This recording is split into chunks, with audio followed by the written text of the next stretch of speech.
You could be so much more. Made for the moment in the era I forged. Live from the minutes where the legends are born, and the myths are forever when they pen our lore. I hear every echo inside of the roar clear. I feel all the hopes inside of the same fear. The shadows that faded out, all the lights in the same years when they tell us that it's gone, but yo, I'm still here. Run it back. Quarter on one cab. When 99 seconds is everything y'all have. Prove yourself worthy. I live in the impact. As soon as I push forward and tell them to hold that, roll back. I don't see any limit, they're lacking a vision and asking why the hell I would risk it. I'm basically different, I'm everything they say that I isn't. The arcade era live in my spirit. Don't tell me to move on, soon as all the pressure gets too strong. Feel like I was born here for something to prove wrong. When was that moment when you felt that sound and heard the crowd shake ground, screaming one more round? Let the lights flash over the main stage, I'm still brave, battling the giants that still made the will fate. Test that choice, ignite the fire of a brand new age when they hear my voice. Evolve till I'm more they ask of me, till I fly in ways you can't believe, through a sky I know, on a blue horizon, in a dream I hope.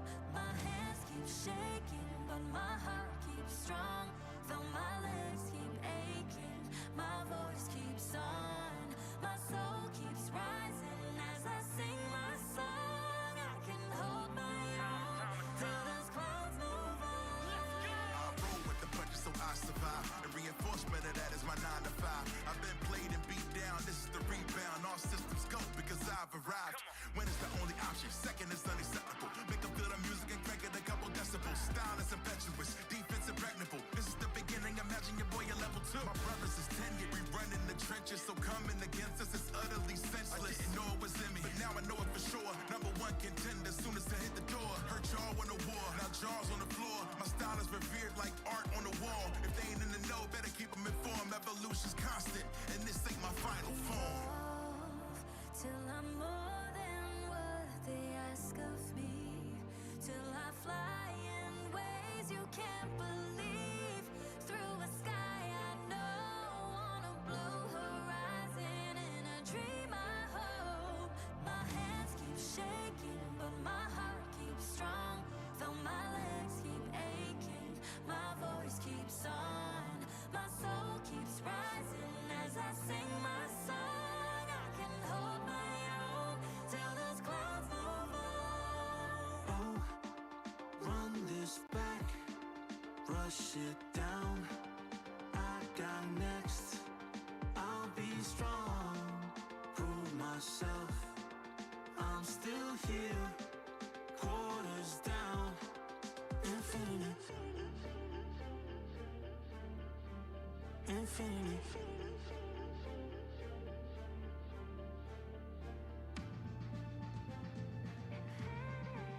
Infinity.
Light me up. Never backing down. Who's got what it takes right this second? Look at that crowd here. EVO is loved. The people come back because this event is unlike anything else in the entire video game world.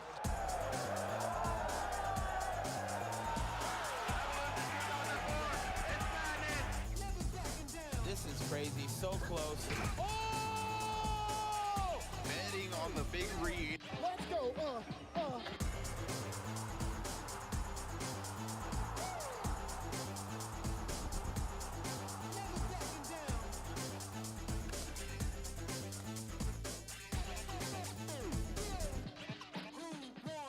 And he was one hit from beating both. Very close. One button.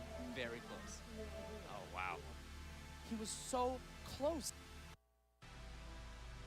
Concentrating so hard, he's thinking, what can I do? These guys are playing for the big money. Ladies and gentlemen, this is it. He looks nervous.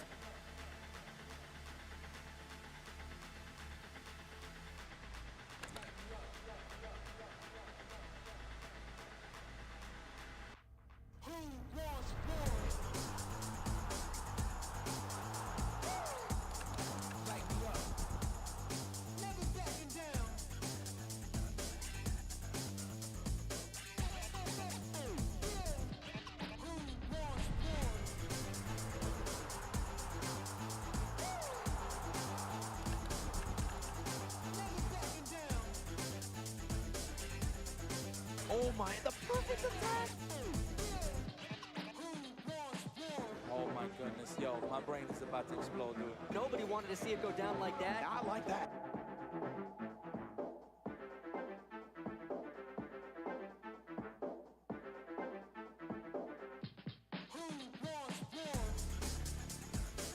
I hope that he has what it takes to continue the fiery, explosive play.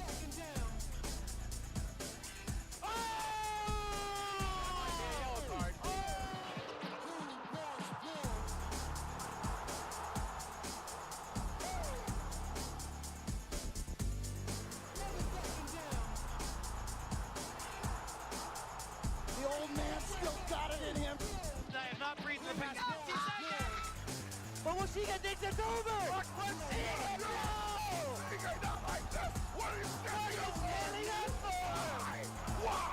my god! He came here to play!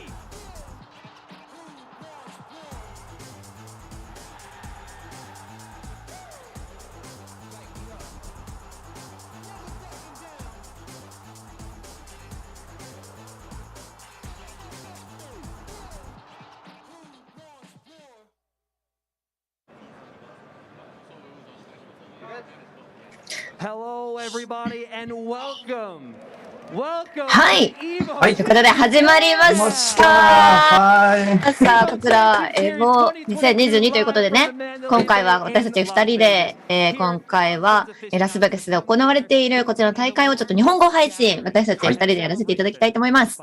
よろしくお願いいたします。ショーケース放送始まりました。今回翻訳として皆様のお供をさせていただいております。ヒットボックス VGBC に所属しているワッチと申します。よろしくお願いします。今回ご一緒していただくのは、はい、私、堀内香織と申します。私はね、結構ゲーム配信などをツイッチの方でやらせていただいているんですけども、今日はよろしくお願いします。よろしくお願いいたします。はい、そして本日のショーケース放送は、ソニーインゾーン様のサポートでお送りしております。ありがとうございます。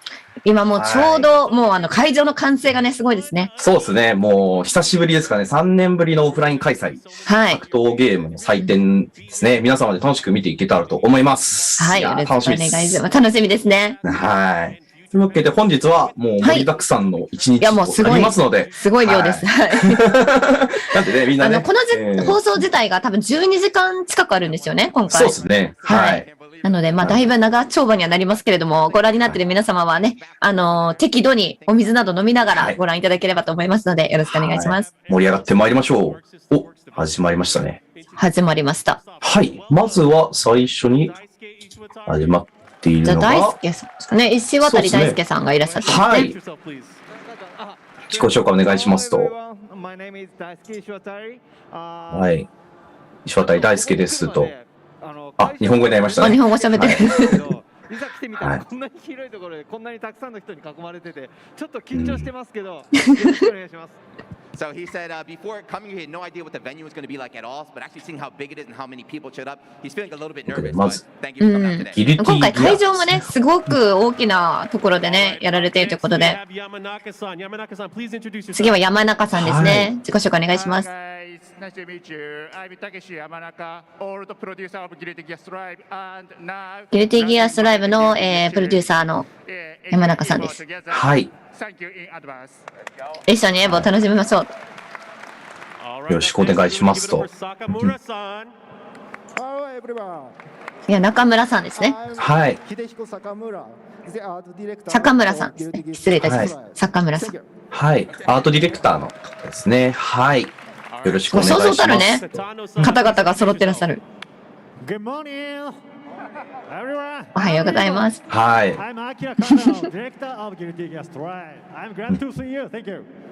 皆さんにお会いで嬉しいですと。ギルティギアのディレクターということですね。はい。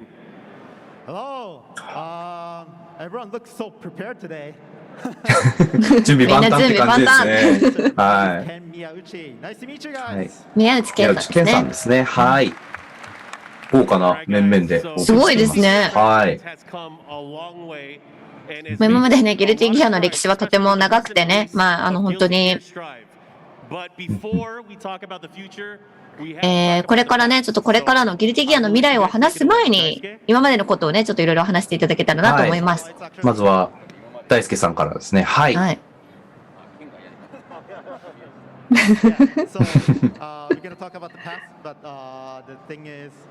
I don't want to take away Giuna's work, so I'm gonna start speaking Japanese.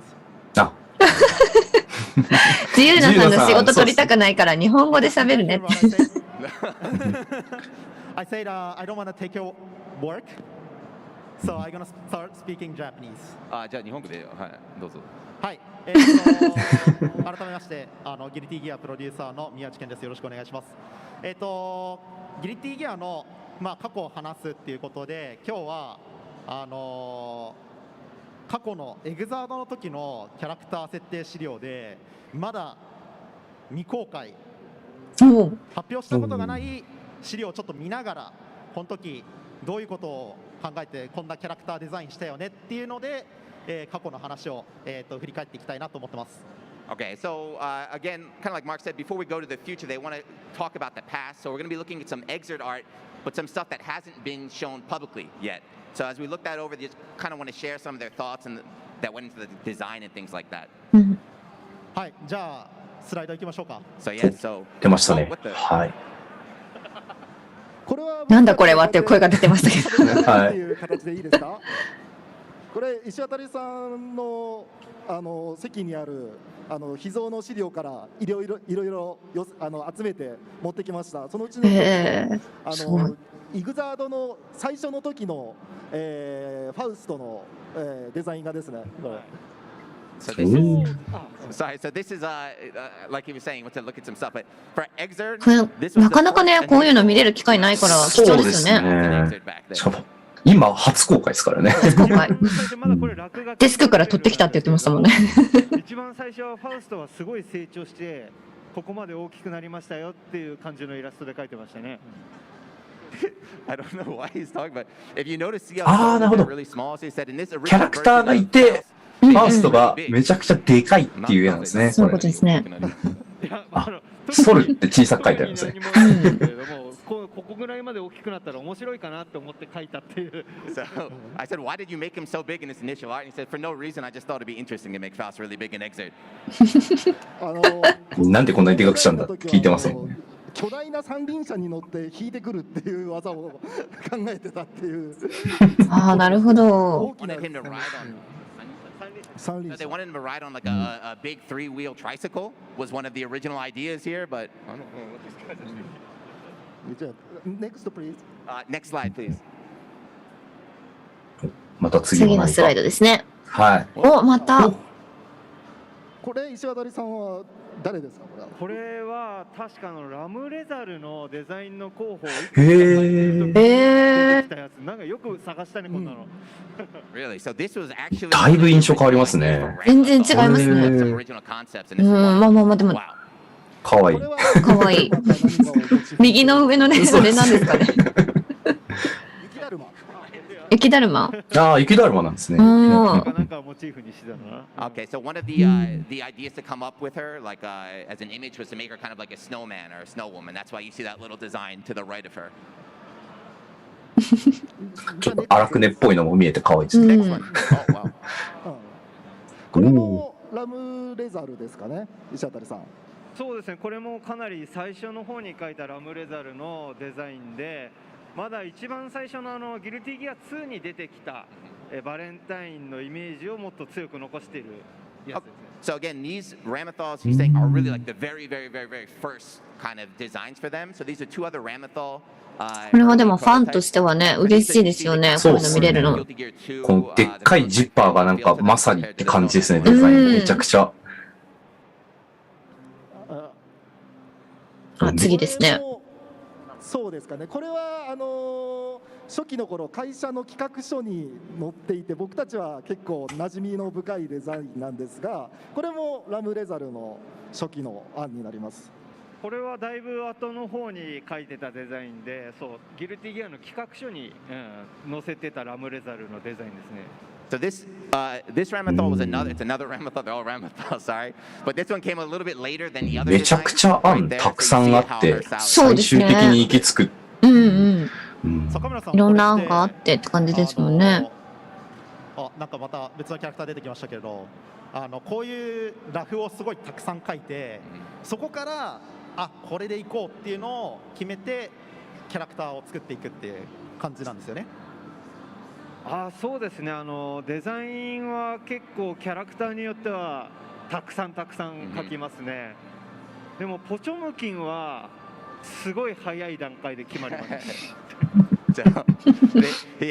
When you're designing a character, coming with like a character design like this, how do you decide? Do you just draw a lot of different ones and then just pick one? And Daisuke said yes. 1キャラクターにつき何十枚も書いてるんですかね。でもなかなかこうやっぱり公開されるね機会もないと思うので、こうやって見れるのは。スライドの方で表示されているのは、これはまあわかりますよね。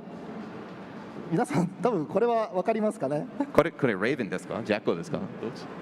これジャックオーだね。ジャックオーなんだ。の最初の頃のイメージで。Yeah, so they 画面に名残が。This is right. So I thought it was Raven or Jacko, but Daisuke confirmed this is one of Jacko's very first images that they came up with. だいぶ変わりましたね。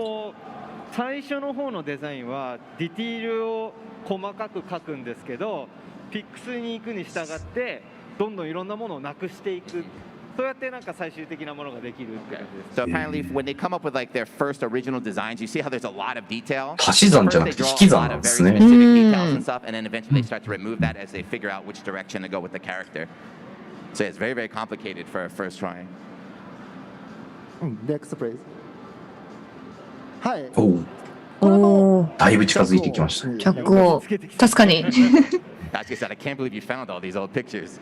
これ髪の色が赤色ですけれども、エグザの時の最初はジャックオー髪の色外側が赤色で内側が白、今のなんかストライプっぽいデザインだったっていうことですよね。ちょっと聞こえない。赤ベースなのが今に近づいてる髪の毛とか。会場がね多分大きいんでね。ステージ上でもねなかなか音が聞こえづらいんですかね。一番最新のストライブのジャックオーと同じように赤かったんですよ。でもなんかいろいろ設定を考えていくときにだんだんその髪の毛の色が赤いよりも白の方がいいっていう形でイグザードでは白になってますね。Okay, so when they originally designed Jacko, as you saw in the art up there, she was designed to have red hair, kind of like she does in Strive. But as the production of Exert continued, they decided, maybe it's better to give her white hair. So that's why they made the switch in Exert.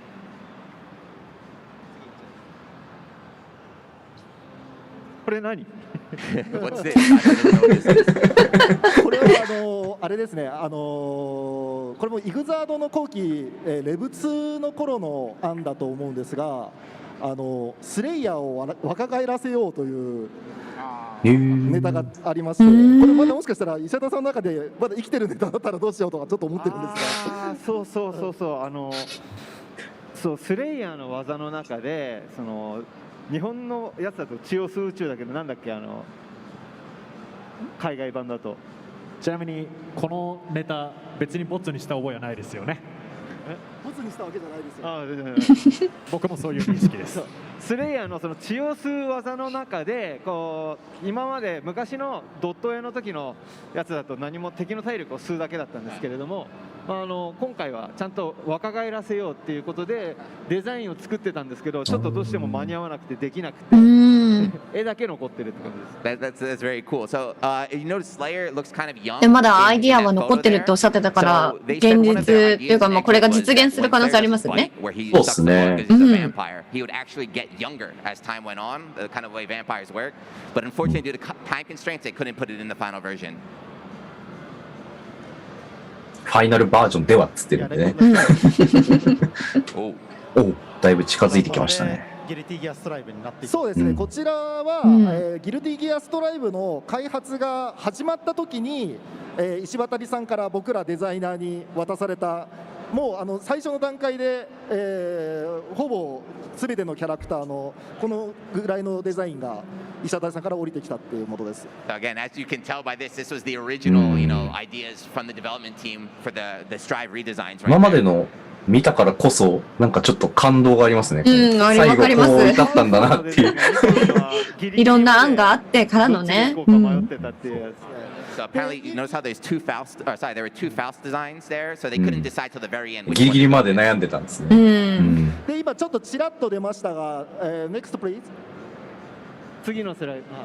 これも回のデザインはいくつかパターンイグザードやそれ以前のもののイメージのものであったり、今のストライブのデザインに近いものであったり、いくつもこちらもデザインを、僕らの方にいただいてますね。これでも完全にストライブ用のデザインでね。でストライブのデザイン案で、実は真ん中のやつが本当は僕の中で最初フィックスするはずだったんですけれども、どうしても全部のキャラクターを並べたときになんかバランスが悪かったので最終的なデザインに変わったっていう。ああ、なるほど。そういうことも考えるのか。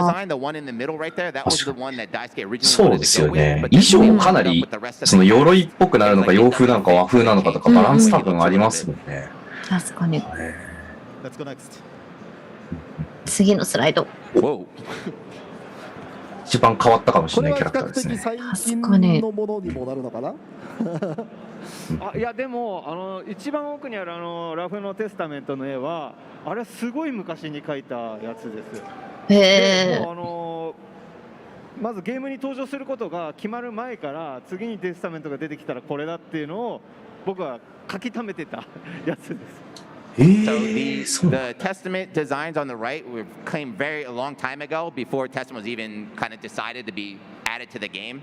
So he's just kind of saying the very old drawing right here. 再登場してめちゃくちゃ変わったけど、別に昔から考えてたことなんですね。過去の設定資料をちょっと振り返ったんですけども、次はちょっと現在ということで、ギルティギアストライブに関する何かこう我々に質問してほしいっていうのをアークシステムアークス U のツイッターで募集したのをいくつかピックアップしましたので、それをちょっと答えていきたいなと思ってます。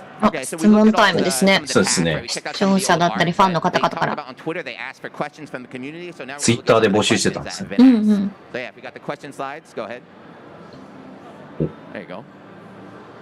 I'll read it in English. Why not? So, who is your favorite character in the Guilty Gear series? これギルティギアシリーズで好きなキャラクターは誰ですか？こちら質問ですね。そうですね。好きなキャラクターを一人に絞るのは難しいんだけども、僕が一番思い入れがあるのはポチョムキン。なぜなら僕はアークシステムワークスに入る前はポチョムキンを使ってプレイヤーとしてたくさんプレイしていて一番思い入れがあります。So Kazuno-san, he is the director. So he says he likes a lot of characters, but you have to pick one. It's Potemkin. And if you don't know why, プレイヤーがこう参加してるっていうのもいいですよね。He's a very, very strong player. He went by Akira, and he has a lot of memories of entering tournaments and doing well with Potemkin there. いきます？僕はファウストです。作っていて一番奇想天外で、技を考えるのも全てが楽しいキャラクターだからです。Okay, so his favorite, as you mentioned, is Faust because being kind of like the art designer here. 何でもできるキャラだからこそ楽しそうですよね。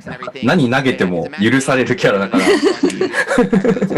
その分作りがいもねあるんですかね。私はね、いっぱいいるんですけど、ここ最近だとやっぱり一番いいなと思ったのはやっぱり名残雪を石渡さんから見せてもらった時に、かっこいいと思いましたね。で今はお気に入りです。すみません、聞こえなかったです。ここ最近だと名残雪を経済にしてもらってかっこいいな。Yeah, so recently, yeah, so he likes Nagoriyuki, right? So he thinks Nagoriyuki is very, very cool, right? I mean, he's pretty sick right there. 次ちょっと私からじゃあ、since actually running out of time, I'm gonna answer straight in English. So, my actually 時間がないのでちょっと直接英語で喋りますと。ハッピーケオス。No. I know. だけど、皆さんねいろいろあると思いますが、理由としては。Work to do with Happy Chaos when the Guilty Gear Strive was actually releasing like the launch trailer. I worked on it 出るときに and I was hearing a lot of the トレーラーのリアクション、ハッピーケオスについていろんな反応いただいたんですけれども、It was really good. I really loved his English voice. So, here are usually playing Japanese. いろいろあると思うんですけれども、特に英語の声優さんの声がものすごくぴったりでかっこよくて、それがなんかかなり大きい理由の一つですね。好きだっていうところの、演じてくださった方にありがとうございますと。この質問は結構いろんなところで聞かれるんですけれども、全てのキャラクターが全員僕の心であったり、なんかこう考えの一部分を必ず入れているんですね。だからそれのどれがいいっていうのはなくて、どれも大切な自分なんですよ。なんで本当にこれはちょっとみんなが嬉しい答えじゃないかもしれないですけど、僕は全てのキャラクターが好きです。So he did like a proud parent or a proud father. He says every character that he's designed has a piece of his heart and like his mind and his thought process in them. So unfortunately, he can't pick one. He likes all the characters; they're all a part of him. He says, "I know you guys might not be happy with that, but that's his answer." Is what he said. All right, let's go next. All right, next. さあ次の質問ですね。So what's the idea development set for stages in Strive? Some seem to be character based, while others seem to be designed around environment. Is there a possibility of returning stages from former Guilty Gear titles? ステージデザインのアイディアを、そして進行どのような形なんですかとですね。そうですね。これはもう石渡さんと共にという形にはなるんですが、ストライブからやはりステージは結構こう繊維エリア移動みたいなものもできていろいろ変わったと思うんですが、ここは石渡さんはどういうことを考えてステージの選定されてました？あんまり聞こえなくて、この Daisuke is having problems hearing too.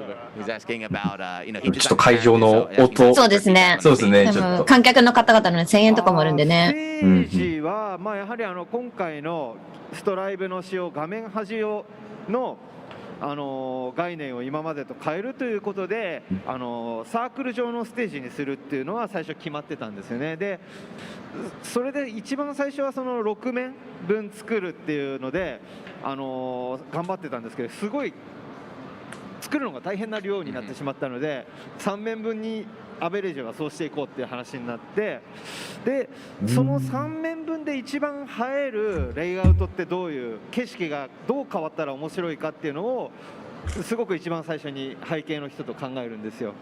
でそれでみんなで面白いってなったら、このデザインでフィックスしようっていう感じです。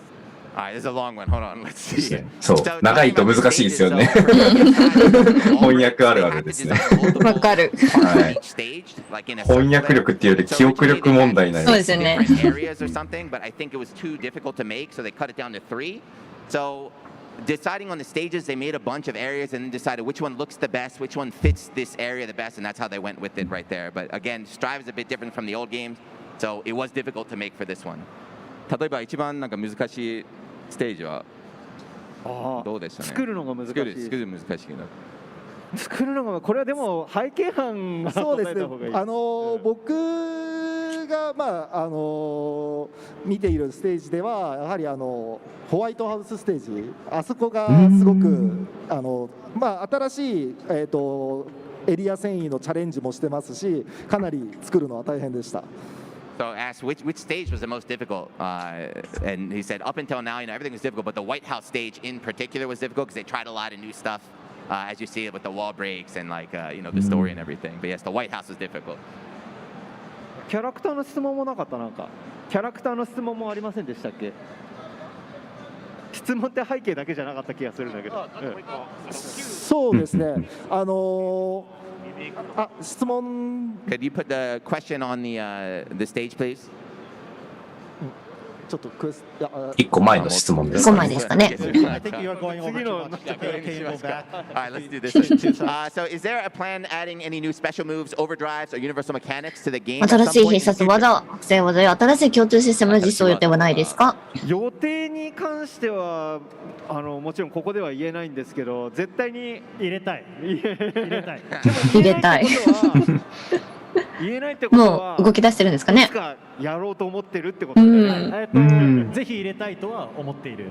もちろんいろんなスケジュールであったりそういった都合はあるけども、やはり今でも皆さんに遊んでもらっているので、新しい体験というものを入れていきたいとはずっと強く思っている。So, Daisuke said he was going to say something, but don't say anything. 僕はちょっと期待しちゃいますね、この後。楽しみになっちゃいますね。One day they do want to add it or something. So right now, again, we can't provide any information, but they've gotten so much support from everybody for Guilty Gear. They do want to add some stuff in the future. But when, we don't know. 入れてほしいっていう拍手が、拍手が来てますね。会場出てます。はい。一撃必殺技の実装予定はないですか？これは会場からもね、笑いが起きてます。本当はまず入れたかったんですよね。ストライブに最初から入れる予定だったんだ、最初は。So actually, they had plans to add a 2 strive.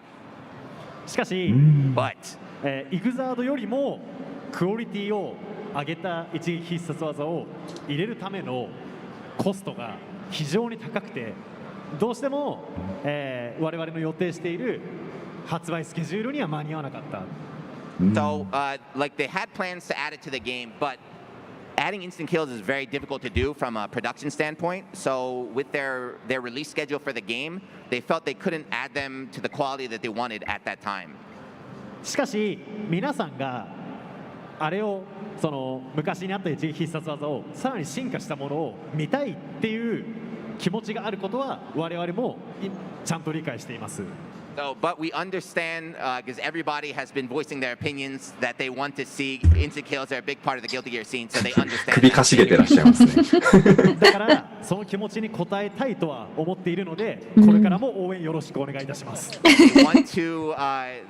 They want to meet your wishes and answer your calls, so please continue to support us, and that's all they're going to say right now.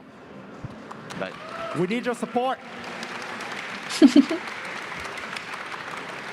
なんかさっき1個質問飛ばしちゃったんだけど、ゼクスとかのシリーズの背景、パリステージとかをリメイクするのはどうだっていうのを答えてなかったと思うんだけど。So there was a question that we kind of skipped, but about the stage. 翻訳してくださってますね。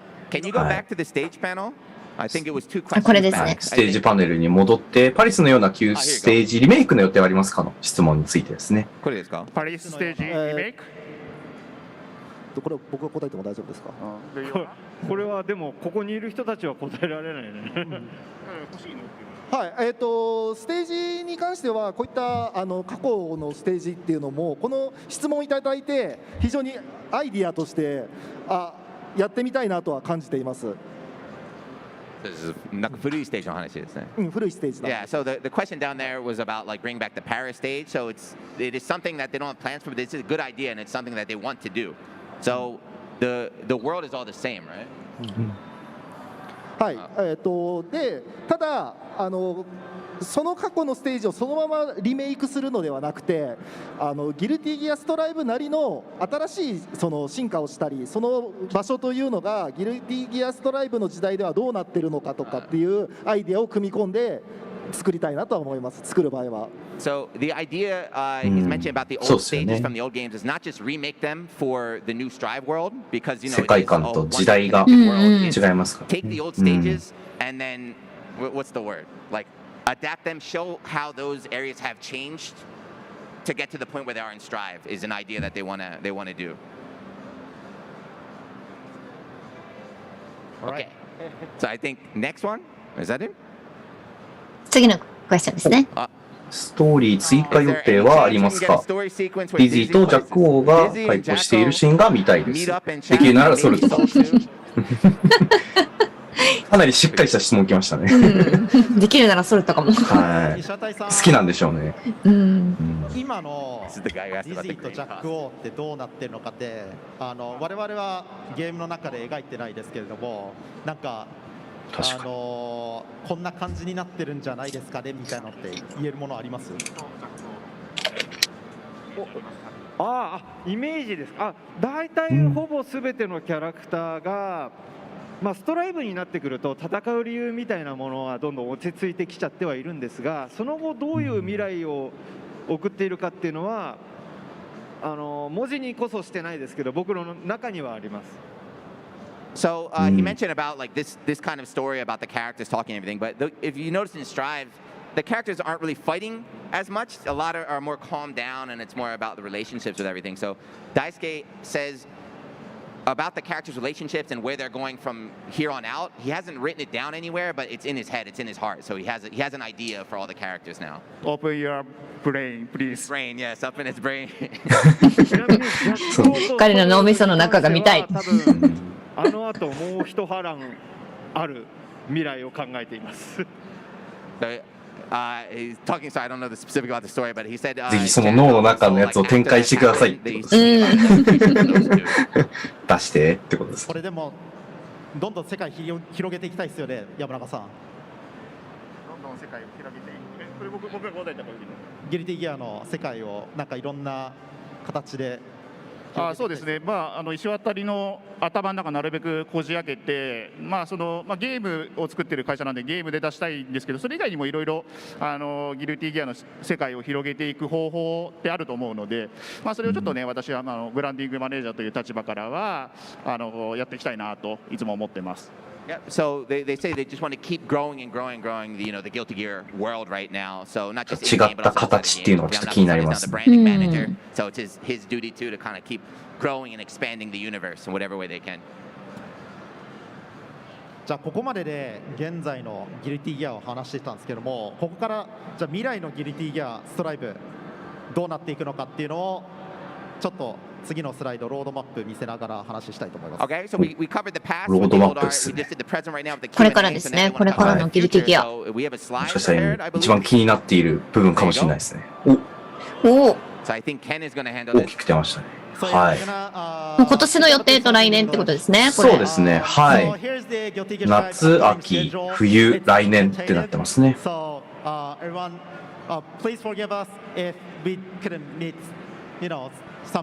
時間通りできない可能性もありますが、そちらはご了承いただければということで、はい。やりたいと思ってるスケジュールってことですね、こちらが。はい。今年の夏は、新しいキャラクター。どでかいですね。いつになるかは分からないですけれども、夏頃。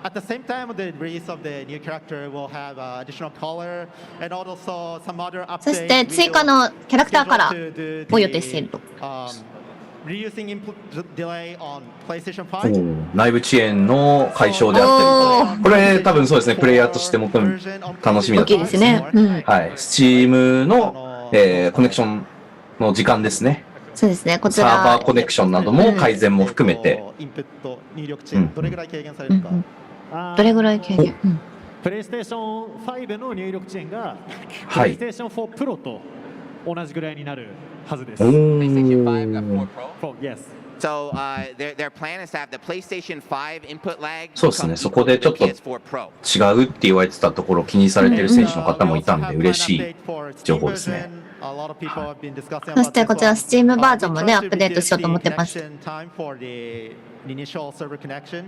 これもイニシャルセーバーコネクションですね。こちらの支援を軽減したいと。何パーセント？最初のサーバーコミュニケーション昔プレイステーション版の起動速度をアップデートして大体 30% ぐらい速くしたんだけども、今回のアップデートで Steam 版も30% から 40% ぐらいに起動時間を短くできるはずですと。Yes. So they're going to increase the speed on the loading times. They're going to try and get it down 30%. 夏に新しいキャラクター、新しいカラー、プレイステーションは、内部入力の遅延ですね。内部遅延の改善と、Steam は、サーバーコネクトの時間の改善となってますね。はい、次、秋ですね。はい。こちらがクロスプレイベータのテスト。そうですね。なんでいろんなプレイステーション4、5、Steam のクロスプレイのベータテストですね。はい。だいたい9月の中旬ぐらいに予定していると書いてありますね。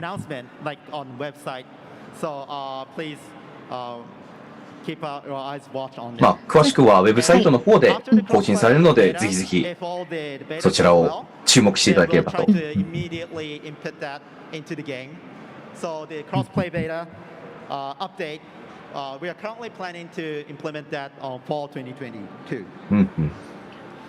秋の今年の秋にそちらの導入をすぐになるべく早めに同時に行えたらと思っていますということですね。今はまだ出せる情報がないんですけども、新しいキャラクターも、こちら今年の秋ですね、予定してますと。じゃあ冬ですね。はい。今年の冬。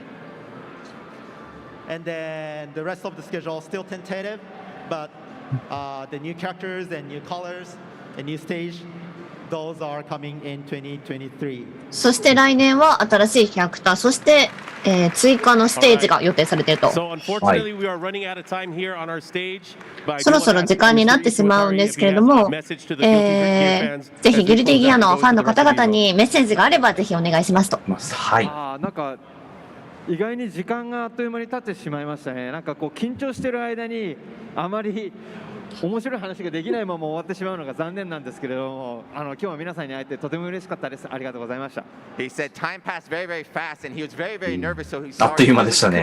あっという間でしたね。Interesting story or anything, but he's very thankful that you came out. So thank you for your time, everybody. All right, guys, give it up to the Guilty Gear team. それで改めてギルティギアチームに。We'll be back with more EVO action. Make sure you guys join us for the finals on Sunday as well as they close out the show. But again, thanks guys. We'll see you guys in a bit. 最終日のそうですね、ギルティギアのファイナルもございますので、お楽しみにということで、はい。はい。ではここから CM です。はい。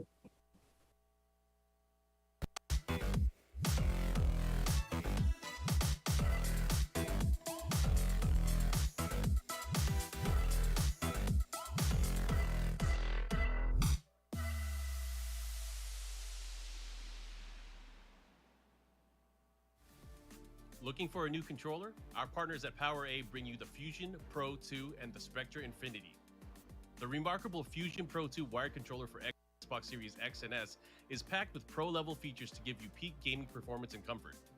Featuring a mappable Pro Pack, 3-way trigger locks, and much more, the officially licensed Fusion Pro 2 gives you a competitive edge when gaming on Xbox or PC. The brilliant Spectra Infinity enhanced wired controller for Xbox Series X and S lights up your gaming. This one-of-a-kind gamepad offers tons of color combinations you can customize, plus 3-way trigger locks, dual rumble motors, and more. Officially licensed by Xbox, the Spectra Infinity is compatible with both Xbox and PC platforms. Learn more about both at PowerA.com.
girl is Arya Stark of Winterfell.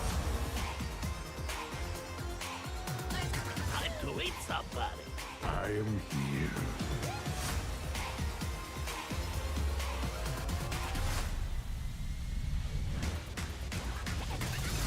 Really? This is what I'm up against? Here comes the broom. I look good in a monocle.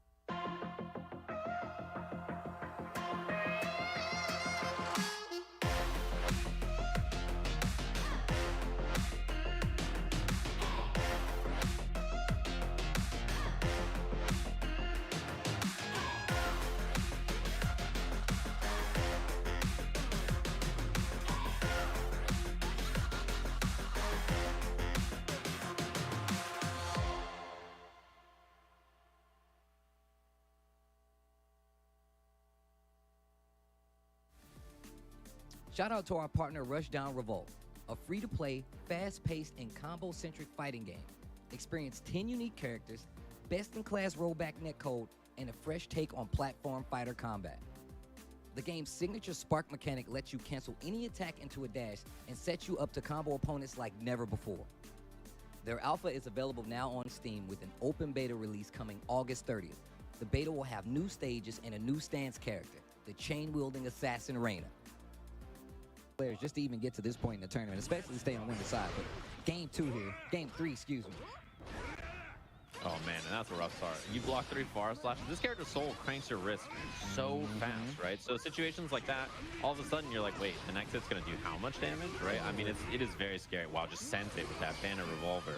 And the burst from Tempest down a lot of life and chooses to burst here in this round.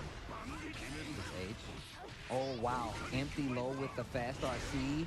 Oh, and the 6H once again. And like you said, this dude Jonathan tonight, he's not leaving any damage on the table. I feel like every time a combo ends, it's either you're dead or you're flying away and it's reset again. With a backdash, gets the counter hit with the close S. The clean hit right there on that Volcanic Viper. And the massive damage. I mean, he's dead on the next hit. Yeah, the confirm again. This should do it. Oh my burst, God. though. Yeah. Bill burst at the last second. That's a big counter hit. And yeah, no burst yet from Jonathan. He's not in too scary of a position. RC for the pressure. What a 5K this time to challenge the full charge 6H. Yeah, no combo. That's a bad dash, man. And, you know, one thing about the strongest soul, world level, strength when it comes to Deb. And then you still have Jonathan Tanay, a very, very different kind of soul, right? We're used to a soul that's not, I ain't gonna say not calculated in the approach, but it's a lot more swing heavy, especially to the point of getting the W. Jonathan is definitely a lot more scary in some of these situations. Yeah, a very crafty player, right? Like very crafty, very technical, very scary to deal with. Oh, I think maybe looking for the burst there for a second, and then again, yeah, look at the damage on this. It was going to be 5K, 6P, clean hit VV again, so Tempest doesn't want anything to do with it. Okay, this time this poor pistol. You know it hurts. Okay, wait a minute. And Tempest trying to come back with a kind of different approach on offense, and every time that 5K coming from Jonathan is worked out 3 times to change the momentum, to take a match, to steal a round like you just saw right here, set point on the table. Yeah, and this routing from Jonathan has been so good, like so far has done such an excellent job of converting every hit into just damage. Tries for the 6S, and look at that anti-air timing has been so good. Sometimes, oh no. Okay, yeah, had the burst. Yep. Okay. Oh, with punish, just runs right past the 6H. No faultless on that 5 minutes. Bad position, gets a big counter hit, tries to go for the command throw. Jonathan bursts for the safety, whips right in front with the revolver. 5K confirm, and that's gonna be that. Jonathan Tanay moves on to that winner's final side, and of course, the loser side awaits.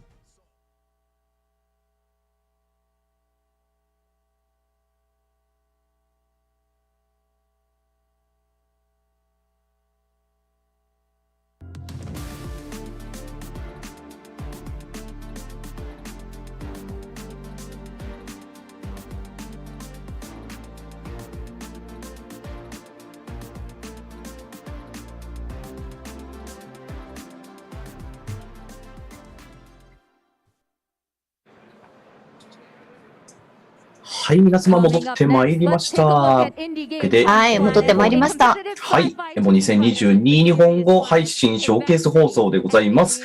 本日のショーケース放送は引き続きソニーインゾン様のサポートでお送りしております。ありがとうございます。ありがとうございます。はい。というわけで、引き続き、続々と。次ですね。はい。パンチプラネットの、ですかね。はい。まずはこちらのトレーラーをご覧ください。はい。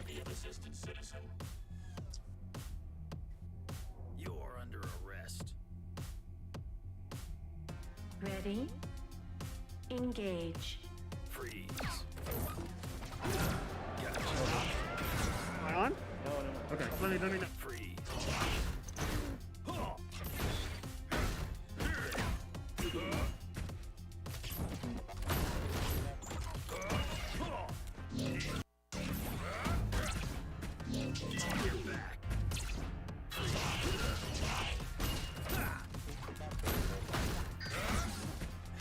Don't give up yet.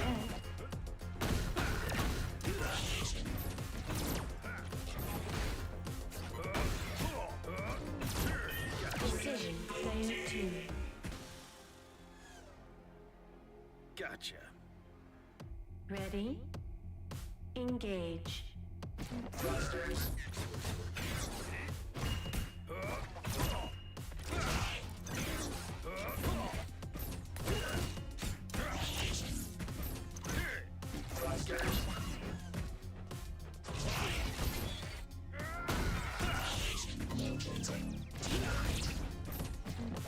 give up yet. Decision player 1.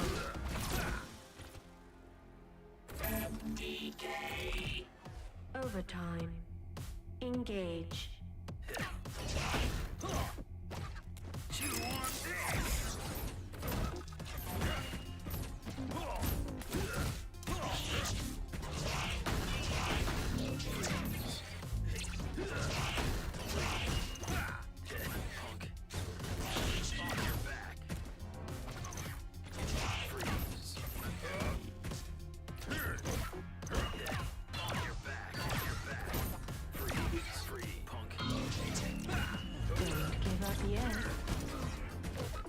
Decision player 1.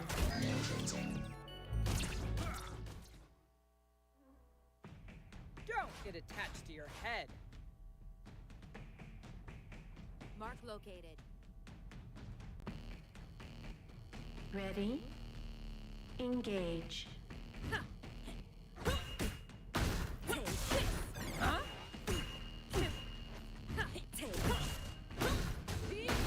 Watch out.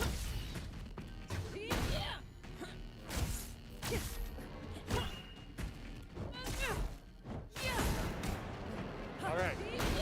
That was a wonderful little demonstration of the game so far. But before we get ゲームの紹介としてありがとうございます。素晴らしい映像でしたと。はい。We'll get this party started one more time. もう一個トレーラーなので、はい、トレーラーありますね。ご覧くださいと。はい。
さあ、ということでトレーラー見ていただきました。ここからはね、またいろいろお話を聞けるのでは。スウェ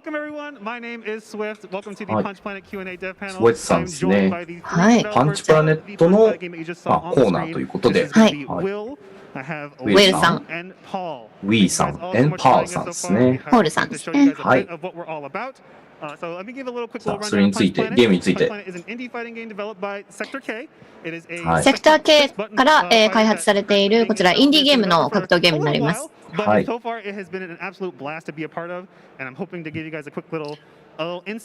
ちらのね、パネルにこっちご一緒できて、とても嬉しく思います。ちょっと中身について、これから深掘っていきたいと思います。はい。パンチプラネットについて。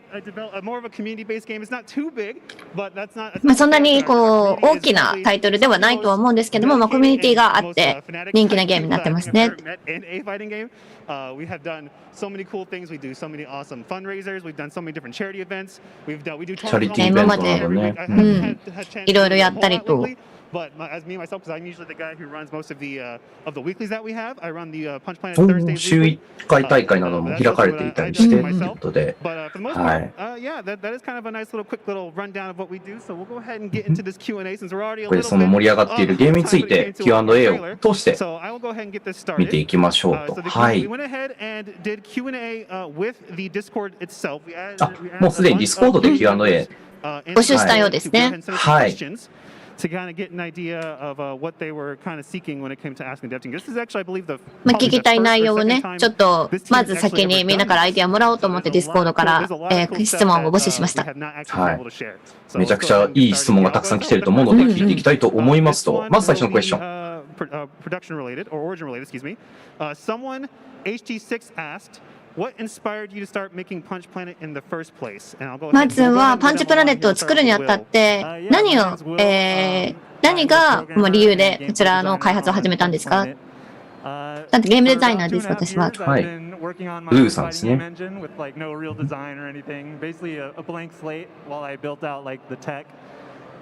まあ私は、基本的にゲームエンジンを2年半ぐらい今開発してます。And hoping for like to find someone that wanted to come on and collaborate and take over the design and art side. And so I just kept doing that until I found someone. That's awesome. That's awesome. Yeah, it's really. まあデザインなど他のことでいろいろ助けてくれる人を探しながらこう活動してきて開発をして今いろんな方と一緒に協力してゲーム作ってます。Yeah, we'll go ahead and move on down to what made that magic happen. Lee, guess what else? So kind of give us an idea of what he's going on about that. So. まあそれについてのその運命的出会いを果たしたことについて掘り下げていきましょうということでリーさんに尋ねております。こちらの方はアートディレクターですね。はい。私はもうずっと格闘ゲームがずっと好きで。まずはプロトタイプを作ってみたいという気持ちからまず始めました。で、ウィルさんが作っていたものを友達から紹介されて、実際連絡を取り、一緒にコラボレートして作ろうよっていう話になりました。ま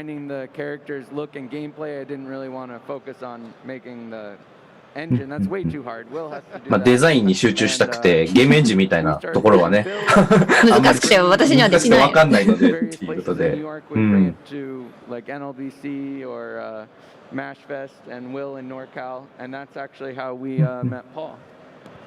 That's awesome. そこでまあ途中の経過の中でポールさんにも会いました。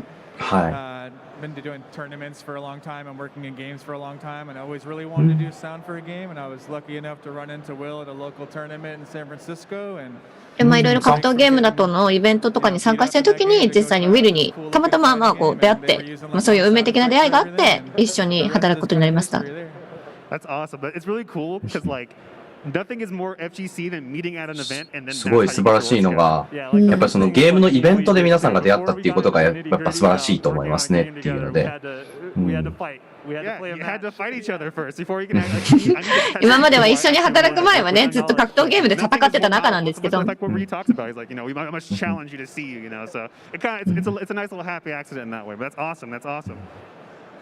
ですね、イベントの中で会うのはやはり素晴らしいと思います。じゃあ次のクエスチョンですね。質問に行きましょう。Did you guys have a pretty complete idea of the mechanics you wanted before starting, or did some mechanics pop up during development? Once again, I'll start off with Will on this one. 作成前から作りたいシステムがありましたが、それとも作ってる中でどういうものを作っていきたいかっていうのを見出しましたかっていうことですね。Which was I wanted to have a cancel mechanic that was like easy to do with a 6-button layout. And so double tap. スティックやボタンとかで、簡単にプレイできるようなゲームが作りたいなっていうのがもともとありました。ですね。スタンダードな6ボタン対戦ゲームを作っていたということですね。Started feeling pretty good. That's awesome. That's awesome. Yeah. And then once we started working on Punch Planet itself, we knew we wanted like an absorption. で、パンチプラネットを作っていこうってなった時に、wanted it to be like frame one, so it could kind of blow up, situations. And so we did the ATC, which is a 目標にしているものがあって、それに近づけていきたいっていうものがあったと。There was like originally it was like a focus and then auto attack if it hit, and then you could do. ゲームシステムの中で取り入れたいものがあって、そちらを入れていって、だんだん形になっていったということで。Because at first it gets kind of people off guard when they're trying to do the DTC, which is double time cancel for people unaware. But it's first it gets kind of people off guard because they're trying to, they're pressing a couple buttons a little too fast. But once they get it, it's just completely like muscle memory. Yeah, the DTC was nice because it's kind of a double. その取り入れたかったゲームシステムが、やはりその難易度があると思う格闘ゲームにおけるボタンを早く押さないといけないとか、やっぱそこをね、どうにかして、その難しいっていうところを取り除いて、いろんな人が遊べるゲームにしていきたいっていうのあったので。So yeah, I kind of like that it's both sides of it. Yeah, that's really cool. Yeah, especially when it comes to new mechanics, especially in games right now. なので最初にこのゲームを作ろうってなったその途中でね、やっぱり取り入れたいものが見出されていったっていう風な回答になっておりますね。The Punch Planet system itself is what makes it really kind of stand out. That the DTC just by itself is just its own, just massive, like just this massive, just like book of options that you can have out of it. So it's really cool. Yeah, and then the JTC, we wanted to have like an overhead mechanic, but I wanted to give it a little bit more options from it, so you can do the empty version of it. There's mix-up potential there. JTC に関しては、それだけではなく、さらにプラスしてプレイヤーが楽しめるような要素を追加したいなと思っていろいろ考えてました。で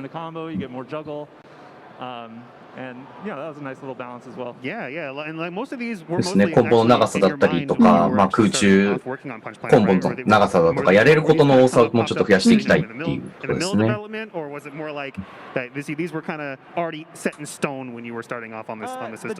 JTC definitely came out after a little bit of working on the game.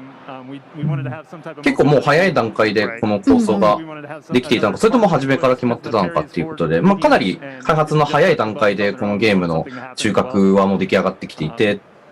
All right, yeah, very cool. Yeah, so that's a nice little idea of just how the mechanics are currently evolving.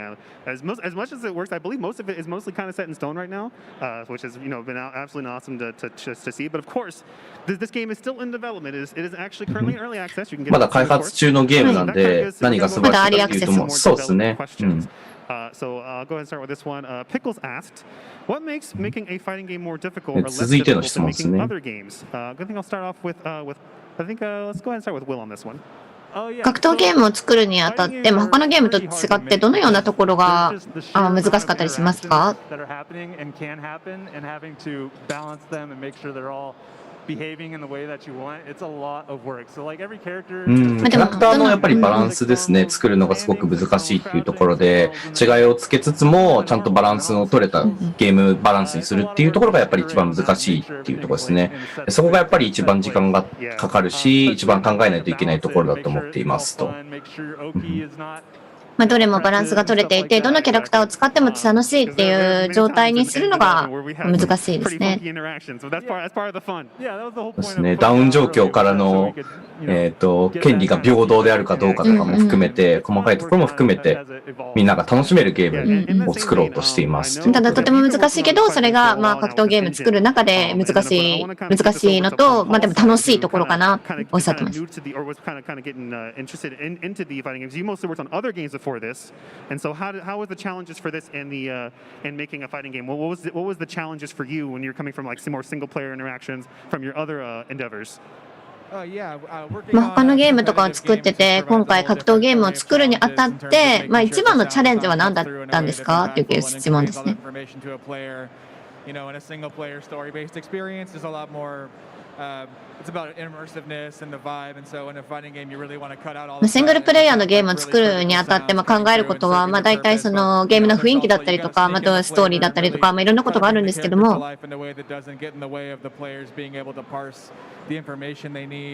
To be able to make the right decisions in a matchup. So, yeah, that's pretty much like the big difference is like the sound design's a lot more laser focused and you have to be a lot more creative with how you use it. でもその格闘ゲームのサウンドを作るにおいて、ちょっと違うのはやっぱりそのキャラクターを生かしたサウンドを作ったりするところですかね。ゲー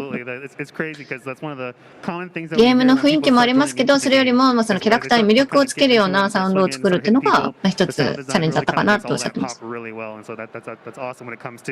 to have kind of acclimated pretty well to the challenge. You seem to kind of taken it pretty easily, so that's great. That's great. But I'm not. チャレンジブルなことだって言ってたんですけども、結構かなり解決できていて、全然チャレンジ感もないかもしれないですけど、さすがですねというところで。新しいキャラクターを作る、デザインを作り上げるのに大体どれくらいの平均かかりますかっていうので。大体2ヶ月ぐらいかな。そうですね。Already I know what the character is going to look like, and I have a document where I've like outlined roughly what. もうすでにある程度自分の中でキャラクターのデザインは決まっていて、それに加えてどういうふうに作っていくかっていうデザインのもありますし、最初に。でもそういう大まかなものを作ってからプロトタイプを作ったりします。どのような動きをするかとか、そういうアニメーションをどういうふうにするかみたいなのも全部そこから作っていきます。だいたい1ヶ月くらいかけて作っていって、そ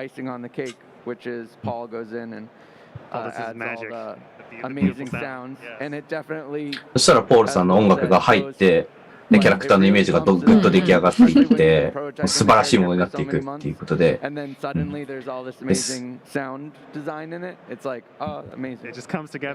ヶ月もかけて作ったキャラクターにすごい音楽が入るともう最高って気持ちになります。で今回アップデートが入ったところで、さらにね、いろんなアニメーションだったり、キャラクターだったりと、いろんなチェンジがありましたけど、でそれをね、私もプレイしながら慣れようとしてるんですけど、やっぱりそういうのが少しずつ増えていくのが嬉しいし、少しずつそういう変化を見るのも楽しいです。Obviously, we want it to be improvements, but we have found that people get sort of attached to the audio. We remember the Tiara voice. We remember that. 毎回そのアップデートとかをするたんびに、さらにいいものを作りたいんですけど、やっぱりプレイしていく中でプレイヤーがね、その元ある、もうすでにあるものに愛情を持って、それをプレイしてくれたりしてくれるのもとても嬉しいことで、でもそういうのを楽しむのもアーリーアクセスの一つの醍醐味かなと思います。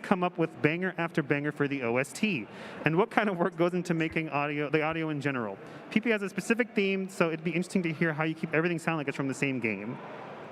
That's high praise, bangers, huh? That's cool. Yeah, it's true, bro. It's I've never worked on like a retro wave style before, and so I think that was like the biggest challenge for me is sort of figuring out that aesthetic. And I've always kind of got my style of approach for how I like to make things sound, and so that's probably what makes it feel thematically the same, but I think it's always 今までちょっとレトロっぽいゲームっていうのをチャレンジしたことがなかったので、今回それは一つのチャレンジでした、私にとって。classic synth that you'd expect in this sort of 80s nostalgic vibe we're going for, but then kind of injecting the new into it, and I think we kind of approach it that way across all facets of the disciplines, but yeah, I like catchy music, and so I always try to get something kind of catchy in there and have the people. ちょっと耳に残るような音楽がとても好きだったりするので、そういうのを結構作って、自分の中でも耳に残る、聴いていて楽しい音楽を作ろうと思いました。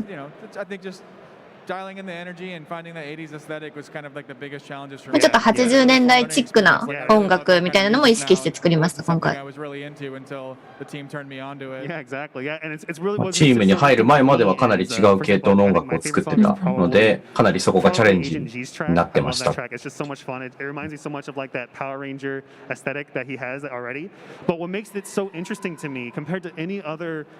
current kind of community fighter is how much it has inspired others to make music that I see. For example, our music man, Fire Tripper, our community member that we have in the Discord, is constantly throwing out different little practice でも riffs 今回 or 私が面白いなって思ったのは、このゲームの、このゲームの中で使われている音楽、ここのゲームに対して、のために作られた音楽によって、どれだけの人が刺激されているのかっていうのを、実際にディスコードのそのコミュニティなどで見るのがとても興味深いなと思ってます。Yeah, I know. Eventually, you're gonna be kicked off, and he's like, "I want that guy. He's making sick riffs." Yeah. So, yeah, that's very awesome. Yeah, that's Fire Tripper. We're watching you, bro. But yeah, so in the same vein, we'll go ahead and switch over from music to art.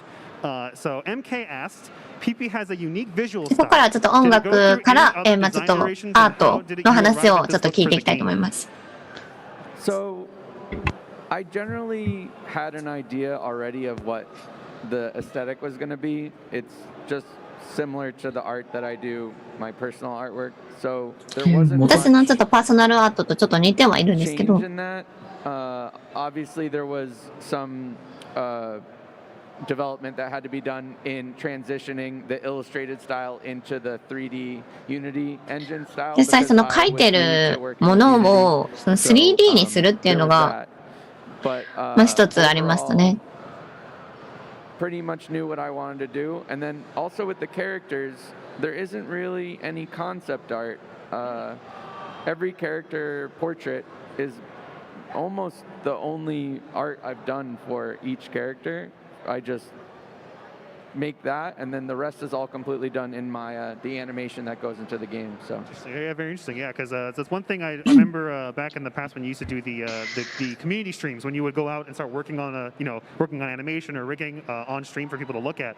It just kind of goes to show that just that process of it's not always going to be exactly the same. It's going to be a little bit more different each time. And then it's what makes it so impressive is that you still manage to still keep it in scope. Because one of the crazy things that people see when they see this game, they see giant star gladiator woman, and then they see a dog, and it's like those usually don't quite mix, but then as you see it, it's このゲームのすごい面白いところは、やっぱりその出てくるキャラクターがすごいいろんなキャラクターに多岐に分かれていて、重ならないような、キャラクター同士がすごい戦い合っているっていうのがすごい興味深いとのことですね。デザインの方も結構初めに最初にもうデザインがある程度まとまっていった上で、そこからそんなに大きく変わらずにこうデザインなども組み立てていったっていうふうにおっしゃっていたので、Again, I kind of already had in my mind what the cast was going to be. すでにもう初めから自分の中にあったデザインがあったので、all the archetypes represented in their core form, and then also in their 対戦ゲームでおけるいわゆる属性というかアークタイプみたいなものをそれぞれのキャラクターに落とし込むっていうのが、もうやりたいことであったので、あとはそこに当てはめていくっていうところでした。Yeah, yeah. Actually, I want to kind of flesh that out with you, Will, in regards to the archetypes, because since one thing that's really cool about Punch Planet is when you jump into it, when you go out and see, like, if you go to the panel that's over in the indie area, the players who are kind of coming in, their fundamentals can kind of get them pretty far in terms of kind of just understanding how the game works and functions, which is very, very rare for an indie game when it comes to like something that might be a little different. Sometimes the inspiration might be a little out there, or might be a whole different type of platform. インディーの格闘ゲームの中ではかなり珍しいものとして、やっぱりはっきりとしたアークタイプがしっかり組み立ててられているから、今までその選手がこのゲームを始めようと思って入ってきたときに、かなりその過去の経験が生かされるというか、かなりサクッとこう入っていけるゲームデザインになっているのが、このゲームの素晴らしいところだと思っています。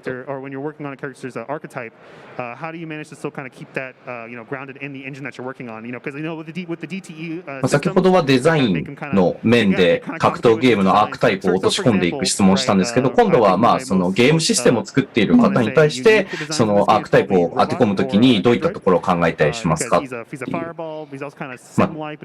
例えば、その先ほど出てきたロボットのキャラクターも、やっぱりいわゆる飛び道具であったりとか、いわゆる遠距離キャラクターのような格闘ゲームに特有のそのアーキタイプが当てはまると思うんですけれども、どういったことを考えてそういうのを組み立てていますかっていうので。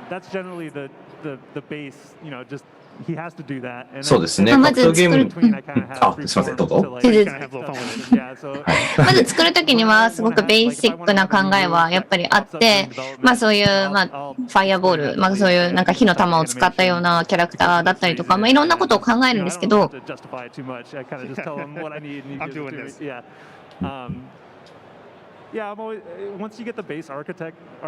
まあまずその大体のものが決まれば、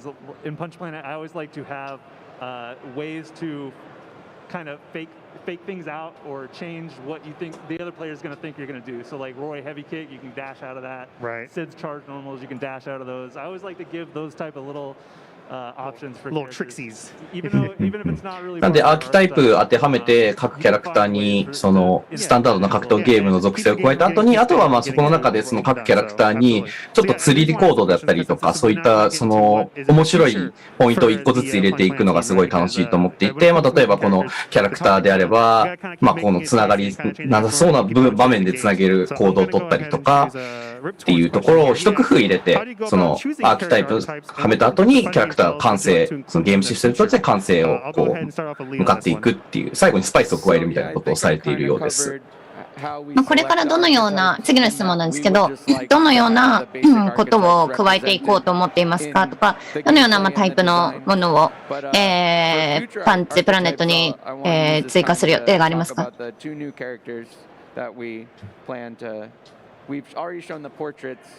もうかなりいろいろ準備を動いていて、新しくキャラクター2体、追加しようと思っていますということで、ミーミーというキャラクターがまず最初に加わるキャラクターになります。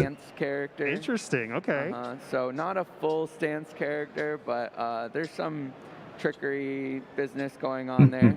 And かなり特殊な戦闘スタイルのキャラクターになるので、結構開発も大変なんですけれども。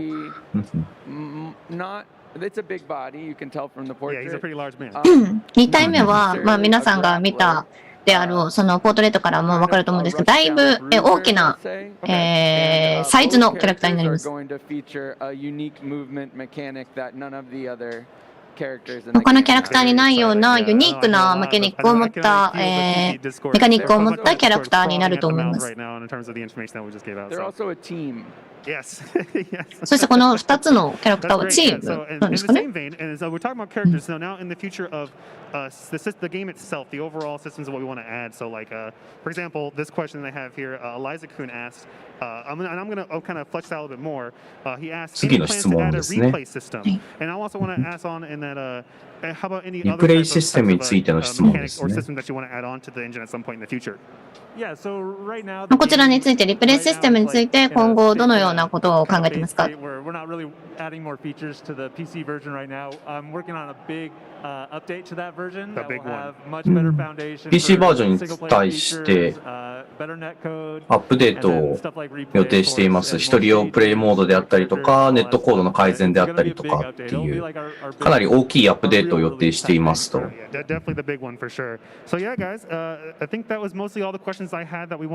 大体そのあたりが今、ディスコードの方でもらっていた質問になりました。パンチプラネットにご興味ある方は、ディ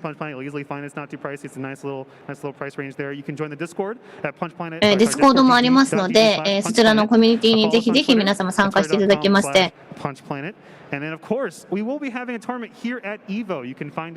して今年は、こちらエボでもですね、パンチプラネットのトーナメントをやるということですので、皆様、ぜひそちらの方も興味ありますご参加ください。そして、本当に今日はですね、皆様見てくださって、そして、ゲストの皆様お越しくださってありがとうございます。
The EVO team would like to give a big thank you to FreshCut, the highlights partner of EVO 2022.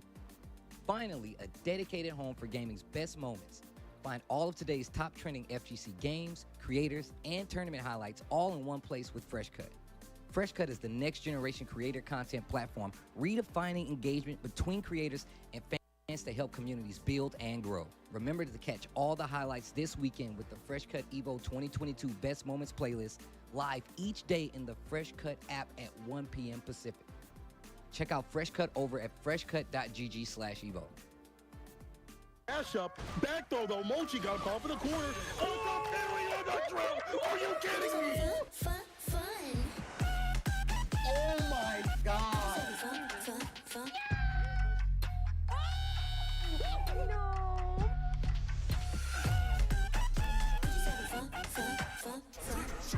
Let's go! That's what I'm talking about!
Thank you to Hori for their continued support of EVO.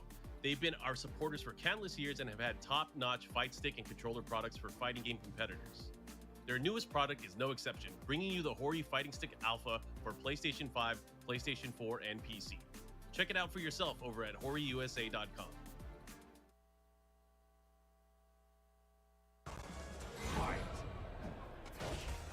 Yeah, here confirmed. This time it's Kaba who lands it. Nice.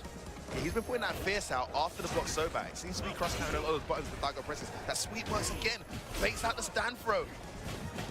Jab interrupts. This is back and forth. This is Here it is, you see it? Absolute slobber knocker. He's got the answer for that string that Daigo likes doing, and it is that fierce punch. Yeah, it has got the range. It has just enough frame advantage. Oh, that's too... Oh, it did hurt! Too much recovery. Kaba looking great here. Hasn't caught it. Oh, my days! Rango, wake up, flash kick. Back and forth. The reversal. Again. Oh, that was a signal. That oh, Kaba, what an answer. And the low forward from Kaba did about 200. Daigo. Days, the adjustment. What adjustment. And this is like a boxing match. You know when you get into a slugfest with a real heavy hit and you don't want to do it? both players Daigo stay. needs to go back to some traditional boxing, some science. He needs to just get back to that Because zoning game. slugging it out right now with Kaba is not working out. It's one apiece. We're going into our final game. Daigo's got some interesting tech for the matchup. That sweep underneath the booms is really working. Another great jump out the corner, but takes a bit of help. Lovely walk back. Counter hit confirmed. Gets the hit now. Kaba. Important block from Daigo. V reversals again. Tries to get out of stand throw. Daigo has to activate. Tries to go in, but Kaba backdashes. Daigo's in the corner. Booms on the screen now. Oh my days, moments of nothing for these two. Good jump. Nice V reversal again. Getting a lot of mileage off that V reversal, Logan. Ooh. There it is again. Great help is precious, and he gets it. Oh, and boom again. It's ready with and it is now set point to Kaba. The last drops of water in that bottle are going to fuel him, possibly, to a qualification match. Is Daigo going out of EVO? Loads of people's pick to win EVO this year. Even being in losers bracket, it will be a double Dominican Republic success as Kaba lands that blast kick. Also gets to jump into Daigo down. Match point here, loser side in big trouble. Oh my days. Again. Bro, danger signs here.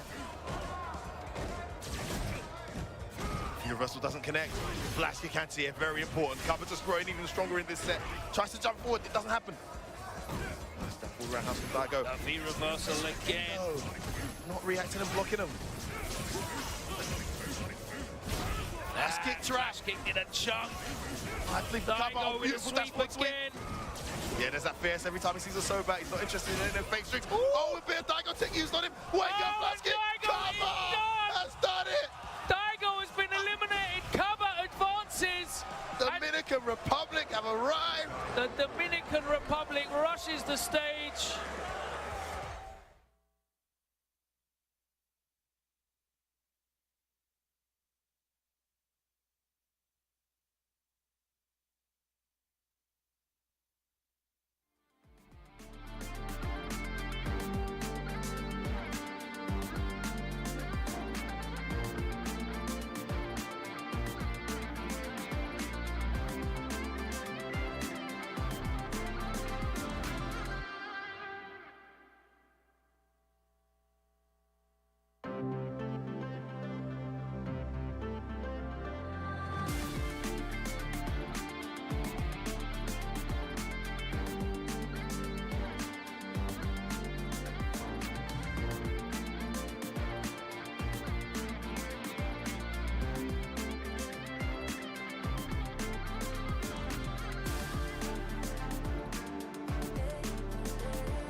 keeps shaking, but my heart keeps strong. Though my legs keep aching, my voice keeps on. My soul keeps rising as I sing my song. I can hold my own till those clouds move on.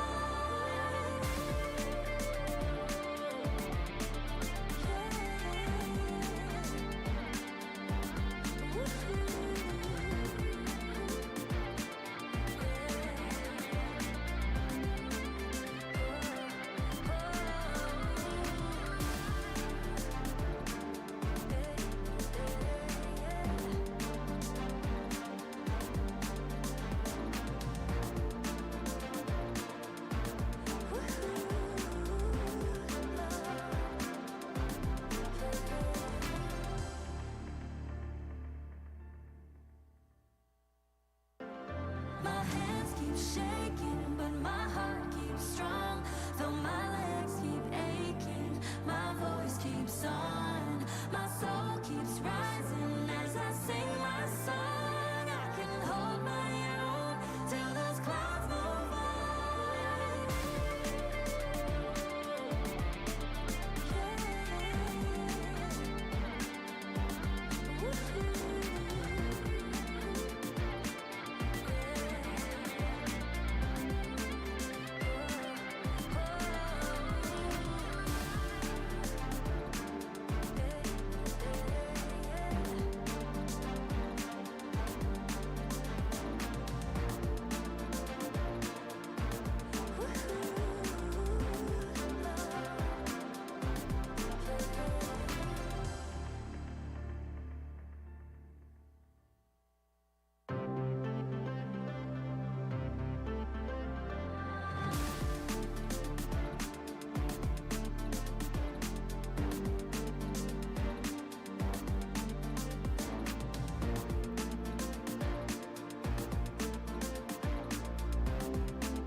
はい。皆様戻ってまいりました。エボ2022年、公式日本語配信ショーケース放送戻ってまいりました。今回翻訳として皆様とご一緒させていただきます。ヒットボックスは VGBC に所属しています。ワッチと申します。はい。ご一緒していただくのはこのお二方です。はい。大吉と申します。よろしくお願いします。洋一と言います。よろしくお願いいたします。よろしくお願いいたします。はい。というわけで、今回、2人のレジェンドの選手についての、実況ができることを光栄に思いますと、今、あちらの方の方、今ですね、映像変わりました。はい。1996年のノーザンカリフォルニア州の方の大会での話になりますと。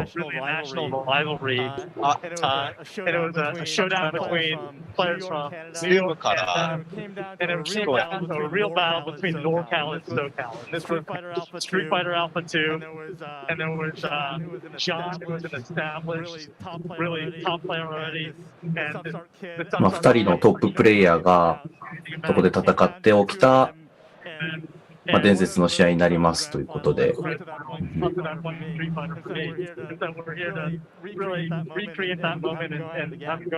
そちらで起きた試合をこちらで皆さんが見て、また再度見ていけたらなと思っていますとのことです。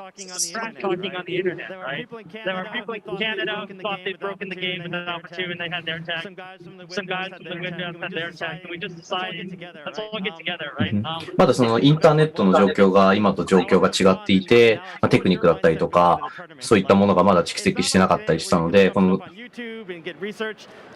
なので YouTube がおそらくその時当時のまあそのテクニックだったりとかそういったものを吸収する場になっていたと思いますと。まあインターネットまだ黎明期だったと思うので、まあ、全然ビデオとかもない状況で、まあ選手たちがこう上手くなっていく環境の中で、まあそういった背景がある中でのまあそれぞれのその場所の代表者と言える人たちがこうぶつかって戦った試合と。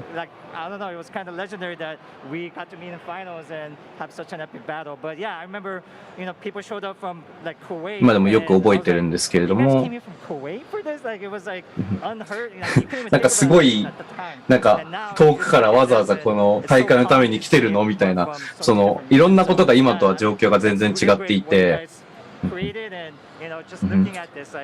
なんでそのいろんなものがあって出来上がったすごい伝説のシーンだと思うので、すごい奇跡的なことだと思います。ちょっとなんかマイクがついてないみたいなのでちょっと待ってくださいということで、はい。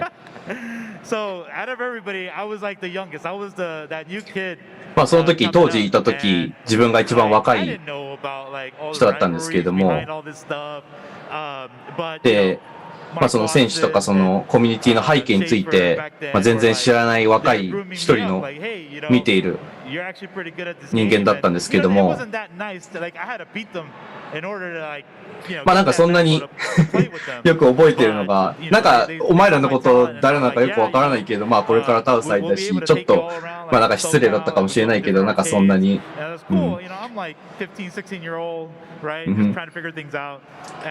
なんか最近始めた15歳16歳くらいの若い少年で、まあそっちはなんかいろんな場所にあった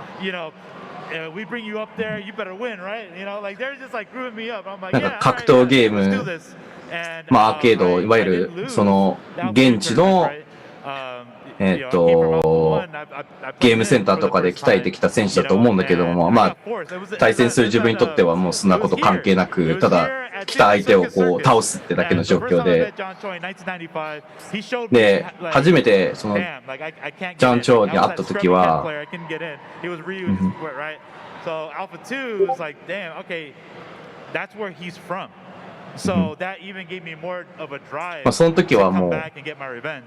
So going into that tournament, I get in there, I was like, 全然相手の方が強かった。まあ、キャラクター相性とかもあったと思うんですけれども。You know how much of a baller you have to be to have laptops in the mid 90s? Well, the can is at it. まあなんかすごい大変だと。まあまた背景について思い出してほしいんですけれども、まあ1900なんかまだ中期パソコンを持つことすらすごい大変な状況で。It was John, and the crazy thing about John is like it just started where it left off. You know, from that circus, and now we're there. So. You know, great tournament, guys. It was fantastic. Yeah, that's really interesting because you guys both mentioned the rivalry, and there were the old gods, right? There was the John Choi. まあもともと早い時期からお互いのことを知っていて、Mike Watson, Martin, Jeff Schaefer. We knew those are the guys who were to beat in the old game, and as the tournament progressed, it was clear like John was going through them, and Alex was going through our players, and the finals. でなんかすごい試合が出来上がるまでの流れもすごくて、まあみんなが知っているような強豪がいた中でそう勝ち進んでいった。なんか状況もかなりすごい状況だったと思うんですけれども、当時どういうことを考えていましたか？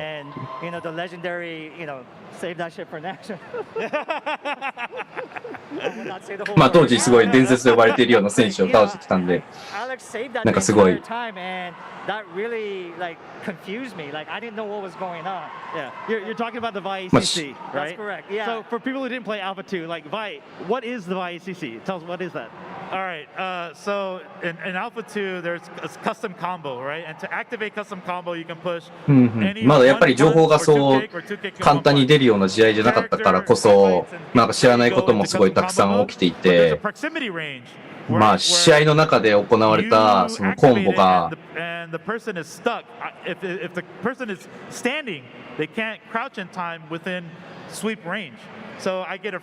かその特定のコンボがそのどういうシステムによって行われているのかを知らないとかなり抜け出すのが難しい状況になるコンボで、なんでその、ね、これはガーフなんだよっていうのをこうニコニコしながらこう行ったのを今でも覚えていますとのことです。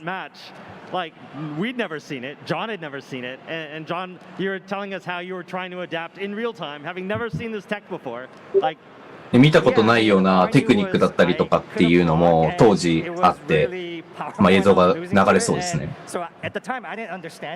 まあ最初戦った時に何が起きているのか正直分からなくて、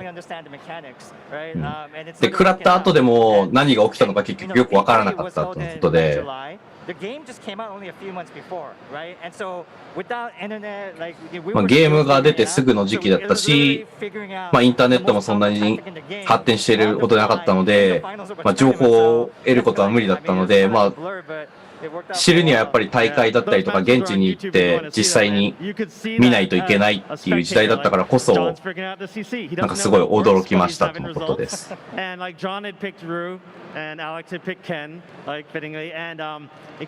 で、それぞれの選手がリュウとケンを選んで、その決勝で、トーナメントリセットが起こった状況で、All right, so I had a lot of characters in my pocket, right? And then I looked at how many そのリセットした後にキャラクターを変えたと思うんですけれども、どうしてそこでキャラクターを変えたんですかっていうので、どうしてサガッタを選んだんですか？ So I use high target shots to avoid the kick alpha counter, and then I could just jump around or jump around now. There's no anti-air custom. So can flail around, and then I still have my custom combo trick, but with Sagat it does a lot of damage, and he gets a cross-up opportunity after that too, which it sets up perfectly for the very last moment, which you could probably talk about that one. Yeah, it was おそらく後でまた話すことになると思うんですけども、サガットを選んだのにはちゃんとした理由があって、自分の持っているコンボだったりとかっていうのを鑑みるに、やっぱその飛び道具がやはりキーになっていて、そこがかなり大きい理由として選んだとのことですね。So yeah, like it's one of my favorite matches. I know it's one of Tom's favorite matches, which we would just love to see you guys play an exhibition now, like first to five. その伝説の試合が自分たちの中でもやはりトップでお気に入りの試合なので、またこのエキシビションでその2人が対戦するところを見れるのが非常に楽しみです。で、こちらで一旦 CM が入ります。Go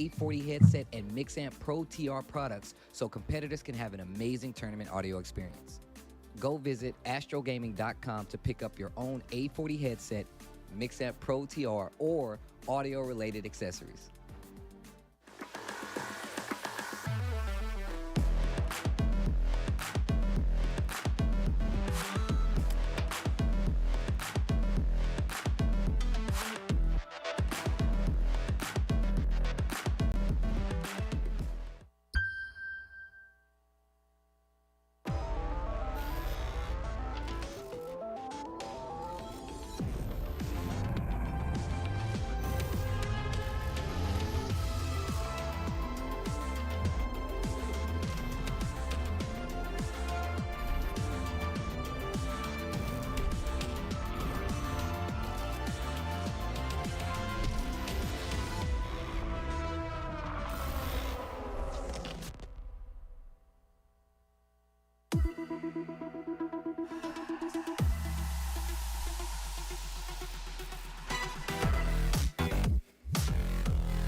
Check out the latest apparel from 10-0.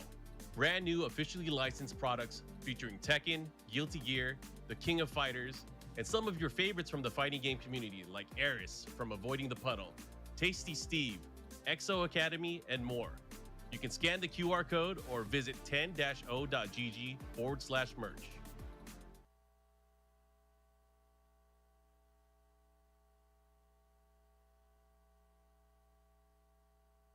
Right. Now, Cien got lucky a little bit on defense. There we go.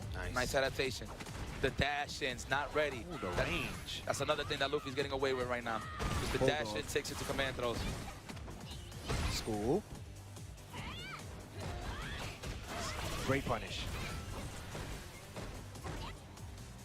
Okay. Just inching in slowly.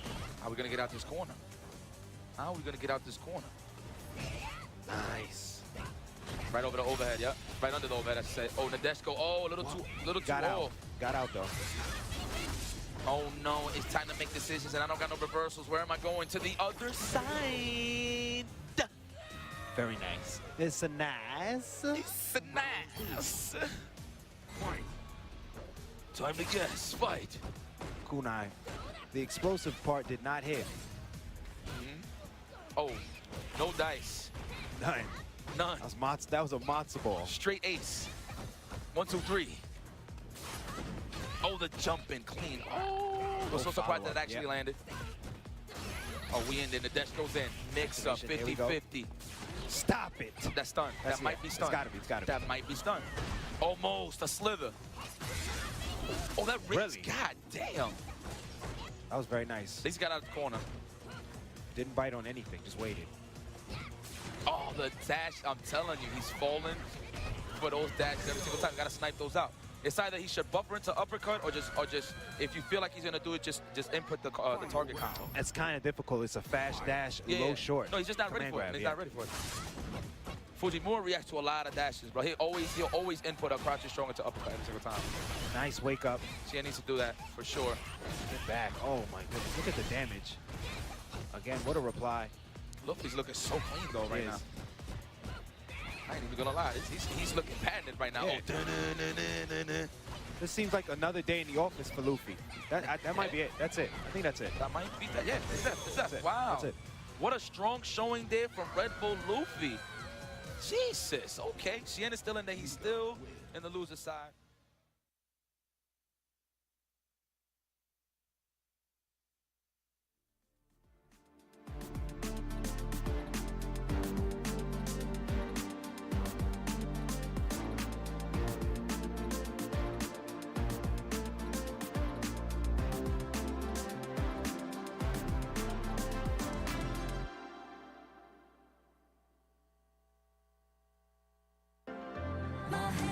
Shaking, but my heart keeps strong. Though my legs keep aching, my voice keeps on. My soul keeps rising as I sing my song. I can hold my own till those clouds move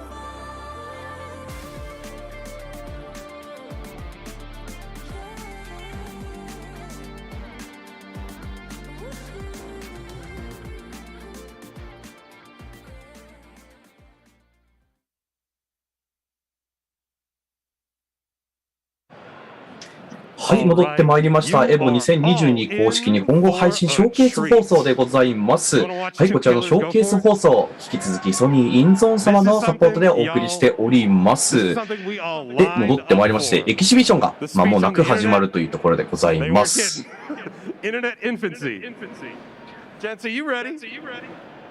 あ、お二方準備はいいでしょうかということで、試合が始まるようでございます。というわけで、実況はお二方にお願いいたします。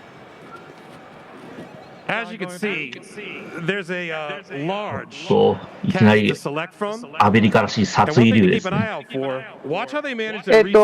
アメリカでは日本と違いまして、アルファ2っていうんですけども、そのアルファ2でですね、殺意の流が使えます。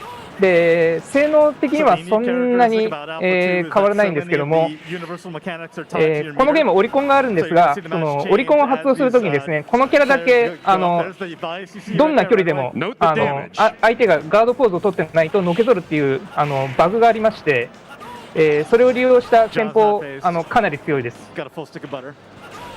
対するアレックス・バイエはサガットは見てから見てから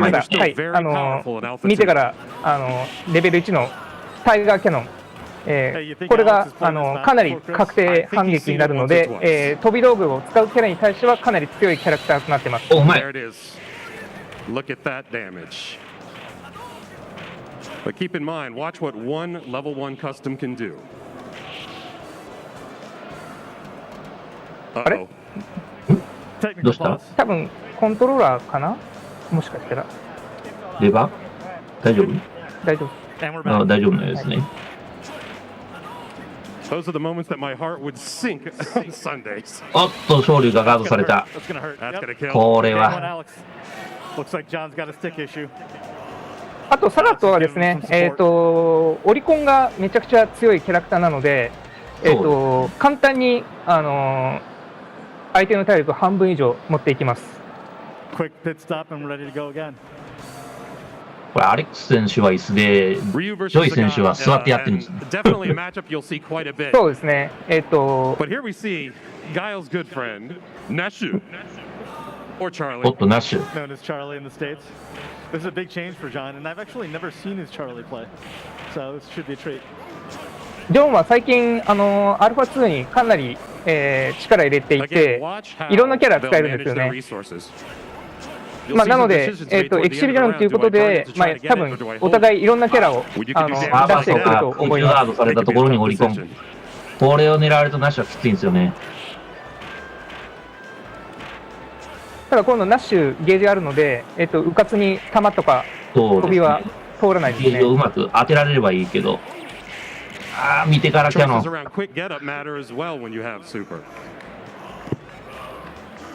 あ、2ラウンド目巻き返していくか。そうですね。02、アルファ2は。対抗力ちょっと遠かったけど、カス当たりだけど拾って。レベル1のスーパーコンボでも十分に発生保証ありますので、見てからスーパーコンボで返すという戦法が非常に強いです。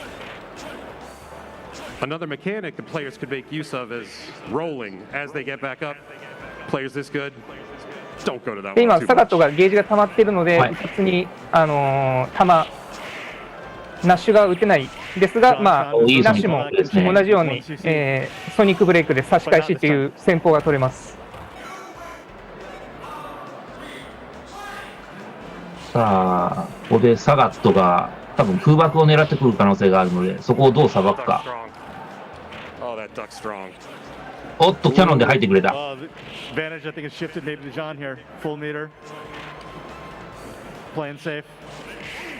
あとはナッシュちょっと落ち着いていきたいところ。Great choice by Alex there. ゲージが3つ溜まっているので、対空オリコンに使うのか、ソニックブレイクで、仕切り直すのか。うまいこと拾えた。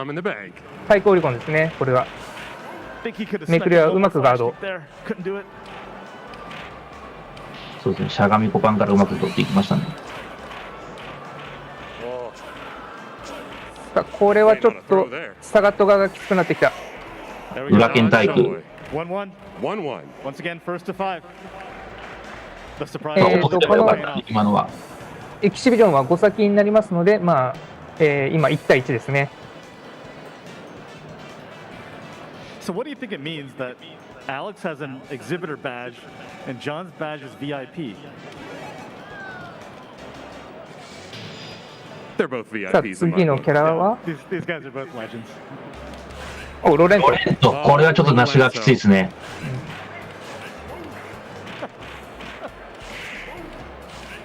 ロレントは一応このゲームの中で3強に入るぐらいの強さがあるキャラクターです。This is a character that 早い上にオリコンがめっちゃ減るので。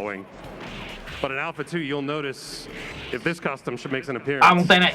Keep an eye out how much he jumps. 今のこれですね。さっきの詳細まで拾えなかったのかな。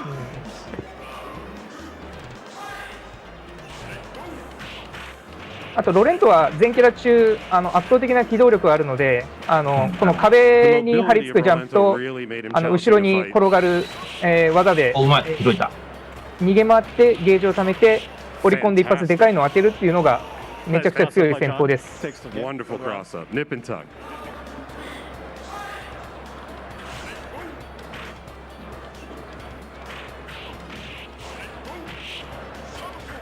What?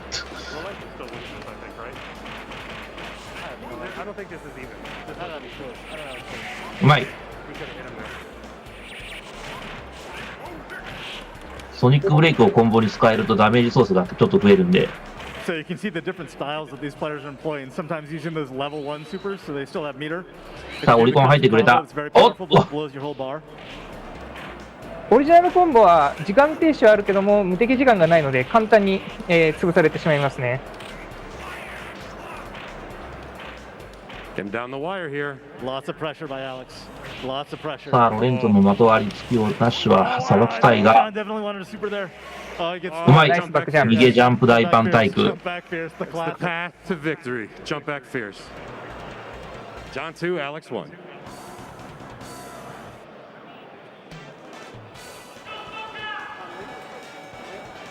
さあ次は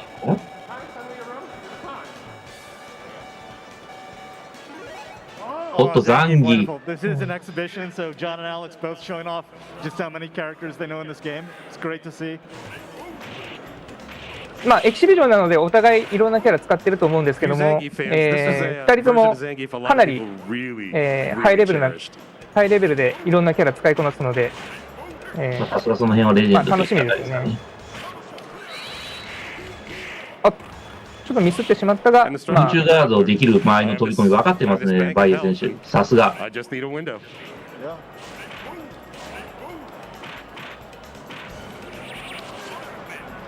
ブレイクはラリアットでかわされた。There's the meter.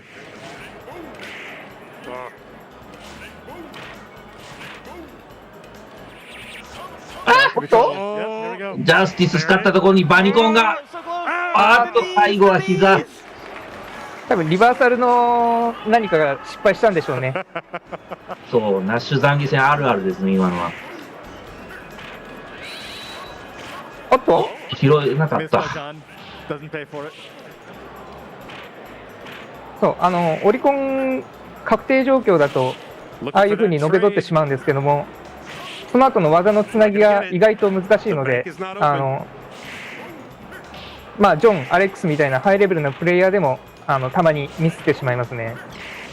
残疑の飛び込みはボディ以外のジャンプ中パンチも何気に強いんで、あれ通常対空ではなかなか落ちにくいんですよ。まあ、あと膝ですよね。その3つを使い分けてナッシュの対空をくぐっていくっていうのが残疑の戦法です。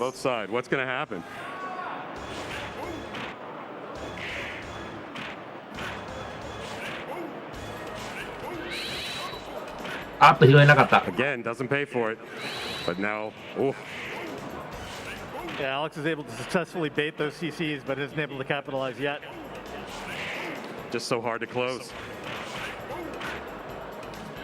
そう。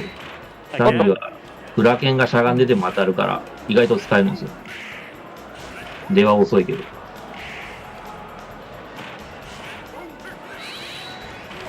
あっと。おっと。レバーサイの戻りに。お互いオリコンのミスが目立つ感じですね。そ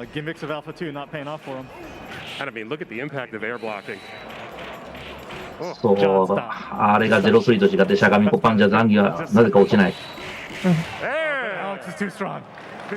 使った隙のバニコン。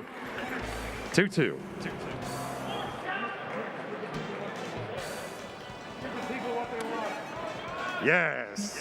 ローズ。So for those of you not familiar with this version of Rose, you might see a little bit of block damage, and you might see one of the best normals in fighting game history. It's that low strong right there. Or worst. Incredibly safe. ローズは先ほどのロレントと同じくトップに位置するキャラで、まあゼロカンがかなり強力ですね。ただゼロカウンターが技がないので、はい、ガード不能なのと、あとこれが、分身が最後の分身がガード不能になるんで、それを利用したガード不能の置き攻めとかもできます。さあイリュージョンでジャンプショーキックを混ぜて。そうですね、ジャンプショーキックが大きいキャラクターには中断になるので、分身も含めて当てると、かなりいやらしい攻めができます。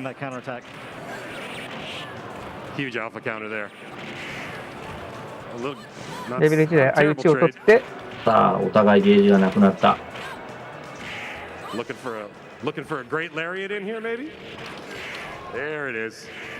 kind of a crazy matchup because Rose has those mirrors, that mirror super. She can go in against Zangief. Usually that's a pretty dangerous proposition. さあ、残機ゲージを入ってしまった。ローズは最悪ゼロ感で追っ払えるが、さてどうなる。スカシジャンプスキルを警戒してちゃんと落としてますね。分子中のスパコン。勝ちに来た感じでございます。Cheese and cherries. It's like a charcuterie plate. Alex is thinking about it. He's thinking about what to do. This man plays the entire roster, so he's got a lot of choices. I don't know if he Quite plays I wonder who we haven't seen yet. Probably doesn't play Idon either. I don't know. He's been known to play Ken once in a while. Chun-Li was fairly popular. Chun-Li was okay in this game. Oh, Ryu. Let's go to the real deal. 今度は竜ですね。竜はもう本当スタンダードな竜ですね。ただやっぱ波動拳が強くて、近距離で当たると今みたいな感じで自動的に灼熱になります。Back in '96, Rose and Ryu were two of the strongest in the game. But regardless of the year of the game, you still get to see fierce fireball. Oh, my zero kan So that is an advanced trick where you can Thank you guys for that. And counter it with the uppercut. To be able to make a read on an alpha counter to DP that, great stuff. あれをうまく仕込まれるといくら最強のゼロ感を持っているローズでもなかなかちょっと打ちづらくなりますね。Note the meters. There it is. There it is again. Alex just does not want Rose to get the party started. He'll do anything to keep この強波動が強い。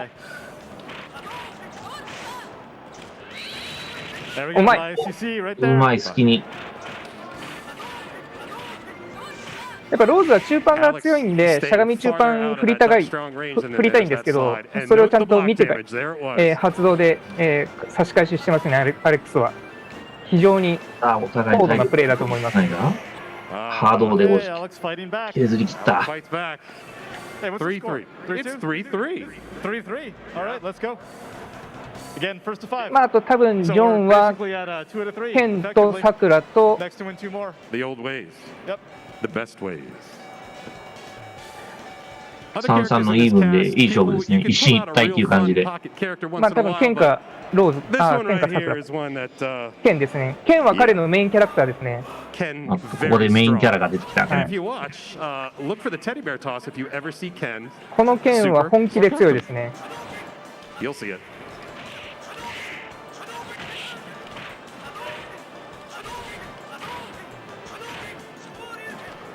おっと、もったいない。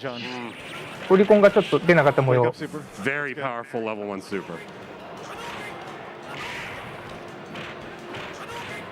ただアレックスも波動の使い方が非常にうまいんで、なかなかジョンに、ペースを握らせてくれないですね。ただゲージが3つ溜まっているので、耐久オリコンや玉抜けオリコンが控えてます。そうすると弾は打ちにくい。エンダーがキックカウンターをどういう使い方をするか。多分あの体力だったら死ぬんで使うまでもなかった。そうですね。さあゲージが溜まっているので攻めにも守りも使える。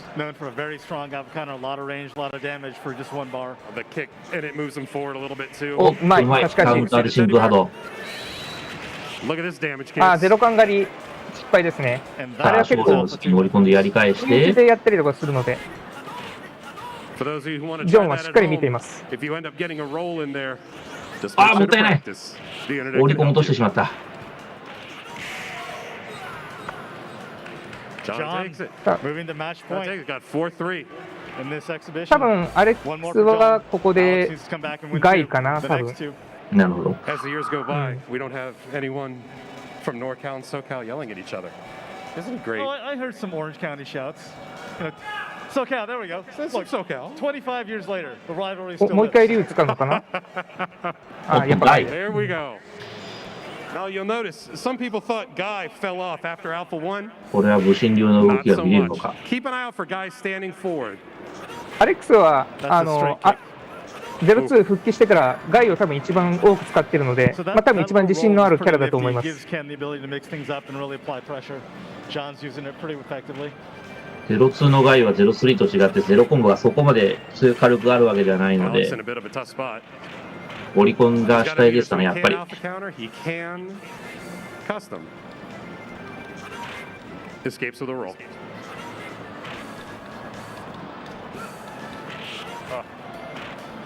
ただジョンの地上戦が本当にうまい。あ、抜けれなかった。いや、今のは抜けれなかったというよりかは、前に歩いてきたところにオリコンを狙ったけども、ちょっと遅くて波動が出てたって感じがしますね。危ない。あっ、もったいない。ちょっと今のもったいなかった。レベル3を食らってしまう。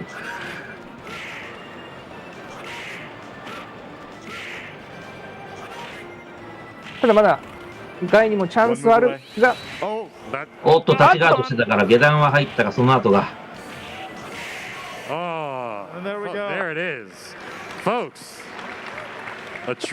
アレックスもったいなかったですね。はい、ナイスゲームでした。Two of the best you'll ever see. Two of the best Street Fighters to ever do it, certainly in North America. Let's give it up for both John and Alex. いやでもいいエキシビジョンだったです。そうですね。はい。レジェンド同士。So Tom, what did you think about that? That was great. You know, I haven't seen Alpha 2 in 15 years, to be honest. Or this morning. Yeah, but it's a fun game, it's a fast game, and so much of the cast. いつ見てもやはり最高のゲームですねということで久しぶりに見ましたが、今でも遊んでいる選手もたくさんいますし、またこの場で見れたことがすごく嬉しいですということで、2人ともありがとうございましたということで。さあこの後も続々面白いものが続いてくるので、ぜひそのままご覧くださいとのことです。はい。Speaking of support, you should support our monitor and headset partner, InZone from Sony, the newest brand in gaming gear providing you top-of-the-line equipment. The InZone M9 and M3 27-inch monitors bring you incredible high-resolution and high-dynamic range pictures and reactive experience with 144Hz and 240Hz refresh rates, 1 millisecond gray-to-gray response time, variable refresh rate technology, and more. On the audio side, their line of headsets includes the InZone H9, H7, and H3 models featuring 360 spatial sound for gaming. The line offers noise-canceling, wired, and wireless options. With dedicated PC software for both monitors and headsets, the InZone Hub enables personalized settings to your optimization. Sharpen your senses with the brand new InZone products and check them out at sony.net/gaming-gear. Dash up, back throw the Mochi got caught for the corner. Oh, the drill. Are you kidding me? Oh my God. Let's go!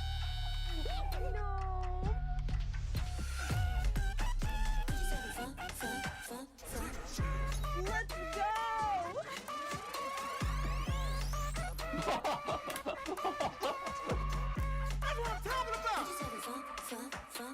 talking about!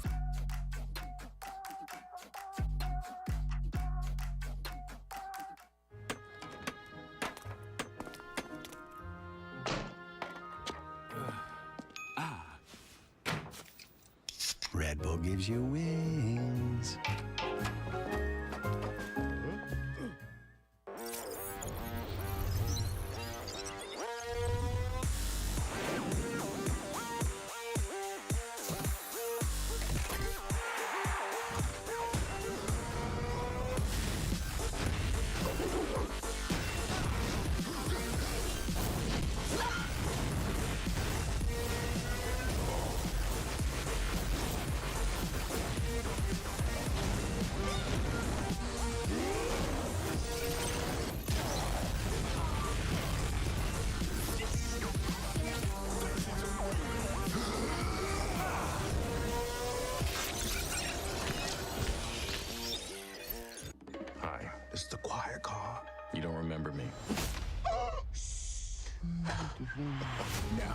Talk to me. I'm not the only one doing a job on this train. Enemies. I recognize that guy. He was in Mexico. Tequila? Become. When we get off this train, the White Death waits for you with his army of assassins. Allies. We need to come up with a plan. Was that a snake? It would appear so. Bullet Train. Exclusively in theaters. Now playing. Rated R.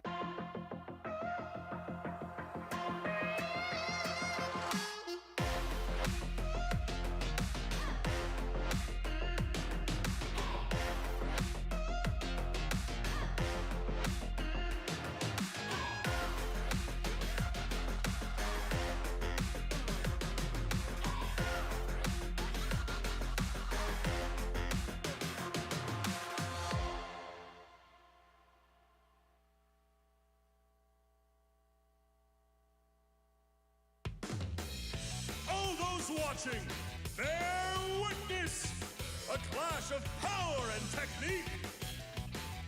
This will be a fierce contest. Who will grasp glory in their hands? Who will eat and who will be eaten? The fateful battle is about to begin. Can you all feel the drama? Their true abilities will be tested. Show me the ultimate fight!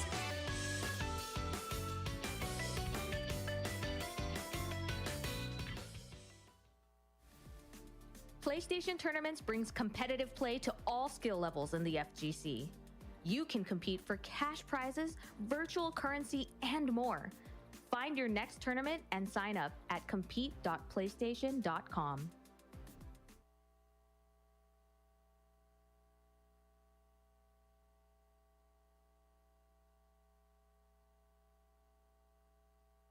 Hyper aggressive.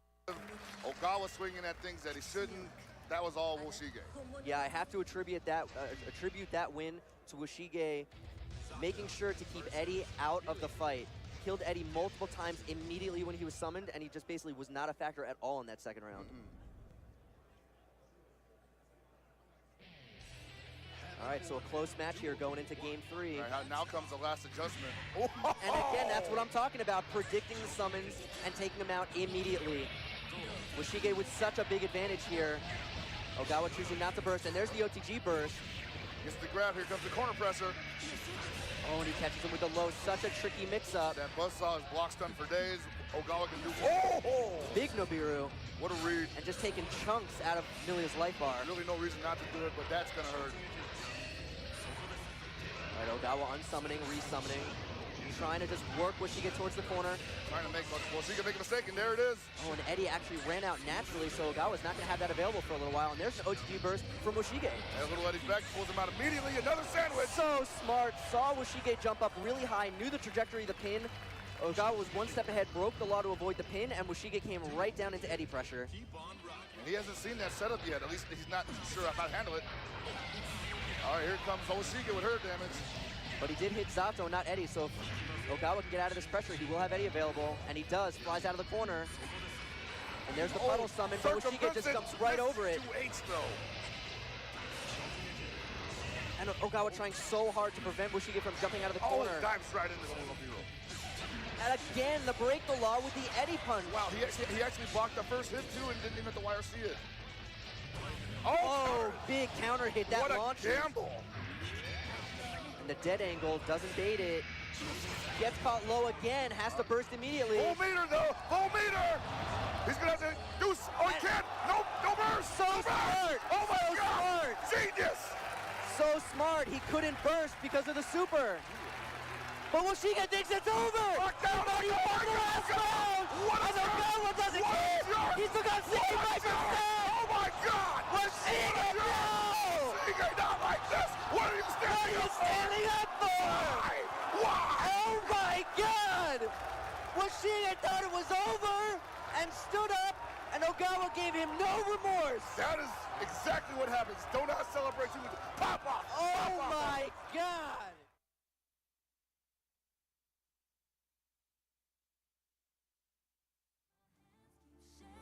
But my heart keeps strong, though my legs keep aching, my voice keeps on, my soul keeps rising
shaking, but my heart keeps strong. Though my legs keep aching, my voice keeps on. My soul keeps rising as I sing my song. I can hold my own till those clouds move by.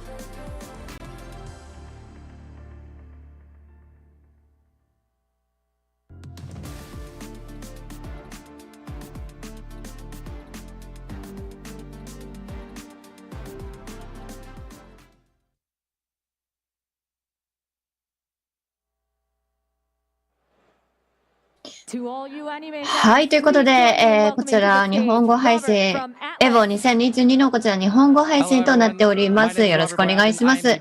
堀地かりと申します。そしてこちらソニーインゾーンさんの提供で、こちら、ご協力でこちらの方をお届けさせていただいております。よろしくお願いします。さあ、こちらのセクションはペルソナ4ですね。こちら皆さんのためにスペシャルな、新しい情報を持ってまいりました。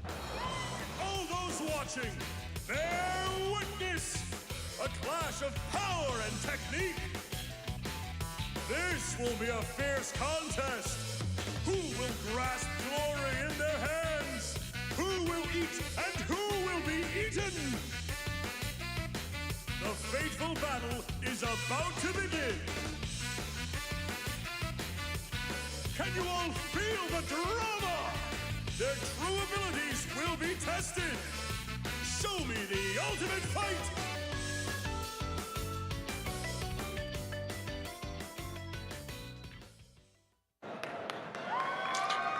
さあ、ということでトレーラー見ていただきました。So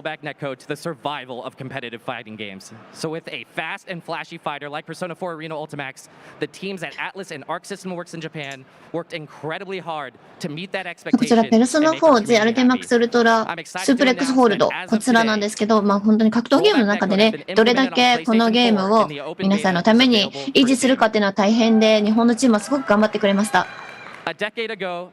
少し前ですが、こちらはペルソナ4のこちらのゲームですが、少し前にリリースされ、ここまで来ました。本当にここまで来れたのは皆様ファンのおかげ、そしてコミュニティの皆様のおかげです。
Shout out to our partner Rushdown Revolt, a free-to-play, fast-paced, and combo-centric fighting game. Experience 10 unique characters, best-in-class rollback netcode, and a fresh take on platform fighter combat. The game's signature spark mechanic lets you cancel any attack into a dash and sets you up to combo opponents like never before. Their alpha is available now on Steam with an open beta release coming August 30th. The beta will have new stages and a new stance character, the chain-wielding assassin Reina.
What's one award?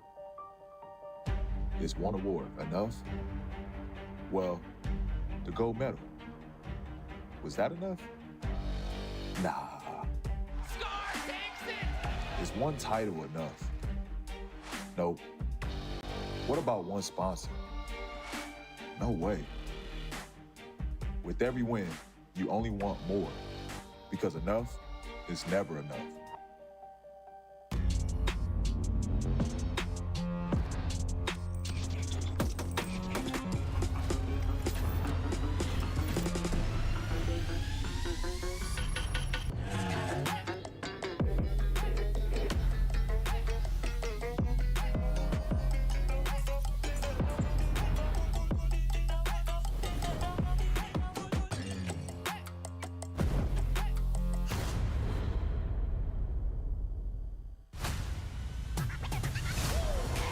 Girl is Arya Stark of Winterfell.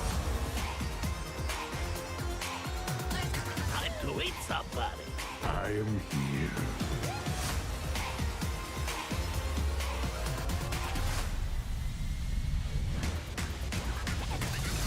Really? This is what I'm up against?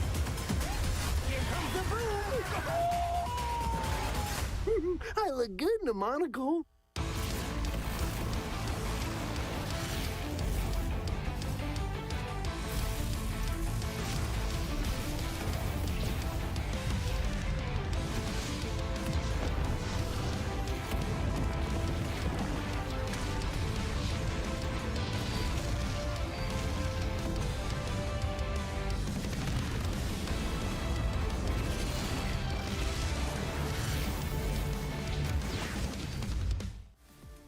Looking for a new controller? Our partners at PowerA bring you the Fusion Pro 2 and the Spectre Infinity. The remarkable Fusion Pro 2 wired controller for Xbox Series X and S is packed with pro-level features to give you peak gaming performance and comfort. Featuring a mappable Pro Pack, 3-way trigger locks, and much more, the officially licensed Fusion Pro 2 gives you a competitive edge when gaming on Xbox or PC. The brilliant Spectre Infinity enhanced wired controller for Xbox Series X and S lights up your gaming. This one-of-a-kind gamepad offers tons of color combinations you can customize, plus 3-way trigger locks, dual rumble motors, and more. Officially licensed by Xbox, the Spectre Infinity is compatible with both Xbox and PC platforms. Learn more about both at PowerA.com.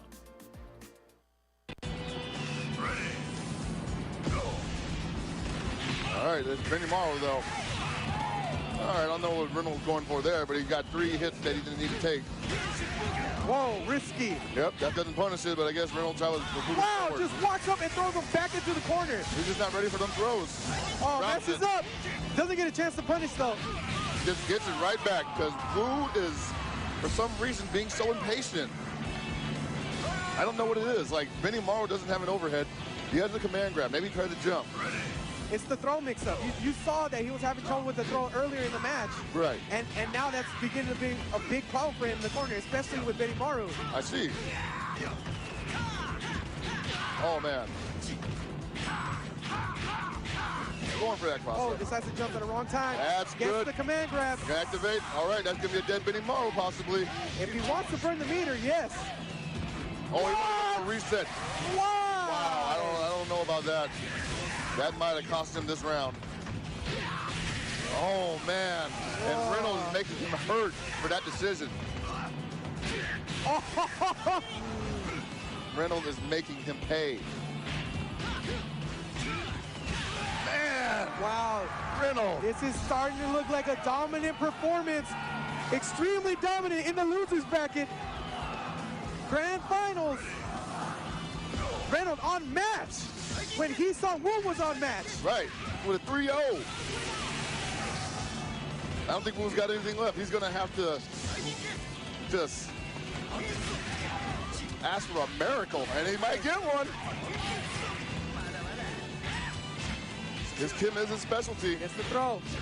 And right now, Reynolds. Oh, all right, chooses not to burn the meter. Smart decision. Okay. Oh, gets another one. Oh! Too high. This is gonna be a big combo. Too high. It's over. 1. Oh, he messes it up. Oh, he did it. He did it. Archbishop wins. Oh my Lord. In a dominant performance in losers grand finals after resetting the bracket. Oh. Reynolds wins. EVO 2013, and we have 13 champion. And we have a U.S. champ beating the Japanese and everybody else that was here today. Beat the former champion. Beat internationally, beat every, wow.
はい、戻ってまいりました。はい、お待たせしました。2022年公式日本語配信ショーケース放送でございます。はい、こちらの放送はソニーインゲームゾーンのサポートでお送りしております。ありがとうございます。ありがとうございます。はい、今回、翻訳としてお供させていただいております。ワッチと、はい、そして堀内かおりです。よろしくお願いします。よろしくお願いします。はい。さあ、もう早速次のセクションですね。Hello, it's me, Amy. I won't talk much. Amyさん。Amyさん。Please come say hi. Yeah, we're over in the mix indie. そう、タフラブアリーナの開発者の方ですね。そうですね。 Mix showcase. Thank you so much. まあ、現地でも、その、ブースがあるみたいなので、ぜひ、遊びに来てくださいとのことでした。はい、来ました。If you don't mind, I just want to take a minute to tell you about our indie game and why you should give it a さあ、 chance. こちらタフラブアリーナ、インディーゲームの、こちら格闘ゲームになってます。This is a picture of me about これは私ですねって。 years and 9年前ほど前ですかね。 And I bring this up just to show that I've been here for a while. I love coming here. I love fighting games. まあ、エボはもうすごく長く私も参加させてもらってて、格闘ゲームが大好きです。You know, I want to share the things I love. I want to get my friends into fighting games. で、まあ、本当に自分の好きな格闘ゲームだったりとか、かわいい。そういう自分の好きなものをみんなと一緒に楽しみたいという思いでした。And this is not a new phenomenon. If you go on to twitter.com, you can find all sorts of hot takes about, how can we make fighting games bigger? Is it that they're hard? Is it that they need better tutorials? Is it that, 格闘ゲームがこれから大きくなっていくためには何が必要なのかっていうのを考えていて、素晴らしいチュートリアルなのか、それとももうちょっと垣根を越えた戦いやすさだったりとか、どこなのかっていうのを、自分なりにすごい考えて、考えてきたわけです。で、これが自分の中での一つの答えとして作ったゲームになりますっていう。で、友達とかに、教えやすい、プレイしやすいものを作りたかった。大きく4つのルールで構成されている格闘ゲームを学びたい人向けのゲームになっていますと。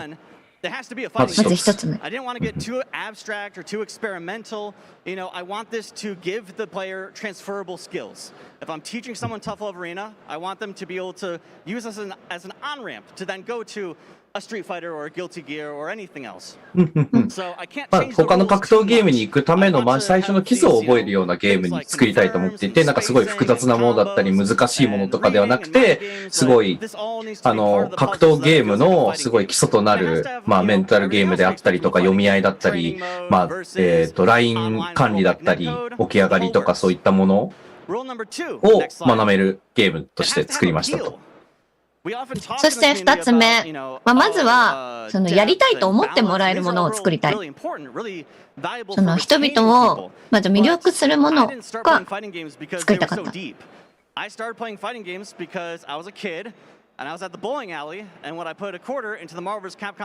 子供の頃にそのアーケードみたいなゲームセンターとかに行って、コインを入れてプレイするっていうのがとても私は楽しかった。それをみんなに楽しんでほしかった。で、こちらはエイミさん一緒に開発してくれた人です。キ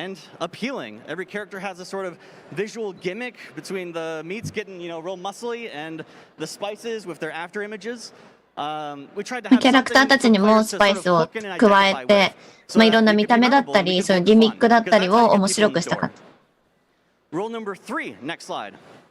それでは3つ目ですね。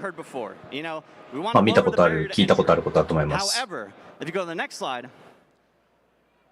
The whole mantra I had while making this game was low floor, high ceiling.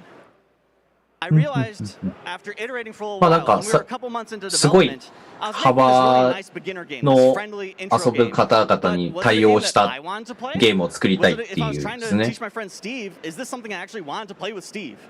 So as much as I want to cater to the beginning audience, and I want to give them, that jump to intentionality as fast as possible. I want to give them something that they can learn in 5 minutes and go do a combo, which is the left side. もう本当に友達に教えるってなった時に、じゃあ私はこのゲームをその人に教えたいか、この人に本当にプレイしてもらいたいかっていうのを聞き続けて作りました。でも本当に5分でいろんなテクニックというよりは、操作を覚えられるぐらいのものにしたかったと。あまりコンプレックスではなく、シンプルでも楽しめるような格闘ゲームにしたい。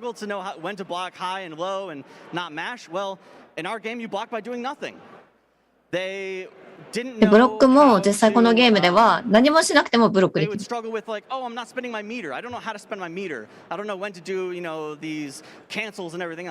Well, we use just 1 meter for both cancels and for burst. So if you're a beginner, just burst.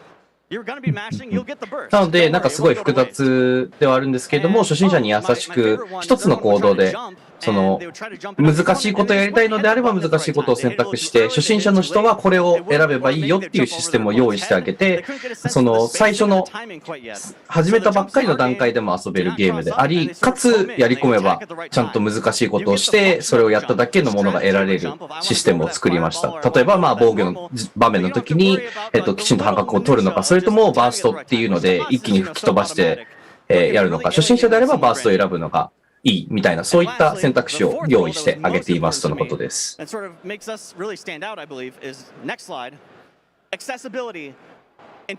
そしてこちらはもう本当にプレイするためにどれだけそのゲームにアクセスしやすいかっていうのをポイントにしました。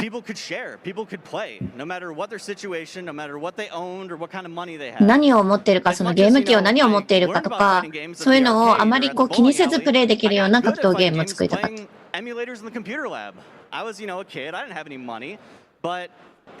私が子供の時はそんなに高いようなそういうゲーム機を買うようなお金も持っていなかった。でもそんな時でもやっぱりプレイしたいとずっと思っていたので、こちらのタフラブアリーナはブラウザー、コンピューターのブラウザーでもプレイできるようなゲームになっています。イ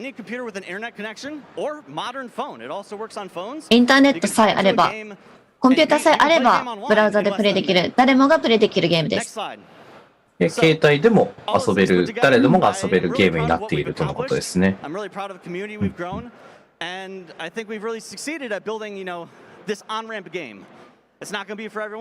It, has a few very opinionated decisions, but I'm really excited about its potential to teach people and to bring people into the scene and bring people to EVO. So thank you so much for listening to my talk. ユニークなゲームではありますので、全員が全員大好きになるゲームではないかもしれないですけれども、本当にみんなにプレイできるような、みんなが誰でもプレイできるようなゲームにしました。本当に今日はありがとうございました。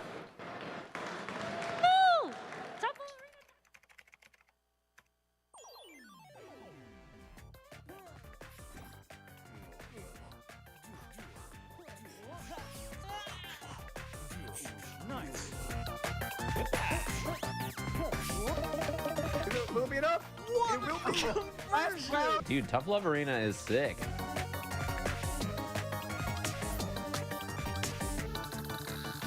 And I tried to add just enough to get to the fighting game that I would have fun playing, but still felt as simple and bare bones as possible. Tough Love Arena at toughlovearena.com.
Joe, さあ、皆様大変お待たせしました。こちらまた戻ってまいりました。エボ2022、日本語配信となっております。そしてこちらはソニーインゾーンの、ご協力でお届けさせていただいております。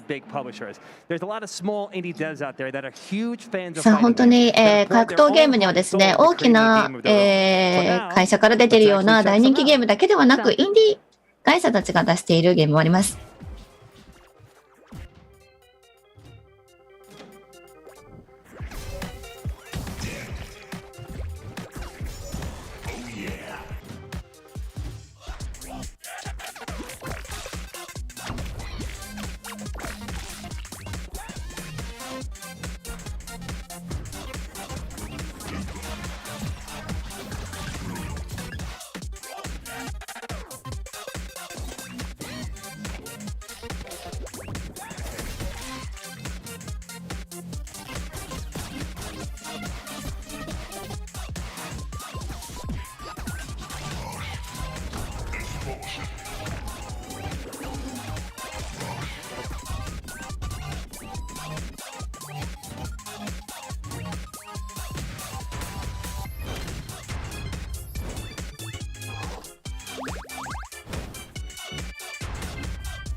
You can't stop me.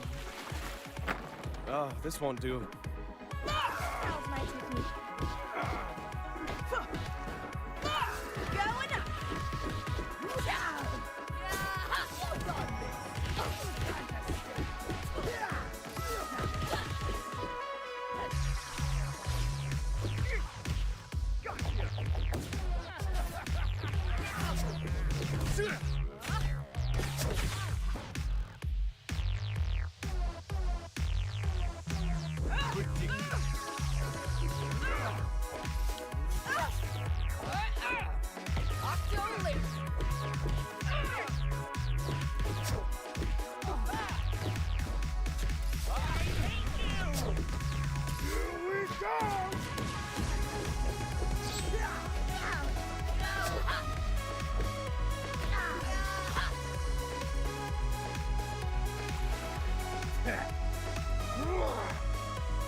I'm getting too old for this.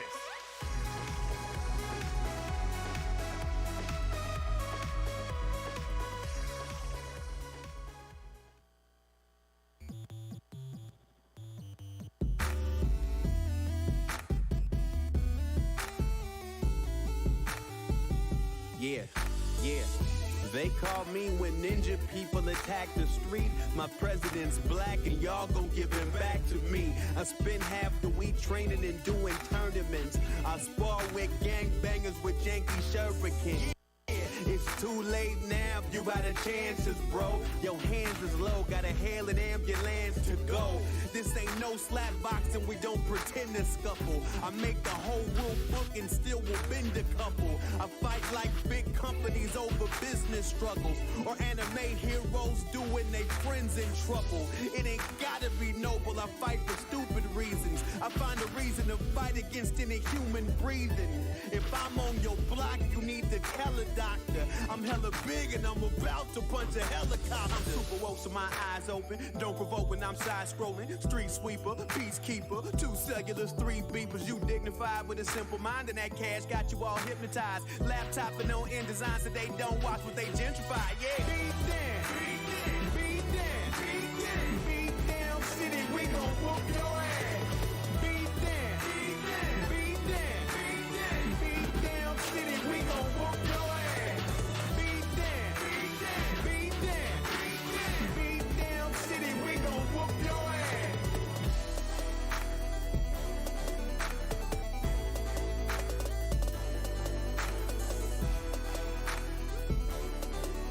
Okay.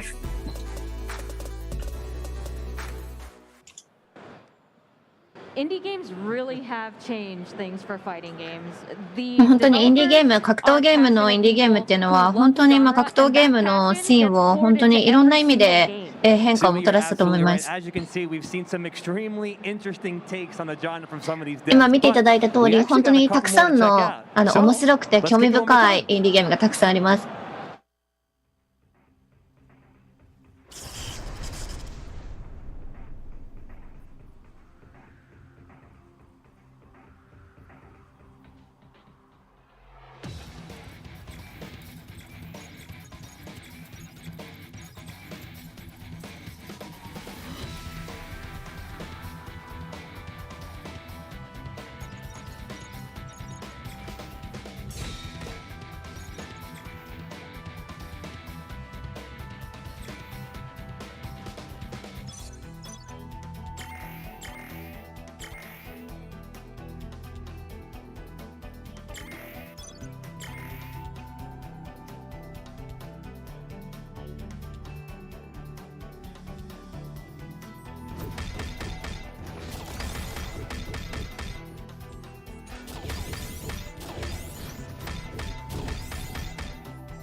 Thank you to Hori for their continued support of EVO. They've been our supporters for countless years and have had top-notch fight stick and controller products for fighting game competitors. Their newest product is no exception, bringing you the Hori Fighting Stick Alpha for PlayStation 5, PlayStation 4, and PC. Check it out for yourself over at horiusa.com. Thank you. Dash up, back throw though. Mochi got called for the corner. Oh, the drill. Are you kidding me? Oh my God.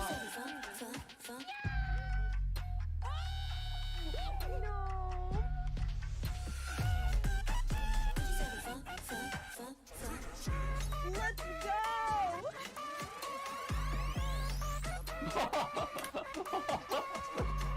That's what I'm talking about.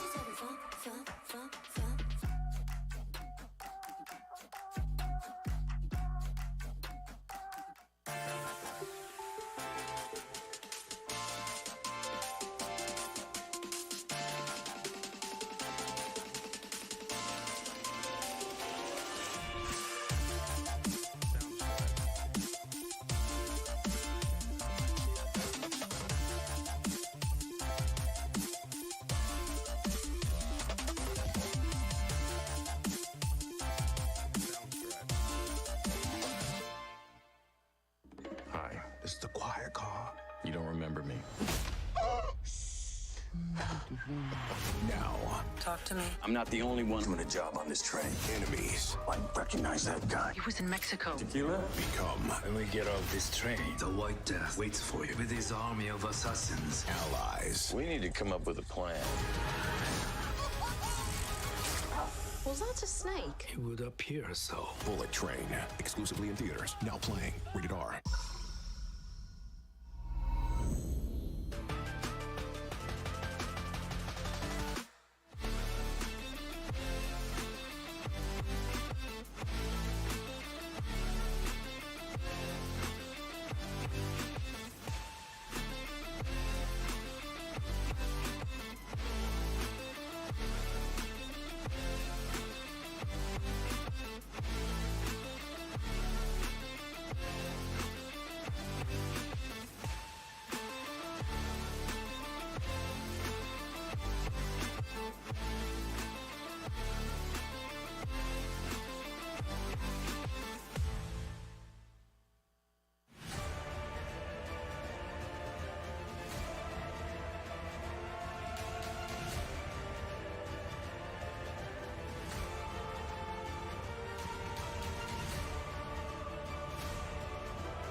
The EVO team would like to give a big thank you to Fresh Cut, the highlights partner of EVO 2022.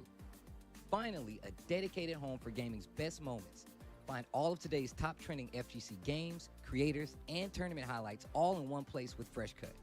Fresh Cut is the next generation creator content platform, redefining engagement between creators and fans to help communities build and grow. Remember to catch all the highlights this weekend with the Fresh Cut EVO 2022 Best Moments playlist, live each day in the Fresh Cut app at 1 p.m. Pacific. Check out Fresh Cut over at freshcut.gg/evo. DY. Last kick. Oh my goodness, now watch it. Daigo gotta be careful now. Oh my sweet child of mine. Take the throw. He's gonna take it. He's with it. Ow! Defense, throw me! Wow! He said, come on, don't try to hit me, hit me! The guts. That was nothing but guts. That's berserk. Come on, don't try to hit me, hit me! Hit me. Look at Morpheus right there, Daigo. Morpheus the beast. That is what Morpheus said, yeah. He said, don't try to hit me, hit me! Good stuff. One game for Daigo the beast. That man, not only is he kicking your ass Dolo, but he got a really big team and he do really nice things. Oh, the donkey kicked the yeehaw. He is on it. He's definitely on it right now.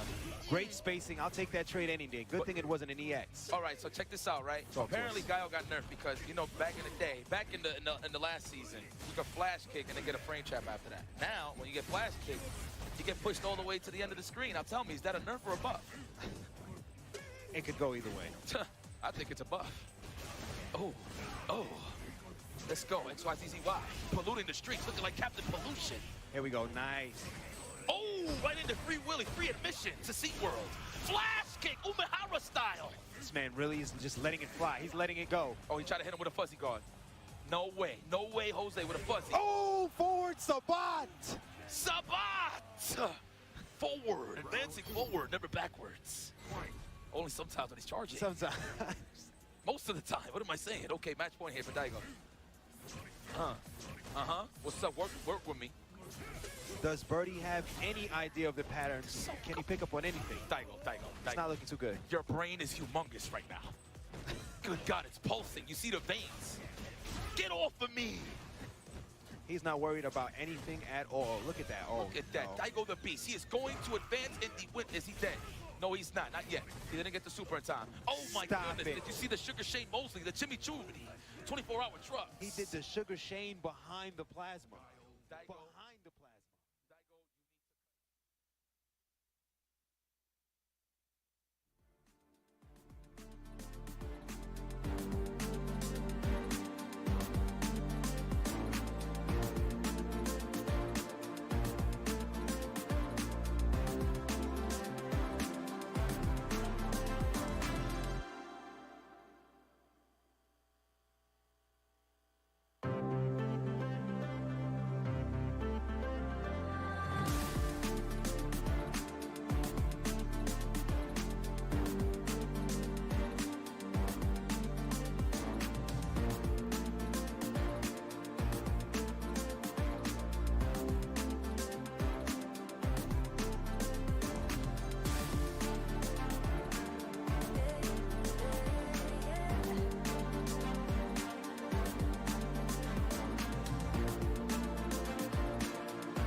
はい、戻ってまいりました。エボ2022公式日本語配信ショーケース放送戻ってまいりました。今回翻訳として、お供させていただいております。ヒートボックス VGBH に所属しています、ワッチと申します。そして今回ご一緒していただいておりますのは、このお二方になります。自己紹介をお願いいたします。はい、吉尾です。よろしくお願いいたします。猫下です。よろしくお願いします。はい。で、本日の放送は、ソニーインゾーン様のサポートでお送りしております。ありがとうございます。ありがとうございます。はい。というわけで今、現地の方で、レジェンド2人にお越しいただいて、これからいろいろ聞いていくという状況になっております。めちゃくちゃくつろいでますね。ジャスティンいつも通りですね。でso hyped for the finals, and to have Justin, like the US hero, against そうですね。ジャスティンと大悟がいて、この伝説の選手2人がいて、みんな多分すごいテンション上がってると思うんですけれども。めちゃくちゃ人気ですよね、アメリカにね。このジャスティンとアレックスは。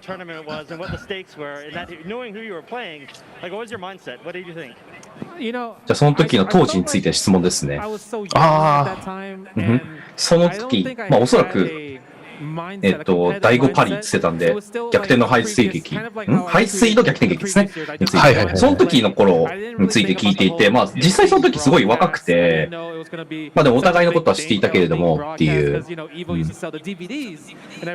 で、エボはビデオとか売っているっていうのがあったので、まあなんかすごい若かったこともあって、かなり緊張してたっていう。で、すごい自分にとってもすごい大きい大会だったのでっていう。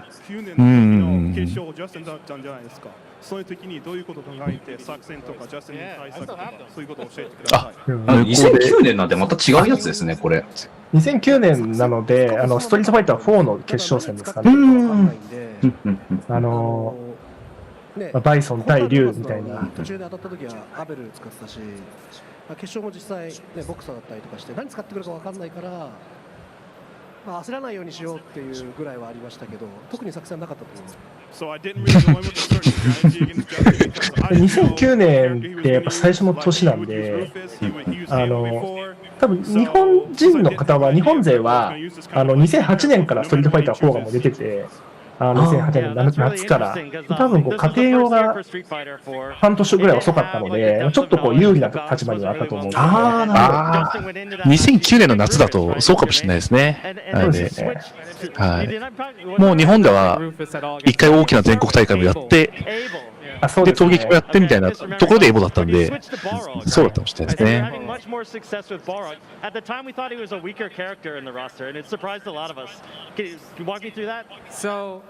まあ、キャラクターを変更したっていうところについて聞いてます。はいはいはい。まあ、竜使いの人たくさんと一緒に練習してたっていう背景があって、でみんなそのキャラクターを選ぶなって言って、大悟はそのキャラクターについてめちゃくちゃよく知ってるから絶対に使わない方がいいって反対されたんだけれども、いやいけるから信じろよっていう風に言っていて、で実際1試合目すごい負けてしまったんだけれども、で背景見たらその友達がこうポンポンっていう、まあバルログなんで、まあ実際あれですよね、バイソンですよね、おそらく名前が違うんですよね、日本語と英語で。はいはい、そうなんですね。最初ちょっとアベル使って、まあ負けてしまってバイソンにこう変えていったみたいな流れですよね。2009年。この頃エボってあれですよね、すごいみんなアドバイスがありだったみたいな時代があったから、あれですよね。すぐ後ろに友達がいてっていう。近いですよね、すごい本当に。観客も。そうなんですよね。ただ梅原さん、あの時一人だったから結構不利ですよね、そういう意味でも。もうアウェイ感は確かに感じたかもしれないですね。今実際アウェイ感を感じてるっておっしゃってたのも多分それです。だったんで当時バイソンが。だからそういうなんていうのかな、龍が嫌がるキャラクターっていうのをちゃんと知ってるんだなっていうか調べてきてるんだなっていうので、だからバイソン選ばれた時はすごいやりづらいなって思いました。So when Justin picked Bison, or when he picked Boxer, he thought like, oh, he must have そうなんですよ。 researched and キャラクターの名前が違うんですよね。バイソン・バルログ・ベガが。そうですね。これはもう本当に海外大会を見るときにいつも混乱しますよね。混乱するところですよね。特にこのストリートファイターは。そうですね。毎回なんかこのなんか3つがあれどれがベガでどれがバイソンでみたいななりますよねちょっと。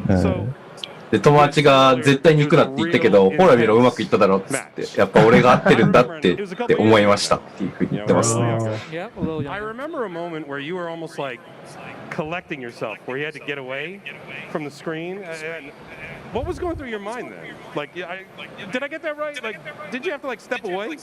I didn't step away. The crazy part is like I stood up, walked away because I actually thought I won the round. Like I won the game. I thought, okay, I won the game, and I'm like, let me go collect myself because obviously all the East Coast guys. なんか試合が終わった後になんかその画面外に移動していたっていうシーンがあって、その時に何を思っていて、どうしてその行動を取ったのかっていう。で、もう試合勝ったと思ってたらしくて、みんなになんかこうやったぜみたいなことを伝えたりしたくて、まあ自分ちょっと心を落ち着けるためにどうしてたらみんなが早く戻れっつって。そういうことだったんですね。なんかすごいちょっと途中勝ってめちゃくちゃ喜んでましたもんね。確か当時。あれリセットしたところじゃなかった？リセットしたところでめっちゃ喜んでたよね。確か。Like, what are you most excited about, especially with the new era coming up, with a new Street Fighter coming up? まあ新しいストリートファイターについてどう思いますかっていう。We also played a good amount in Street Fighter 5, so I really do hope that we get to play Street Fighter. まあ4でも5でもお互い対戦していい経験が取れたんで、まあ新しい6でもまあお互い戦えればなっていう。やっぱりいつでも梅原と対戦するのはすごい楽しくて。ビューとかガイルとかお互いのキャラクターもあって、また遊べればすごく嬉しいなっていうふうに思ってます。楽しみですよね、来年。楽しみですね。次の世代に向けてストリートファイターがいろいろ変わったんじゃないですか。その梅原さんにとって何が一番楽しみなのか、将来のこと、スト5に対して、ストリートファイターに対しては。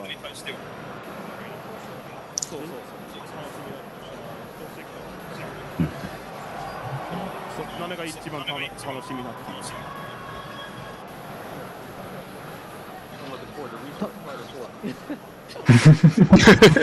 てそうですよね。結構難しいですよね。難しいですね。会場の声結構聞くの難しいみたいな。なんかすごいアグレッシブにお互い攻めるようなゲームに見えるんで、そういうゲームのが好きなんで、そこはすごい楽しみです。So I'm really most excited for Street Fighter 6, and because it seems like a game where you might be able to attack a lot and be more aggressive, and he thinks it might be a more fun kind of game to play. Okay, well, it was a pleasure meeting you guys up close. お二方に会えてすごく光栄ですと。20年間ずっと2人を見てきたので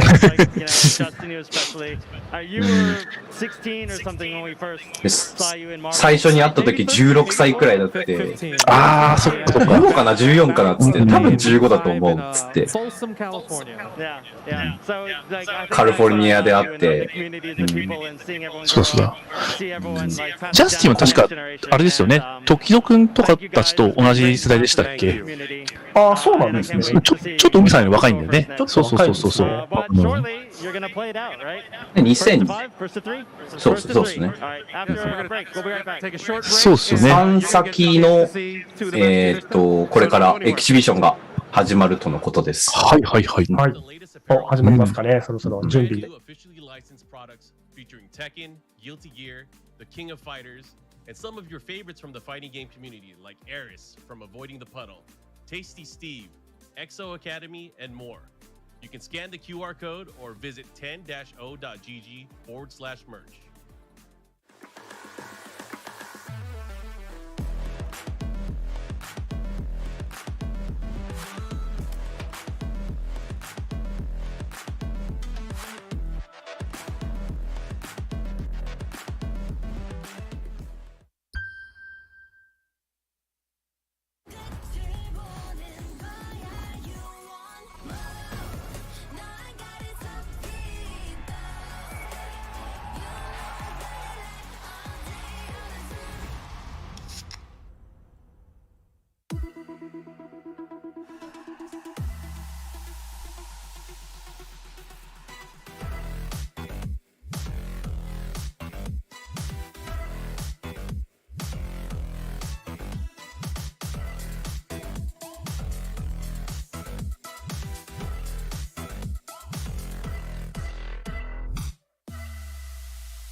Shoutouts to Astro Gaming, the audio partner of EVO 2022, providing audio for EVO tournament stations with their A40 headset and Mixamp Pro TR products so competitors can have an amazing tournament audio experience.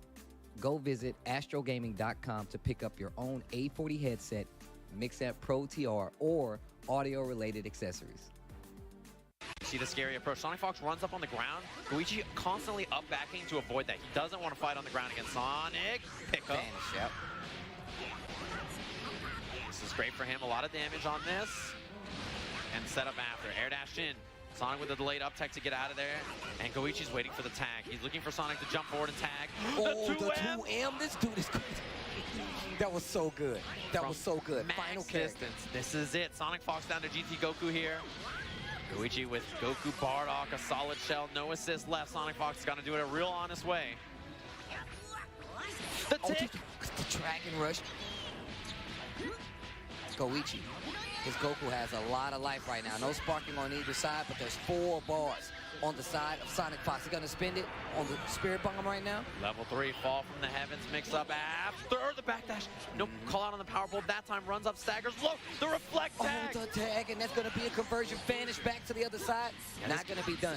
This game is looking very scary now for Sonic Fox. Drops him, goes low. Goichi just needs a hit. Air dash over, he jumps out. H lariat, backdash after. Bardock's backdash is so good for setting up those whip punishes. Sonic Fox in hot pursuit, gets hit by the tail end of the assist, but nothing. Thought we were going to see a vanish right there to make something happen. Sonic waiting it out, he's got a lot of time, he's got meter. Dragon Rush again! This is a huge call out, he's got enough meter to self level 3 too. I don't even know if he needs it with the Spirit Bomb, but yeah, he's gonna do it anyway. Spirit Bomb, 1 meter left for Sonic Fox, drop the whole world on him. Kid Goku running out, GT Goku. Last game, last characters. Final set between these two in the winners finals. Winner goes on to winner side grand final. That's a huge advantage in the front. The EX uses the vanish to get the pickup. He's gonna get more meter, but thanks to the scaling on the bar, he only needs, no, that's not gonna kill. As much as he can get, not enough. Sonic Fox, 1 chance. The key blast. Staircase, on same side block. Dragon Rush. The Dragon Rush. Sonic Fox still in this thing. 3 bars, and he's gonna get a 4th, and it's definitely not gonna kill. Goes for the level 3. Okay. Super Saiyan 4. This is the final match, final mix-up. What does he do on Wake Up? Goichi has a meter, so he can kind of vanish out if he wants. Does Sonic bait it? Other side. Powerful. He's going to do it for Runs Goichi. up. You gotta watch the overhead from Goichi, the stagger pressure. Dash up with the auto combo. Oh, 49 seconds left. He dash up. In the front. He jumped into it. Goichi makes it. Grand Finals EVO 2019. He clutches it out last year. He took the L this time. He's in winner side grand finals. 1 more set for him, and he's exhausted.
そうだ。ちょっと気になりますね。ちょっとこの画角がなんか、エボ感に、やっぱエボだなって思いません？エボですね。すごい。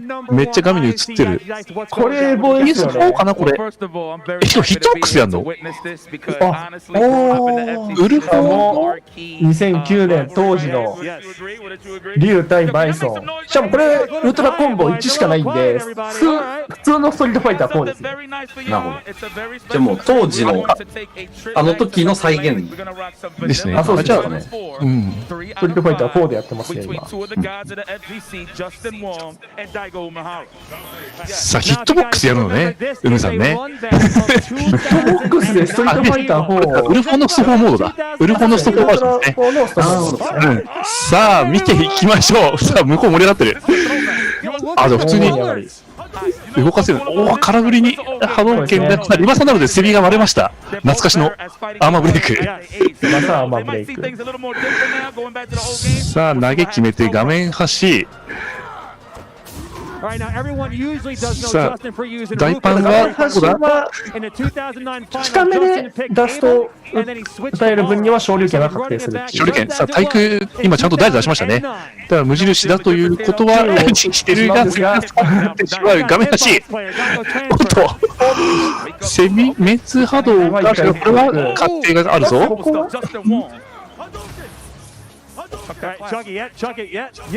さあ、波動拳を連打。ここから画面端したら、おーい、反応したわ。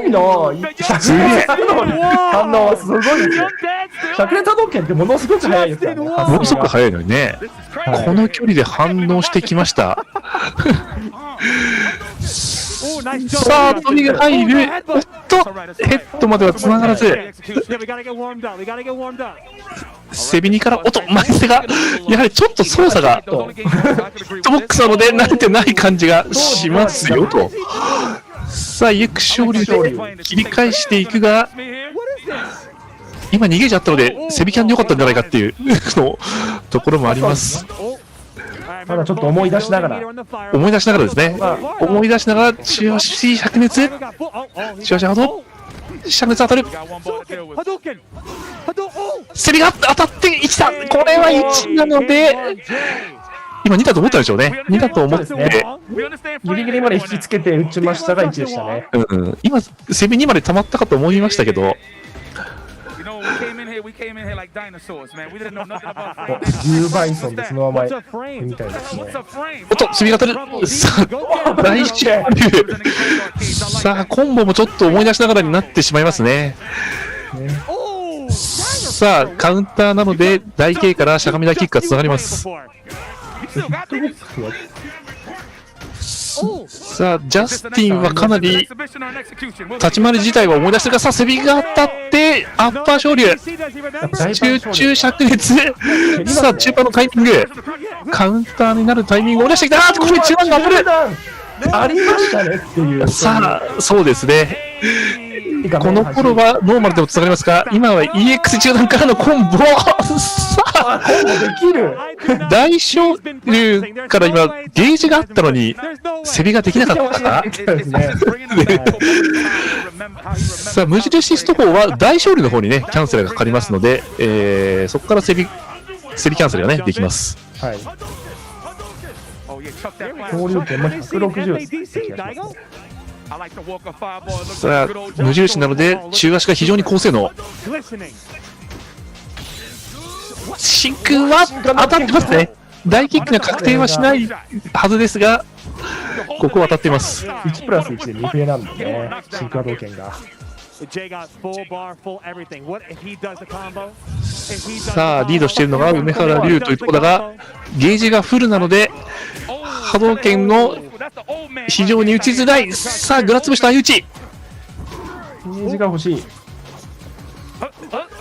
さあ、至近距離で波動拳、ちょっと手が出しづらいぞ。ダストが当たって体力差が縮まってくる。前に出て押し返すが、やるぞ。おっと、竜巻が暴発したっぽい。ここはしっかりコンボを決めて、補正がそんなまだ残りますが、画面端が非常にきつい。削りがあります。確定削り。さあ、これは2010年にもこの場面ありました。最後、短波で削ると。ありましたね。さあ、ジャスティンが2連勝して、ちょっと嬉しそうなところ。さあ、梅原さんも、もう少し思い出すわというところ。さあ、波動拳打ちまくって、序盤はペースを作りたい。さあ、飛び込んでいく。ただ、ここはコンボつながらず。確かにハモリ飛んでいった。うまい。さあ、コンボうまいぞ。1ゲージのいいコンボ。おっと、懐かしの青十式。青十式の上側にしっかりガードしました。さあ、セビが当たる。あったと。昇竜滅、ここは来たかった。あ、勝利が出なかったかな。さあ、コパンからコンボ決めて。さあ、ウルコンで画面端。おっと、大ヘッドの裏まではネモ式ですね。懐かしの。さあ、画面端だと、波動拳打ちまくる。しかし、うまいですね。ここぞというところはしっかり抜けてきます。さあ、3先ならこれで、そうですね。マッチポイントになりますかね。のヘッドはダメージが150あるので、一番痛い。さあ、波動拳打ちまくっていきたいが、さあ、焼酎波動。難しい距離だったか。ちょっとこの、やはり、当時とプレイ環境が違うので、対空が少し出づらいというところでしょうかね。さあ、どうだ。難しいぞ。中足に背び狩りを仕込みたいところだが、ダストの先端。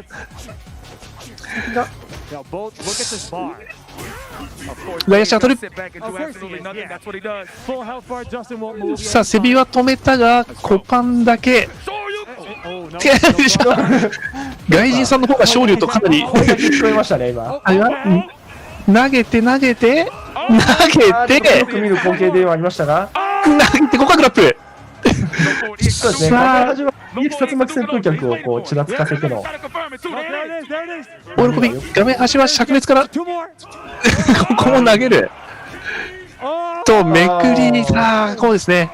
スト4は投げからのめくりが画面端だと特にね。そうですね。表裏打ちとかもあるんで。ジャンプ大パンで表、ジャンプ中キックで裏とか。みたいなね、ありますので、非常にガードはしづらい。さあ、昇竜拳が今反応したが、やはりまだこの新しいプレイ環境にちょっと慣れていかないか。さあ、下段は確か昇竜拳が反撃になったような気がしましたが、そうですね、マイナス7ありますね。ですよね、7か6か7かというところ。さあ、ゲージが溜まって、シンクなら大体反撃になるところだぞ。さあ、怪しい、ここめり込んだら入る。投げて、さあ、グラつぶしから中大。やはりちょっと辻式が、スパコンが確定ですが、辻式を思い出すのにちょっと、あれだったか、そうですね、スパコンも確定ですね。ここも先端でスパコン確定ですが、思い出せるか。思い出せるか。投げる。第一人者だったはずみたいな。投げる。バックステが仕込んでなかった。スト4のね、バックステはスト5と違って、出がかりに無敵がありますので、そうですね。置き攻め回避に非常に有効ですが、で、暗い逃げとしては、さあ、大キック当たる。投げる。ウルコンスパコンがちらついてなかなか投げを。波動拳。勝利がいいラストが当たる。削れたと思いきや、さあ、おそらくいい勝利はミスったんですかね、多分ね。はい。ウルトラコンボは時間切れになったかもしれないですね。そうですね。あ、そうか、ウルコンを出して時間切れか。そうですね、ウルトラコンボ中も演出中も時間が進む。演出でね、時間が進むので、はいはい。スト4の時は結構有効なテクニックでしたね。はい。It's crazy. It's a bit of a throwback here, man. If I had to compare it to basketball, this is Mike Jordan and Kareem right here. この絵がやっぱりいいですね、本当。 You know what I mean? With the hook shot, you know what I'm saying? That's the short you can. 梅原ジャスティン、エボで戦う。 Thanks for the show, man. You look good. You sure? You sure you haven't been playing? さあ、No, I haven't been playing. You've been playing? どうだったかな No, what? No. I just. 練習してたんですかっていうふうに聞いてますね。 No, I don't い believe. やいや、自転車と一緒で昔の乗り方覚えてただけだよ。なるほど。練習してないよ。バイソンのコンボはラスト絡めてしっかり全部決めてましたから。ちょっと梅さんで自転車寄りから変えちゃってましたからね、デバイスを。そうですね。そうですね。ちょっと新しい環境で昔を思い出すのを使ったかもしれないですね。はい。昔の環境で。なかなか難しい。そうですね、2009年のレジェンドの再落で、またこうやってこの場で見れることがすごい素晴らしい、いいことですねっていうふうにおっしゃってますね。13年前ですもんね。というわけで、この後、CM に入ります。はい。はい、改めてお二方の実況解説ありがとうございます。はい、ありがとうございました。PlayStation.com. Backthrow though, Mochi got caught for the corner. Oh, the parry on the drill. Are you kidding me? Oh my God.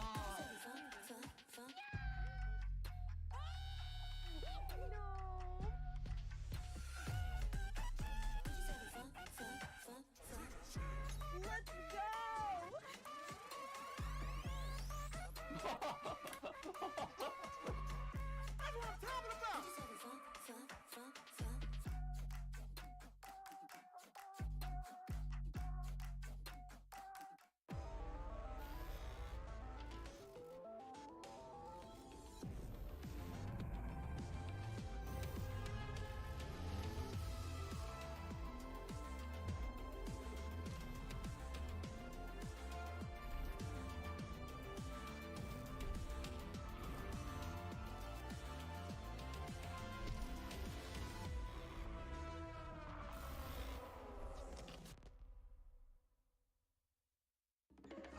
It's the quiet car. You don't remember me. Now. Talk to me. I'm not the only one doing a job on this train. Enemies. I recognize that guy. He was in Mexico. Tequila? Become. When we get off this train, the White Death waits for you with his army of assassins. Allies. We need to come up with a plan. Was that a snake? It would appear so. Bullet Train. Exclusively in theaters. Now playing. Rated R.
Watching, bear witness.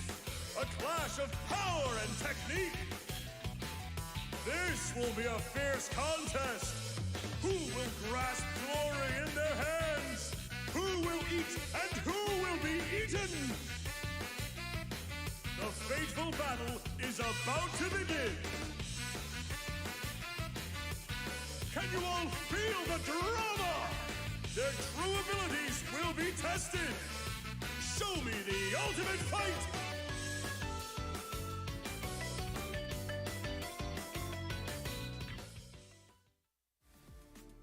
Thanks for watching and supporting EVO 2022. Speaking of support, you should support our monitor and headset partner, InZone from Sony, the newest brand in gaming gear providing you top-of-the-line equipment. The InZone M9 and M3 27-inch monitors bring you incredible high-resolution and high-dynamic range pictures and reactive experience with 144Hz and 240Hz refresh rates, 1 millisecond gray-to-gray response time, variable refresh rate technology, and more. On the audio side, their line of headsets includes the InZone H9, H7, and H3 models featuring 360 spatial sound for gaming. The line offers noise-canceling, wired, and wireless options. With dedicated PC software for both monitors and headsets, the InZone Hub enables personalized settings to your optimization. Sharpen your senses with the brand new InZone products and check them out at sony.net/gaming-gear. These two players are just stretching it out. The aura is just clashing. Someone's gonna budge, man. You're gonna see somebody crack. You're gonna see it happen. Well, so far it's been Salah. He's been cracking with these really crazy decisions. Oh my God. It begins. Is Shanghai getting his footing here? I think so. He liked the feeling of that DP. Wow. He liked the feeling of that DP interruption. Here we go, man. Starting to find his placing those buttons at the right spot. Oh no! Convert. All right, he learned his lesson the first time, I guess. You know, I just realized something. Maybe he was trying to throw him after those setups, and when he went for the EX. Oh, you're right. Yeah. Because that time he did throw him. Okay. And that's why those close normals were coming out. The distance was different. Yeah. So mistake by Shanghai before. Most likely. Okay. Don't press any button. Yep, catches him on the back dash. There's not much you can do. It's very hard. You just got to eat that mix-up and block correctly. Yeah. Oh, nice trade. Once again, Shanghai slowing down this game. Wow, activates off a far down B. Oh, no. And it's looking like Frigid is the one that started cracking. A little bit. He's just being a little too linear, a little too methodic. Can he get out of this funk, man? I feel like he's stuck in a rhythm right now that Shy's calling out, but he gets the combo. Woo, does not have to burn the meter to kill. Ow.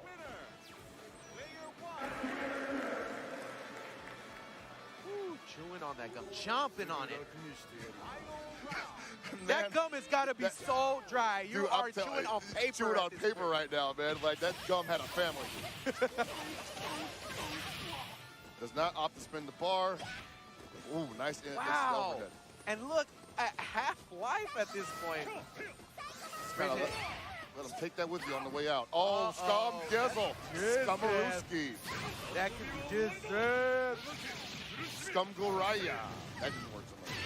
Took him out. Yeah. Okay, that's it. I'm pretty sure that's got eliminated. It. That was it, man. That Scumgale ruins life.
はい、戻ってまいりました。はい EVO2022 公式日本語配信ショーケース放送でございます。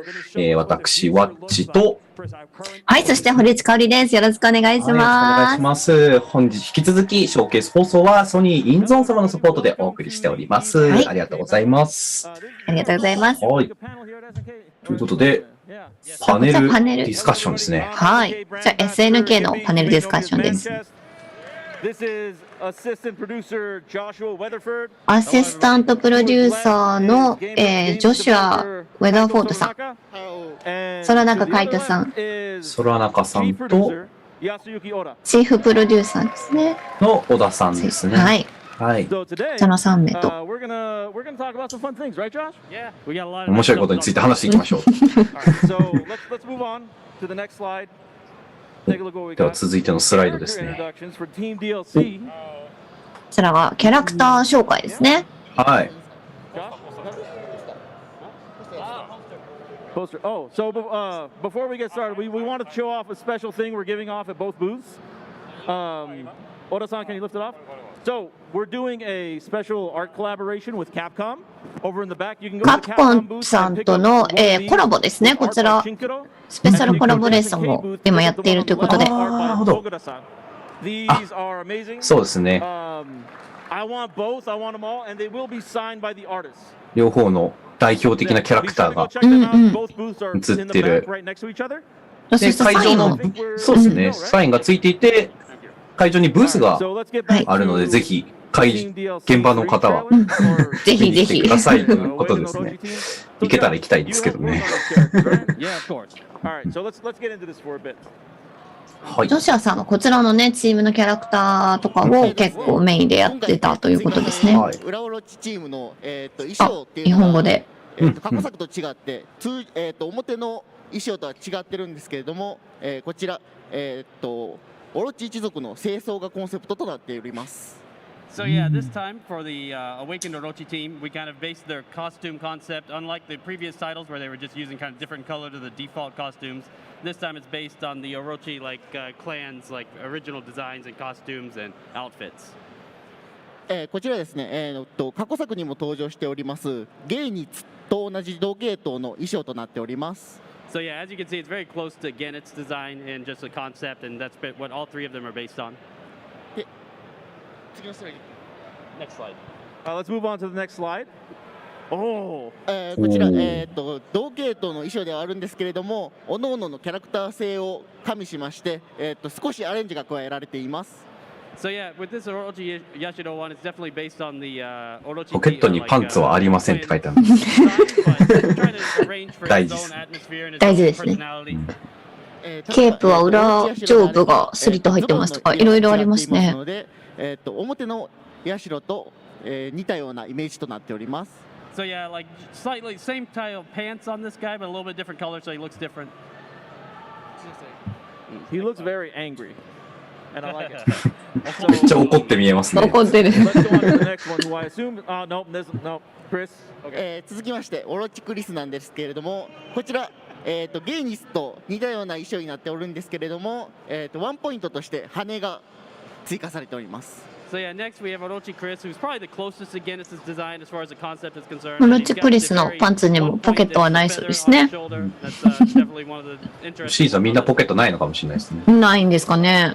So now let's move on to the next one. It's yeah. Yeah! もう歓声が上がってる。こちら、オロチシェルミですけれども、オロチシェルミは、タイトスカートを履いております。So yeah, with Orochi Shermi, definitely her design point this time is the tight skirt that I think we've got. 向こうでも人気ですからね。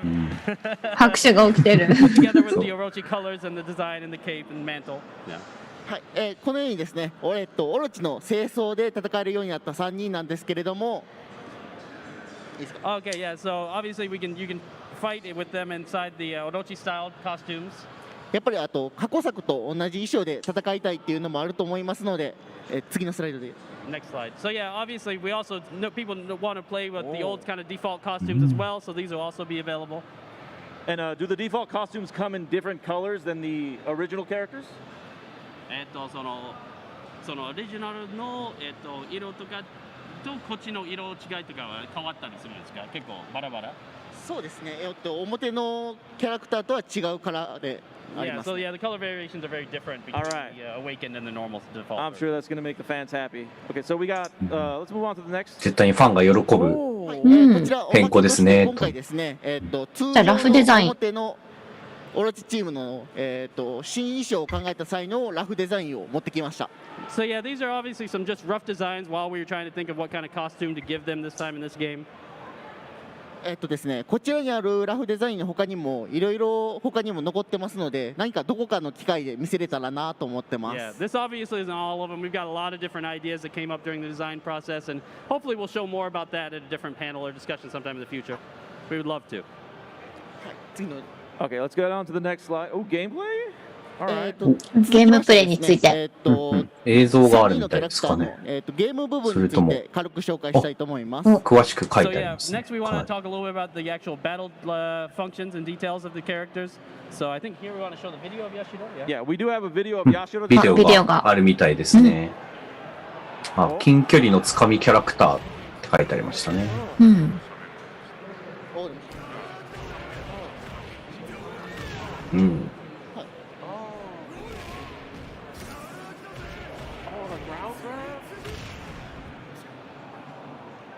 はい、オルチヤシロなんですけれども、こちら、複数のコマンド投げを持つ近距離型のキャラクターとなっております。So yeah, as you can probably tell from the video, he's a very close range grappler with a lot of different multiple command throws. で今回ですね、一部技を紹介したいと思っておりまして、ムセブ第一という技をピックアップして紹介したいと思います。So yeah, we just want to go down and talk a little bit in detail about certain moves for each character. So this time we're going to talk about Musebu Daichi for Yashiro. 弱版なんですけれども、こちらは、過去作と同様の性能となっております。So yeah, for the light version, it's a very similar to previous iterations where it's just a very normal fast command throw. で、強版の方が、空中相手に掴む対空投げとなっております。Yeah, and for the heavy version, it's an anti-air throw to grab somebody out of the air and punish them for jumping. で、EX 版の方がダウン中の相手を掴む、ダウン追い打ち型の投げとなっております。And the EX version is a downward pursuit throw that you can grab them off. You've knocked them on the ground on their ass. なのでいろんな使い分けができるので楽しんでいただけたらなと思い Yeah, ます。 so he's got a lot of different ways to throw people around. So definitely have fun with him. Yeah, he's very much a character that's going to stick on your opponent. Like you just stick on him like a dog. I like it. We have another video to show right after this slide. 近距離密着型のキャラクターになりそうですごく楽しみですね。こちらまたね、違うビデオです。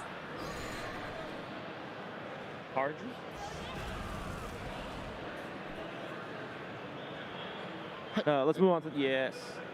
オロチクリスに関してましては、無敵技であったり飛び道具であったりという基礎的なものが一通り揃っているオールラウンダーなキャラクターとなっております。So yeah, for Orochi Chris, he's very all-rounder with a good balance of projectiles, invincible moves, rushdown attacks, and command throws. で今回はですね、新しく追加された超必殺技を紹介したいと思います。So yeah, for him, we want to talk a little bit about what we just showed in the video, his new super move, which is a Daichi ni Hisomu Golka. こちらですね、血を這うような飛び道具となっておりまして、ヒットした相手が縦に吹き飛ぶので、そこから追撃ができるというような技となっております。So as you can tell, this new super, once it hits, it bounces up into the air, so you can combo into it and extend ground combos and anti-airs with super cancels. Okay, let's move on to the next video. Yeah. では次ですね。Oh.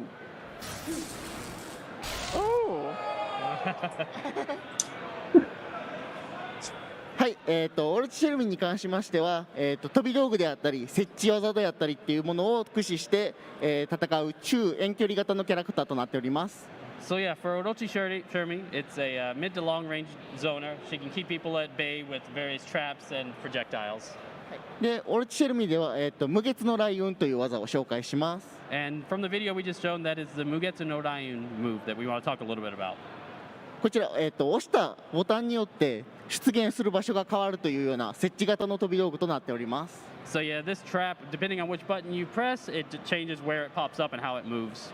で、EX 技が2種類ありまして、こちら、パンチの同時を使用した場合は、シェルミーの近くに出現して前方に進んでいくというような技となっております。So yeah, for this version, there's 2 different EX ones. So if you press the punch buttons together, the projectile appears near Shermie and then moves away towards the opponent. で逆にですね、キック同時押しで出した場合はシェルミーの遠くに出現してシェルミー側に戻ってくるような技となっております。Yeah, and if you do the move by pressing both kick buttons, it appears basically on the other side of the screen and moves towards Shermie. Okay, so she's much more of a trap character now than she used to be. She can lock you down easier now. 過去作と比べたらそういう要素が増えてる。そうですね。はい。Yeah, okay. Okay, additional background? What? はい。で、これは追加される BGM ですかね。紹介します。So yeah, we also have some additional BGMs that are going to be added in this update as well. ですね、裏オロチチームは3種類 BGM が追加されます。So yeah, for the BGM, there are 3 different songs for the actual team. で、チーム BGM なんですけども、これも裏ヤシロ、裏クリス、裏シェルミーでそれぞれ別のアレンジが加わっているというような曲となってます。So the team BGM is one for each of it's basically all of the different characters kind of themes put together and arranged together to become one song. また、特殊 BGM として、シェルミー対オロチシェルミー、クリス対オロチクリスで戦った際に BGM が変わるというふうになっております。And also 2 extra special BGMs, so one between Shermie and Orochi Shermie, and one for Chris versus Orochi Chris. あとですね、今回、DJ ステーションにも新たなタイトルが追加されまして、ネオジオポケットで発売されておりましたキングオブファイターズ R1 とキングオブファイターズ R2 が追加されます。So yeah, we're also adding 2 new soundtracks to the DJ station. So from the Neo Geo Pocket series of King of Fighters R1 and King of Fighters R2. Thank you. Okay. Let's move on to the next. Oh. こちら、裏オロチチームに関しまして2022年の8月8日に追加が決定しています。2日後ですね。早いですね。So yeah, as you can see, the team is releasing on August 8th, 2022. またですね、時期は未定となっていますので、すいません、時期は未定となっているんですけれども、クロスプラットフォームにも対応することが決定しました。Yeah, so we're also working on adding cross-play support to the game. There's アップデート情報ですね。でもちょっと時間ちょうだいね。Yeah, so it's still going to take a little bit of time, aiming for sometime next year probably. But yeah, please be patient. 大体来年かなと思ってますけれども、まだ未定にはなってますが、クロスプラットフォームが起こることは決まってます。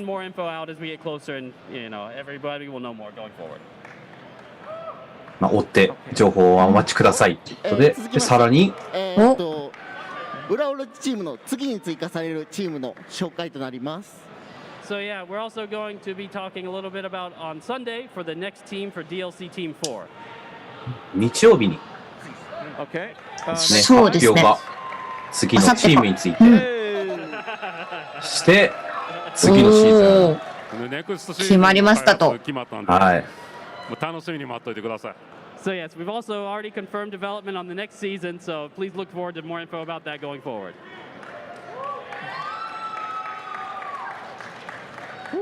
Okay. 歓声が上がってます。So we'll have a little bit of a teaser about this on Sunday, so look forward to some more info. で、日曜日に次のシーズンについての短いティーザームービーにはなりますが、ありますので、お楽しみにとのことです。はい。そして次ですね。サムライスピリッツ。サムライスピリッツのアップデート情報。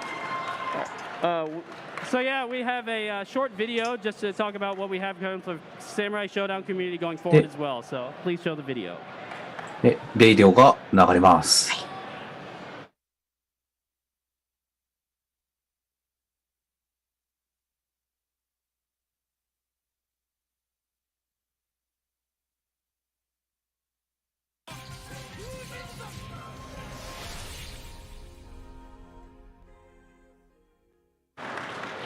Okay, so next slide, please.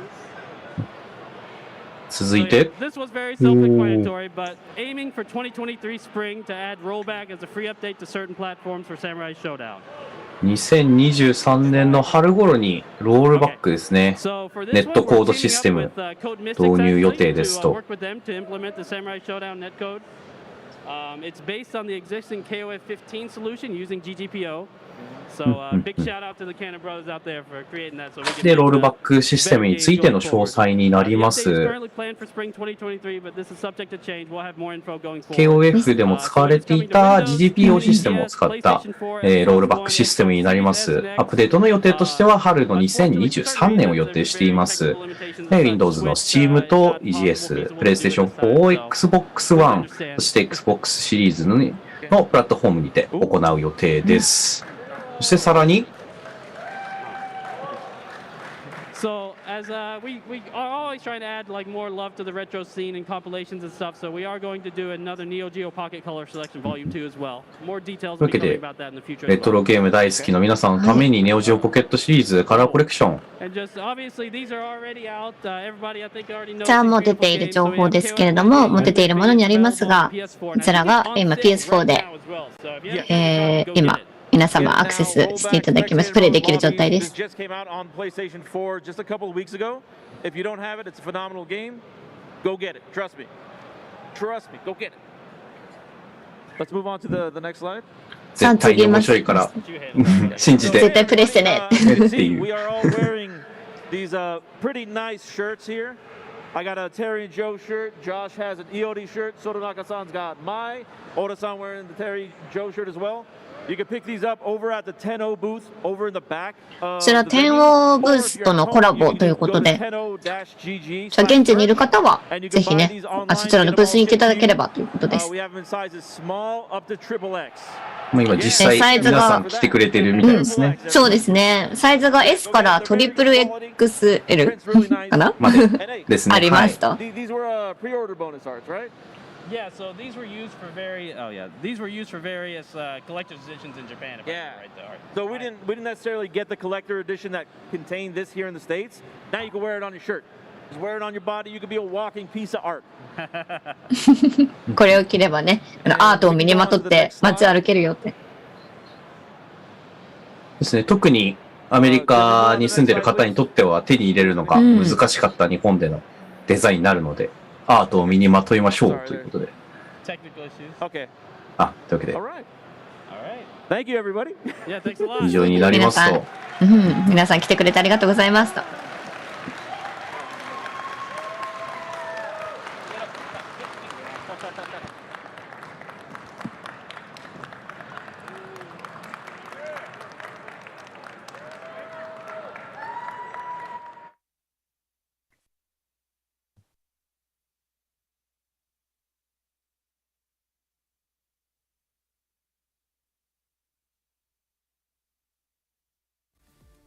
Looking for a new controller? Our partners at PowerA bring you the Fusion Pro 2 and the Spectra Infinity. The remarkable Fusion Pro 2 wired controller for Xbox Series X and S is packed with pro-level features to give you peak gaming performance and comfort. Featuring a mappable Pro Pack, 3-way trigger locks, and much more, the officially licensed Fusion Pro 2 gives you a competitive edge when gaming on Xbox or PC. The brilliant Spectra Infinity enhanced wired controller for Xbox Series X and S lights up your gaming. This one-of-a-kind gamepad offers tons of color combinations you can customize, plus 3-way trigger locks, dual rumble motors, and more. Officially licensed by Xbox, the Spectra Infinity is compatible with both Xbox and PC platforms. Learn more about both at PowerA.com.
is just clashing. Someone's gonna budge, man. You're gonna see somebody crack. You're gonna see it happen. Also,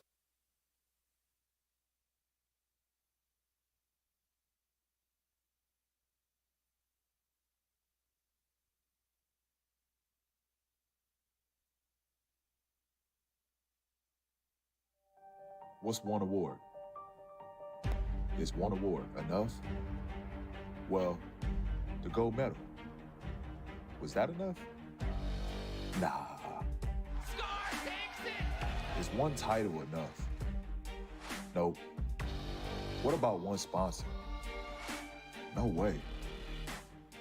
With every win, you only want more, because enough is never enough.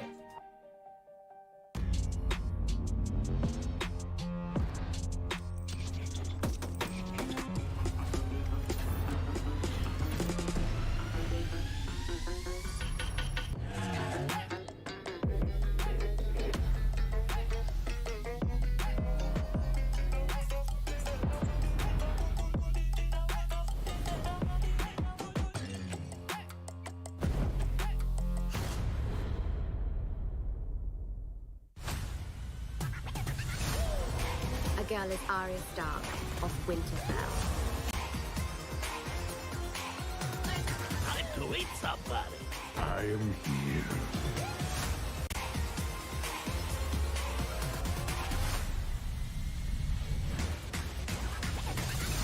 Really? This is what I'm up against? Here comes the broom! I look good in a monocle.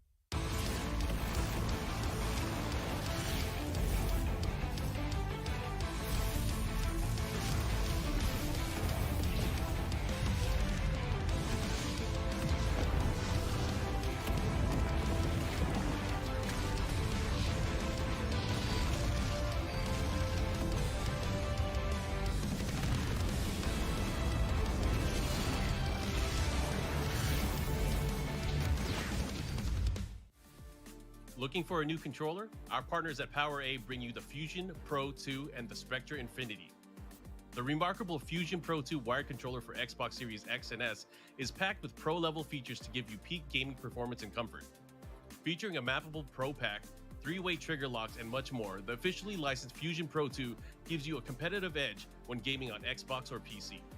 The brilliant Spectra Infinity enhanced wired controller for Xbox Series X and S lights up your gaming. This one-of-a-kind gamepad offers tons of color combinations you can customize, plus 3-way trigger locks, dual rumble motors, and more. Officially licensed by Xbox, the Spectra Infinity is compatible with both Xbox and PC platforms. Learn more about both at PowerA.com.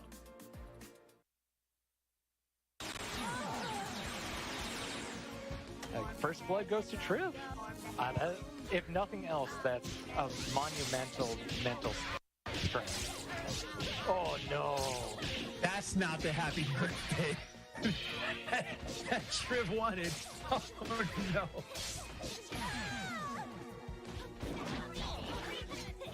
Very safe safe the punch incoming move. setup. Too much pressure. This is one of the things. I think Cloud has better pressure with Bella than anybody else. I think they're better overall Bella players. But in generating safe pressure, Cloud is just very good at constructing his offense so that you can't do much back. Oh, nice cross on there. Yeah, no, Cloud is definitely a very sure drop. Cloud knows what they want to get at all times, right? There's not a lot of wiggle room left in there or lack of surety. Yeah, the only problem was that Cloud was getting so many good resets that he just had so much meter that it was going to be really hard for Triv to be able to find any room to come back. And it definitely worked against Valentine. The only problem is that he wasn't able to keep it up versus Bella. Man, to fight through Orange Vial, to not only defend but get the hit on the other side, what a G. All right. Oh, just run up light punch? Again, Triv. Happy birthday. And this, I mean, Cloud's team is good at getting the happy birthdays just because H-Bomber takes you so far. I think Cloud kind of played himself there with the snap because you come in so much faster off the snap. It looked like he was timing it off of the normal incoming timing. All right, we match. You're never too good. You know what? To match I level like 3. it. I like it. You get a hard knockdown, gets you out of the pressure situation. Nice character kill. Yep. Gonna build a meter here. You saw Trib walking forward, expecting it to be a cross-up. Oh, what an anti-air! Anti-air! I don't know that he can kill, though. Yeah, her damage is just too low. He thought he was in debt mode, but beam into magnet does not combo if you're not in debt mode. That is tragic. Wow. Cloud takes it 3-0.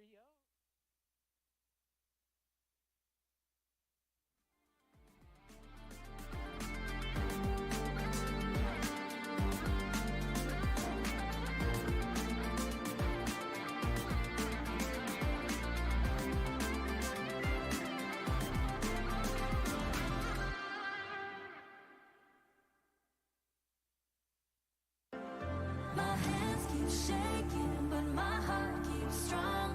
Though my legs keep aching, my voice keeps on. My soul keeps rising as I sing my song. I can hold my own till those clouds move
さあ皆様大変お待たせいたしました。こちらEVO 2022日本語公式配信となっております。さあ今回ですね、日本語に翻訳の方を担当させていただいております。堀内香織と、そして、はい、ワッチです。よろしくお願いいたします。はい、よろしくお願いします。そしてこちらの放送ですが、ソニーインゾーン様のスポンサーのもとお届けさせていただいております。ありがとうございます。ありがとうございます。さあ早速次のセクションですね。ラッシュタウンリボルトのデベロッパーの方ですね。はい。ここに来れて嬉しく思います。スマブラが種目としてあった時から来ていて、またここに来れたのが嬉しいですと。はい、今回は、その戦闘、ゲーム内の戦闘モードだったりとか、そういうことに対してちょっと詳しくいろいろお話しさせていただきたいと思います。ロール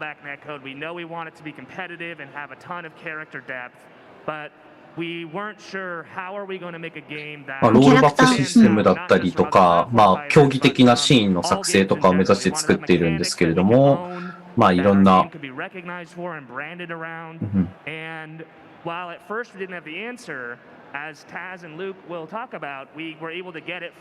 そういったゲームを目指してるんですけども、一つ行き着いた答えとしてどういったものを作ってきたのかっていうのを2人と共に説明していきたいと思いますと。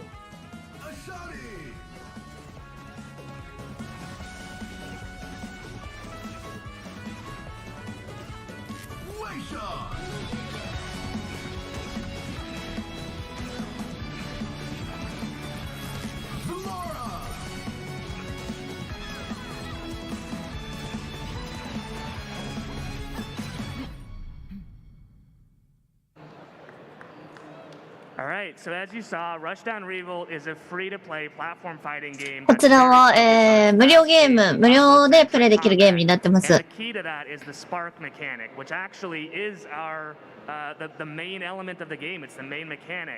このゲームのメインのシステムになってます、スパークシステムっていうものが中心になってできているプラットフォーム対戦型ゲームになっていまして、で、このシステムによって、0% から撃墜までつながるようなコンボになったりだとか、キャラクターデザインの元になってたりとかっていう中核になっているシステムです。このシステムによってゲームにスピードだったり、面白さだったりを生んでいると思っていますと。クリスありがとうと。エボにまず感謝を。で、このスパークについて。こちらのスパークシステムはもう本当にこのゲームにとってもう本当に中核、もう本当にこれがないと成り立たないっていう形のシステムになってます。3年前ほど前、本当に、プレイヤーの皆さんと一緒に、時間を過ごしているときに、どうしたらこのゲームを次の、レベルに持っていけるかっていう話になりました。So the conversation got around to like cancels and stuff. We were talking about all the different kinds of cancels there are. で、ディスコードの中で、話している中に、やっぱりキャンセル、何かの行動をキャンセルして動くっていうことに行き着きまして、他のギルティギアだったり、他のゲームのキャンセル行動なども見ていきましたけれども、もっとすごい面白いことができないかって考えのちで、で、その中でスパークっていうシステムが生まれまして、かなりぶっ飛んだ性能をしているんだけれども、これを入れたら面白くなるんじゃないかっていうことで入れて、ダッシュからキャンセルして、さらに動いて、またキャンセルして行動してっていう、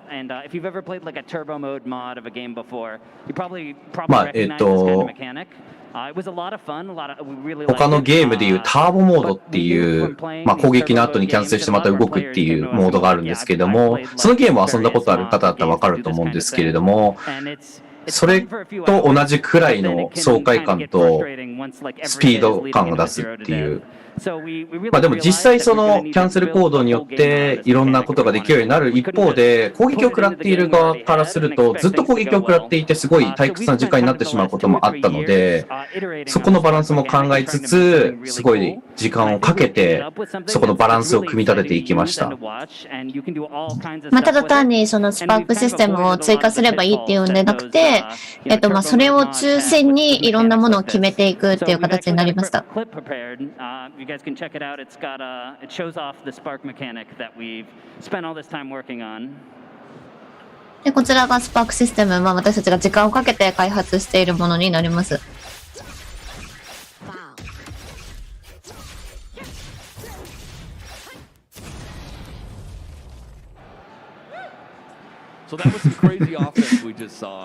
かなりクレイジーな攻めシーンになっていると思います。And so we went about that with a universal mechanic the first time. We called it reversal because we're really creative with our naming.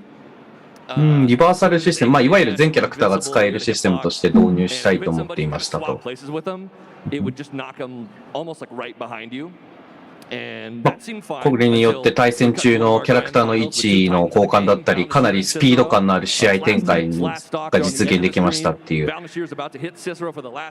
実際これによってすごくゲーム自体がすごいかっこよくなって、最後の、ストック制のゲームシステムになるんですけども、その状態ですごい攻防だったりコンボだったりとかが出たりすると、やはりエンターテインメントとしても面白くなると思いますし。We call it burst, and it's a get off me tool. You can use it out of hit stun. It's one of those things. 続いてバーストについての説明になりますと。And that's one of those things that I forgot where I was going with that.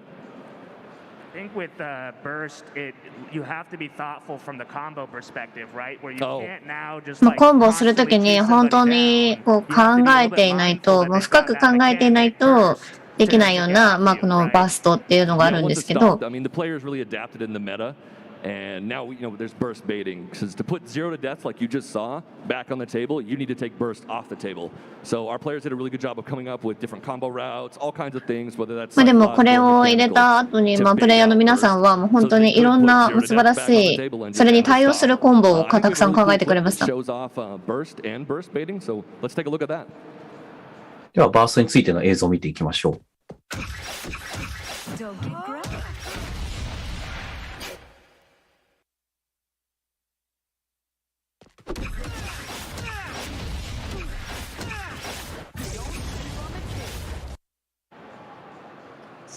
So some of this might seem familiar to you. If you've played any Guilty Gear, you're probably like, yeah, まあ、ギルティギアは遊んだことがある方だったら多分見たことある光景だと思うんですけれども、まあそのバーストシステムですね。Cancels kind of like that in other games in the past. And there's a reason that this sounds familiar. We've got a lot of people who play the game with a very broad experience across fighting games. We've got people who play Street Fighter, Guilty Gear, 本当にこのゲームをやってくれてるプレイヤーの皆様も本当にいろんな格闘ゲームをプレイしてきた方々がやってくれてるということで、だから実際にこういうゲームを作るときに、まあ似たようなゲームだったりとか似たようなメカニックを持っているゲームをプレイした方々から話を聞くことがたくさんあって、その話を参考にすることがあるから、こういうこの今お見せした映像とかもなんとなく見たことあるなっていうものにもなってます。And we were like, yeah, let's try it out. We haven't seen it in a platform fighter before, so it'd be really cool to see how that works in a platform fighter. まあ実際格闘ゲームでは見たことあるものにはなるんですけども、このプラットフォーム式対戦ゲームでは見たことないので、まあ挑戦になると思うので、ぜひこれ試してみようということで導入しました。そして、まあプレイヤーからのフィードバックを受けて、I was talking to Val Nashir. I was actually playing games with Val Nashir, the guy Luke mentioned previously. And we were playing Urda, and she's this grappler character, with grabs. And she had a lot of grabs. つかみのキャラクター、いわゆる投げキャラクターの But she didn't really feel like a grappler. She つい didn't て really do anything unique with the grabs. 最初開発しているときに投げキャラクターとしてデザインした一方で、あまりその他のゲームでいう投げキャラクターたる、なんていうんですかね、メカニックが足りずに、あまりそういった属性を持っているキャラクターじゃないなっていうふうに感じることがあったんですけれども、まあ、例えばスマブラを挙げるのであれば、ドンキーコングがいわゆるプラットフォームゲームにおいての投げキャラクターのよく表している、印象があると思うんですけれども、まあ、実際そこを参考に入れることで、そのキャラクターがより我々の作りたいデザインに沿ったキャラクターになるんじゃないかっていうところで、実際に出たアイディアとしては、実際に掴み攻撃をしながらダッシュができたらどうなるのか、そういうことをいろいろ話しながら、このキャラクターも開発の方をしました。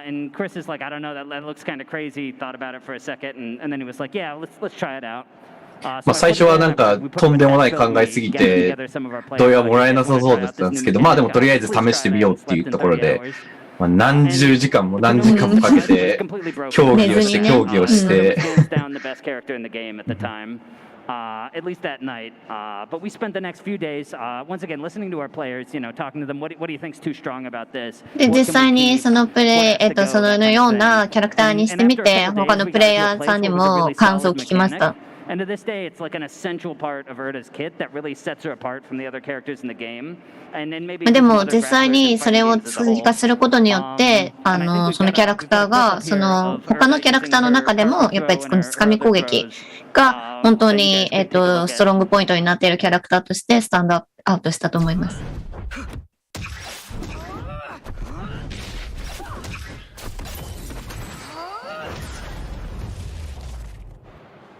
So we just saw that Cargo Throw made Urda special, and we wanted all the characters to feel that special, and some of them needed more love than others. Wei Shan was one of the ones that needed love. He was our big, angry conqueror. He's got this Guandao, this like blade on the end of a pole, so he has crazy range, but he didn't have anything that like made him feel special. We had these cool themes that we liked, like rage and anger. 他のキャラクターについても、今見ていただいた映像のように、その良さを生かした、その強みを生かして、でそのキャラクターが皆ににどれだけスペシャルに感じてもらえるかっていうのが本当に大事です。そういう意味でキャラクターのスペシャルムーブについては、特に必殺技はかなり力を入れていますと。Notoriously early in development was very religiously against meters if we could avoid it. Right. And when we challenged ourselves to do it without meters, and it took us a little bit, and we had to watch some clips. I think Blaziken. Yeah, Blaziken in Pokken was definitely the one that stood out, where he's just going through his own health and enhancing his special moves, and just doing tons of damage. It was so cool. So we built Wei Shan's special moves to do very much the same thing and consume his health so he could do his Dragon Blood specials, and those look awesome in action. I think we have a couple clips of those. Let's take a look at those.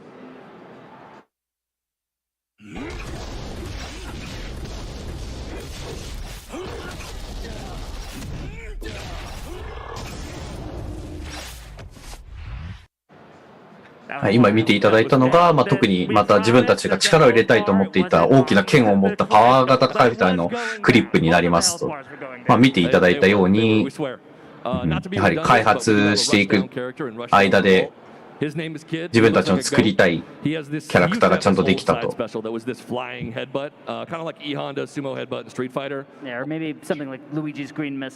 いわゆるそのスマブラでいうルイージの横 B であったりとか、ストリートファイターのホンダの突進だったりと、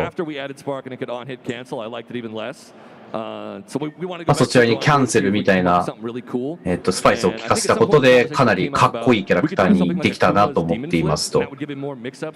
あとは、豪気な必殺技だったりだとか、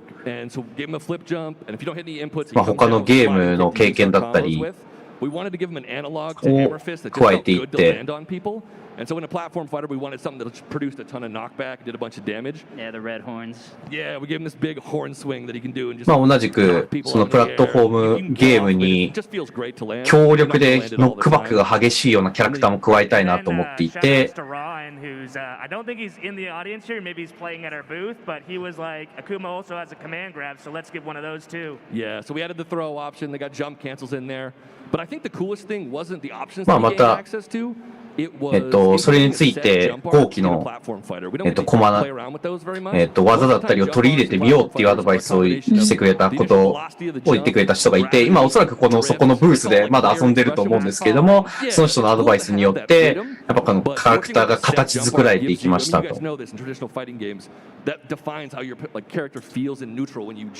How high do they go? How fast can they move in the air? What can you do out of it? Like those different angles.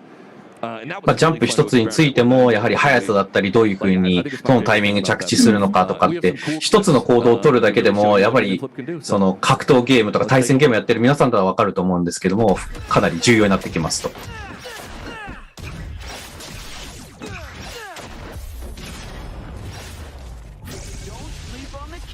This is also the first time I'm seeing these clips. I am really happy with the media team on putting these clips in. Yeah, awesome. I think that was Forlo. These turned out so sick. He did such a good job. 今見たクリップ、私初めて見たんですけど、とてもいい仕上がりになってて、作ってくれたチームに感謝です。That big flying command grab, the power bomb that she did, that was so much fun to build. 強力な駒投げからのすごいスピードのコンボで、見ていただいたようにすごいかっこいいと思うんですけれども、作りたかったのがものすごく速くて恐ろしい、みんなが震えるような駒投げだったので、それが実際実現できていてすごく嬉しいですと。格闘ゲームにおいては、その投げキャラが距離を詰めるのは難しいんですけれども、このコットプラットフォームゲームに関しては、速さがあるので、もっと簡単につかめるのがあるので。I think that the important part about all of this, right, is when we're iterating on things, we have to be prepared to see where the community takes it and where the player feedback leads us. We can't 本当にやっぱり私たちの中で一番重要なのは、実際にコミュニティの中でプレイヤーがどのようにその変化だったりとかキャラクターについて感じているのか、それを重要視することが私たちのチームの中では一番大事にしていることです。It's okay to start someplace familiar as long as you're okay growing to someplace new. Yeah, and there's one example of that going someplace new with something we've got that I really love to tell the story because it was a lot of work for me. We had this character way back we still have him, called Afi and Galu. And it's one character, but it's also two characters. There's a little fire guy called Afi and a little water guy called Galu. And the idea is they work together to fight. They kind of 2v1. そのキャラクターを人々に新たなものを持っていく上ですごく苦労したキャラクターについての話があるんですけれども、一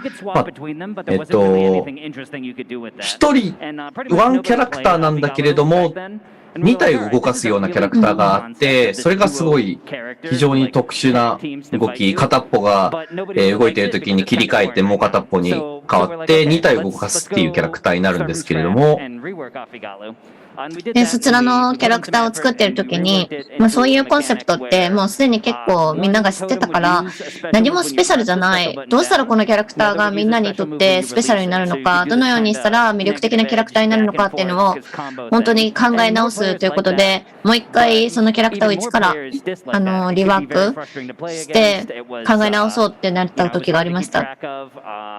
So we were like, all right, this might be a little improvement, but I think we got to do it again. So we scrapped that, and we went with another idea where the totems could kind of throw each other around. で、その中で改善していく中で、前よりは少し良くなったかもしれないけど、でもまだやっぱりスペシャルじゃないっていうのの繰り返しで、また作り直して、また作り直してっていうのを繰り返していって、really hated that mechanic.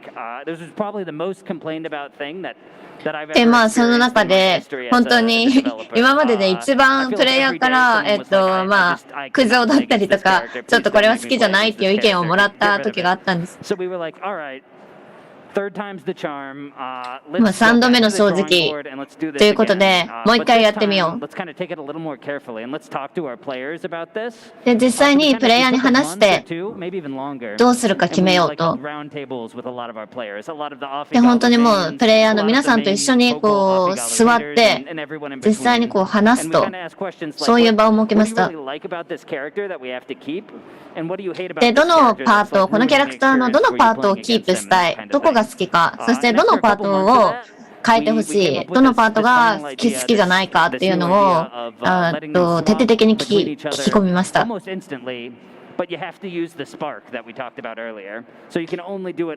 でも変更する中でもどうしてもスパークっていうのを残さなきゃいけない。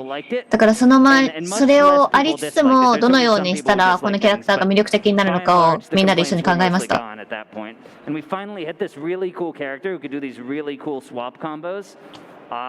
And the thing I want to drive home is that we never would have reached that point if we didn't listen to our players. If we said, no, we did. で、最終的にはとても満足のできるようなキャラクターを作れたんですけども、やはりもう本当にそのプレイヤーの皆様の意見なしにでは、これは実際に私たちには実現できなかったと思います。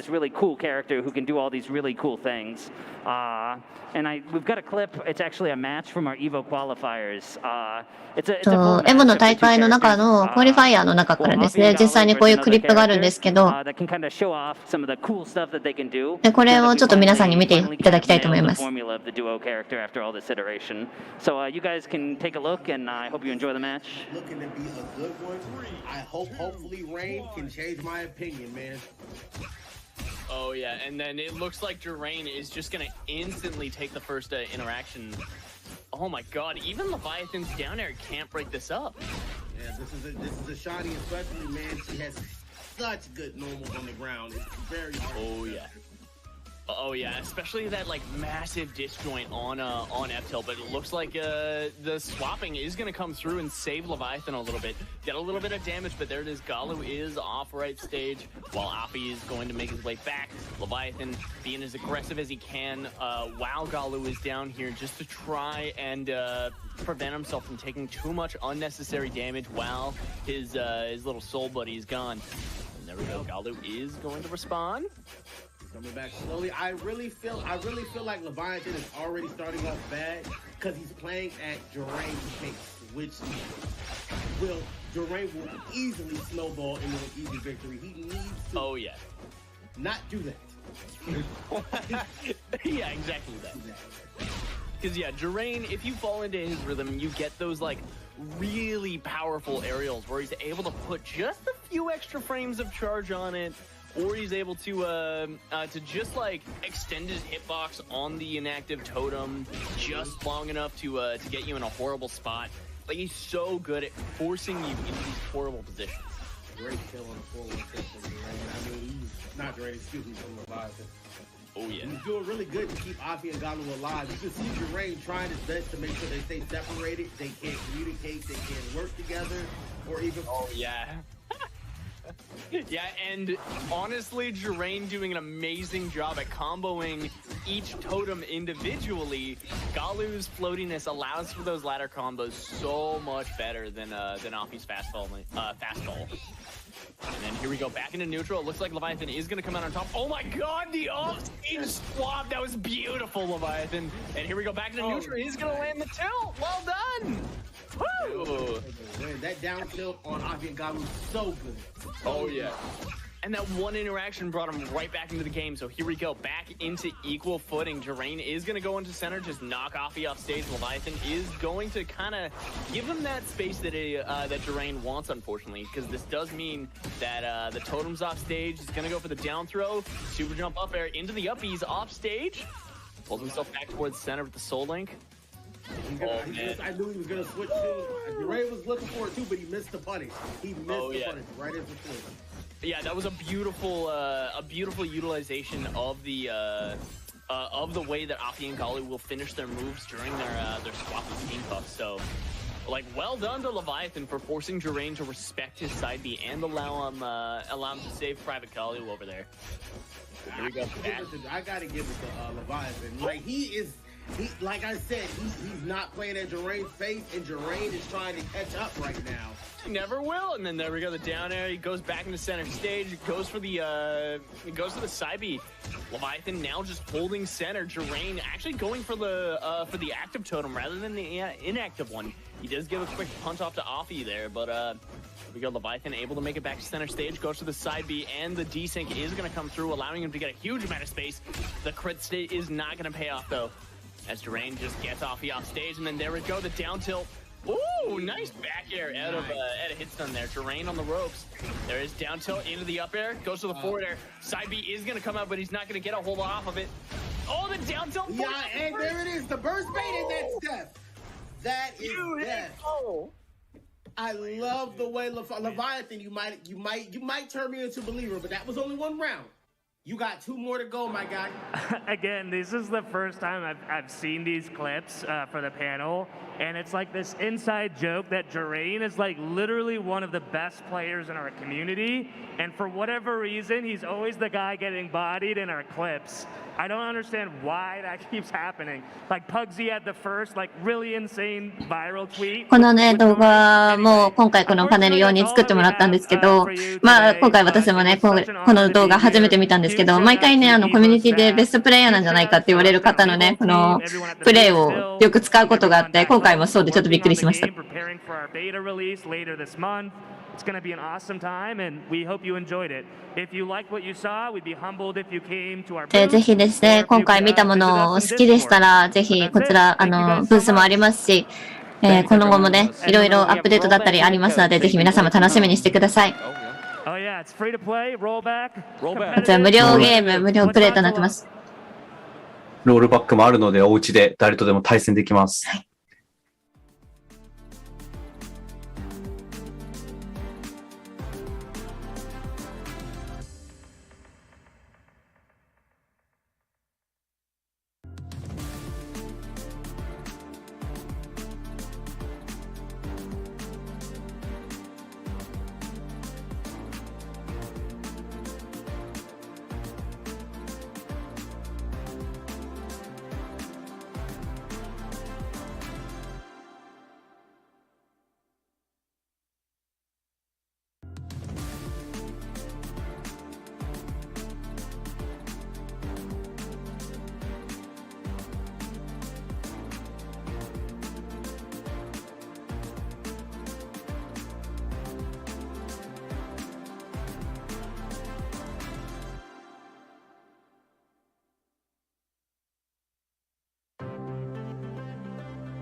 間に合いました。よいしょ。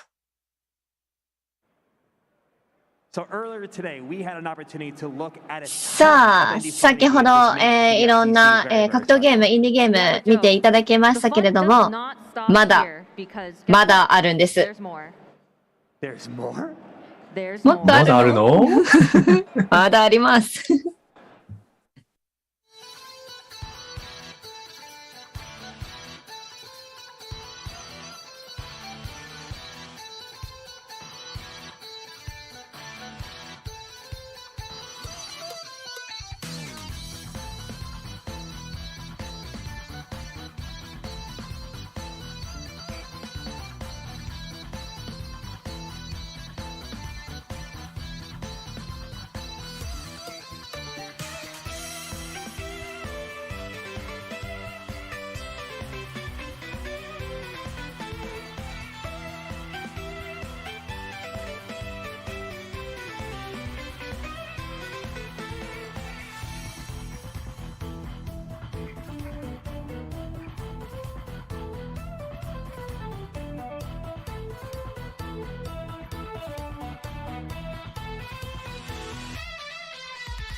これと。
Chun-Li? Who's she? Sindel? Never heard of the bitch. Helga? Oh, you don't remember Helga from the Interplay game Clay Fighter that came out in the 90s for Super NES and Sega, where a clay meteor crashes into a circus and all the characters become claymation versions of themselves and they fight and it's hilarious and fun? No? Well, get ready to settle for less with Drag Her.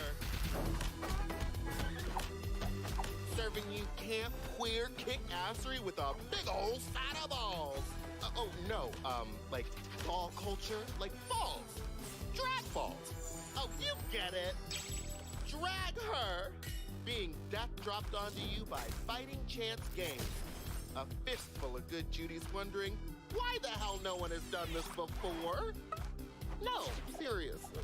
Why hasn't anyone done this before? It's like a really good idea and everyone's gonna love it.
Now, there are certainly a couple of games that I just saw that I'm certainly going to be keeping a mental note of for when they come out for sure. もうこれ絶対出てきたらプレイしたいっていうゲームがすごい数ありました。まだまだこれからもありますよ。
There are times when even to live is an act of bravery.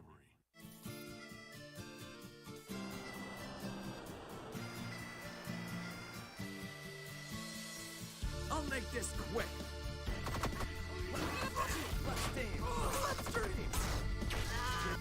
Let's go.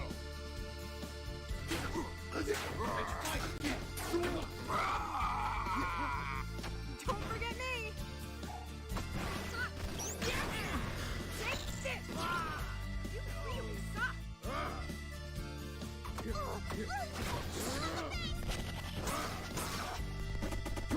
Come take her.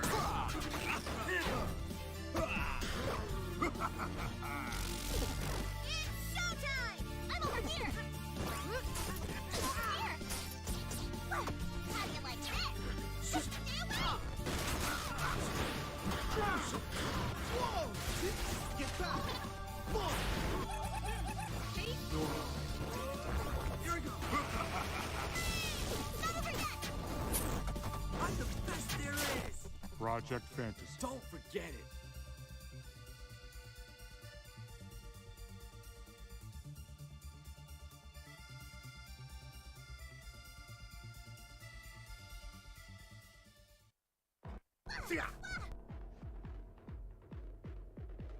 This is the Terror Drone. So dead.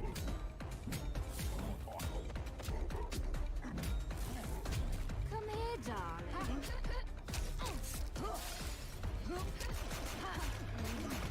All right, let's do this. Your soul is mine. You'll see nothing yet.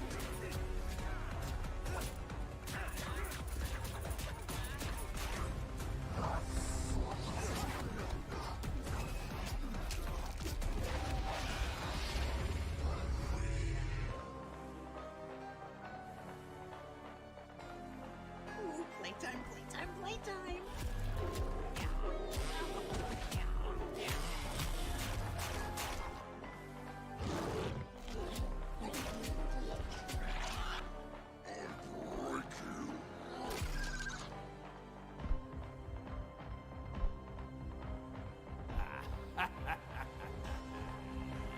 Allow me to show you what power is. You're no match for me.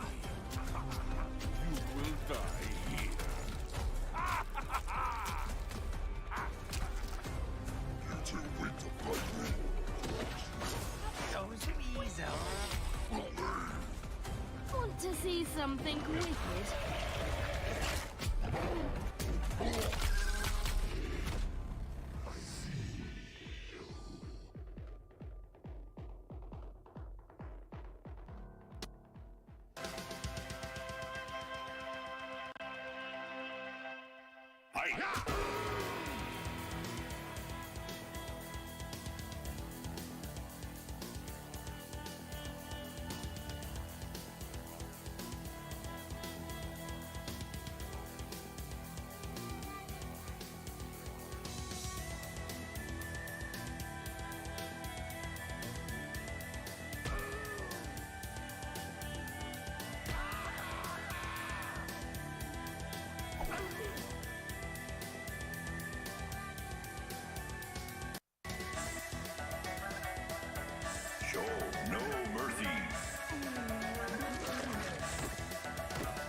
No way.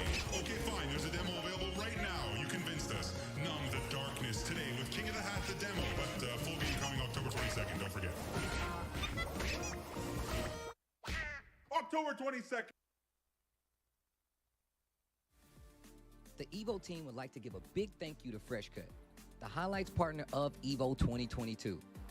Finally, a dedicated home for gaming's best moments. Find all of today's top trending FGC games, creators, and tournament highlights all in one place with FreshCut. FreshCut is the next generation creator content platform, redefining engagement between creators and fans to help communities build and grow. Remember to catch all the highlights this weekend with the FreshCut EVO 2022 Best Moments playlist, live each day in the FreshCut app at 1 p.m. Pacific. Check out FreshCut over at freshcut.gg/evo. Dash up, back throw though, Mochi got a call for the corner. Oh, the parry on the drill! Are you kidding me? Fun. Oh my god! Fun.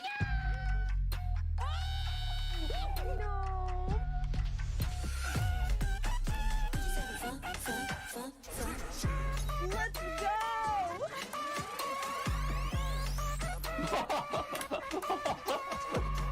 That's what I'm talking about! Fun.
Thank you to Hori for their continued support of EVO.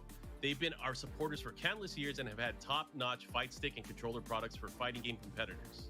Their newest product is no exception, bringing you the Hori Fighting Stick Alpha for PlayStation 5, PlayStation 4, and PC. Check it out for yourself over at HoriUSA.com. And again, this is the decisive match here. It's 1-1. Careful, he's moving in.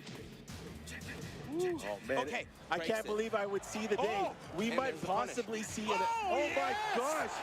There it goes! Look at the scaling, the damage. Here comes the corkscrew, the wall! Oh, he got him! Let's go, Margin! Oh my god, it was a low at that range! Jesus, I can't believe what I'm watching. He's pulling out the entire bag of tricks. Oh, backing up underneath with Ollie the Ollie kick. And the Majin little pop-off with the wave dash at the end. Showing off the movement. This Jaguar is going out of control. Oh, man. Here we I go. can't believe what I'm seeing. Went for the that was throw. his throw break. He ducks under, very sharp. Don't count him out. We should be going down. No, he drops it. Not able to extend the combo even further, but Majin, he's in good position. Oh, counter hit. This is gonna be juicy. Yeah, he was able to confirm it as well. Oh my God, that was so close. The throw break, Majin, is so sharp. Oh, Majin, the trade again. He gets it. Oh my God. 5 rounds straight for Majin. I can't believe it. We might see an American in winners finals. Oh my God. We're on the cusp, and Majin, he's working that momentum, the tracking moves. I can only make noises at this point. I'm sorry. Oh my gosh, is he gonna get the mix-up afterwards? Yes, he does. What's gonna happen here? JDCR is gonna have to make a move. And he's using movement here. JDCR known for this. Oh, he low parry. He's gonna go downstairs. Is it gonna be enough? He might kill.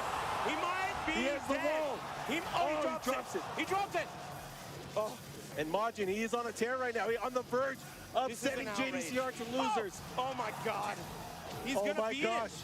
He's gonna have to be careful though. He's in rage. He's gonna beat it. He has to. He ducked it. You gotta be careful. No. And that's something that you rarely get hit by, but JDCR ready Look for at it. the time. Look at the time. He's gonna have to either stay on the Look ground. at the time. Look at it. Oh my God. JDCR with an amazing comeback. God. He's from the future.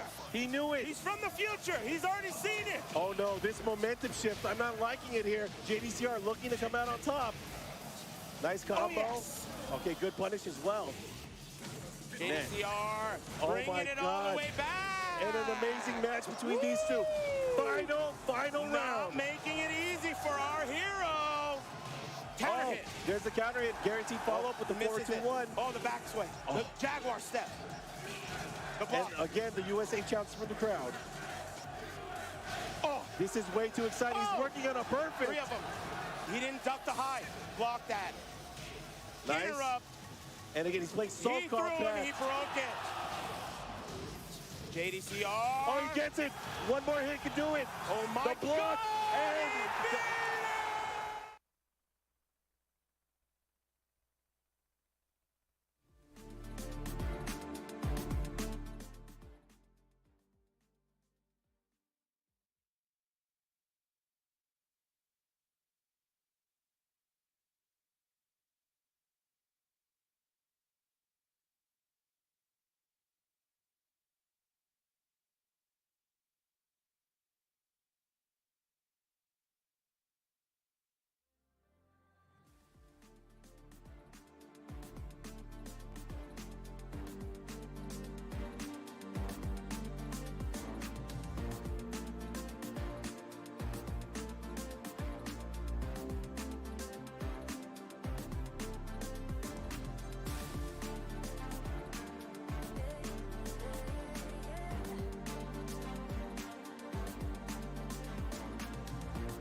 My hands keep shaking, but my heart keeps strong. Though my legs keep aching, my voice keeps on. My soul keeps rising as I sing my song. I can hold my own till those clouds move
はい、戻ってまいりました。エボ2022年公式日本語配信ショーケース放送でございます。今回翻訳として、お供させていただいております、ワッチと、はい、そして堀内香織です。よろしくお願いします。よろしくお願いします。はい、引き続き、そう、難しくなっちゃうんですけども、ショーケース放送はソニーインゾーン様のサポートでお送りしております。ありがとうございます。ありがとうございます。ということで、続きましては、インディーゲームについてですね。はい。You know, we all know how hard it can be to be like a small developer of all the possible games that you could make. Why a fighting game? まあ、インディーゲームの開発者として、まあ、本当にやっぱりこう小さい規模でいろんなゲームを開発するっていうのは大変だと思うんですけども、その中でなぜ格闘ゲームを選ばれたのですか？ Also, for me personally, I wanted to build a fighting game for teaching people to play fighting games. That was my main angle. まあ、私は個人的には、人に教えられることができる、格闘ゲームが作りたかった。So with Rushdown Revolt being a platform fighter, one of the things that I really love about platform fighters is the skill expression, the way that you can kind of tell at the highest level that this is that person playing that character. プラットフォーム対戦ゲームのすごい自分の好きなところは、すごい技術によって自分の強さをこう見せることができて、そのキャラクターを誰が遊んでるのかを見てわかるっていうところが、で、かつそのキャラクターをどんどんマスターしていく奥深さだとかっていうところが作っているうちですごい好きな部分になっていますと。For me, I felt like creating a fighting game was just kind of the only option for me at the point when I started creating. 私にとっては、まあ、その時、まあ、私にとっても格闘ゲームを作るっていうことしかチョイスになかった感じですかねっておっしゃってます。Because we felt like we were stuck in a place, being in a family of 12, and just not having the resources and the capabilities of a lot of other people that we just felt like this is it. We have to decide what we want, and we wanted to make a fighting game in that moment, and it led us to this point. So it's awesome to be here. まあ、あんまりこうチョイスがなかったところで、まあ、生きていたっていうのもありますけども、まあ、その中での唯一のチョイスが格闘ゲームでした。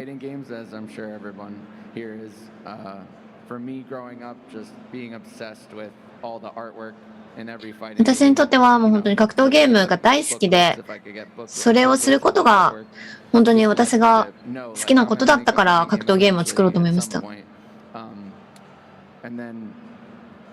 Eventually had time to maybe start working on it, and Will the programmer at the same time separately doing the same thing, and then eventually we got together and it all just で、まあそうしてるうちに実際に一緒に開発してくれてる人と出会って今に至ります。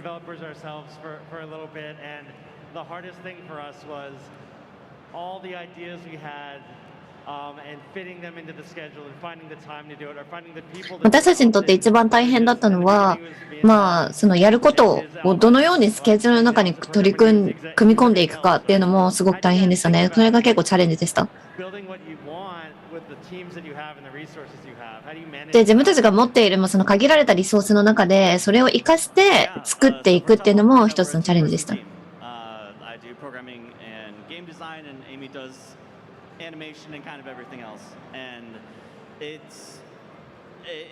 puts in some hard constraints. A big request we commonly get is to get more characters, and we only have one animator, and we're not. 自分はもうゲームに関してはデザインだったり、動きだったりとかっていうのをやっているんですけども、まあその中でも一番難しいのはやっぱりキャラクターを加えていくっていうところで、まあいろんなキャラクターのコピーではなく作っているときに。それぞれのキャラクターにちゃんと違いを持たせて組み立てていかないといけないっていうのが難しいですね。で、その中でオリジナルのキャラクターをちゃんと組み立ててっていうのがすごく難しかったです。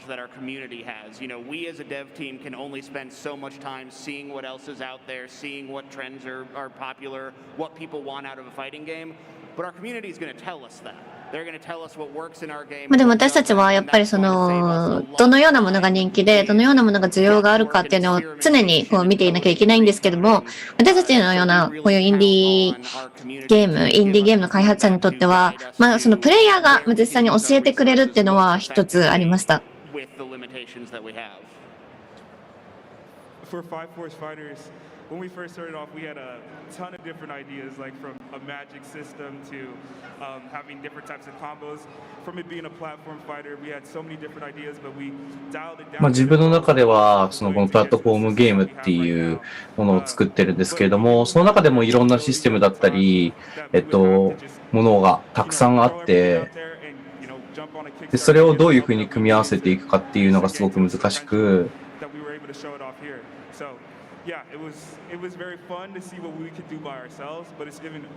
で、いろんなことができるゲームだからこそ、自分の作りたいものをちゃんと表現できていることがすごく作っている中で大変だけれども面白いところだと思いますと。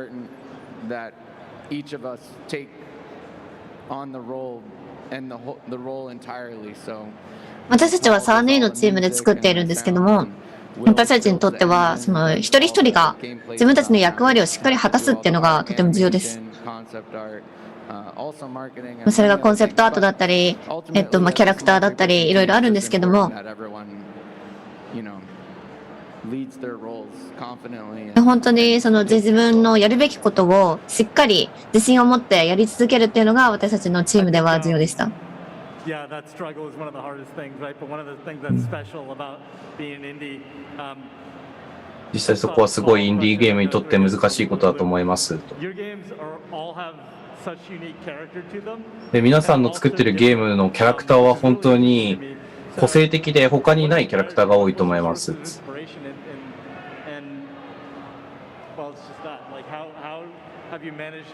どのようにしてそういった個性的なキャラクターだったり、どんな経験を通じてそういうキャラクターを作れたと思いますかっていう。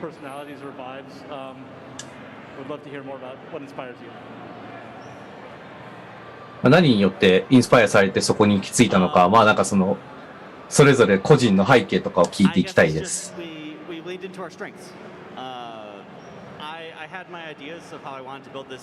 思うに自分の強みを生かしたっていうところが大きいと思います。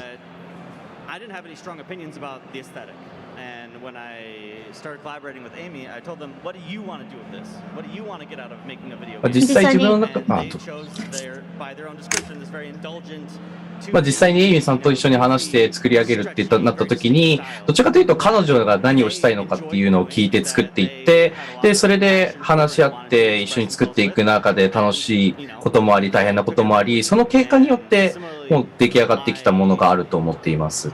I'm a big fan of this saying from this game designer Mark Rosewater, which is restrictions breed creativity.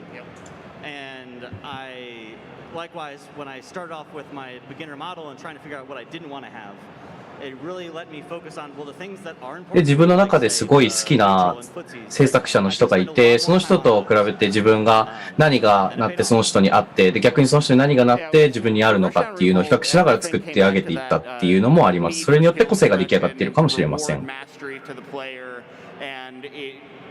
When we hit on our central cancel system called Spark that allows you to cancel anything into anything else, which obviously is a ridiculous thing that required a lot of different constraints to be put on. 自分のゲームの中でスパークシステムというのがあるんですけれども、あらゆるコードをキャンセルして動くっていうすごい他にない特別なものになっているんですけれども、で、そのシステムが根幹となって、そこの中からキャラクターのそれぞれどう違うのかっていうのを組み合わせて組み立てていったので、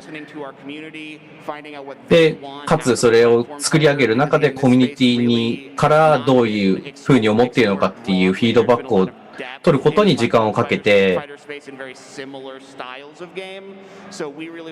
で、他のプラットフォームゲームなどの参考にしつつ、どういうふうに落とし込んでいくのかっていう、いわゆるアニメ格闘ゲームだったり、普通の王道の格闘ゲームだったり、他の対戦ゲームだったり、その基礎的なキャラクターの要素も考えつつ、組み込んでいくっていうふうにすることで、個性的なキャラクターが出来上がりました。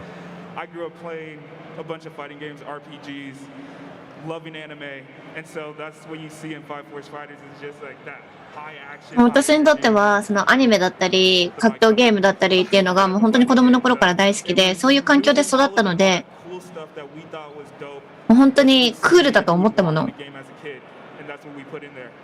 それをゲームに組み込みました。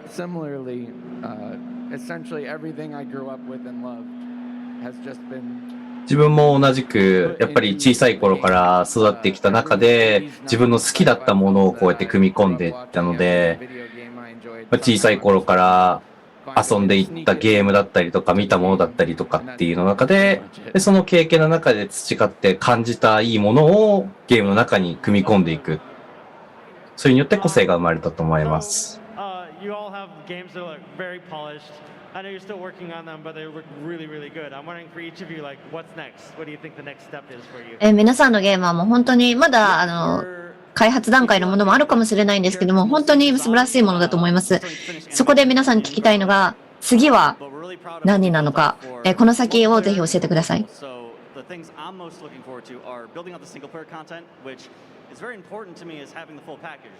自分の中で今力を入れているのは、一人プレイモードの充実について今取り組んでいます。で、一人プレイ用のもっとコンテンツを増やしていって、で、それでちゃんと楽しめるようなものを作って上げていきたいと思っていますと。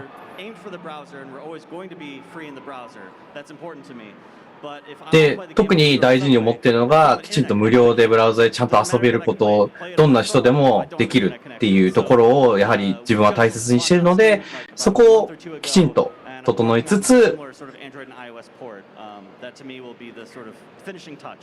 なので誰でもできるように Android だったり iOS だったりブラウザだったり対応できるように頑張りました。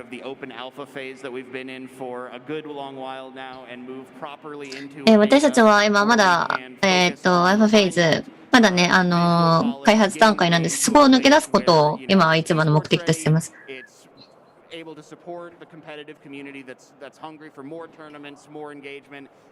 もっと大会だったりいろんなイベントを期待しているコミュニティの皆さんのためにそういうものをもっと充実したいとも思ってます。putting a ton of hours into figuring out how that even works, how those animations can function in a platform fighter. プラットフォーム格闘ゲーム、こちらの方で、実際に私たちがやりたいようなアニメーションがちゃんと動くのか、キャラクターたちが、ちゃんと私たちの思った通りに行くのかっていうのを考えながらこれからも頑張っていきたいと思ってます。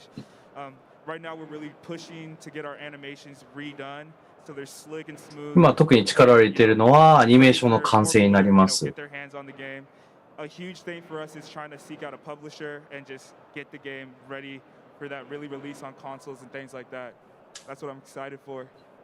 ゲームの完成に向けていろいろ取り組んでいっています。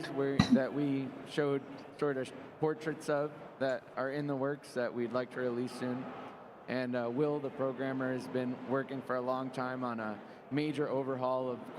も力を入れているのは、この後来る新しい2つのキャラクターについて力を入れています。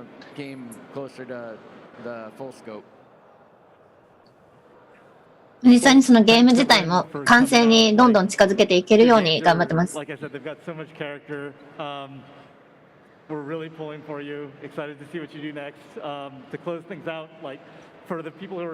本当に皆様のゲームが、次の段階に動くことをとても楽しみにしています。そして皆さんにね、ぜひメッセージ最後に一言ずつね、皆さんお願いします。ぜひ、ウェブサイトの方、タフラブアリーナ .com にぜひ行って、皆さんぜひプレイしてください。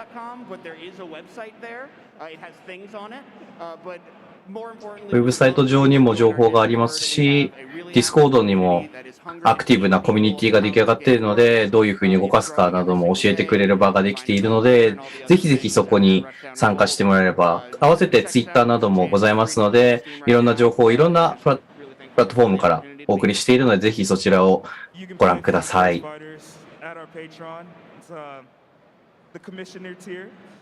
You can find us at Kaizen Creed at all social media, Twitter, IG.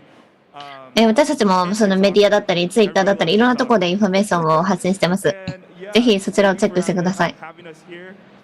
私たちをね、こちらの方に呼んでいただきて本当に嬉しかったし、これからも皆様に楽しんでもらえるように頑張りたいと思います。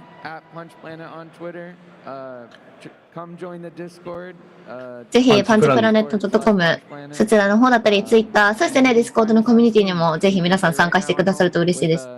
GGPO online netcode. そして GGPO のロールバックシステム入っているので、そちらも含めて楽しんでいただけたら嬉しいです。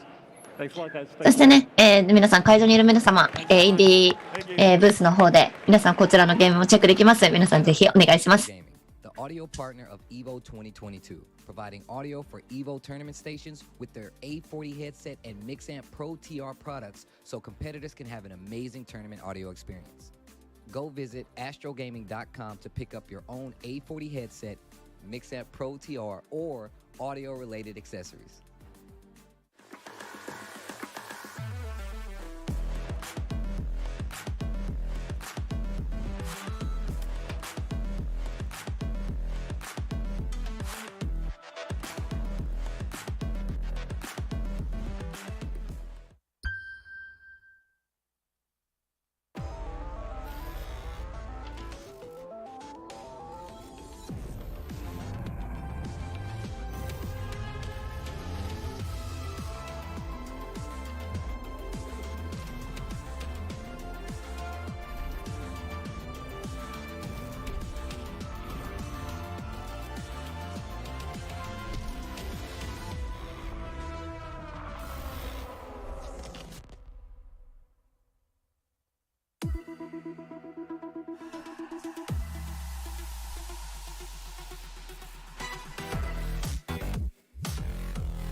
Check out the latest apparel from 10-0.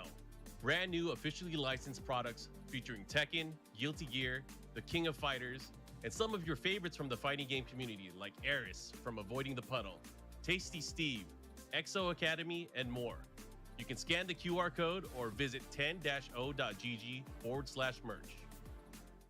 Knee, just in the nick of time, getting what he needs to bring it all the way back decisively to a final game. And let's just talk about how valuable this is for our Slash to be watching this right now. Yeah, tons of intel.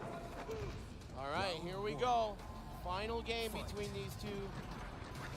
USA versus Korea, losers finals. Oh yeah, here we go, starting it off, nice break on the grab. And Knee starting his approach again. Oh, finally landing the big quarter circle back four on counter hit. This is gonna hurt. Ouch. Yeah, look at that damage. That's why he's picking Paul here in the matchup. Yeah. That right there. 100%, that is the biggest reason. Yeah. In a tournament setting, you don't really have much time. When you're taking that much damage, it's huge. Yeah. And the thing is, you got to give it up too. Once Knee has a lead, it's very hard to crack. Very hard to crack the code. This is rough. And again, he has a lead here in round number 2. And Anakin's going to have to start taking liberties here. He's going to have to start going in. Not a whole lot of time left. Okay, the follow-up here. Oh, man. Threading the needle in Knee. Man, he's just letting it slip away round after round. So reminiscent right now of Combo Breaker, where Knee started making a comeback. Oh, no. Look at that, Knee.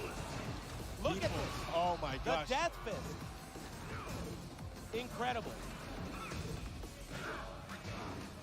It's just a testament. But Anakin, oh no. Oh no, he might get the wall here too. Every opportunity has just been, he's been holding his head underwater. What a decisive turnaround for Knee.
はい、戻ってまいりました。エボ2022公式日本語配信ショーケース放送戻ってまいりました。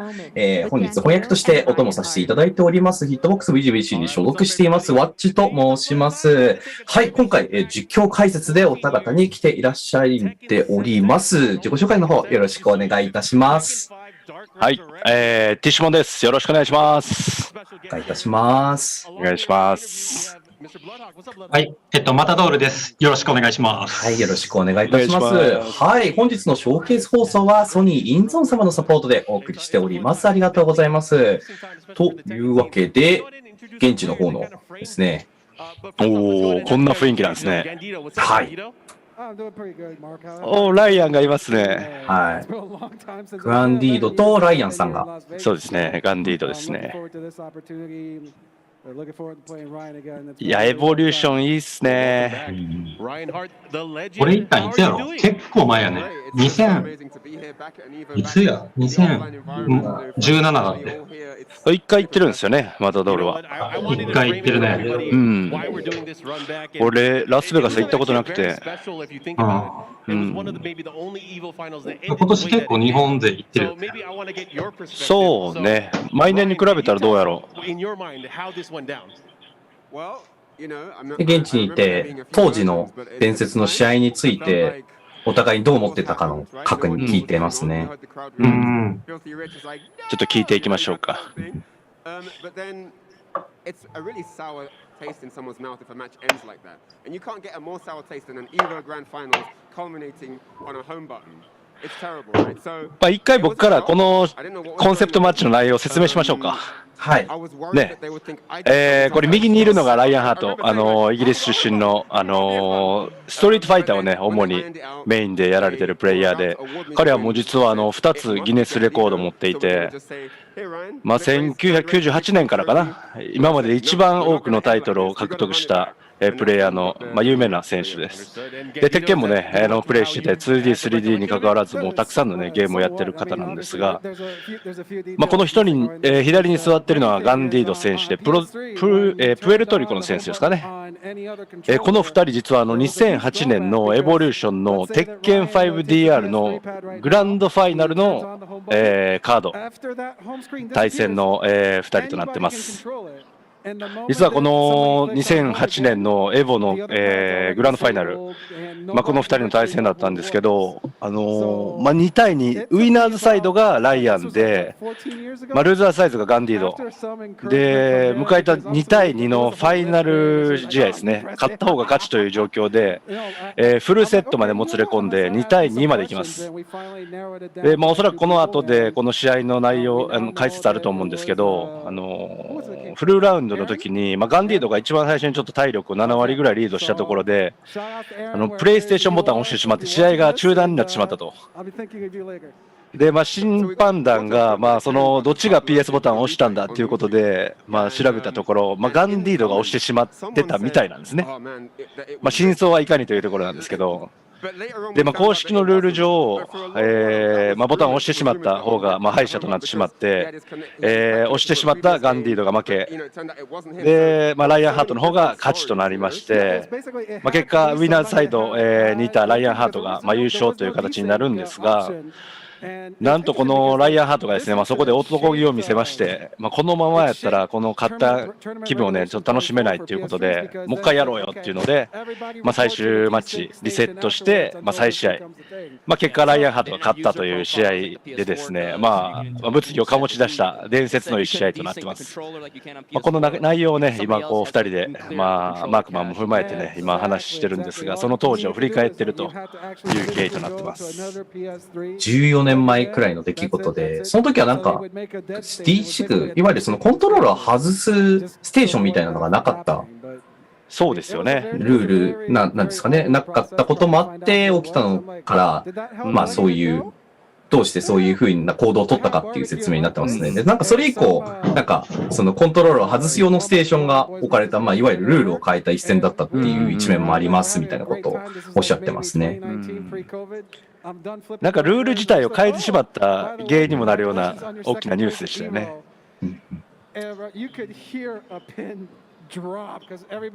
俺、この試合知らんかったけど。そうね、鉄拳 5DR のこの2008年の年って、そうだ、鉄拳6が出かけてたのかな。鉄拳 5DR 自体が2004年からだったもんね。DR よね。DR。鉄拳 5DR ですね。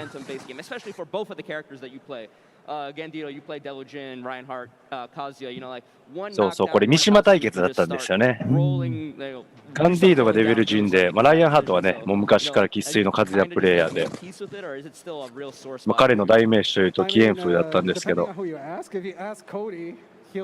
か三島3体おるやん。はい。平八、カズヤ、デビルって。DR の時って、カズヤはデビルに強くて、デビルは平八に強くて、平八はカズヤに強いみたいな、なんか三つどめになってて、すげえ面白かった記憶がある。そうだったかな。そう、なんかカズヤの起源が、平八にはクリーンガードにならなくて、マイナス13以下の絶対に無双連剣が入るみたいな。あ、そんなんあったな。そうそう。で、その代わり、平八はデビルの風神をしゃがんでも、立ち途中が弱すぎて、かかと切りしか入れられへんくて。ああ、そっかそっか。立ち途中左パンチがなかったからね。そうそうそうそう。で、だから平八にはデビルが強いと。カズヤって何が強かったっけ、この時。起源が密着ガードやと角範がなくて、密着で角範なかったんか。なかった。クリーンガードみたいな感じで。ミシマスターしか使ってなかったよね。あとプーかな。あ、プー君ね。確かに確かに。あと、佐野くんかな。佐野くんね。SH さん。懐かしいね。SH さん。センター流しね。ぐらいしか使ってなかったかな。やっぱデビルはね、結構、花形プレイヤーが多くて、特に翔くんが強かったっていうイメージかな。日本そうね。ビーム投げばっかりやってたよね。ビーム投げがすごい強かったのと、あと、コンボの奈落締めがすごい減るっていう感じで。そうね。奈落めちゃくちゃ減ってたもんな、あの時。でも、俺もこの試合見たんやけど、めちゃくちゃいい勝負やったけどね。いい勝負やったよね。ライアンのスカフも良くて。振り返りやってほしいよね。これは、この後試合するの？するみたいですね。シチュエーションが始まりますね。はい。なるほどね。ライアン昨日メッセージくれて、ラスベガスになった鉄拳 5DR 対戦しようよとか言って。そうそう。日本人で誰か練習相手いないかなとか言って、ちょっとやる気になってたけど。本当。ボッコボコにしてやったけどね。いたらね。いたらボコボコにしてやったけど。でも、今更 DR とかできる？できる。巌流ならできるよね。何も変わらない。全然できちゃう。この二人はまだやってんの、鉄拳。ライアンはやってるね。遊んでらっしゃるみたいですね。で、今ちょうど会場で、今もなお二人とも遊んでいて、で、今の鉄拳の情勢についてどう思いますかみたいなことを聞いて答えてらっしゃいますね。なんか、やっぱり昔と違っていろんなものが変わって、いいこともたくさんあって、コミュニティもすごい4桁になるような人が大会で出て、で、ネットコードも充実していろんな人と対戦できるようになってっていうところで、なんかやっぱ、今もやっぱ面白くていいね、みたいな話をされてますね。なるほど。当時はやっぱり対戦相手探すのすら難しかったっていう中で、で、今この状態だからこそパキスタン勢みたいな人たちが出てきたのかなっていう、みたいな話もされてますね。で、この後、エキシビションが始まるんですけども、その前に何か伝えたいことありますかっていうことで。Wow. Okay. I mean, めちゃくちゃ笑ってるけど。めちゃくちゃ笑ってるね。はい。 Let's do it. Let's do it. まあ、あの時止まったあれをやり直す機会だから。そうね。はい。あの時止まった時間をまた組み立て直しましょう。つって。だってあれ止まってなかったら、バンディーロ勝ってたかもしれないもんね。まあね。InZone from Sony, the newest brand in gaming gear providing you top-of-the-line equipment. The InZone M9 and M3 27-inch monitors bring you incredible high-resolution and high-dynamic range pictures and reactive experience with 144Hz and 240Hz refresh rates, 1 millisecond gray-to-gray response time, variable refresh rate technology, and more. On the audio side, their line of headsets includes the InZone H9, H7, and H3 models featuring 360 spatial sound for gaming. The line offers noise-canceling, wired, and wireless options. With dedicated PC software for both monitors and headsets, the InZone Hub enables personalized settings to your optimization. Sharpen your senses with the brand new InZone products and check them out at sony.net/gaming-gear. Dash up, back throw though. Mochi got a call for the corner. Oh, are you kidding me? Oh my god.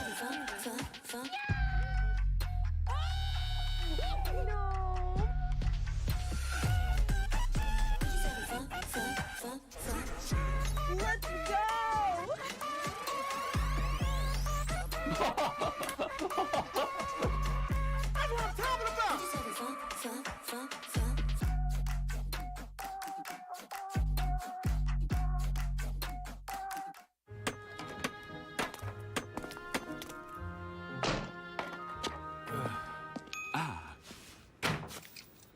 Red Bull gives you wings.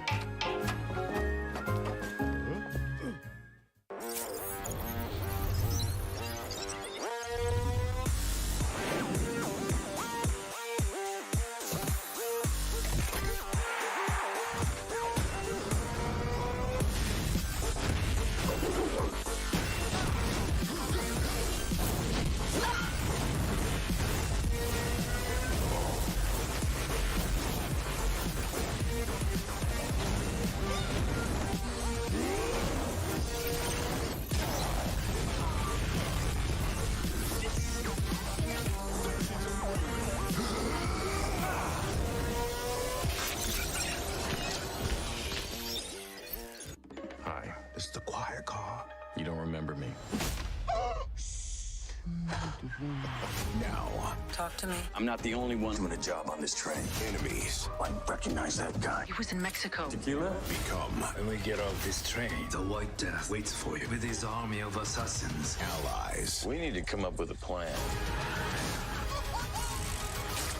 Was that a snake? It would appear so. Bullet Train. Exclusively in theaters. Now playing. Rated R.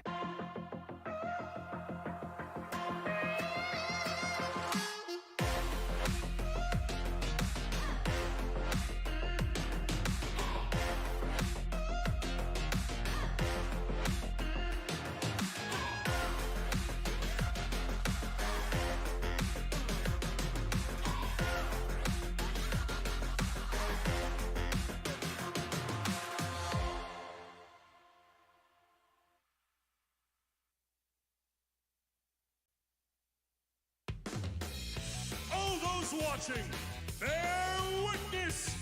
A clash of power and technique! This will be a fierce contest! Who will grasp glory in their hands? Who will eat and who will be eaten? The fateful battle is about to begin! Can you all feel the drama? Their true abilities will be tested! Show me the ultimate fight!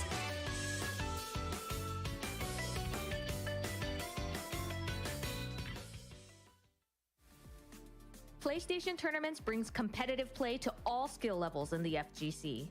You can compete for cash prizes, virtual currency, and more. Find your next tournament and sign up at compete.playstation.com. Unbelievable that we're still playing. Even the fact that we're here now is a miracle.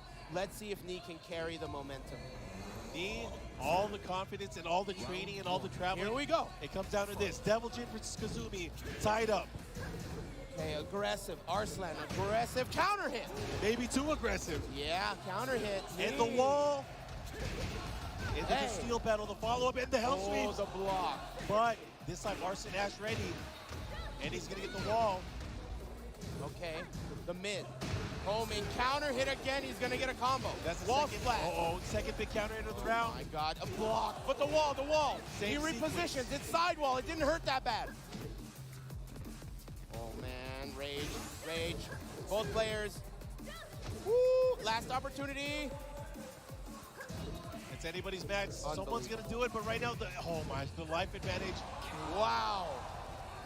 First round. It's going to come down. Last game of this first set. To who wants it more here. Ooh. Nee, so close there. Here's a punish. Safe moves. Sidestep. Axe kick. Careful. Again. Oh.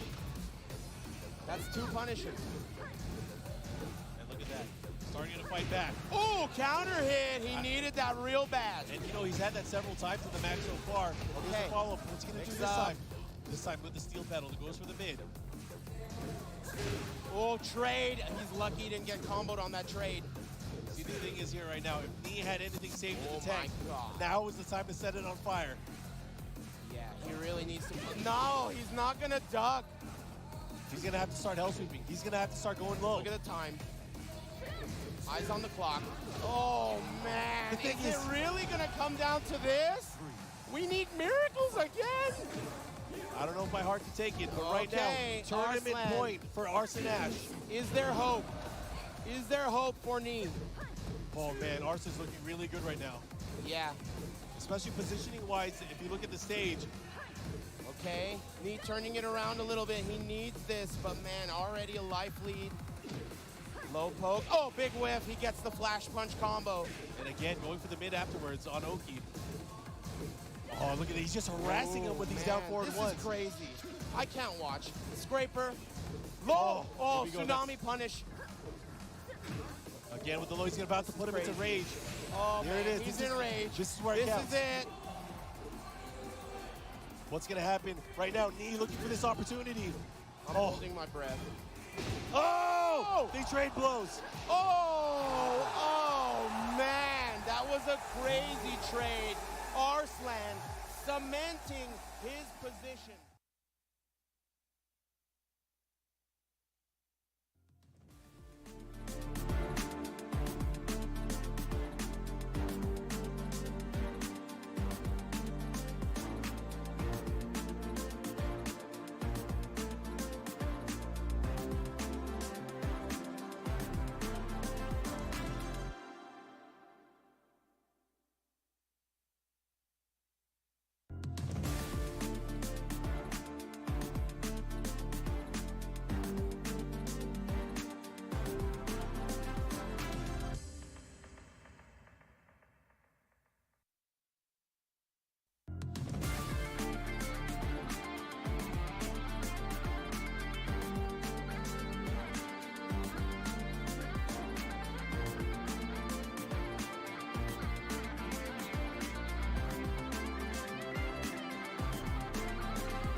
I guess we're walking around. はい、戻ってまいりました。エボ2022、公式日本語配信ショーケース放送、翻訳でお供させていただいております、ワッチです。そして、この試合、エキシビションマッチを実況させていただきますのは、このお二方になります。はい、ティッシュモンです。よろしくお願いします。マタドールです。よろしくお願いします。はい、引き続き、こちらの放送はソニー・インゾン様のサポートでお送りしております。ありがとうございます。というわけで、早速、レジェンド2人による、ましょうか。はい、エキシビションマッチ懐かしいですね、このキャラ画面。懐かしい。結構おるよね、キャラクター。めちゃくちゃ懐かしいね。木人おるね。木人おるね。テクとか試合の内容を説明していきますか。できる？これ三島対決。ガンディード、プエルトリコ出身のちょうど画面の左側ですね。まあ、2P 側、ガンディードが使うのはデビルジンですね。で、対する、1P 側、カズヤを使うのが、このライアンハト。まあ、日本の方はライアンのことを知ってる人は多いと思うんですけど、まあ、彼日本語ペラペラなんですよね。めちゃくちゃうまい、めちゃくちゃうまいね。めちゃくちゃうまい。めちゃくちゃ多彩よね。ばあちゃんも確か優勝してるのかな。これ実はライアンってエボ鉄拳2回優勝してるよね。タッグも優勝してるから。2004年かな。でこの試合2008年のエボリューションのグランドファイナルの、まあ、再戦といいますかね、カードになります。ステージを押させてあげると、2人ともオブシディアンですね。いや、こういう時って前回やったステージでやりたくなるけどね。確かにテンプルでやってほしいよね、グランドファイナルの。これは俗に言うとカズヤの方が多分有利な組み合わせやと思う。カズヤが有利？有利やと思う。ダブルアッパーがこの時発生12以内やけど、発生12やったの？ダブルアッパー13じゃなくて12。うわ、うまい。スイープバン。ライアンうまいよ。違う違う、それ鉄拳絶対違うね。これね、キャラ遠いね、セブンとかに比べて。あ、そう感じる？いいよ、奈落。スイープバン。ライアンはね、奈落打つときね、英語でスイープバンっていうね、奈落ボディを。惜しい。ライアンといえばね、やっぱりキエンフ。ライアンは入れるよね。入れる入れる。うわ、これ分からんね。おー、いい鬼八暴れ。まだビーム投げてないですね。デビュー。カズヤは右かかとがしゃがみヒットするとロップハイで空港に行けるのよね。あ、この時の右かかと、あ、ほんまや、へこむんや。あ、強いね。おお、ライアン強い。これルールは3先3先でしょうね。あ、惜しい。キエンフ狙う。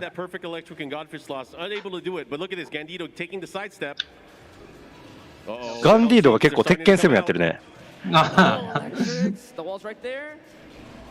今の壁最大ちゃうかな。1試合目を選手したのはライアンハート。置き攻めで踏みとかかとの2択やったと。ああ、なるほど。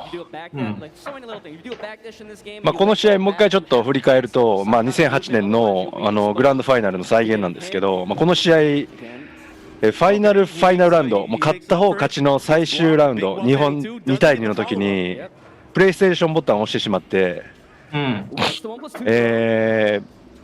あ、審判団の結果、まあ、ガンディードがボタンを押したっていうので、まあ、ウィナーズファイナル、ウィナーズ側にいたライアンが、まあ、勝ちとなったんですけど、まあ、ライアンがそこでね、まあ、このままじゃ終われないっていうので、もう一回やろうよっていう男気を見せて、再戦して、まあ、結果ライアンがね勝ったという試合なんですけど、まあ、そのね、いわくつきの試合をね、もう一回ね、この2022年にやろうというエキシビジョンマッチです。うわ、藤井早い。おお、減る。今のね、多分最大、まあ、あとジャブ1回刻めるぐらいが最大。あ、そうなんや。奈落締めじゃないんやね。奈落締めでもいいけど。じゃここ最近で一番びっくりしたのが、鉄拳 5DR のタッチ途中左パン右パンが12フレアっていうことで。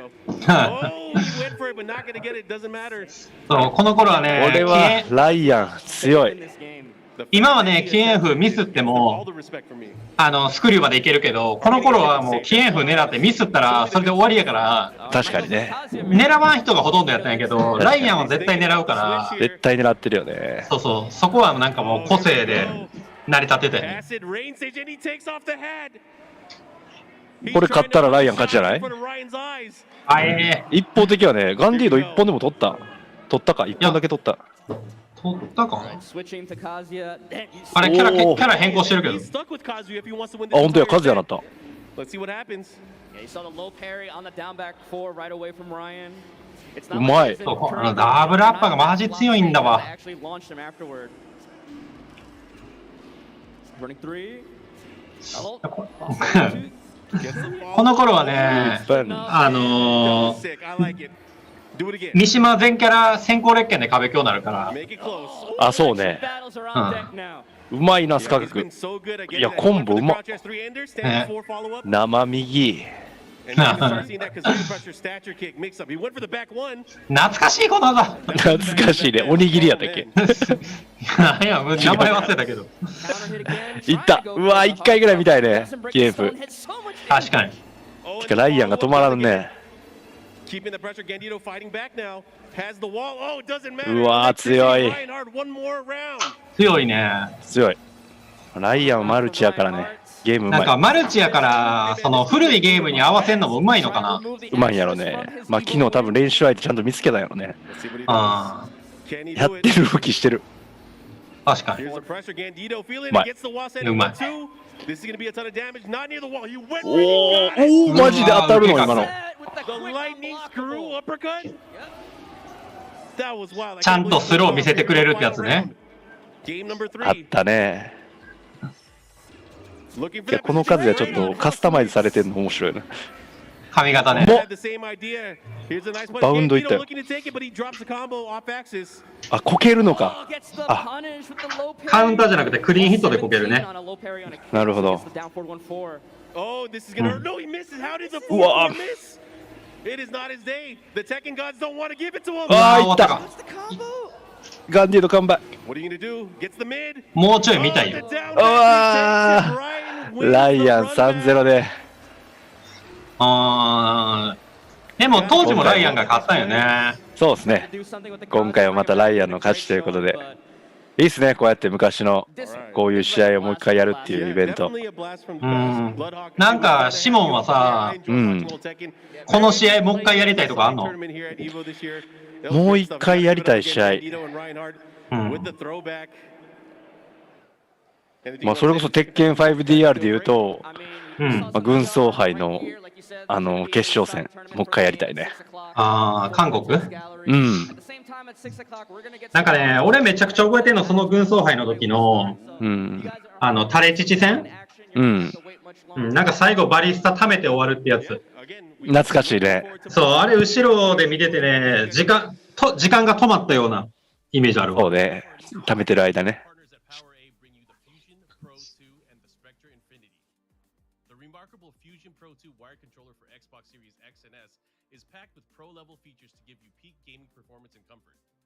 Featuring a mappable Pro Pack, 3-way trigger locks, and much more, the officially licensed Fusion Pro 2 gives you a competitive edge when gaming on Xbox or PC. The brilliant Spectra Infinity enhanced wired controller for Xbox Series X and S lights up your gaming. This one-of-a-kind gamepad offers tons of color combinations you can customize, plus 3-way trigger locks, dual rumble motors, and more. Officially licensed by Xbox, the Spectra Infinity is compatible with both Xbox and PC platforms. Learn more about both at PowerA.com.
well as Arya Stark of Winterfell.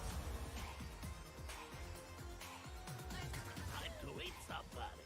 I am here.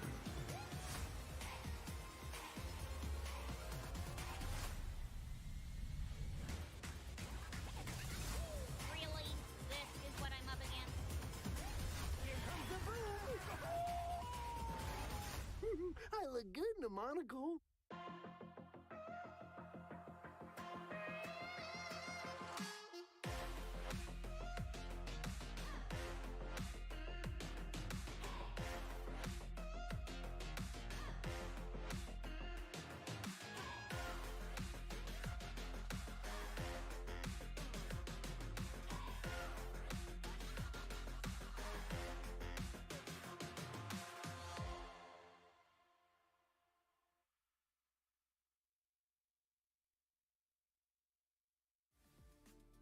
Shout out to our partner Rushdown Revolt, a free-to-play, fast-paced, and combo-centric fighting game. Experience 10 unique characters, best-in-class rollback netcode, and a fresh take on platform fighter combat. The game's signature spark mechanic lets you cancel any attack into a dash and sets you up to combo opponents like never before. Their alpha is available now on Steam with an open beta release coming August 30th. The beta will have new stages and a new stance character, the chain-wielding assassin Reyna. There really has just been so many excellent matches so far, and this continues to be one. It's 2-2. That's just going to show you the depth of the top talent in this game. The top 4 every match beating a game number 5. Absolutely sensational. Got him. Now Tekken Master's here for the pressure. Okay, well.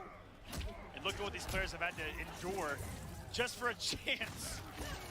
Right? Fox in Grand Finals. Yeah, Fox is just rooting for chaos right here. He wants both of these players to just be discombobulated by the time they get to him. Here's the crush.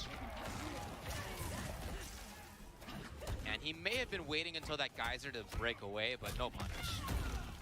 Ooh, got the flawless block, but didn't have the up 2, but didn't have the defensive bar to do it. Yep, no meter. He's just broken away. But in those situations, we saw Sonic Fox do it and just go for the grounded punishes. More damage at the end of the day. Sure. Might be something that Tekken has to look at the set. Yes, again, we see the Hell's Wrath as a way to seal the deal, expecting a roll. It's match point yet again for Dragon. And Dragon trying to pressure. Okay! He's already spent the crushing blow string. Dude, what awareness right there. He knew he had spent that crush, so he went for the regular combo instead. Wow, what control by Dragon right now. Everything in his favor.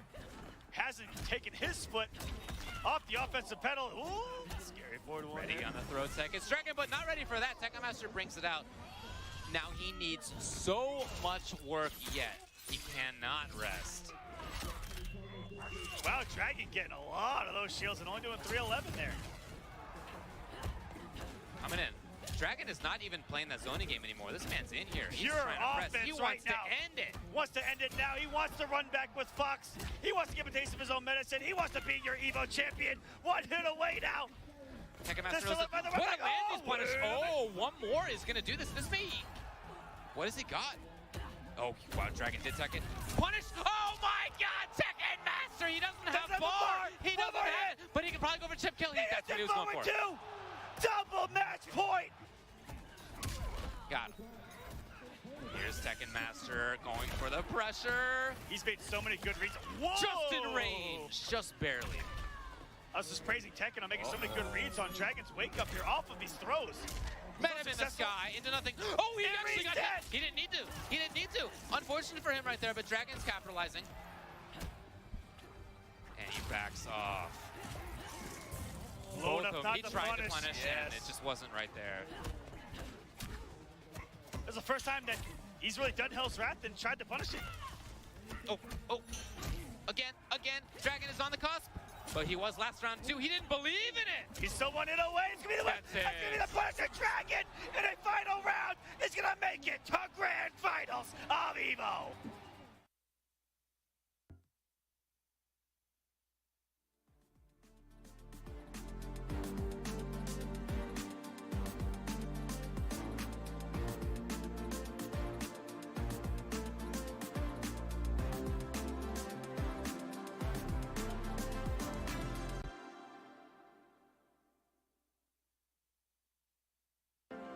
My hands keep shaking.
Hello everyone, my name is Ignacio Rodriguez from Fair Play Labs. Before we begin, we want to take a moment to say thank you to the community for all the love and support we've seen so far. Please, keep sharing your feedback with us. We are listening, and today we're doing a showcase of a character that came to be thanks to the community.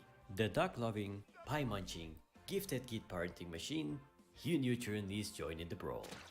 With Hugh Neutron, the fun never ends. His wacky fighting style involves fast-paced pie action and the ancient art of dog food, as well as his great air mobility will be your main weapons as you guide him towards victory. We will begin watching at his light attacks. Hugh's light neutral attack involves the classic pie to the face. Hold the attack button for a multi-hit attack. The light up is the Asia system jab. Bend the knee and touch the sky. For his light down, he does another tap. The beginning of the number of dots. The musical. Every press of the button is a new move. You can press the attack button up to 5 consecutive times to complete the full dance. Let's continue the fun with some jumping. Hugh is capable of flying like a duck, for a little while at least. In his light neutral attack, he uses his entire body to spin around. Remember being a kid and playing inside the park fountain? Hugh sure does when he uses his light upper. Use your light downer and watch the magic of Jimmy's super pogo stick. You can bounce off people's heads with this, and if you hit them outside of the arena, down they go. Remember to watch your step while you use your dash, because when you do so, you're gonna trip. Next in line is the strong attacks. You won't have problems defeating your opponent with these moves. For his strong neutral, he brings a special guest. Say hello to Flippy. He will shove it in front and take a bow to his audience. His strong up attack is his emergency ration of utmost pie in case of apocalypse. The down strong attack here is a nice illustration of a well-maintained Revolution dog figure. Remember, Hugh also has strong attacks in the air. The neutral strong aerial uses the strength of his jumping to improve his burping abilities. For his strong downer, he plunges at full speed to the ground. The strong upper is a first swing with his ukulele. Dashing while pressing strong will allow him to strike with his favorite gardening tool. Now here comes the fun part. It is time for the special moves. For his neutral special, these duckies will fly at full speed to where you aim them. And how do you aim them? Hold the special button to change the angle. Next is his super cool motorbike, and you can steer it in both directions too. Just be careful of not falling down a cliff. Press the special button again to jump off. The motorbike will continue to run by itself. Next is the up special. When Hugh was 7 years old, he says he sat on a banana and that it changed his life. That's why he got a banana couch he can use to rodeo in midair.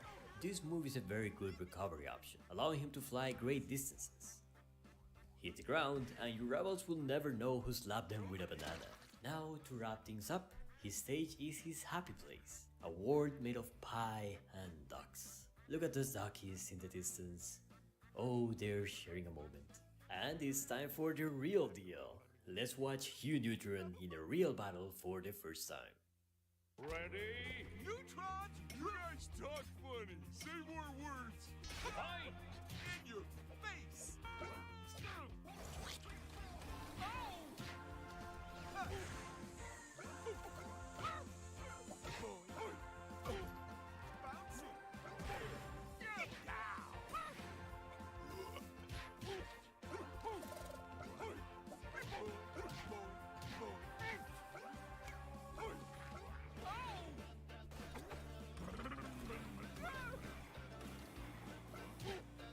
Outstanding performance! Finish! The results are in, and the winner is Hugh Neutron! And that was Hugh. I hope you like it. And if you're wondering when he's available, well, he's available right now. I hope you enjoy it and have fun.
Toll the bells, for blood spilleth forth.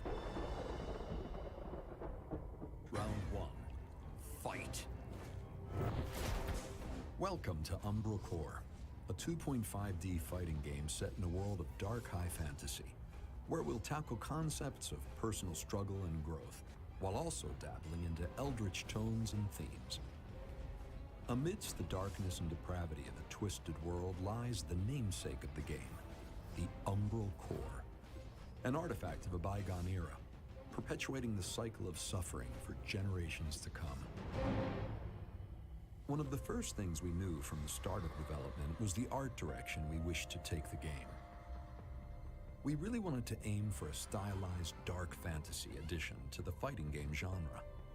The inspiration was pulled from ranges to that of eldritch horror, which we wanted to try and use sparingly, to the more traditional grim dark fantasy, like that of Berserk. We started Umbral Core's development following the genre's best practices, such as rollback netcode. But our true ambition is to raise the bar and set a new standard for fighting games. Umbral Core will try to break the mold, featuring uncapped FPS. Players will have the option to unlock rendering FPS while keeping the game logic at 60 FPS. This means that the frame data and combat system will behave just like regular fighting games, but the game flow will be much smoother.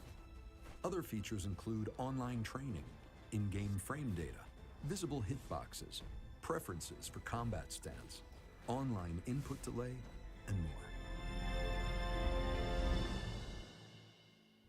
Umbral Core presents a 4-button layout: light, medium, heavy, and unique. Combos can be done through chains of growing strength, links which require precise timing, or handy auto combos. Power is the main resource.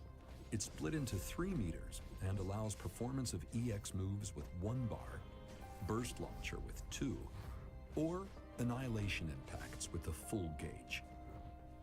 Fury and Control are 2 resources that work in very similar but opposite ways, rewarding offensive and defensive playstyles respectively. Both gauges are divided into 2 meters, which can be spent singularly for specific mechanics like special-to-special cancels and parries, or in full to activate powerful installs, providing offensive and defensive buffs. Thank you for checking out this preview. We're currently in the pre-alpha development, so everything is subject to change.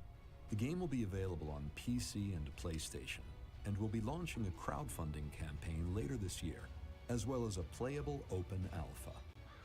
Stay tuned and follow us on our channels for the latest news and content updates for Umbral Core.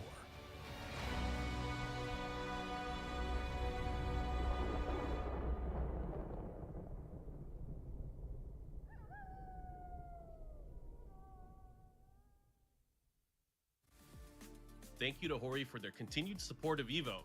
They've been our supporters for countless years and have had top-notch fight stick and controller products for fighting game competitors.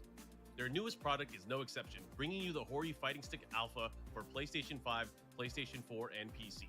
Check it out for yourself over at horiusa.com. Dash up, back throw though. Mochi got a call for the corner. Oh, the the drill. Are you kidding me? Oh my God.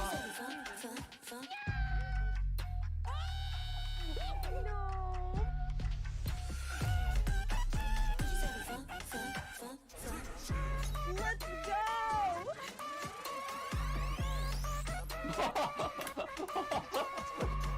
That's what I'm talking about!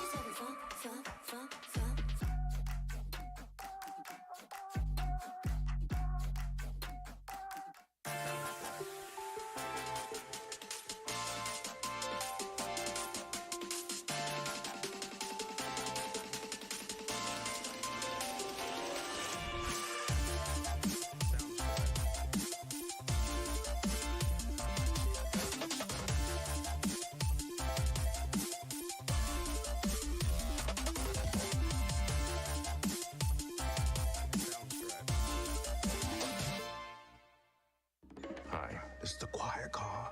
You don't remember me. Now, Talk to me. I'm not the only one doing a job on this train. Enemies. I recognize that guy. He was in Mexico. Tequila? Become. When we get off this train, the White Death waits for you with his army of assassins. Allies. We need to come up with a plan. Was that a snake? It would appear so. Bullet Train.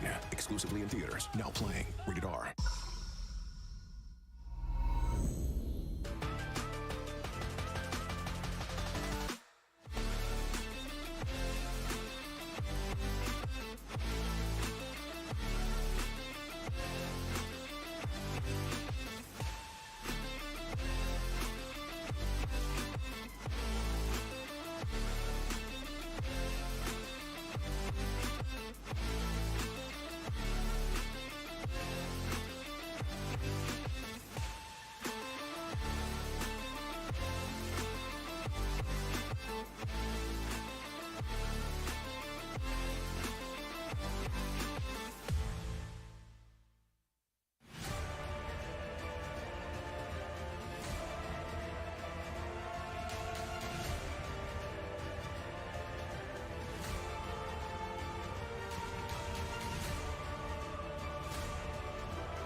The EVO team would like to give a big thank you to FreshCut, the highlights partner of EVO 2022. Finally, a dedicated home for gaming's best moments. Find all of today's top trending FGC games, creators, and tournament highlights all in one place with FreshCut.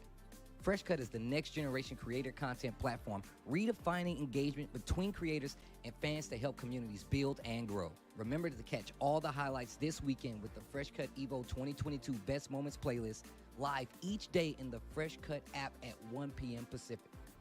Check out FreshCut over at freshcut.gg/evo.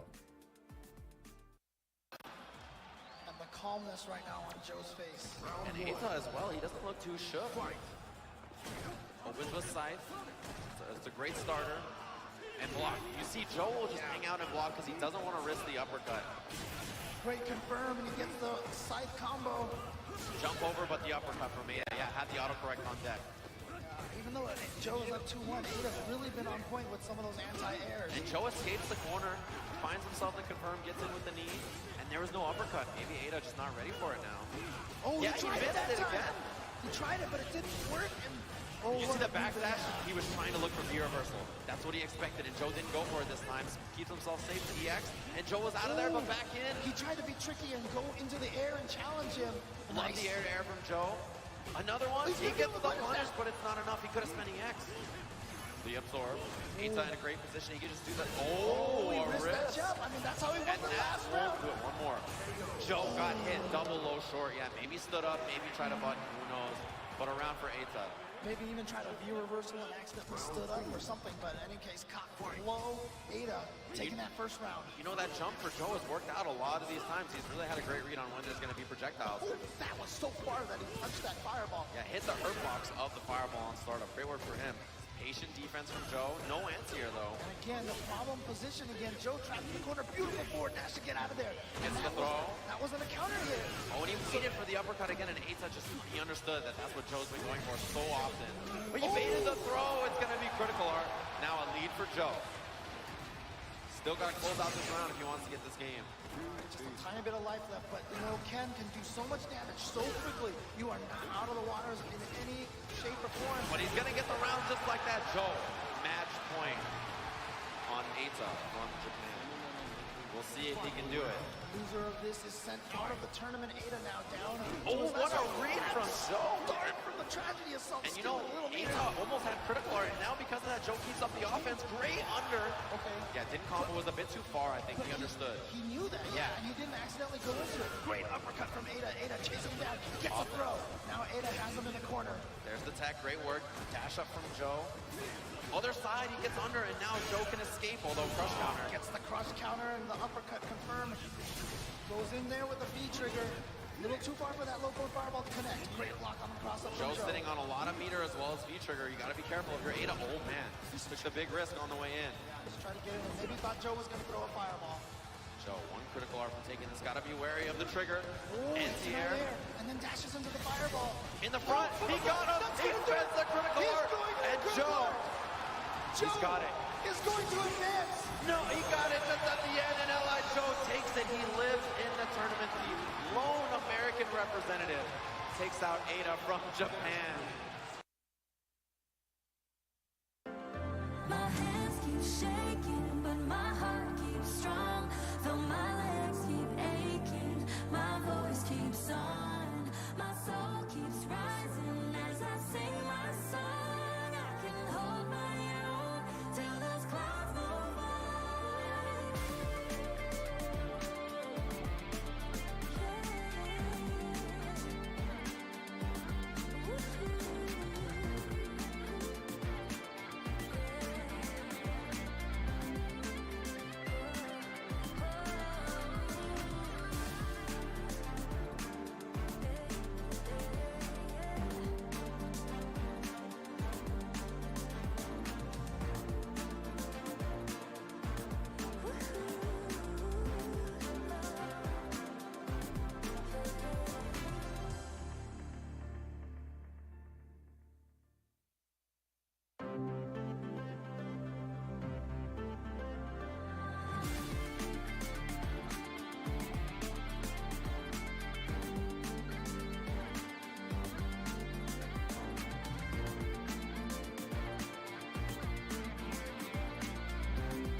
but my heart keeps strong.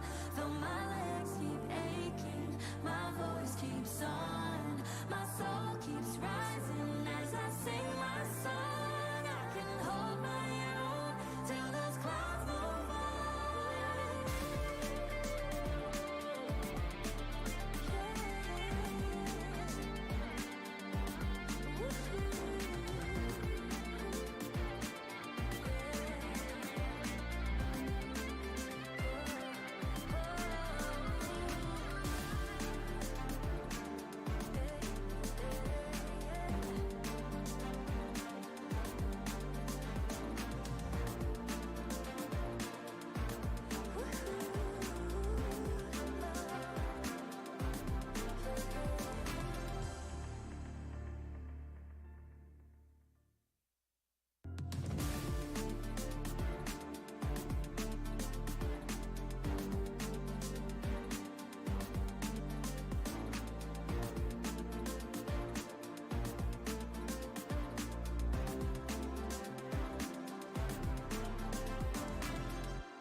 My hands keep shaking, but my heart keeps strong. Though my legs keep aching, my voice keeps on. My soul keeps rising as I sing my song. I can hold my own till those clouds move on.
shaking, but my heart keeps strong.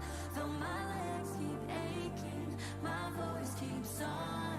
My soul keeps rising as I sing my song. I can hold my own till those clouds move by.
はい、戻ってまいりました。はい。EVO 2022公式日本語配信ショーケース放送でございます。はい。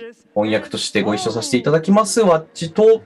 はい、そして堀内香織です。よろしくお願いします。よろしくお願いいたします。引き続き、こちらのショーケース放送は、ソニーインゾーン様のサポートでお送りしております。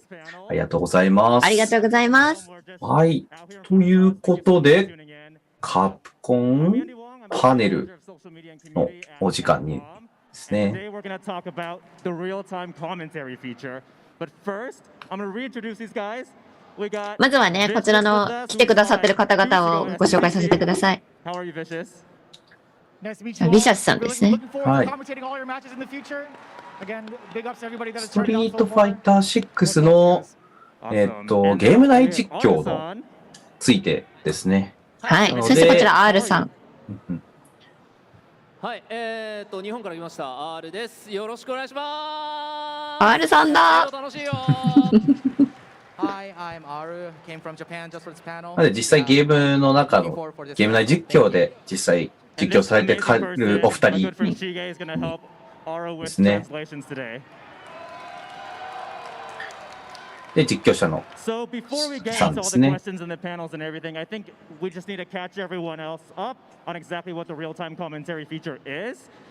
実際そのゲーム内で実装されるっていう、ゲーム内実況ですね。そちらについて皆さんに詳しく、お話聞きたいと思います。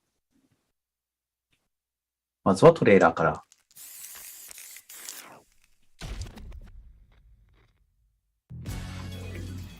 Oh yeah, you know I'm ready. Trying to read each other here? At this range, many attacks can connect if you stick something out. The neutral game is very important. Hit them with a stop and pop. More fuel for the fire. Cook them up. Breaking on them to lay down some damage without giving up ground.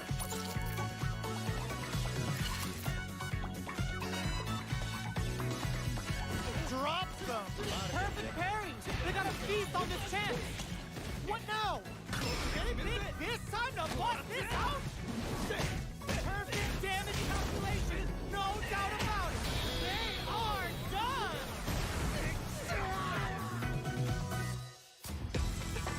いってみましょう。地上技で差し合う距離、リーチの差を生かすか、それを手玉に取るか。よく見ていた。さあ飛びはしっかりジャストで受け止めていく。体力はわずか、ゲージ差はある。ここはどう出る。インパクトは受け止めた。主導権の奪い合い、どちらが仕掛けるか。受け止めている。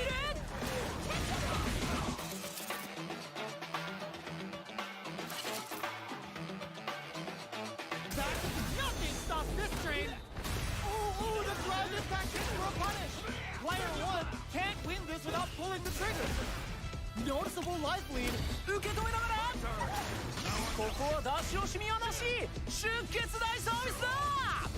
ダメージ計算、ゲージ管理バッチリ。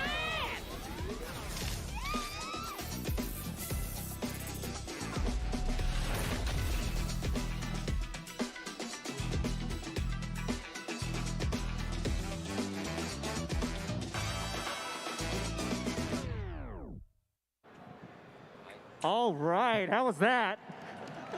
はい、いさあ、かがということでトレーだったでしょうか。ラー、見ていただきました。 Watching that, by the way, and just seeing like you guys right in front and seeing there, I'm like, this is pretty 実際そこに座ってる人の聞いてちょっとテンション上がっておりますと。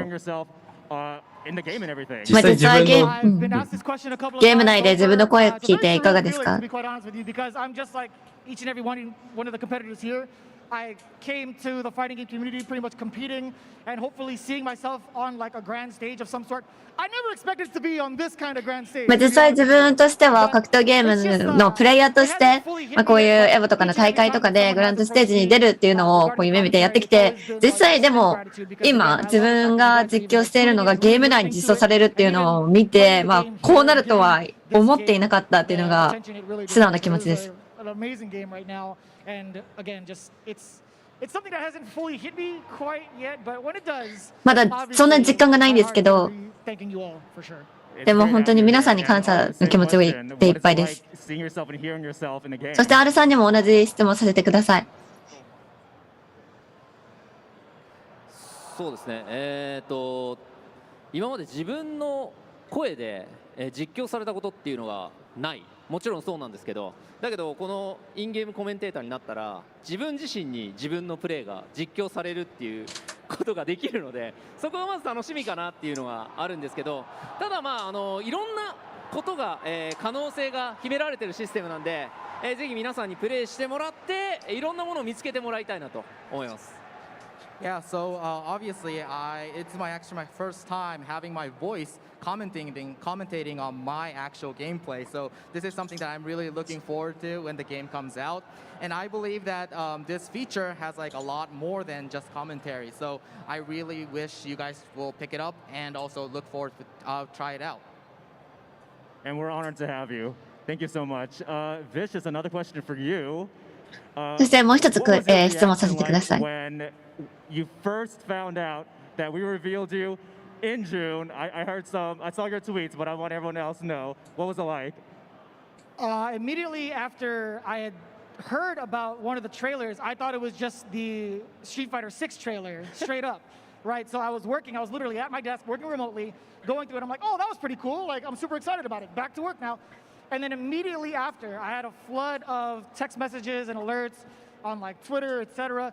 And they're like, dude, congratulations. I'm like, the last time we had a meeting, Capcom, I don't think you told me about the release of the trailer. No, we didn't tell you. So then I saw it 実際になんかこう6月ぐらいにこうアナウンスメントがあって、で、私仕事してたんですけど、すごいみんなから、いろんな人からツイッターだったりの、そしてなんかまあいろんな方から連絡があって、おめでとうって言われて、なんだろうって思って、で、その時、なんかその前にカプコンさんと、実際にミーティングしてたら、こうなるっていうことを、まだなんかこう最終決定じゃなかったのかな、なんかそう、なんか詳しくはまでは言われてなくて、で、まあなんかそういう実際人々のなんかその感想とかを実際に聞いて、あ、こうなるんだっていうのになんかこう実感が湧いたっていうか、気づいたみたいなところがあってびっくりしました。長い時間、舞台裏というか、まあ、収録あったんですけど、まあ、自分がこの役割になるっていうことが、まあ、20年ぐらいこうコメンテーターをやってきてずっとその中で、まあ、少なかったんですけど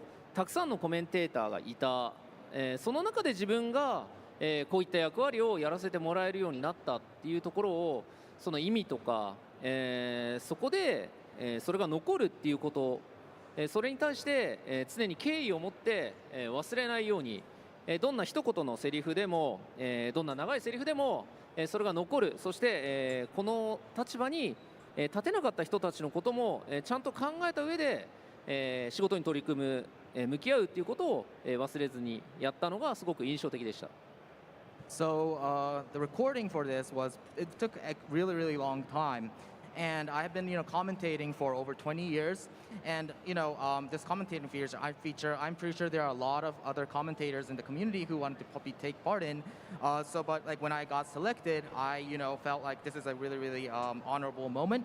And at the same time, I felt that since I was selected, I had a strong sense of like respect and also like more of like, respect toward the other commentators. So every word, every sentence is like, no matter how long it took to record, I always had that in mind when I was like recording with the development team. So it's it is also like a very great honor for me to be taking part in this feature.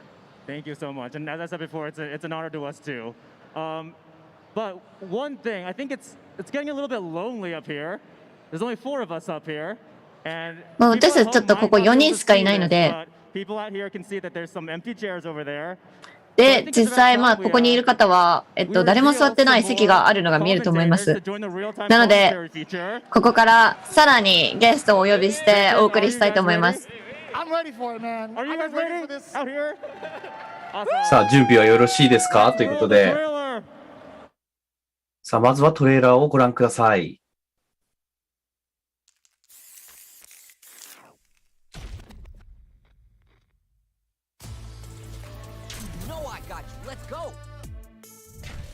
We're just getting started here. We'll take control. It just bets it all on the drive rush. Solid anti-air. No resources to work with. They gotta do this the old-fashioned way. Wow, that took off a chunk.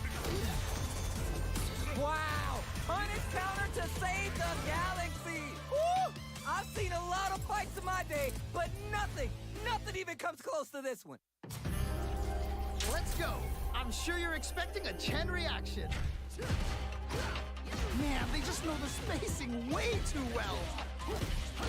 You gotta be careful with this pressure. You know a prey is most dangerous when they're cornered. They're ready for the anti-air. That jump is too obvious. Oh, okay. That one hurt. Oh, here we go. Is it gonna kill? Is this gonna kill? Let's go.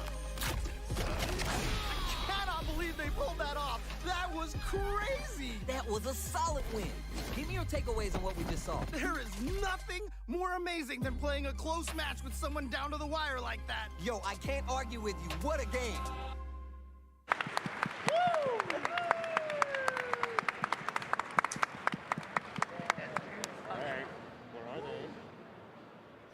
さあ、皆さんはどこにいらっしゃるんでしょうか。ここから登場ですかね。Hello, guys. How's it going? Wait a minute. Dude, I'm a Street 皆様。What? No way. No way. That was beautiful. Yeah. Oh my god. ハイテンションですね、もう。元気。ストリートファイター6ですよ。つって。信じられるかいみんな。つって。もう泣きそうだって言ってますね、もう。Yo, thank you guys so much. Let's give it up for them. 会場からも拍手が湧き上がっております。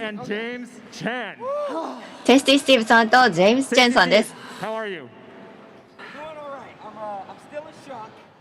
But テイスティスティーブさん。はい、マイクが入ってます。いかがですか。Come on, Steve. マイクのちょっと調子が悪かったようですね。I made too much noise. That died. So ちょっとうるさすぎてマイクちょっとオフになっちゃったかなってジョークを言ってます。Oh my god. Oh my god. People have been like, "Yo, Steve, you gotta be in there." I'm like, "Bro, I hope I'm in there too." もういろんな友達とかから、いや、君が入ってるべきだよって言われて、そうだね、俺も入れたら嬉しいなっていうのを言ってたんですけども、ついに来ました。すごく嬉しいですってことで。Oh, I guess we don't have to wait till Sunday for the tears right now, dude. I mean, it's amazing. I've まあ been 日曜日まで such a fan of this franchise 泣くのこらえなくていいですね。もうここでもう感動を分かち合えますってことで。もうずっとこのシリーズのファンなので、もうこのシリーズのこういう形で関われて、さらに関われてとてもとても嬉しいです。One of the questions that I asked, I was like, "Hey, while we were doing this, I was like, does that mean I'm canon in Street Fighter?" And they're like, "Yeah." I'm like, "Let's go. That's all I wanted. I live there. I live there." Oh man. That's right. That's right. まあつまりこの俺がそのストリートファイターの世界の中に入れたってことなのかっていう、まあストリートファイターの中で住む住人になれたっていうのが嬉しいです。まあ実際こういう形でまあ自分の声が使われるということについてどう思いますか。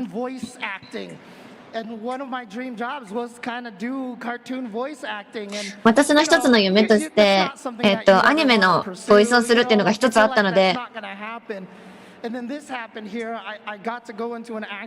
も実際このストリートファイター6の、ゲーム内実況に自分の声が使われるということで、まあもう声優になるっていうのは叶わない夢だと思ってたので、それの夢よりも素晴らしい夢がこういう形で叶えれたっていうのが、で20年前に、いや、こうなってるんだよって言ったら、嘘つけ、絶対 100% 嘘ついてるよっていうくらい衝撃で素晴らしいです。Do you think, like, knowing how real-time commentary works, and you guys are doing it in person too, like, how similar is the real-time commentary feature to, like? まあ皆さん揃ったということで、実際に皆さんレコーディングとかされて撮ったというので、まあ実際にこれがゲーム内実況がリアルな実況とどんな感じに違ったりとか、どのようなどこまでリアル実況に近いのかっていうのを教えてもらえますか。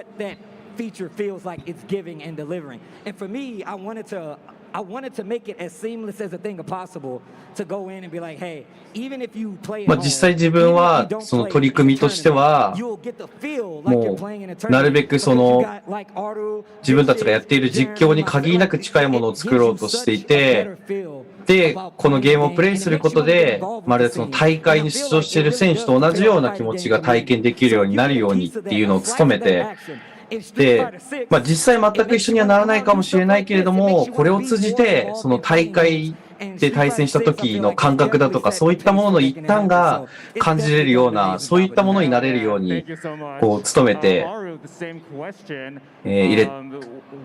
声を吹き込んでいきました。そして R さんにも同じ質問させてください。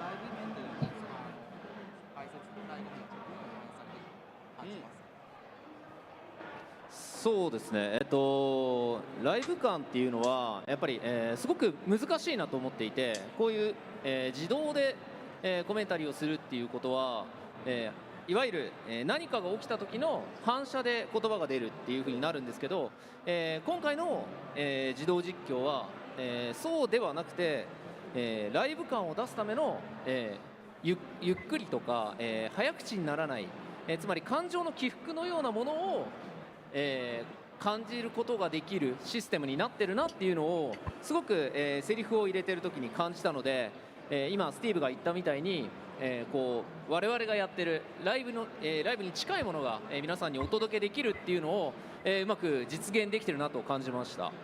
So when we do live commentary, it's usually like a reflex of like the action that's taking on the stage, and like the immediate like response that we feel comes out of our mouth. But in this mode, like when we were actually recording it, that we can't do that. Like it's actually done by script as well. So what I made a little bit different is to make sure to have like a difference in tone, excitement, so like the game would actually utilize like the correct commentary in those situations. So like I believe, as Steve mentioned, I believe like that is what we did in this game, is to make sure that the users will be able to have like a feeling that they are actually playing in the live environment. Awesome. And Vicious, rolling off of that, did you guys hear anyone else's commentary, and did you kind of go back and forth with it? Like, what was your inspiration behind all that? 実際他の人の実況などを聞きましたでしょうか。それで実際聞いたとしたら、それを聞いて何かその取り込んだり何か変えたりとかっていうことは行いましたか？ My point of reference was always Aru. Aru had done majority of the work, I think all of the work, and he had set the pace in terms of like the tone and the timing. 私は R さんの聞きました。R さんの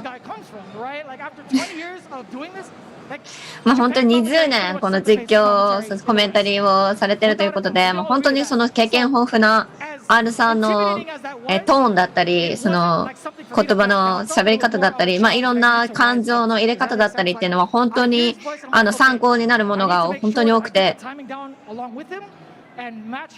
でもそのタイミングだったり、そのセリフの長さだったり、そういうのをすべてちゃんと合わせられるように。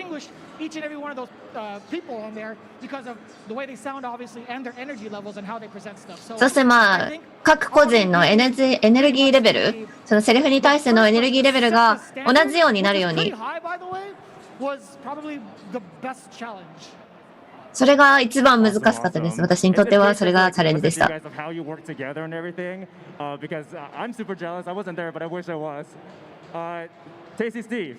Do you have any interesting or like funny stories of whatever went on behind the scenes? スティーブさんに質問です。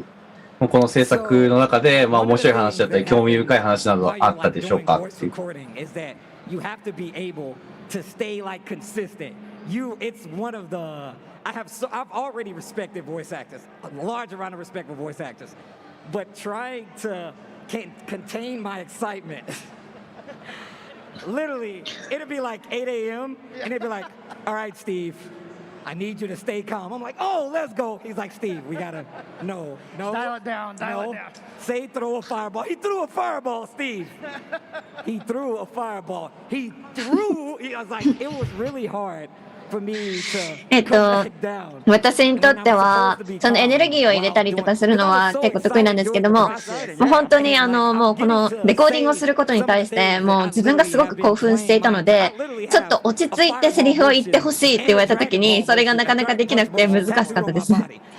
それがもう本当に朝の8時とかに、まだレコーディングが続いている状態で、まあ一言、本当にセリフを、ただこういう動きが出たよっていうセリフを言うだけなのに、それをちょっとオーバーに言ってしまったりとかして、スティーブそうじゃないよって何回も言われたりとかしたのが結構自分の中では、ちょっと面白かったエピソードです。ジェームスさんにも同じ質問ですね。何か取り組んだ中で面白い話はあったでしょうか。も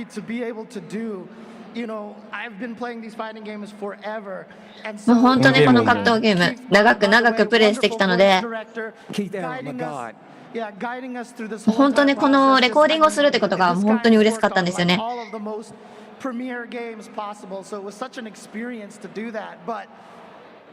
I really wanted to have the throwbacks to some of the old games, so trust me that there is definitely, references to old fighting games, and I would say the lines and I would have to explain to him, like, no, this is how it sounded in the game. Let me do my job here, Keith. You listen to me. This is how it sounded in the game. You know I'm right. And you know what? I mean, honestly, like, for example, Alpha 3, one of the most famous announcers out there. Shout outs to Greg Irwin, by the way, who's the name of the guy who is actually the voice there. I didn't know that. Shout outs to him, and I had to pay him the homage, as well as CVS2. There's definitely some, you can feel the calm, there's definitely some of that. That's what I like to call big bro. It's so good. It's definitely in there, yeah. Face it straight, we've got it all in there, so. Go for broke. 実際自分が体験してきた過去の格闘ゲームの経験だったりとか、その歴史を知っているので、そちらを取り組んで、実際にその格闘ゲームが行われているっていうのを証明できる、誇りに思えるようなものを入れるように気合を入れて入りました。まず R さんでも同じ質問をさせてください。っていうのは自分も難しいなって思ったんですけど、このシステムというか、発表があって、結構いろんな日本のユーザーに言われたのが、印象的なアイコニックなワードを、は入ってるのかと、僕の日本語で言うと、名言みたいなものが入ってるのかっていうのをたくさん聞かれたんですけど、入ってますので、皆さんがあん時のあれじゃんっていうのが、ある条件をうまく満たせば出てくるので、ぜひそういう遊び方もしてみてください。Yeah, so after myself being announced for commentary, I got a lot of fans. これはまたちょっと楽しみですね。各自でね、そういうのがあるかもしれないので、見つけるのは楽しいですね。R さんの有名なセリフが入ってるってことですよね、きっとね。そうですね。なんで条件を満たしたら出てくるかもしれないっていうので。I got one iconic phrase in there. I couldn't get one of the other ones in there. That was probably not allowed in the game.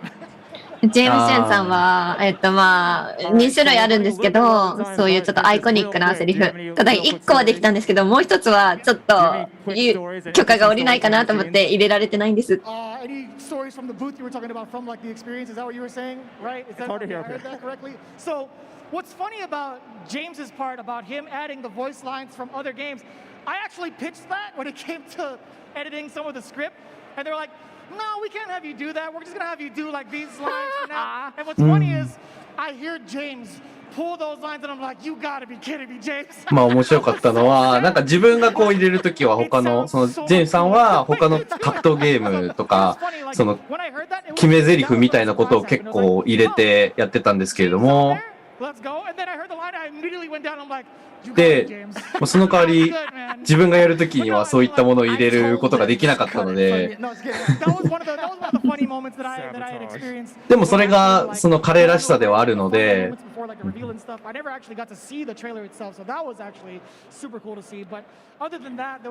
最終的にトレーラーを見てやっぱり素晴らしいトレーラーになってたし、実際らしさも出てたしっていうので。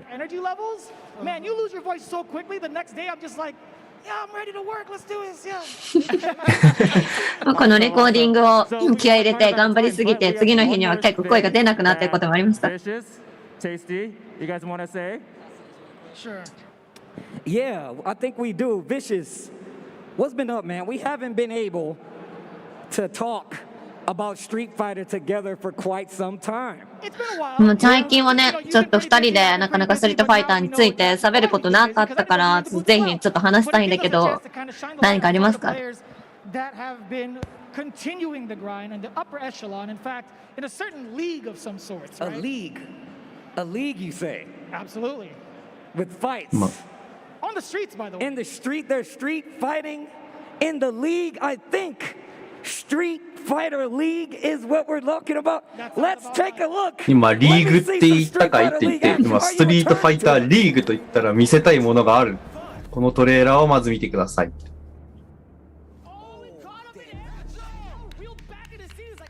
First time tuning into Street Fighter League. Where have you been? We've been waiting for you. This is Street Fighter League. Looks like I can have a little fun now. We're about to take you on a mad, wild journey.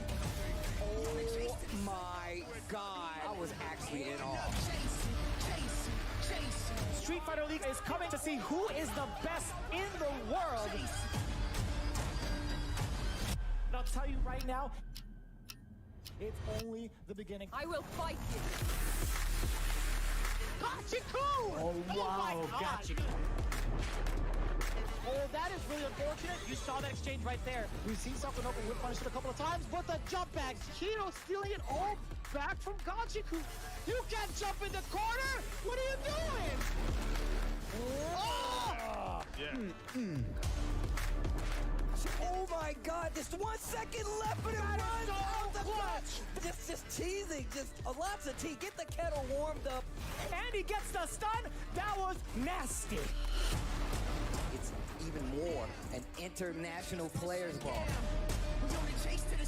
We're getting players from all over the world. And I said it before, but we're getting the best players here to show you guys off. No time to be wasted. I think there's gonna be more than enough to jump in. There's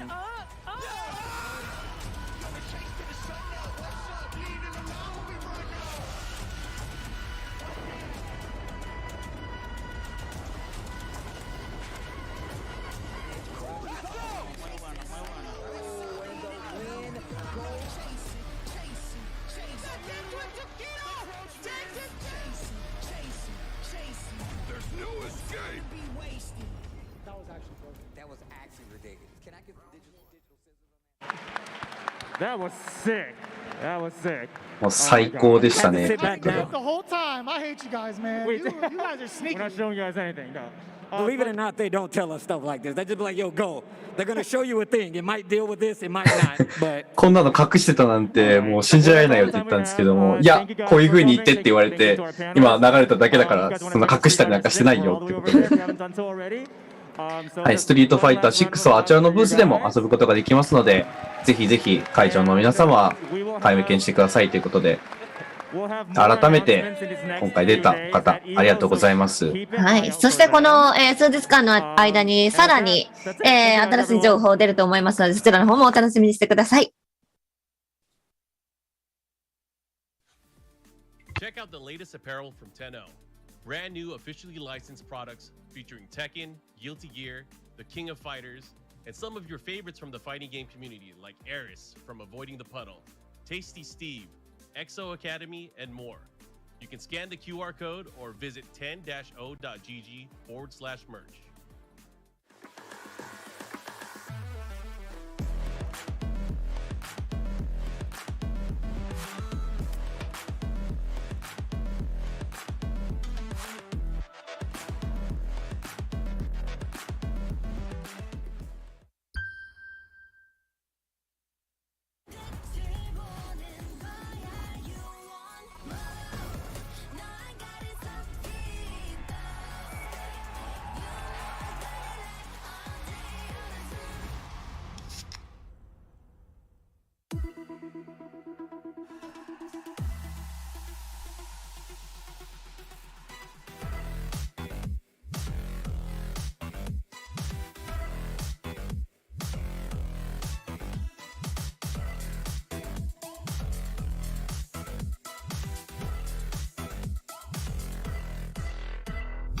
Shoutouts to Astro Gaming, the audio partner of EVO 2022, providing audio for EVO tournament stations with their A40 headset and Mixamp Pro TR products so competitors can have an amazing tournament audio experience.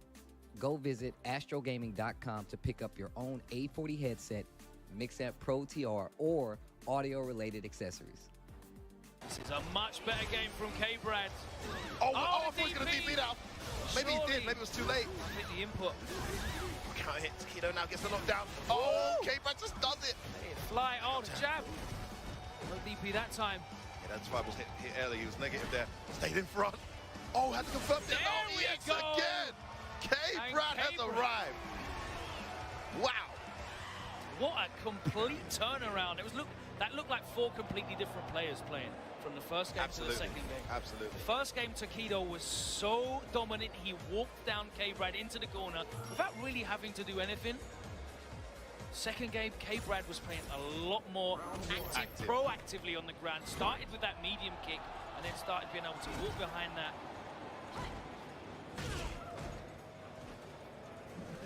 Again, Takedo is backing off. He's playing a lot more reserved than he was in that first game. Here we go. The walk down has begun though. Can't get instant restart. Oh my Look days. at that. Optimal as well with the light DP for Maxwell. 2 whiffs there. The DPs to build more meter. Gonna get the EX in time though. Knockdown. Wake up crouch medium from K-Brad. Lots to do here. Guess where that jump in? Yeah, and you see, he blocks those jump-ins. Not worth the risk. He's got such a life lead. You don't even need to try an anti-air. You're going to get counter hit. Timing varies up. Yeah, she catches you just in the middle of your buffer sometimes. Yeah, you can just be forward, down, forward in the DP. One of the benefits of course, of Akuma and Kami is their best anti-air options for normals are actually back inputs, so... Nice. Varian switches sides as well. What choice? When he does choose anti-air, there's a strategy behind it. Needs to be reversal that, and he does. No anti-air again. Going for a crouch DP. All that great help would have came off, man. That would have been a 200 damage DP. More. Yeah, it's come off that time. Little stagger. Again, Takedo goes for the check with a jab. That's gonna Buffers hurt. the knee. Oh, and a little walk up EXDP as well. That's 2 bars, but well worth it. Set point here. Oh, yes! That's gonna hurt. There are 5 frames of recovery on that V trigger. Hard knockdown. That is legit. Oh, he goes for the cross counter Knows not to attempt. flinch. Back throw. Takedo taking everything. Can't get hit. Oh, but this does it. Oh, he's going to DP and catch it. Oh, he's dead. He's dead. Oh, that was so clean. In freeze frame. How did he know?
はい、戻ってまいりました。エボ2022公式日本語配信ショーケース放送でございます。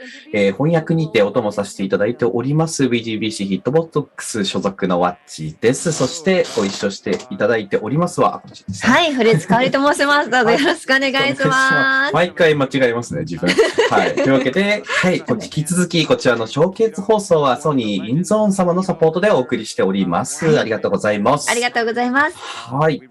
というわけで、続きまして、ドキド選手のインタビューですね。はい。そして、こちらのインタビューは英語で行われますが、時戸選手は英語で答えてくださるということで、ありがとうございます。First off, when you first hear the word, what's the first thing that pops in your mind when you first hear the word EVO? エボっていう言葉を聞いて、一番最初に頭に浮かぶことは何ですか？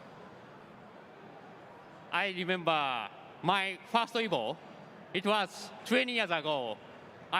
私にとっての一番最初のエボは20年前でした。Good memory. It's first time. 私にとってはとてもいい思い出で、by myself, and it was very great. We have a fun time. 一人で旅するのも多分その時が初めてでしたし、自分一人でそうやって旅行するっていうのもすごく楽しかった思い出があります。But it works. Then he said, John Choi said, "Oh, welcome to US." It was this is my image. If I hear EVO. そしてやっぱりその時、その英語とかも喋るのも初めてだったりとかしたんですけど、でもすごい楽しかった思い出、それが一番最初に頭に浮かびます。The United States was not good. We had gone to Japan 2 years earlier and we got wiped. What made you want to come here to play in America? 当時日本の方がものすごく強い環境というか、住んでいたと思います。実際我々が日本に行った時に全員ボコボコにされてしまったんですけども、それでもなおアメリカに来ようと思ったのは何でしょう？その時は私日本の大会で負けたんですよね。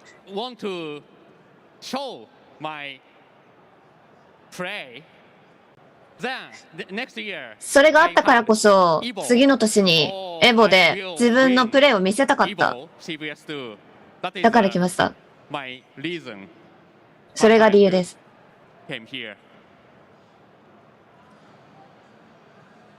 One of the things you're famous for is, measuring the distance to the screen to see how far. だけど選手でやっぱり有名なのは、その自分の距離とスクリーンの間で距離を測るってことがとても有名だと思うんですけど。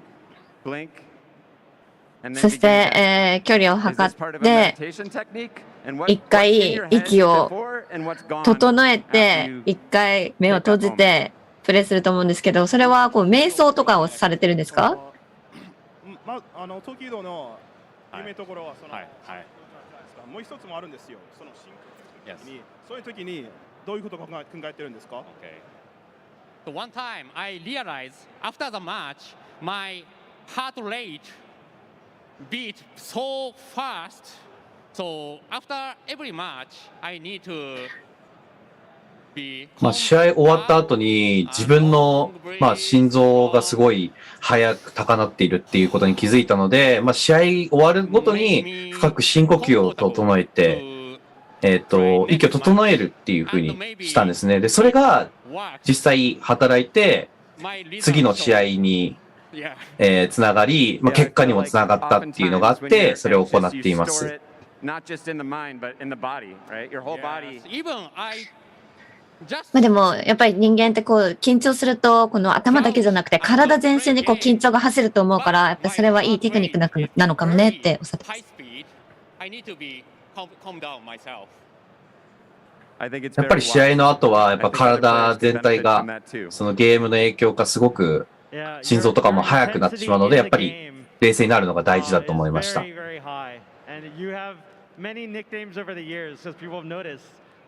本当にやっぱりその集中力、ゲームに対しての集中力っていうのはすごく有名で、いろんなあだ名がつきましたよね、この数年で。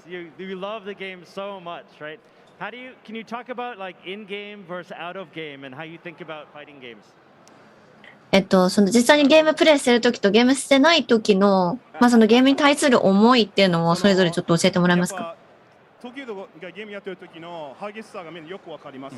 ほら、別の名前がつけてるとか、マダーフェイスだったりとか、そういうのあるんですけど、やっぱゲーム以外のところに、やっぱその時々は結構嬉しそうな人で、明るい人なんで、その違いはどうですか？どういう感じですか？難しい質問なんだけど、だからちょっと日本語で答えさせてもらいたいんだけど、やっぱこのファイティングゲームっていうのは本当に楽しいもんだから、すごい楽しんでプレーしてるんだけど、やっぱいざその試合ってなると、僕はその競技として捉えてるから、ものすごくシリアスにプレーする。ただでもやっぱりそれだけだと、もっともっといろんな人に僕は広げていかなきゃいけないと思うから、だからその格闘ゲームっていうのはこんだけ面白いもんだよっていうのは、競技の外ではもう楽しく明るくアピールするし、試合中はコンセントレートする。So basically, when I'm playing a game, I'm really trying to have the most fun that I can, and I end up really focusing a lot and being really focused and serious. And then when I'm not playing the game, I want to kind of appeal to that other side of the crowd, kind of like bring people in and show people how fun games can be. So when I'm not playing games, I'm like to be as lighthearted and as open as possible. うまいね。どういうふうに言うのかっていうのが多分なるほどっておっしゃってましたね。To make each other better and just have a good time playing the games, right? And I've really admired that about you over the years and being an ambassador there.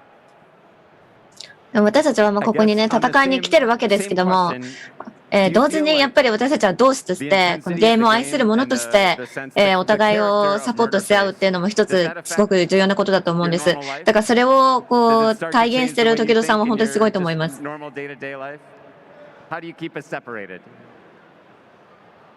実際ゲームとその通常の生活での別キャラになるんですよ、時戸さんは。で、そのマダーフェイスがその自分の本体に影響されるんですか、ゲーム以外に。Actually, I don't play with mother face. いや、初めに言いたいんだけど、別にマダーフェイスをで別にプレイはしてないんですよ。ただ真剣にやっているだけで。試合中にっつって。なんで、そのゲーム中集中しているだけであって、それ以外は基本的にハッピーな人間として生活しているので全然関係ないと思います。I heard that one of your life goals was that if an alien race were to come to the world and we had to nominate one player to fight on our behalf. 宇宙から宇宙人が侵略してきて、で、その人たちで一人を選んで対戦しないといけなくなったって時に自分が選ばれるような選手になりたいと。それが一つの夢って聞いたんですけど、本当ですか？地球にやってきて、で、その人間の一人の代表としてストリートファイター政治の話ですね。っていうことなんですけど、それどうですか？ Yes, I agree.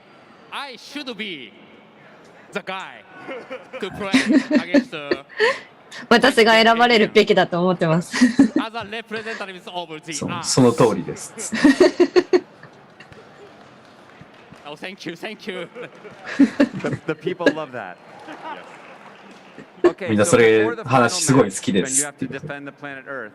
What is the one song you listen to right before the final match? 地球を守るために地球を守るための最終の一戦をする前にじゃあ音楽を聴くとしたら何を聴きたいですか？最後の試合の音楽は何ですか？自分選ぶんだったら自分が好きな曲とか。Oh, it is very difficult. すごい難しいですね。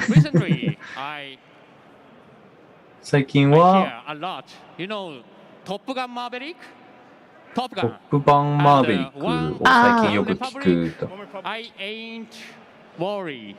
映画ですかね？Now it was my best song So I hear 最近それをよく聞いて、それが自分の中でベストなソングになるので、 That goes along with the song? Is there like the wind blowing in your hair? Like what's happening during the song? その曲聴いてる時の脳内イメージってどんな感じですか？どういうイメージしてるんですか？もう yes, yes. I have energy. Good. その曲を聴いてる時はやっぱね、 Such a long career at EVO. Yeah. You've had many accomplishments. Is there any one moment that is very special to you or your favorite moment? エボに関してもすごく長い歴史の中にたくさんのことを達成されてたと思うんですけど、一番の思い出。そうですね。 5 years ago, at 5年前。 2017, 2017 年、 very tough tournament. 本当に厳しい戦いがありました。 Dominated all tournament, and all Japanese player lose to him. 本当に、日本の選手たちもみんな負けるっていうことがあったんですね。 Beat him. He beat me in winners, but I make it. で、勝者側で負けてしまったけれども、敗者側から上がって、で、もう一回戦ってっていう、その時の大変だった経験が自分の中で一番印象に残ってます。 There was a different Tokido. You were much more focused, much stronger, especially against Karen. Did you do any special preparation? Like, did you do anything between Saturday and Sunday to get in the right mindset, or? Yes, I asked Mago. Mago was there. まあ実際土曜日と日曜日で人が変わったようにものすごく変わったと思うんですけれども、まあ実際その孫さんとのそのスパーリングがあって、まあ実際インタビューでもまあ自分には孫がついていたからっていうふうに答えたと思うんですけれども、まあそこで多連戦についてすごい教えてもらったことで、そのトレーニングパートナーがいたことで、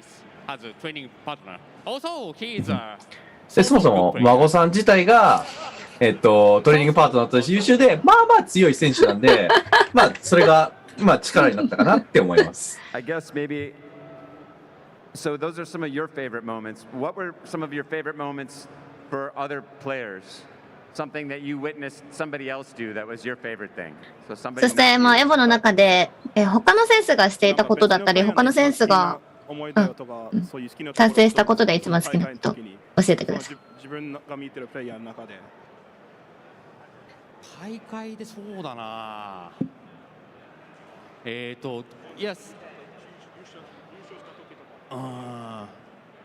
Actually, I remember. No, this is not Street Fighter 5, but Tekken. ストリートファイターじゃなくて鉄拳になるんですけれども、アルスラン・アッシュ選手がエボを2019年だったかなを優勝して、すごいアメイジングなシーンで、パキスタンがその格闘ゲームコミュニティがあること自体も知らなかったので、突然現れた彼が優勝して、で、すごい強い人たちを倒して、しかも圧倒して優勝してっていうのがもうすごい衝撃を受けて、で、それを見て、もう格闘ゲームっていうものはもう世界中にあるもので、その前は本当に日本が強かったっていう演奏が本当に自分の中でも強かったんですけども、今ではもう本当にいろんな国、もうアメリカだけでなくパキスタンだってドミニカ共和国だったり、いろんな国の選手が本当に素晴らしいプレイヤーがたくさんいて、そういう方々とこれからも対戦できるって思いました。What is one thing that really fills your heart with a feeling of gratitude about the community? What are you most grateful for? コミュニティに対して感謝していることだったり、格闘のコミュニティ。一番心が幸せになるっていうことは何ですか？これ日本語でいいですか？僕は格闘ゲームが本当にいいなと思うのは、本当に真剣にプレーすればその人のその人間性をも向上できると思えるんですよ。僕自身本当にそう思ってプレーできる本当にいいもんなんだなっていうのがすごくいいところだなと思ってます。So when someone plays serious, you can really feel what's in their heart. And in my opinion, that's something that is so amazing and can never be replaced. That's a very beautiful answer. Let's thank Takedo for his とても素敵な回答ありがとうございます。時戸さんとに改めてご一緒できてありがとうございました。で、翻訳もありがとうございました。そしてトニーさんと仲のいい友達にまた会えたことがすごく嬉しいです。ありがとうございました。PlayStation Tournaments brings competitive play to all skill levels in the FGC. You can compete for cash prizes, virtual currency, and more. というわけで、一旦こちらで、はい。日本語のこちら、翻訳の方が、はい。終了になるんでしょうかね。はい。というわけで、長時間、早朝の2時から、そうですね。もう9時間近く、はい。お届けさせていただきましたけども。もうあっという間でしたね。なんかすごい。そうでしたね。そんなに時間が経った感覚がないくらい、いろんな情報だったりとか、まあ試合だったりとか、まあいろんな人の話が聞けて、はい。まだまだ1日目なので、引き続いていくと思いますが、こちらにて一旦、締めということで、はい。ありがとうございました。ありがとうございました。はい。そしてですね、この後まだ2日目、3日目と、いろんな選手がいろんな大会のシーンで活躍されると思いますが、そちらの方もぜひぜひ皆様楽しんでいただきまして、そして応援のほどぜひよろしくお願いいたします。お願いいたします。はい。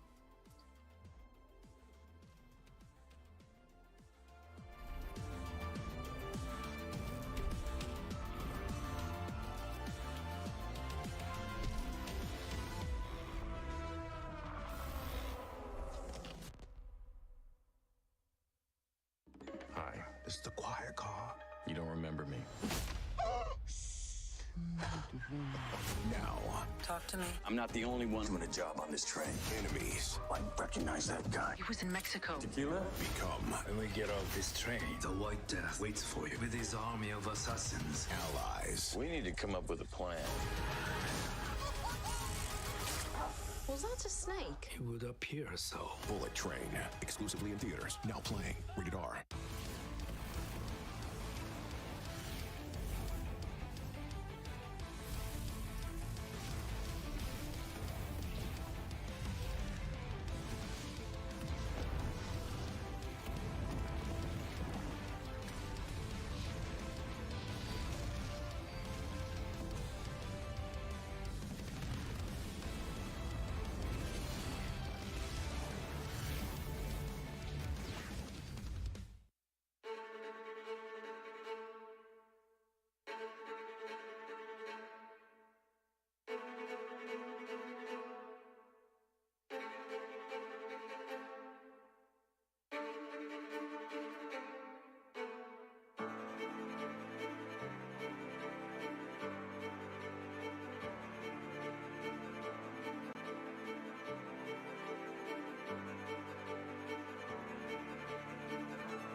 Watching, bear witness, a clash of power and technique.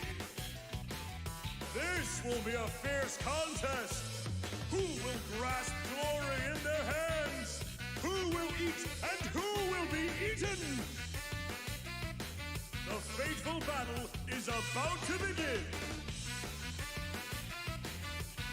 Can you all feel the drama? Their true abilities will be tested. Show me the ultimate fight!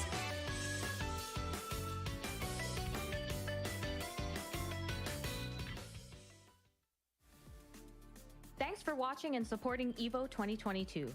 Speaking of support, you should support our monitor and headset partner, InZone from Sony, the newest brand in gaming gear providing you top-of-the-line equipment.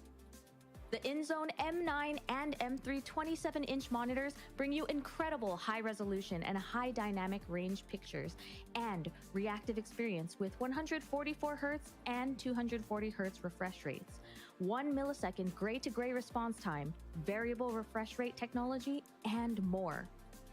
On the audio side, their line of headsets includes the InZone H9, H7, and H3 models featuring 360 spatial sound for gaming. The line offers noise-canceling, wired, and wireless options. With dedicated PC software for both monitors and headsets, the InZone Hub enables personalized settings to your optimization.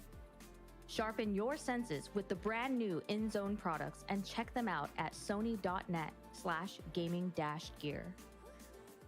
Even if it had been anti-air, you know, he wouldn't have died or anything. It's not a ton of damage. It would have been positioning. But still, great game for MOV. Kind of a little staggered approach with those crouching licenses, but then too far for that combo to connect. Great so he's going to get punished, yeah. Anti-air, no, he didn't trust it. Maybe he just didn't pull the trigger. And now, Goichi, okay. Both of them doing the exact same moves 2 times in a row. And a rare throw tech from Goichi not to handle air legs too well. We saw MOV go down 2 earlier and make the comeback. You gotta wonder if that's gonna be a factor again. There's the confirm close to stun. Oh, but still wake up buttons. No fear from Goichi. Gonna cancel the V trigger. Straight on the jab. Oh, and that was so strong from MOV. And He did not stand up, or he didn't stand up to block the overhead. Instead said, I'm going to interrupt this with my own button. Why block it when I can punish it? And then MOV just throwing out the EX lightning kicks, catches Goichi by surprise to take that round. And yeah, he's 1 round away now from tying it up 2-2. Well, both of them going up for air legs and an EX bird kick. They have both gone to that so rarely. And yet both players trying to be very aware of it, very cognizant of that move. Yeah, always respecting it and considering it as an option, but you know, it doesn't come out too often. Now, critical gauge on deck for Goichi. Anti-air is good. In the front. Yeah, the forward dash. He thought it was going to make it behind there, but stayed in the front. MOV now going air to air, and the air lightning case, like I said, just catches you and juggles out of the air like that. Gotta be careful. The trigger on deck for both players. Under the fireball has critical art and spends goes it. raw into the super. Is this going to be enough to kill? Does not, but does he quick rise afterwards? Yes. Does. Into the fireball, safe setup. Yeah, not too much pressure, and now MOV with the full critical art bar. Oh, the anti-air was so early, he recovered those. So fortunate for him. Speaking of recovering in time, oh no! Just got caught by the rapid short on the way down. Goichi now, match point over MOV. I wonder if it was one of those situations where Goichi thought he was going to go for instant air, instant head stomp for the quick overhead. Yeah, who knows? In that situation, Goichi stayed clutch. Walk up throw. MOV saying, I know you're scared. I know you're going to play defense. I'm going to get up for the throw. The jump over this time is good. Confirmed from Goichi has the corner carry. And again, fireball setup, very safe. Doesn't have to commit to the dash up pressure. Anti-air works this time, gets under. Confirmed from Goichi. And now has all kinds of offense and damage for himself. Critical art is available and spends it immediately. Had to. And it's not enough.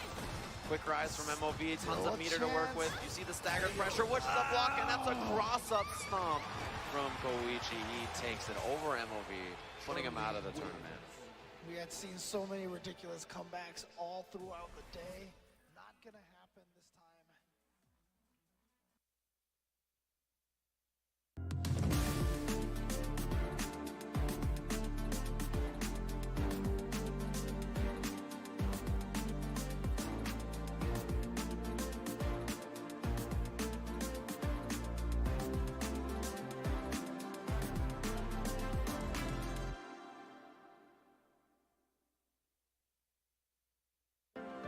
My hands keep shaking, but my heart keeps strong.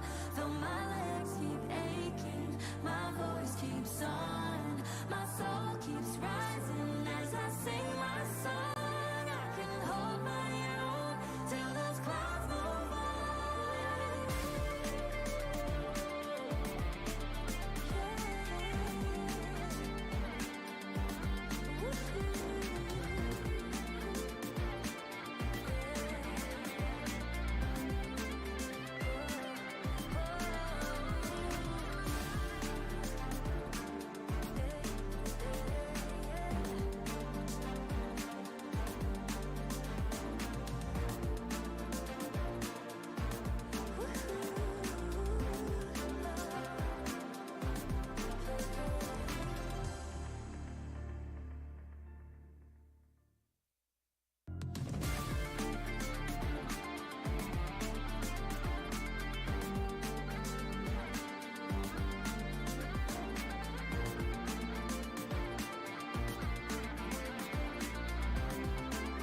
was way back in 2015 when we were working on Skullgirls Mobile, and beyond kind of minor quality of life updates, there weren't any kind of major feature updates planned. We had actually started working on Skullgirls Mobile at Hidden Variable in 2014, 2015, and we finally launched in 2017, and we were slowly releasing sets of characters based on the original roster over the years. When we decided to start working on Annie in 2020, it had been 5 years since a new character had launched in 2nd Encore, but Skullgirls Mobile had been going strong, and the players were hungry for new content. So we built Annie with Skullgirls Mobile in mind first, in part because building a character for mobile was a little bit less asset heavy, so it was a little bit less overhead. It was a little bit of an experiment because we'd obviously been leveraging the existing roster of characters from 2nd Encore, but we were always hopeful that we'd be able to then go through and bring Annie from Skullgirls Mobile into 2nd Encore, kind of a reverse porting of how we've been doing it prior. One of the things that's really interesting and fortunate for us in terms of our pipeline is that Skullgirls Mobile is built off the exact same engine that we have for Skullgirls 2nd Encore. So basically in mobile, even though there are fewer moves and things along those lines and things are a little bit simplified, you are still effectively just providing different inputs to trigger a very similar animation tree.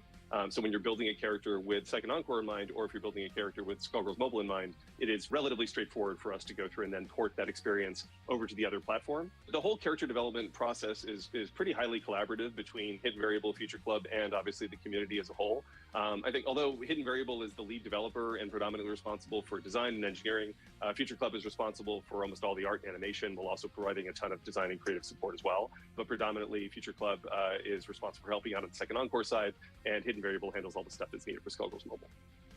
Yeah, it's actually a really unique process, I think, in terms of the way fighting game characters are developed, where rather than having someone with a really, really specific vision for a character, we'll start with sort of like a broad idea of a character. We revisit those concepts and then discuss as both teams, regardless of whether they're artists or designers, like regardless of discipline. And we'll have a meeting where everybody just throws ideas out there to see like what we might expect a character to do, both gameplay wise and just sort of personality wise. The designers, both on Hidden Variable side and Future Club side, will convene and try to like make sense of the chaos, just lay out all the ideas on the table and distill it down to like the core ideas of what we want to focus on and what direction we want to take the character. And then we'll kind of toss it back to both teams, where then it's open season for everybody to do concepts. Either artists will do 2 or 3 weeks of concepts.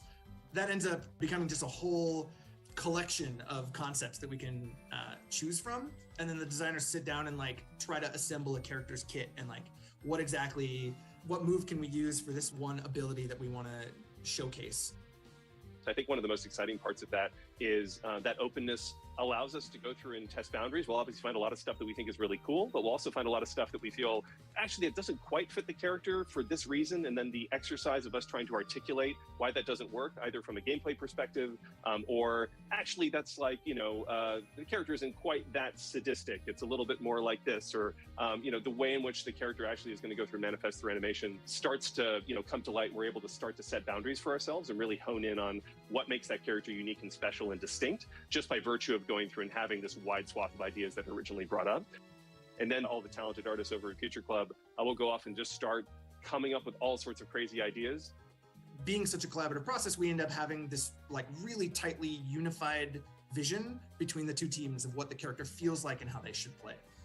So Skullgirls Mobile is a kind of a fighting RPG on mobile. The intent was to go through and capture the essence of a more complex fighting game like Skullgirls 2nd Encore, but make it more accessible for folks through mobile native inputs. So using taps and swipes and whatnot, as opposed to virtual thumbsticks and things along those lines.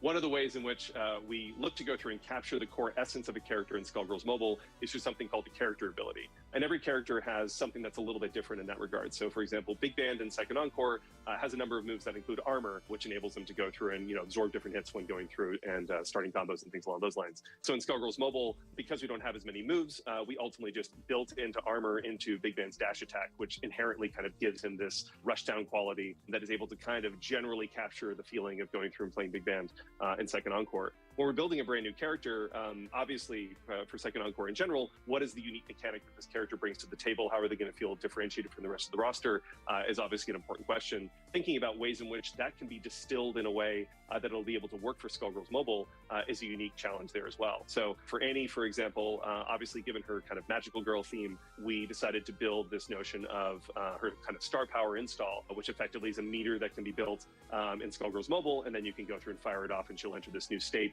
that intrinsically powers up a lot of her additional moves. That kind of really captures the essence of what it is we're looking to go through and do in Skullgirls Mobile. You have all these new nuances that come with these moves that have different states depending on whether you're in star power mode or not, but it doesn't require a lot of new kind of finger twister in order to be able to go through and access that functionality. So it's really easy for people to kind of discover that stuff and then slowly figure out the nuances along the way without this really high barrier for entry. Obviously, the functionality for that in Skullgirls Second Encore is very different in terms of how you trigger it through the blockbuster system and everything else as well, but it's just one example of different ways in which we try to go through and think about what is the core identity of this character and how is it going to manifest in Skullgirls Mobile and in Skullgirls Second Encore at the same time. Now you're playing with power. All in a day's work. Each of the characters goes through this process where we do the roughs first. I'll get the rough animations in-game as soon as possible so we can tune them and make sure we don't need any extra frames or identify frames that we want to cut. That really helps reduce inefficiencies in the back end of the pipeline, where once the roughs are done, we send them off to get them tied down and the lines cleaned up. As the character's taking shape and the character is put out in what we call alpha for season pass holders, the community gets their hands on the character. We get a ton of really, really good feedback. You know, Umbrella is kind of a character of contrast. She's this like cute, playful, temperamental little girl combined with this like horrific Lovecraftian monster, which in many ways is kind of a microcosm of the like thematic mashups that make Skullgirls so unique and charming. Umbrella was sort of the first character where we had, hit the ground running. That was the first time that we were fully collaborating from 0 to 100 on a single character. With that in mind, as Umbrella went into alpha, it was really exciting because she had such a unique mechanic with her hunger meter, like her umbrella hungern, which is a wicked, insatiably hungry monster that she carries around with her best friend. Having that mechanic and working out exactly the rate at which the hunger built and whether or not even the UI meter for that made sense, whether it like depleted or increased or like, getting that feedback from the community became integral to that aspect of the character's development. Being able to use that alpha period to get the character into players' hands and get that feedback immediately and make sure that, we didn't have to like go with our gut in one direction and just hope that people got it the way that we considered it. But having that secondary perspective from the community inform sort of like how the character is being received and how the mechanic is working was a really great learning experience, and also ultimately ended up making Umbrella into a better character. It's in the game. For Dahlia, the most common recurring theme that came up in our initial brainstorming conversations was doing something related to her gun's ammo. Since she has a giant grenade launcher mounted on her arm, which is visible ammunition, we talked a lot about how loading and firing her ammo would work. Once we had concepts come in showing different types of ammo, like everything from an incendiary round to shooting out a giant spear that impales you into the nearest wall, we decided to explore different ammo types as one of her main mechanics. Since it was pretty clear early on from the way her gun operates and presents itself that she was going to need to reload her gun regardless, there were so many cool ammo types, so it was just hard to choose like a limited amount.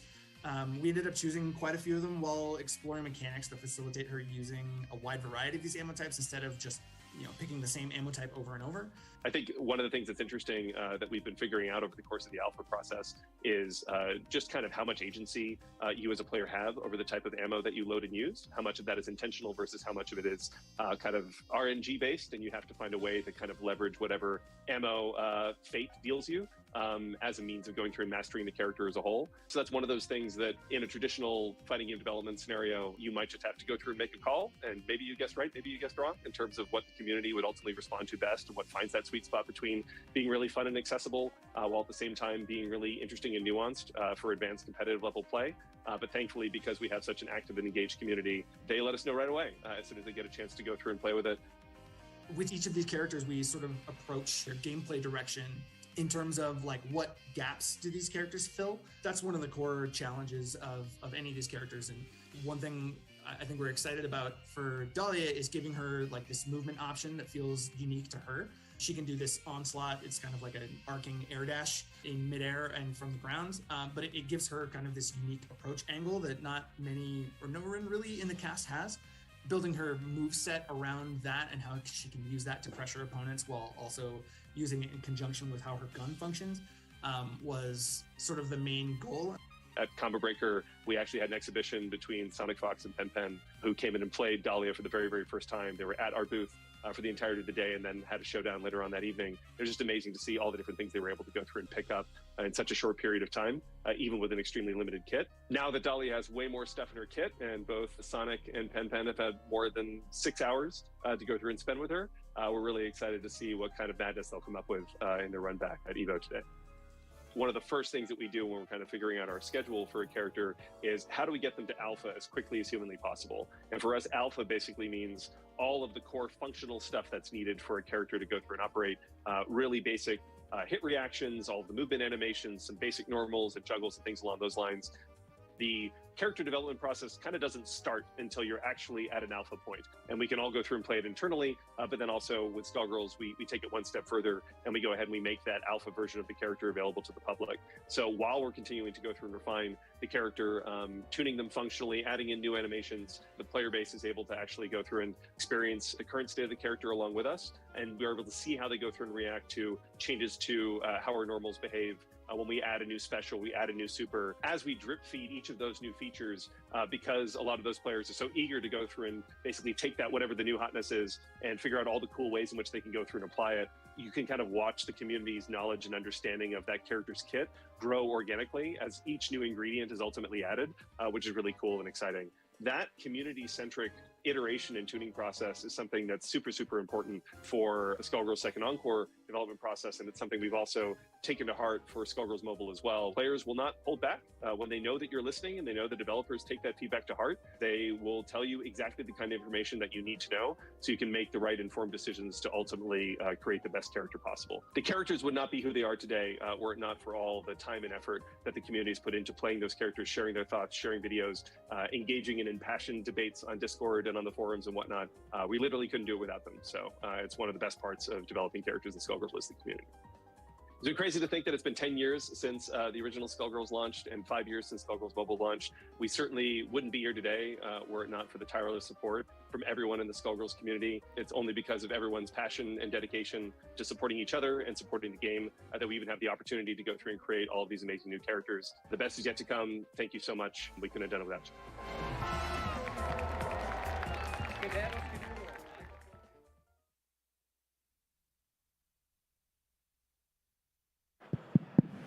It's time. It's はい。 time. というわけで、参りましたですね。はい。EVO2022 公式日本語配信ショーケース放送始まりました。翻訳で皆様のお供をさせていただいております、ヒットボックス VGBC に、所属しております、ワッチと申します。で、こちらのエキシビションの実況解説をしてくださる、お二方に、来ていただいております。自己紹介のほどお願いいたします。Go get ready for this exhibition that we're about to see between Sonic Fox and Pen. Black Dahlia move. Yeah. あ、ちょっと声が、すいません。大丈夫そうですかね。はい。自分から、セルフプレイヤーをやります。よろしくお願いします。よろしくお願いいたします。はい。というわけで、引き続きこちらの放送は、ソニー・インゾーン様のサポートでお送りしております。ここから、ペン選手対ソニック・フォックス選手のエキシビションが始まります。はい。ヘビニワさんの声、聞こえておりますでしょうか？いかがでしょうか？はい、入りました。はい。うちマイクミュートにしておりました。はい。よろしくお願いいたします。はい。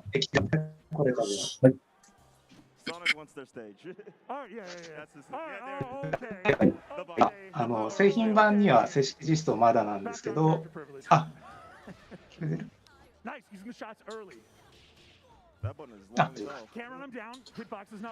今、ブラックダリアが製品版への実装なんですけど、いいですね。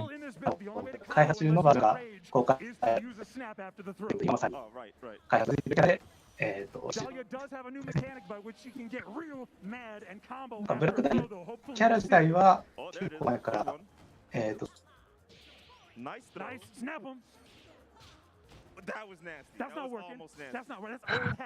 はい。はい。はい。勝負。まあ、どっちだ青い方がペンペンさんですかね。互いに、弾をリロードして、一撃。ああ、いいですね。いい爆発ですね。ああ、レーザーもあるんだ。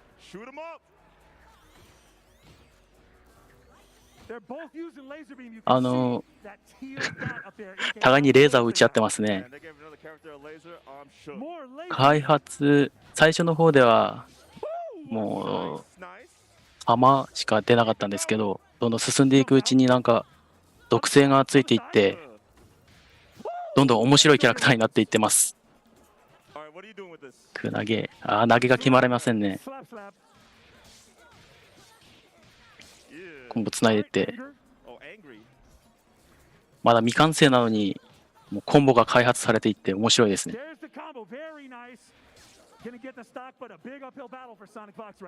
おお、ソニックボックスが取った。リロードしますね。レーザーだ。ちゃんと弾の種類ごとに薬莢ですか、色がついてて。強いですね。ノコギリはジャンプ強キックですね。いいリーチですわ。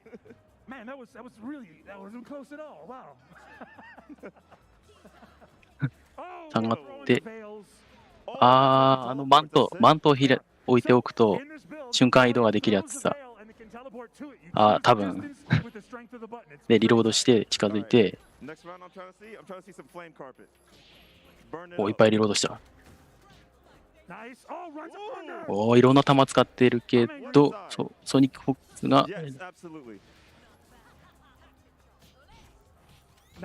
なかなかコンボがつながらないですね。やらしい。中断。氷だ。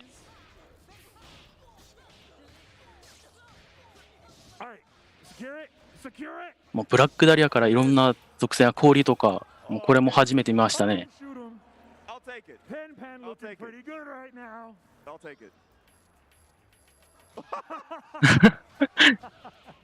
悩んだ結果6個。いや、面白い、牽制試合ですね。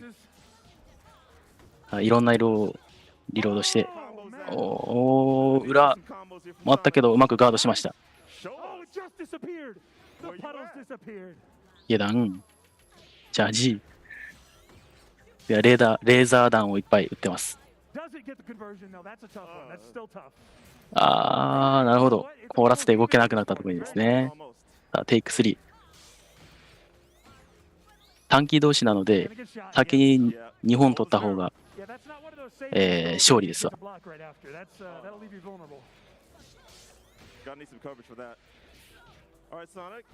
はい。これきつそう。はいはい。上りもうまくガードして、近づいて。ペンペンさん側の青いブラックダリアが燃えてますけど、なんでしょうね、あれ。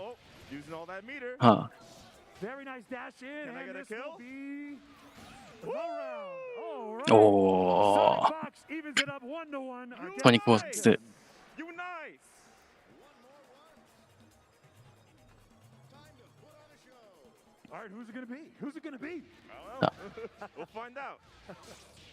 中断。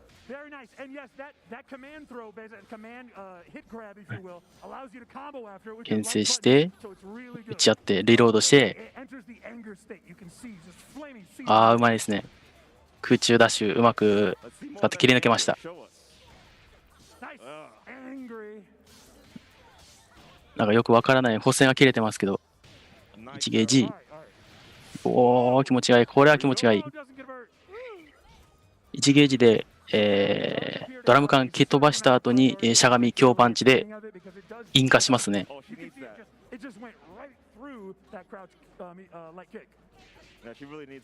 はい。おお、振ります。うまいこと逃げた。で、リロード。ドラム缶。削り。はい、テイク3。ロボフォーチュン並みのレーザー合戦です。ガッと近づいて、ソニックフォックスが、コンボ。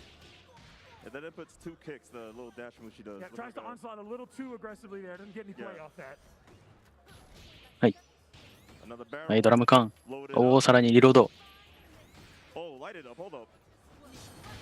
どんどん転がしていく。引火しちゃった。はい。下段。いい投げですね。これは見えない。い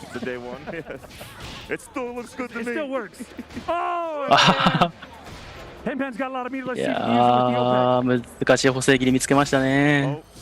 下段入って、ドラム缶、これはいいルート。上り。ジャンプ、弱キックですね。で、上り。コ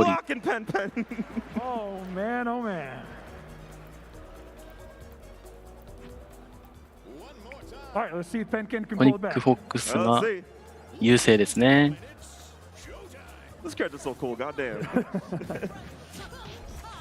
まだ2対1ですね。前。前。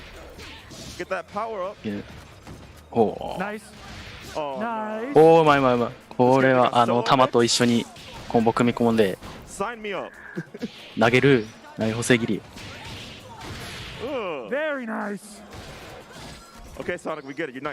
ドラム缶飛び越えたので100点もらいました。ペンペンさん。奥投げ。ちゃんとドラム缶インカで1本取ってリロード。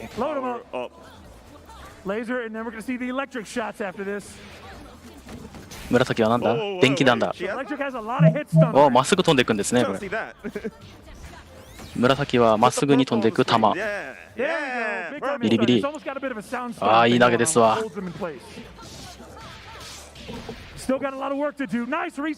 補正が切れた。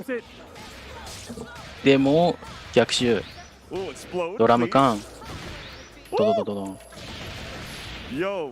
いいね。バースト。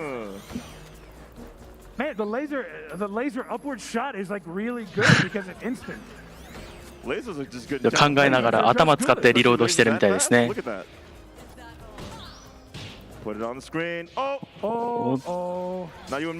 投げて画面端。出た。急に来る。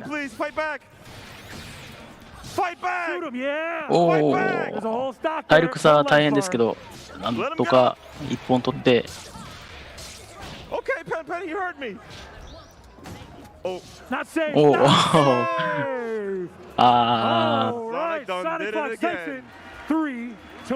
ニック・フォックスの勝利。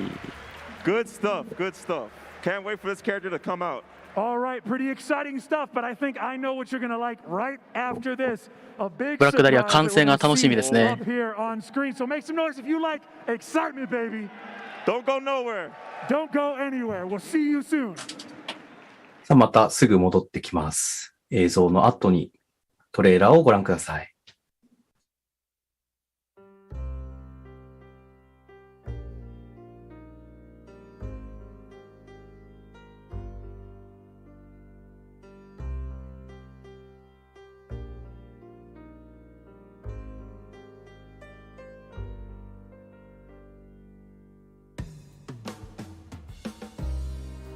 Patricia, you shouldn't be here.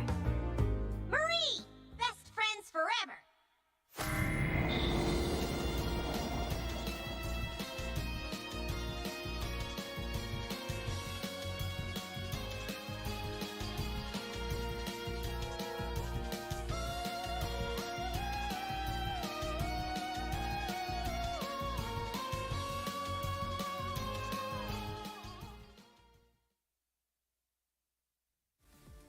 Looking for a new controller? Our partners at PowerA bring you the Fusion Pro 2 and the Spectra Infinity. The remarkable Fusion Pro 2 wired controller for Xbox Series X and S is packed with pro-level features to give you peak gaming performance and comfort. Featuring a mappable Pro Pack, 3-way trigger locks, and much more, the officially licensed Fusion Pro 2 gives you a competitive edge when gaming on Xbox or PC. The brilliant Spectra Infinity enhanced wired controller for Xbox Series X and S lights up your gaming. This one-of-a-kind gamepad offers tons of color combinations you can customize, plus 3-way trigger locks, dual rumble motors, and more. Officially licensed by Xbox, the Spectra Infinity is compatible with both Xbox and PC platforms. Learn more about both at PowerA.com.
Girl is Arya Stark of Winterfell.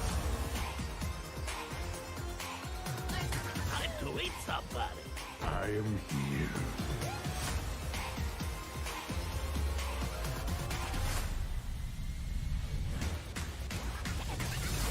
Really? This is what I'm up against? Here comes the broom. I look good in a monocle.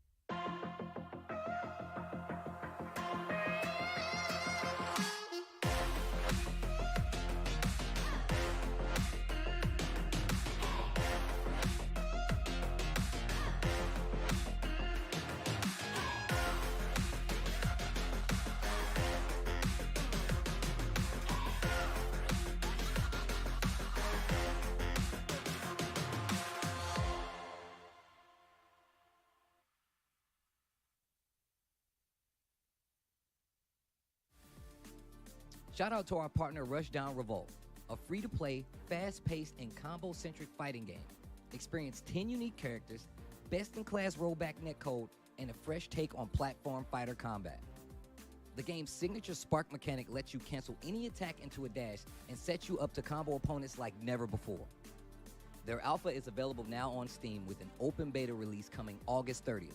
The beta will have new stages and a new stance character, the chain-wielding assassin Reina.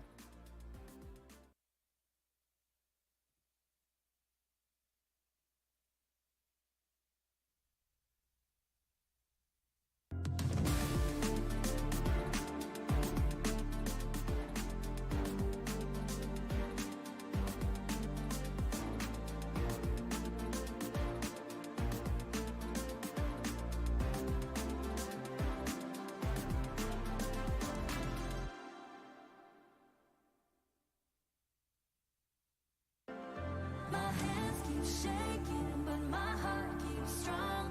Though my legs keep aching, my voice keeps on. My soul keeps rising as I sing my song. I can hold my own till those clouds move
He is fighting a life-threatening battle against an ultra-rare disease called UBA5, leaving him painfully trapped in his body.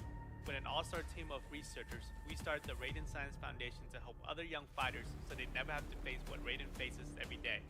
So today, if you would like to join our mission and give back, please text COMBAT to 44321 and stay tuned for our Combat for Rare charity this October.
keep shaking, but my heart keeps strong.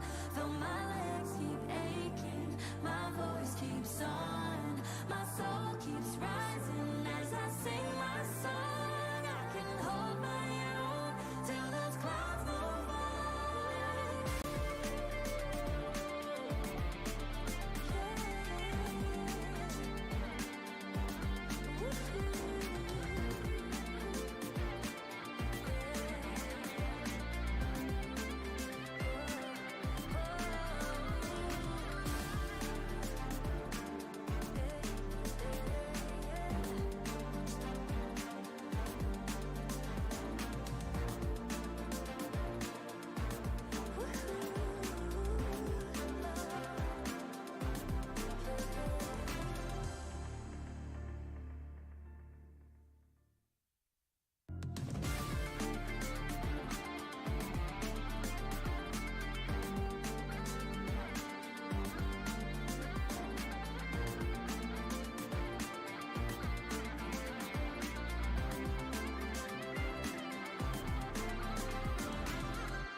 My hands keep shaking, but my heart keeps strong.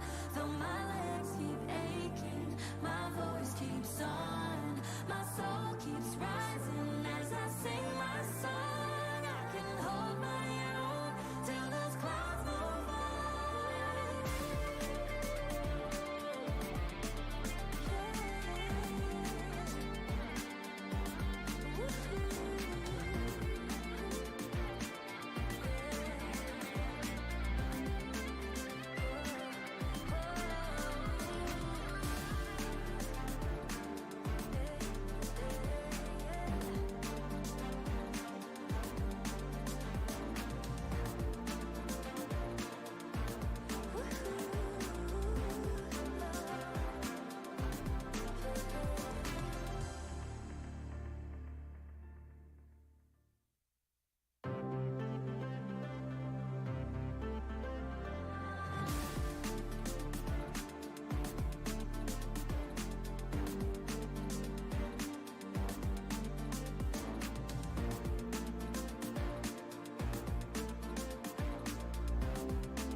shaking, but my heart keeps strong. Though my legs keep aching, my voice keeps on. My soul keeps rising as I sing my song. I can hold my own till those clouds move on.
all day today. Some of the most passionate players はい in the FGC have been 山形県 e スポーツ連合所属、ヘベニワと申しま to す the。EVO main stage. The first top 8 to grace the mainstream of EVO 2022. こんにちは。スカルガールズプレイヤーの波乗りです。よろしくお願いします。私たち、2人で実況やらせていただきます。ソニー・イン・ゾーンさんの提供で、進んでおります。ソニー・イン・ゾーンさん、ありがとうございます。さあ、いよいよ、スカルガールズトップ8が始まります。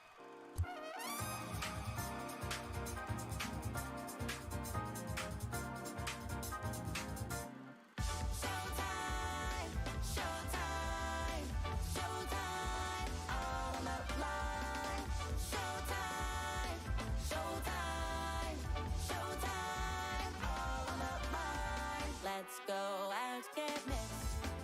I'm ready for the reset. It's just set the way we always want to. Let's get loud, I'm in. Now we got some big plans. Give us all a hand when we're bringing in a bang into the mix. Showtime, showtime, showtime, all on the line. Showtime, showtime, showtime, all on the line. Let it. Pop 'em up and let's get away. I don't care what these people say. Shut 'em up when we get on stage. Take that shot till it hit in spades. Double up, yeah, I know it's strange how it feels when I'm in your range. Closer, closer, closer. Now you gotta know her. Good hair, blockbuster, tight snare. I'ma hold you how you like. Take chances and roll those dice. Just be careful, you know I bite. Showtime, showtime, showtime, all on the line.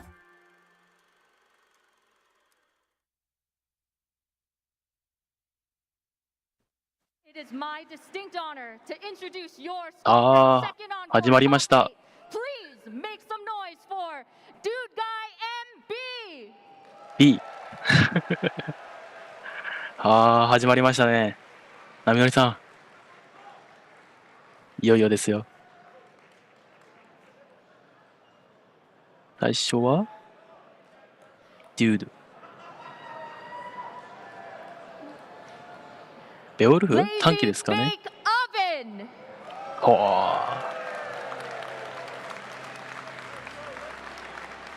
ー。もう一人はうわ、これ緊張するな。レイジ、フォーチュンとイライザ。あ、まあトップ8のメンバー紹介ですね、これ。ウィングゼロ。いやーもうフィリア。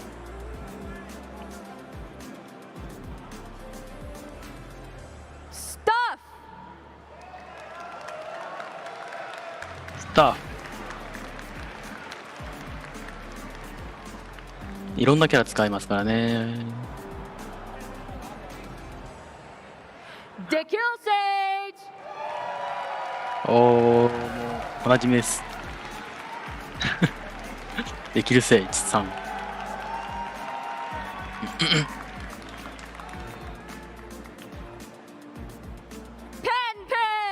ああ、来ました。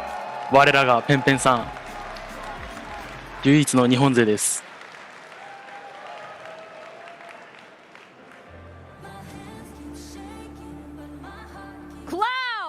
ウィナーズにいますからね、ペンペンさん。楽しみです。ラウドさん。1、2、3、4、5、6。おおこの歓声よ。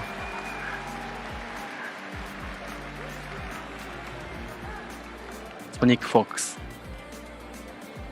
いやー、楽しみですね。 EVO 2022, the stage is now set. The top 8 is here, and tonight will be the night that we crown a 2022 EVO champion for Skullgirls' second encore. Are you ready to get started? ああ、会場も熱気に包まれていますね。 All right, get it started and go over to our commentators.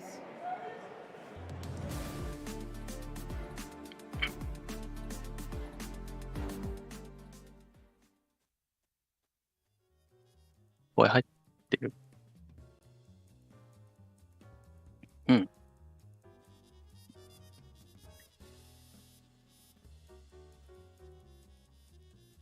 シャーピーさん。あと。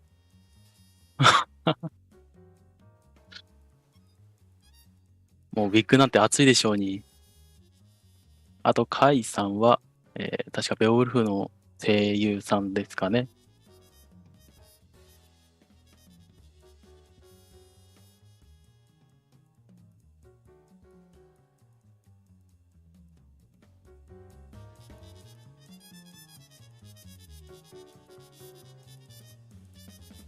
うん。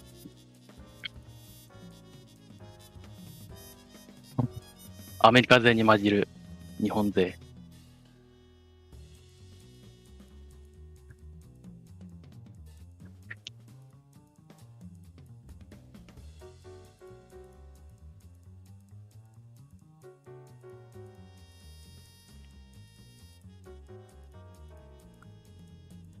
いやー、濃いメンバーですわ。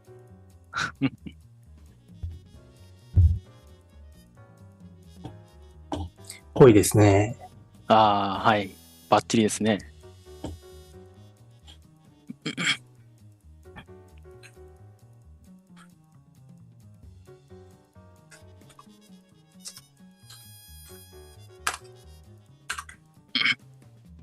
さあ、早く、ちょっとこっちも、ドキドキが止まらなくて。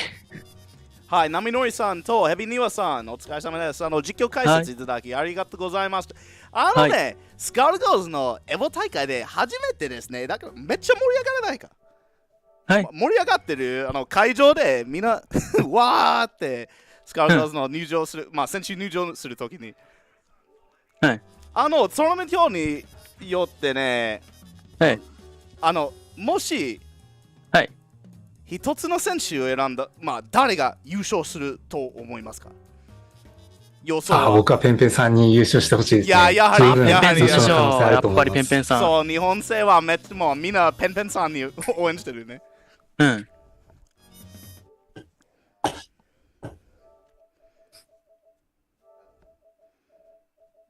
い、最初の試合でだから実況解説で頑張ってくださいね。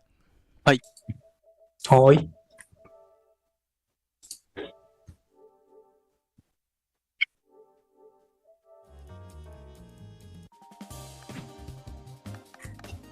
みのりさん、始まりますよ。始まりますね。ソニックフォックス対クラウド。はい。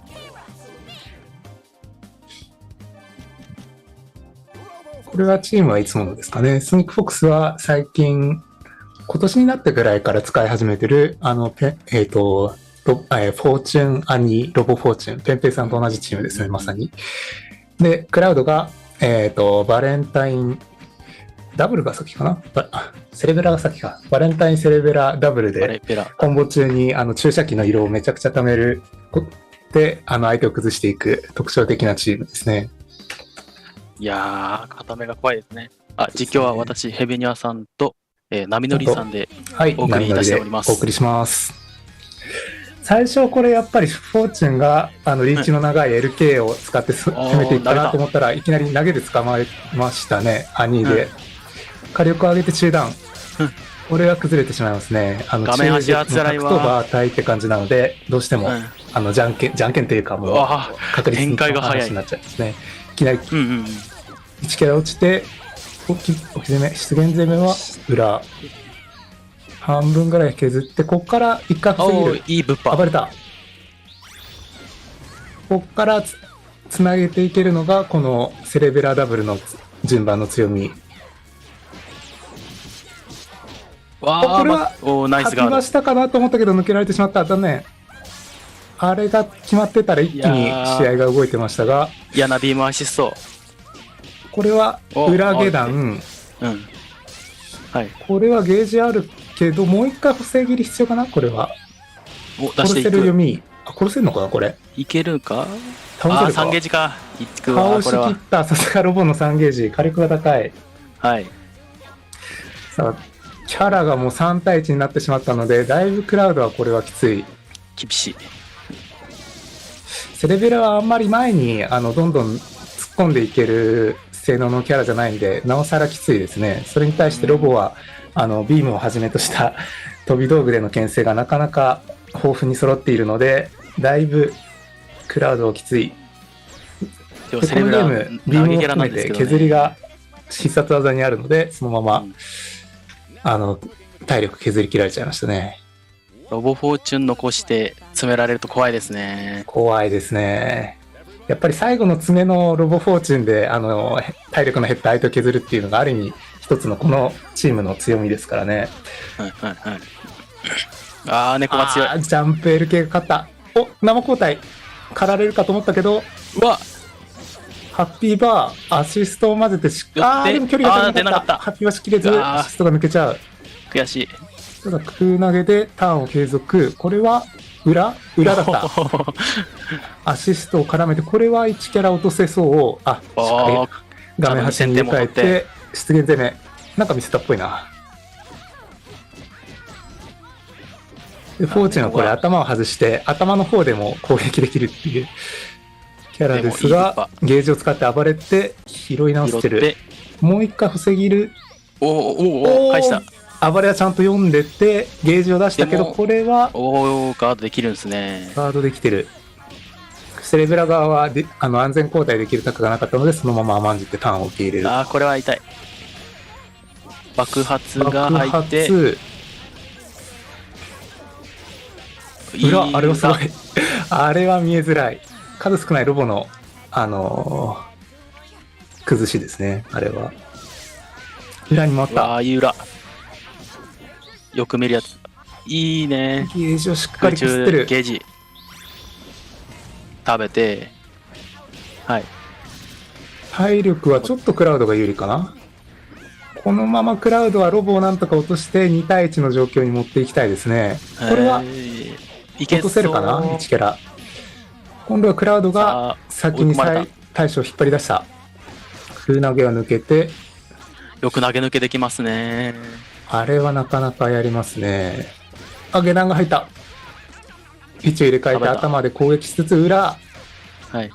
食べた。そこからは多分表裏と中下っていう感じで3、4択ぐらいありそうなんで、なかなか厳しい。クラウドも対処引っ張り出された。猫対バレンタイン。先方で出したキャラ同士がまた対処で戦ってますね。当て身を熱いね、熱い。入れて、なかなか猶予低いはずだったんですけど、しっかり入れてましたね。切りまくって。表裏入れ替えてたんで、コマンドもなかなか大変だった気がするんですけど、しっかり出てましたね。1対1ですよ。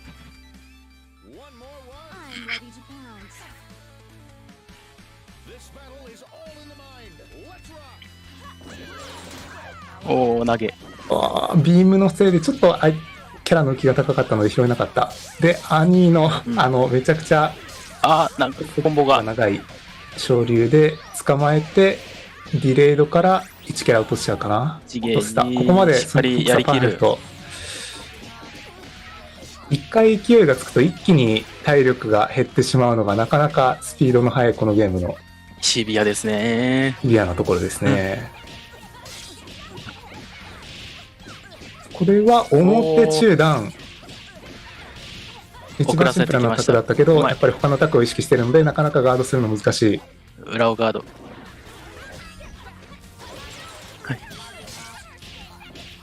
ビームでうまく隙をカバーして、ソニックフォックスがまたターンを取る。ビームアシスト強いですね。これはアンビジがちょっといったけど、ディレードをせず、ゲージを使わないで温存する選択肢。からちょっと、巻き込んじゃった。これはだいぶゲージを払って一気に落としきれるか。はい。アシストのロボまで落とせなかったけど、先方の兄を落としたプラス、ロボもだいぶ8割ぐらい体力が消し飛びましたね。一気に情勢が分からなくなった。ダブル1人。これはなんか最近よく海外の人たちがやってる2段ジャンプ中段。見えないんですよ、あれ。あれはね、意識してても下段も結局あるので、なかなか読んでたとしてももう、どっちかっていうところで完璧にガードしきるのは難しいですね。同じタイミングで来ますからね。下段も中段も。ほぼ来ますからね。普通に着地して下段っていうのもあるし、多分バータイも、うまくやれば合いそうなんで、後ろ出しから。アシストのタイミングがずれたので、いつもの注射器を貯めるコンボに行けなかった。お、巻き込んだ。あら、アフィバかと思ったけど、なんとか抜けた。いや、いいアシスト。はい、はい。下段で崩して、これで先方バレンタイン落としちゃうかな。はい。うん。で、1ゲージで倒される。これは一気にソニックフォックスが優勢な感じになってきた。中段を繰り返して、暴れを読んでしっかりガードしてる。勝利アシストに当たしたけど、強い。強いしゃがみパンチ。はい。これは今度は2段中段ガードしてる、すごい。ダン。このまま完走すれば2ゲージ使ってダブルは落ちちゃうかな。1ゲージ。早めにディレードして相手にゲージを貯めさせる量をちょっと減らしてる。今のも出現攻め分かりづらいけど裏だったのかな。ガードしたけど一旦コンボ食らって、暴れた。うわー、ビームでしっかりフォロー。やだね、このアシスト、本当に。こういう時はもう体力リードしてる側は極力ハッピーバースデーをはじめとしてコンボを食らわないことが大事なので、本体ではガードを固めつつ、相手が暴れてたらアシストの攻撃がヒットしてターンを取るっていう安定というか、なかなか強いタクですね。いやー、恐ろしい。体力減ってる側はやっぱりもう時間との兼ね合いもあって、相手3キャラ落とさなきゃいけないので、どうしても時間が必要なんですよね。なので、早めにもう攻め込んで相手を崩したいっていう状況になっちゃうんですけど、そこをしっかりソニックフォックスがガードを要所で固めて、相手の暴れたところを刈り取るっていう、しっかり見せてますね。あと、そういう精神的な部分もね。はいはい。やっぱりどうしてもこういう大会だとね、大きいところだから、相手も、お互いにミスしやすいし、やっぱり精神的にも追い詰められやすいっていうところあると思うんで、どうしてもちょっと隙ができると暴れたくなっちゃうんですけど、そういうところしっかり、読んで、相手が暴れたところに自分は安全な立場を確保しながら、相手が暴れてたら狩るっていう、なかなか無情なタックを押し付けてきてましたね。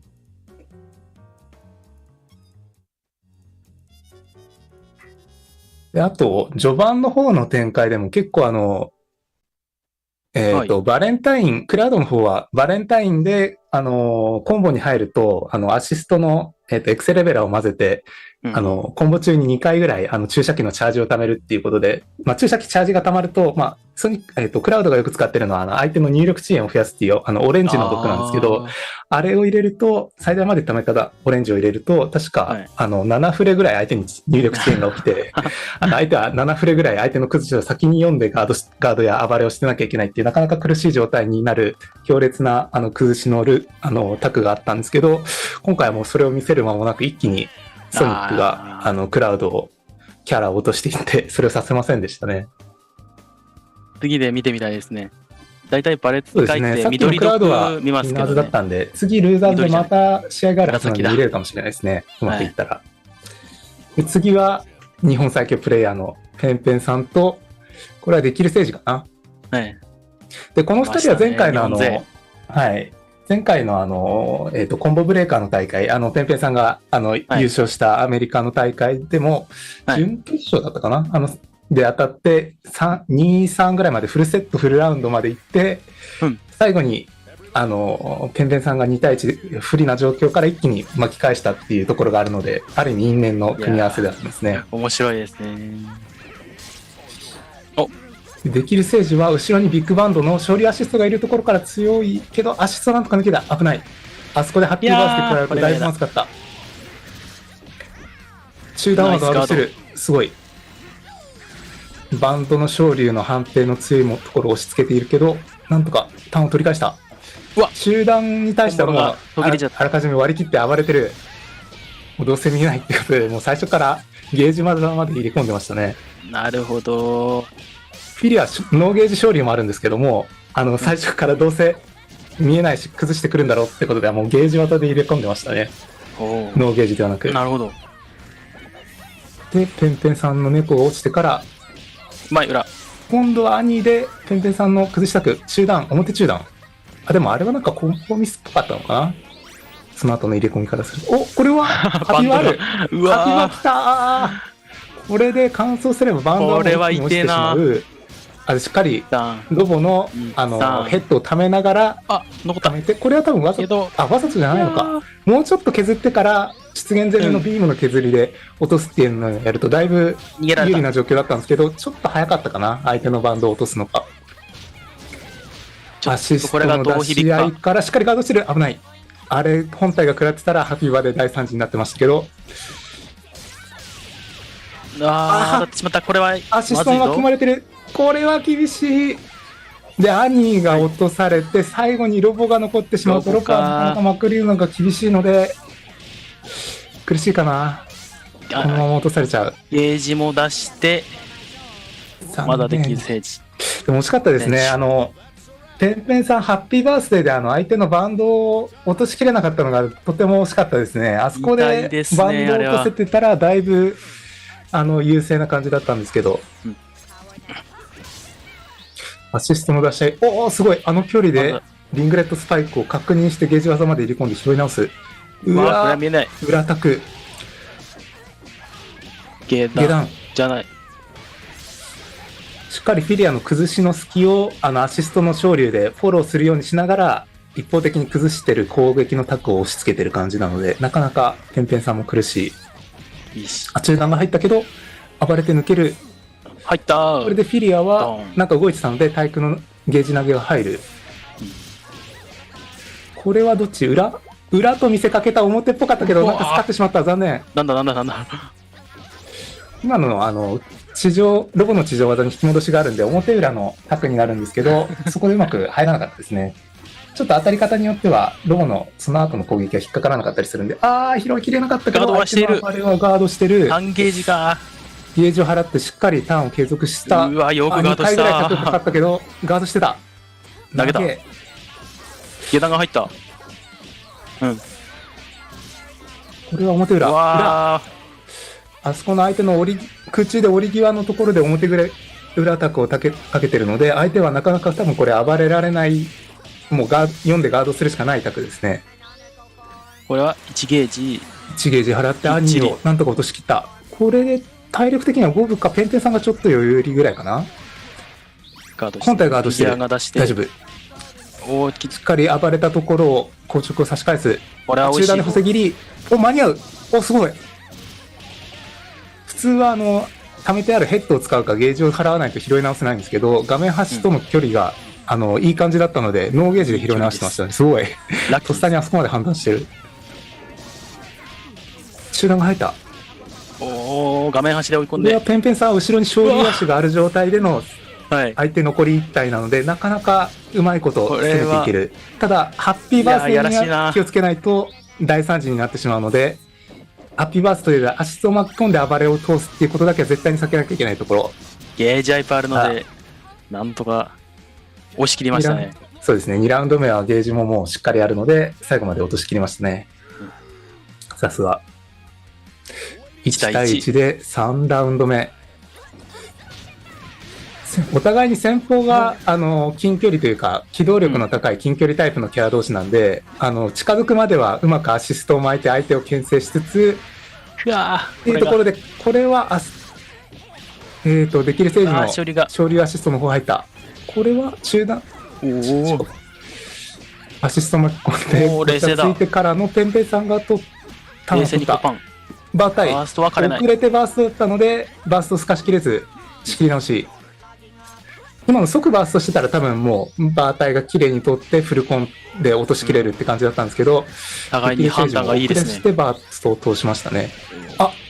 巻き込んだ。今があったところ今度はゲージ技で暴れきる。アシスト巻き込んでるぞ。落としたいけど今はまだゲージがないのでなんとかゲージ溜め切って落としたい。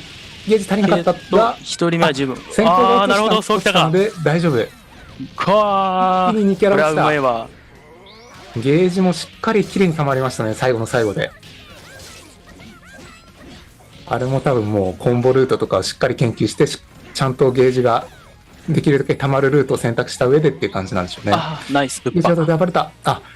これは多分もうできるステージ前回の大会での教訓を生かした感じですね。前回は一番最後の最後に今のような場面で、できるステージゲージじゃなくて普通の勝利を選択してなぜか兄の空中攻撃が勝って負ける逆転負けするっていう展開があって、今度はそれをされないためにゲージ技を払って暴れてきましたね。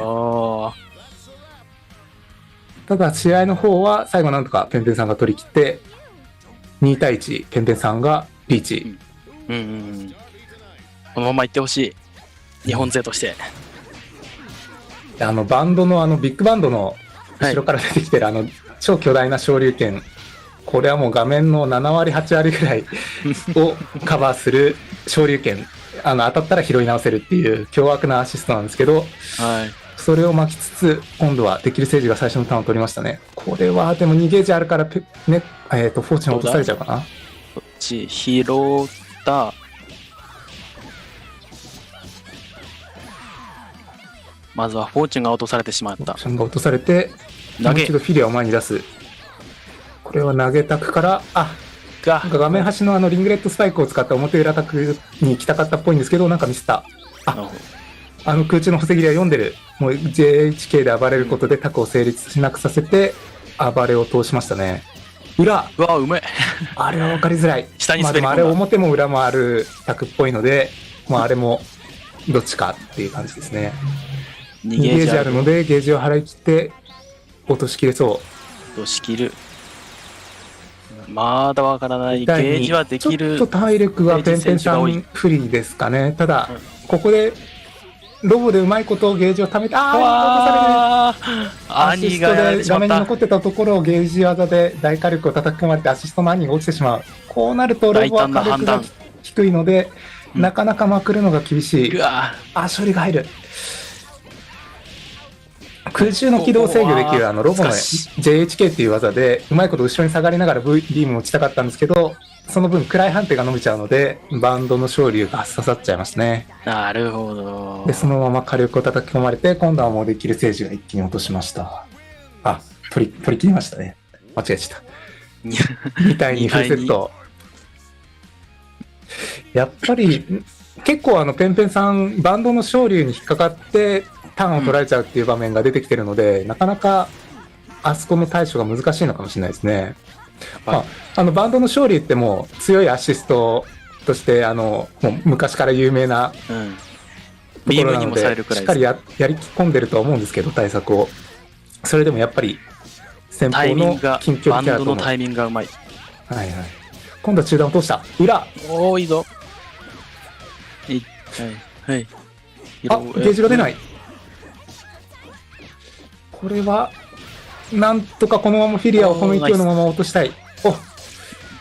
うまく拾って下段が通って落としきりましたね。さっき多分2ゲージ払い切れば落とせるっていうところでコンボ落としちゃったのでヒヤッとしましたけど、結果的にはゲージを使わずに先方落とせたのでむしろ有利ですね。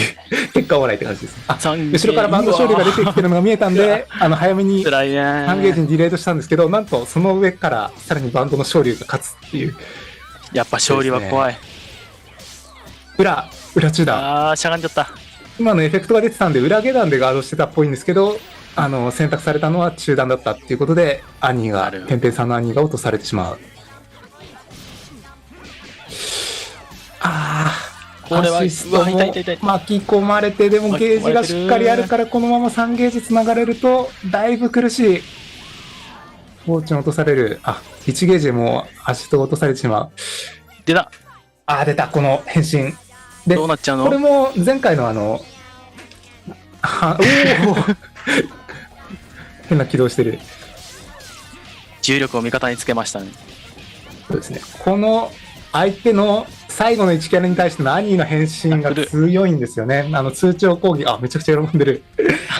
兄の変身はもう通常攻撃の後になんか星が先端から出てくるようになってめちゃくちゃ相手を制圧するんですよね。火力も上がったりするんですけど、で相手もアシストがあると、アシストとかをうまく出しながらなんとか割っていくっていう手があるんですが、最後の1キャラが残って、アシストもない状態だと、もう出てくる星をガードするので精一杯で、なかなかもうこじ開けられないっていう感じで、なかなかもう、罪に近いような感じですね。で、これも前回の大会の後に、できる政治が反省配信みたいな感じのところで言ってたんですけど、ソニックフォックスが同じように、アニーで相手の最後の1キャラを落とすっていう場面で変身を使わずにそのまままくられて負けるっていう展開が何回かあったんですよね。で、反省配信をできる政治がしてるときに、もうこういうときはもう変身しないとダメだよっていうことを言ってたので、もう教訓というか、しっかり活かして、今回も変身で最後に相手を落としきるっていう、教訓が生かされましたね。ペンペンさんも途中で、相手を落としきれるコンボを落としたりとか、その時は結果オーライだったんですけど、なかなか普段、ペンペンさんも完全に計算されたいつもしっかりリーサルで相手のキャラを落としていくっていう感じのイメージがある人なので、なかなか珍しいなっていう気がしますね。やっぱり大会なので、しかもエボという大舞台なので、やっぱりプレッシャーみたいなのあるのかもしれないですね。緊張してるんでしょうね。我々みたいに。そうですね。で、ここまででウィナーズの2試合が終わったので、次はルーザーズですかね。スタッフ選手とウィングゼロ選手。はい。The EVO team would like to give a big thank you to FreshCut, the highlights partner of EVO 2022. Finally, a dedicated home for gaming's best moments.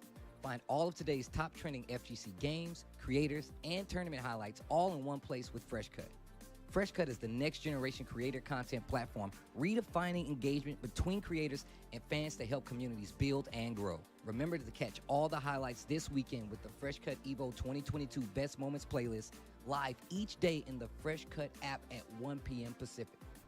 Check out FreshCut over at freshcut.gg/evo. Dash up, back throw though. Mochi got a call for the corner.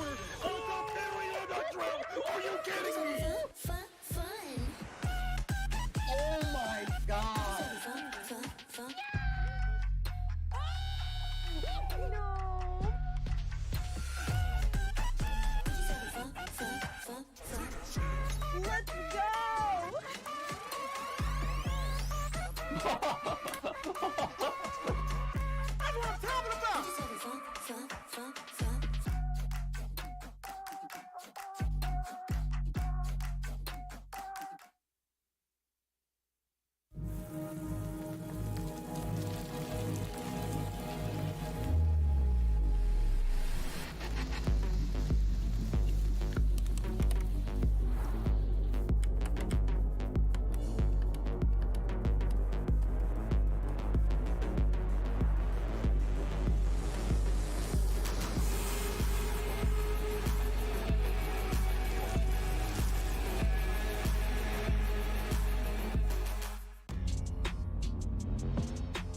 thank you to Hori for their continued support of EVO. They've been our supporters for countless years and have had top-notch fight stick and controller products for fighting game competitors. Their newest product is no exception, bringing you the Hori Fighting Stick Alpha for PlayStation 5, PlayStation 4, and PC. Check it out for yourself over at HoriUSA.com. You're not ready! Go get ready! Another one! This dude is missing! One more? Oh Yes! my Yes! God! Get away from him! Scoop! And So that's it. That's the Bale's down. really gonna get That's the top down. 8 here. Dude guy, Oh, one down away no. from top 8. And immediately he's goes jumping straight in. Rico is getting blown up. Rico has to get away. Okay, defense, defense. Good tech, good tech, good tech. Oh, wow. block Okay, it. No okay. punish. All right, yeah, it's safe. Gets in. All right, Rico has to get this down here. Yeah, they can definitely clean this out easily. Or Luke. No, No, Johnson. catches gets up, scooped. catches them. Oh, wow. Dude, guys really got to do it. One more hit away. There it is, there it is, that's it. And Dude Guy makes top 8 if he doesn't screw this up, which he didn't. Oh! Into a penguin! Oh! And Mr. Peck, like you said, the losers run was it was dicey at points, but the will was there. And right now, Peacock doing a lot of damage here in the parasol. So here's the thing, when Mr. Peck loses a game or a set, the next time round, he becomes a little bit more aggressive. It's not that he throws zoning out of the window, he just tries to be a little bit more aggressive. And that's a 50-50 in my opinion for someone of his caliber and his playstyle, because if you look now, Peacock's already in a perilous situation. Good block on the reset there from the back hard kick. Yeah, and I love the way Boars is controlling the air, right? Every time there's a gap, they're like, okay, I'm going to jump and put out a button just to keep them in the corner. Not necessarily to hit them, but yeah, it's just real good corner control. And look at this, Mr. Peck's got the life lead, and he's like, okay, I'm going to hold on to this real tightly, you know what I mean? Napalm that was risky. and the armor. No, he can still do it. Yeah, he can still do it. Can he get rid of the character?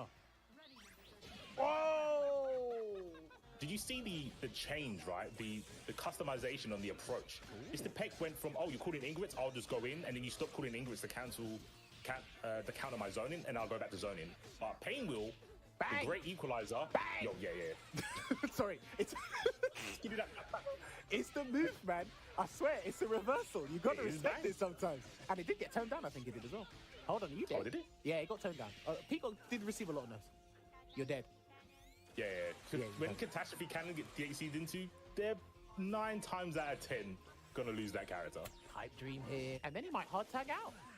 Yeah. Yeah. Look at that. That low led to a lot. Now Mr. Peck, the character advantage, the positioning, both assists on deck. It's going to be very hard for Boars to make this comeback. Oh, as he says, it's going to be hard for him to make that comeback. Well, he's got rid of the staple character once again, but he's got to deal with the duo incoming air throw from your boy Peck. Napalm Pillar, are we going to get side swap maybe? There it is, good block. And again, the reads from Mr. Peck when it comes to air throws, whether it be a tech or offensively, just knowing, I know you want to up back, I got you. Ooh. And that's going to be a dead double. Yeah. Peace out, brown bread. I think he doesn't have the DHC here. Catastrophe Cannon will do it. And it's down to Parasol on tournament point here for Mr. Peck. I don't know if he's got it in the locker here, boys, but please show me something. Make me believe. Air throw. Oh, what a reset. That was gross. Is one more on deck? Do you know no, what? If missed. I was you, I'd go out with an Inferno Brigade, mate. I'd do a level 3 if I got the opportunity. He might be sniping for happy birthday. Wow. Oh, but no cancel though, Jammers. That could have been a very... Listen, I think he's got the stream on, you know. Has he got it? got That's it. it. That's going to be level 1 Catastrophe Cannon cancelled into the silent scope for no reason, but that's going to be it.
CM も開けて。いや、ルーザーズですかね。そうですね。ルーザーズの1戦目から。ちょっと今、トーナメント表すぐ手元に出せなかったんですけど、ルーザーズ1戦目で勝った人が多分次ペンペンさんとっていう感じなので、どちらが上がってくるか。スタッフとウィングゼロか。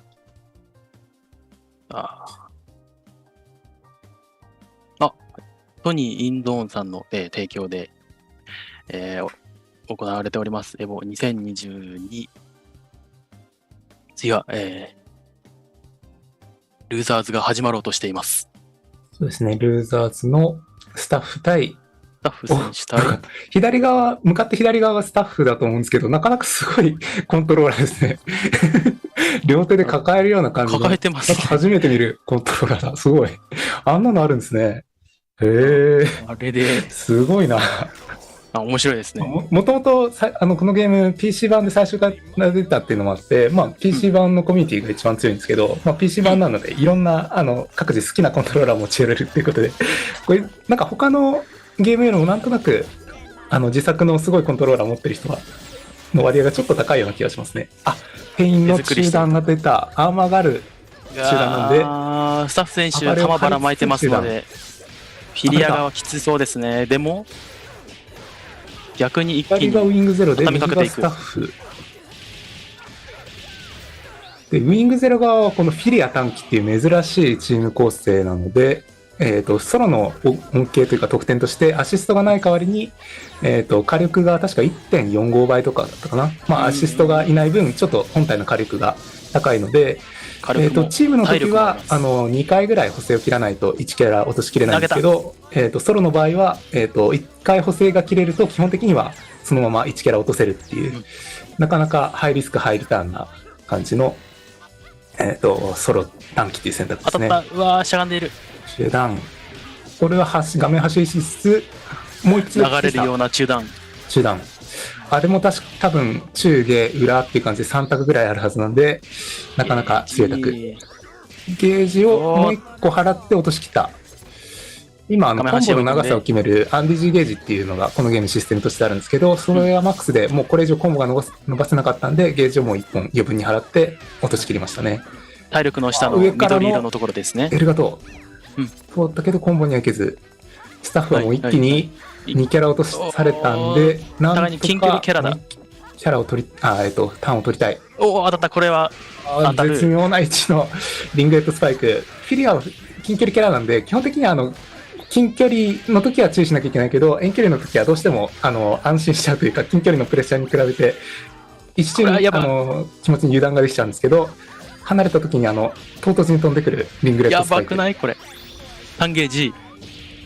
ここはもう火力で一気に落としきられるしかないので、3ゲージを払って、1ゲージも使って、ただ、バウンドを使ってたので、3ゲージはできず。で、この、右側のミスフォーチュンは体力がドットなんですけど、このゲーム、削られた。必殺技に削りがあるんで、なんか必殺技がガードしたらもう終わりっていう状況で、最後またリングレットスパイクがルップス刺さりましたね。1本。短期に対してああなるともう、これをまた積みみたいな感じですね。ウィングゼロ選手1本取りました。2本目ですね。お互いに前ジャンプからの、やっぱりウィングゼロが近距離強い。上下卓がえげつない。でも一瞬で多分まだ10秒くらいしか経ってないですけど、1キャラ落とされてしまった。さすがの短期の火力。これも中段で、もう一度中段。2回目崩せたからゲージもあるんで、ちゃんと完走すればもうこれでロボ持ちそうだったけど、HK が外れた。これでコンボを抜けられて、一応ロボはまだ生き残ってるけど、なかなかロボは切り返しが厳しいので、いやー、詰め方が早いですね。まだウィングゼロはここまでパーフェクト状態ですね。1回もダメージ食らってない。パーフェクト状態は切れましたが、もう早々にスタッフの2キャラが落とされて、これは厳しい。ゼロが一気に優勢。中段が通って、フォーチュンは頭を外してヘッドレスの状態になってると、攻め手が増えるので画面端の硬いのが強いですね。ここでなんとか落としきったか1回落としちゃったけど、ウィングゼロが画面端向けに受け身取ったんで、単継続っていうところだったが、隙間を割り込まれて、段が通った。これはゲージもしっかりあるんで、即払って火力を維持しつつ、落としきりましたね。ウィングゼロ強い。さすがに短期の火力を見せつけてますね。ウィングゼロ選手、リーチですね。チーム構成的にやっぱり、本来であれば、アシストの補助がある、スタッフ側が、やっぱり立ち回り、なかなか強いはずなんですけど、もうそれをものともしないように、一気にそれをくぐり抜けるようにこれまで入っていきます。なかなかアシストの強いのを今、スタッフが出せてない状態。で、アシスト巻き込まれたけど、ウィングゼロがちょっとコンボ選択を見せたので、バーストで抜けられて、なんとかアシストをされることは回避。当たった。2MP のセンターがヒット。このままもう一回崩して、なんとかスタッフはこのままターンを維持しつつ、中段火力を上げていきたい。中段も取って。絶妙なディレードで補正を切っていきますね。今度は下段。中段を続けてきたので、下段からの裏回り昇竜だったけど、昇竜アシストでそのまま吹っ飛ばしてしまったので、これはアーマーが生きてない。生きてない。今のスタッフが出してたのは5HP だったんでアーマーがついてたんですけど、多分アーマーがもう切れた後に暴れられちゃったんで、そのまま抜けられちゃいましたね。で、そのまま短期の火力を押し付けて1キャラ落とした。ただ、アシストが巻き込まれて死んでしまった。これはスタッフ、前に2戦と比べて有利な状態で折り返してたので、そのままなんとか優位性を維持したかったですけど、冷静に、5ゲージを使い切る。まあ、ロボだと他にあんまり使いどころないですからね。で、このまま、体力的にはギリギリスタッフがちょっと有利なんで、このままビームとか打ち続けて、スタッフはなんとか触られずに落としきりたい。触った。これは落としきれるかな。ゲージはなくて、ロボの火力は低いけど、まあ、体力が少ないんで、落としきりましたね。なんとかストレートは避けられました。そうですね。2キャラ目でいきなり出現即発表を食らった時は、もう、あわやって感じでしたけど、なんとかそのまま逃げ切りましたね。持ちこたえましたね。はい。あんな感じで画面端でアシストを呼ぶときは、やっぱり、そのまま発揮されて落とされてしまうっていう危険性が常につきまとうので、なかなか怖いんですけど、それを選択した、思わず出しちゃったところに、割り込まれちゃいましたね。今回どうなるか。当たればいいですかね。空中で割り込まれて、裏が入った。また。投げや、下段を匂わせながらの中段が取れましたね。早いぞ、展開が。アシストまた出してるけど、今回は許された。もう、物おじしないですね。さっき、あそこから一気に発表が食らってやばい状態だったんですけど、めっちゃ前ダッシュ。しかし何も起こらず、アシストが前にいたので、今、リングレットスパイクを食らったけど、そのまま許されてた。ウィングゼロもしっかり確認してましたね。アシストが前にいる。動きはめちゃくちゃですけど。ただ、もうスタッフが3キャラ目をまた引きずり出されてしまった。ウィングゼロは。体力差が辛い。バレが通った。下段卓だったっぽいけど、これは、届くんだ、あれ。バータイ卓だったっぽい、今のは。でも、バーストはせず。1ゲージ。1ゲージ。ウィングゼロ選手。選手ですね。3対1でウィングゼロが取りました。さすがだな。やっぱり、なかなかこのソロでっていうのは、このチーム戦が基本のこのゲームでソロを選択して、こうやって強さを見せつけるってなかなか大変だと思うんですけど、かっこいいですね。さすがでしたね。ソロ使う、かっこいいと思って自分もちょっとソロでオンラインやったりもしたことあるんですけど、全然もう近づけなくて、ウィングゼロどうなってるんだっていう感じだったんですけど、さすがでしたね。しかもスタッフ選手の方はロボのビームアシスト付きってことで、なかなか画面の制圧力が高いアシストが後ろにいる状態だったはずなんですけど、ものともせずにくぐり抜けて、もう一気に勝負を決めていきましたね。今ちょっとリプレイでも出ましたけど、一瞬バーストしてから 2HK で当たったっていう場面がありましたが、あれも多分ちゃんと確認してないんですけど、バータイだったんでしょうね。スタッフ選手がなんか暴れてるか、あるいはバーストいけると思ってバーストしたら、そのまま狩られそうな感じ、高さ的には。狩られるのかな多分。ね、スタッフ選手の方はやっぱり、あそこまで追い込まれてると、相手がなんかミスしたらもうなんか暴れてこじ開けたいっていうのがあるので、つい暴れちゃいそうなところにバータイタックを仕掛けてたっていう感じなんですけど、まあ、冷静に暴れてなかったですね。ただまあ、そのまま体力差も十分あったんで、崩されて、ウィングゼロの方が勝ちましたと。なかなか面白い。ペンペン選手との相手。そうですね。で、これでウィングゼロが勝ち上がったんで、次はウィングゼロ対、ペンペンさんの相手はウィングゼロっていう感じですね。今見た強烈なソロの強さに対して、ペンペンさんがどうやっていくか、これもまた注目したいですね。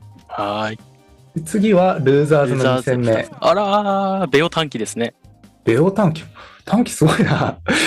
ベオって、短期の中でもそんなに短期性能高いって評価されてるキャラではないと思うんですけど、このエヴァのトップ8まで上がってくるっていうのはすごいですね。どんな動きを見せてくれるのか。遠距離持ちに辛いイメージですね。いきなりハッピーバカと思ったけど、アシストのイライザー逃げてた。ただ本体に対してターンを継続。空中でガードして、アドバンシングガードして、硬直が増えて、空中に残ってたところをしっかり空投げで買っていきましたね。でそこからもう一気に落としちゃう。なるほど。で一人落とす。どうせ相手もガードしてるだろうっていうことで固まってるだろうから空投げでまずはタックを見せていくと。次以降同じタックをした時に相手はこれで暴れも視野に入れなきゃいけないので、次以降またちょっと読み合いが回っていきそうですね。やらしい。でも今のもうまい。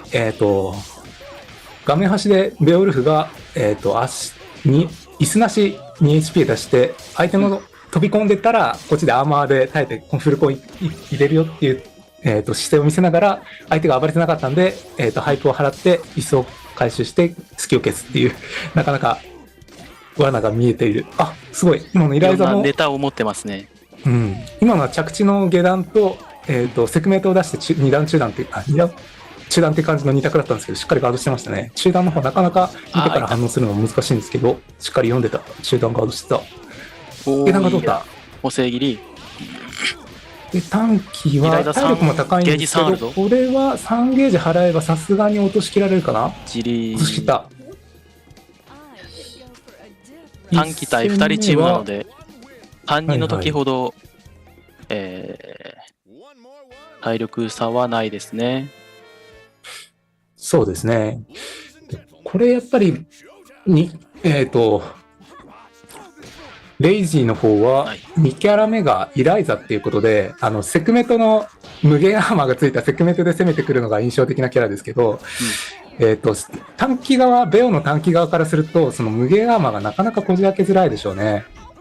アシストがいると、そのアシストの分も合わせてヒット数稼いでってなったんですけど、これはしっかりアシスト巻き込んでなかった。惜しい。壁端には到達してたんですけど、最後のアウトテイクが当たらなかった。昇竜で割ってる。なるほど。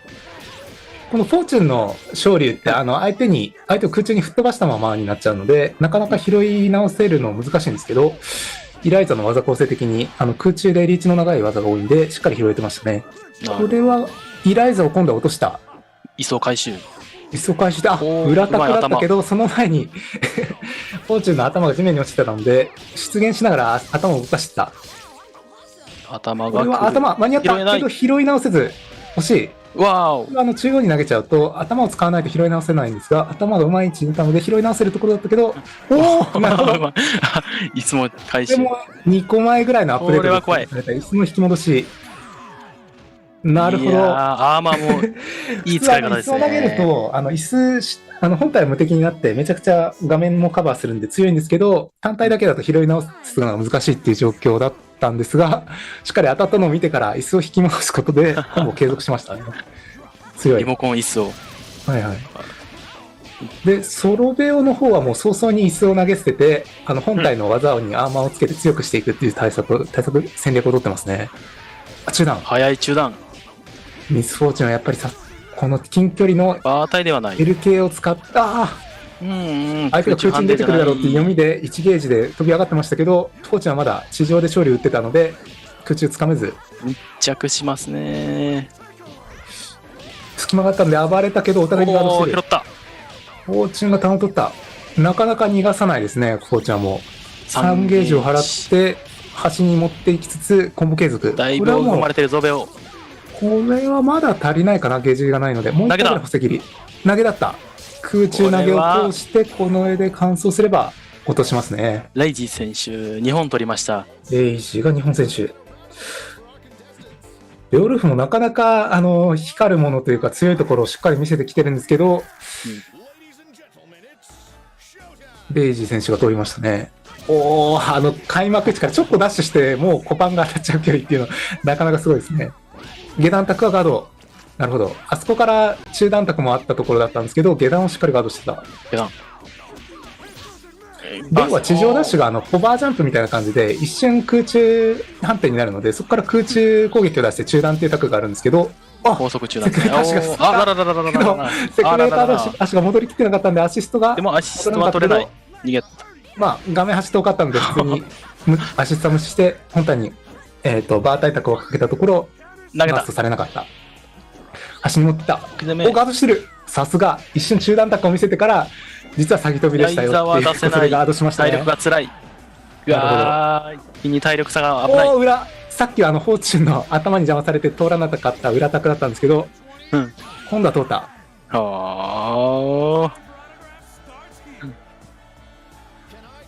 ソロベオウルフ、いや、乗る、勢いに乗るとすごいですね。一気に畳みかけますね。これ最後です。コンボ始まってしまえばベオウルフ火力が高いキャラで、かつソロなんでさらに火力も底上げされてるっていう。今はもう相手がなんかアシストも出して攻めてきてたんで、ベオは昇竜を出したんですけど、アシストが昇竜の攻撃判定を吸収した上で、フォーチュンは裏に行ってましたね。フォーチュンコパンで割り込んで、投げた。今度は裏。裏じゃない。投げでした。ごめんなさい。これをなると辛いな。セックメイトの足を出しつつ、3ゲージ。フォーチュンの下段が入った。これは3ゲージで、風前の灯火。このままベオウルフが落とし切られてしまった。いや、フルセットまで行きましたけど、レイジー選手取りましたね。こういう時もあるんですよね。短期とか。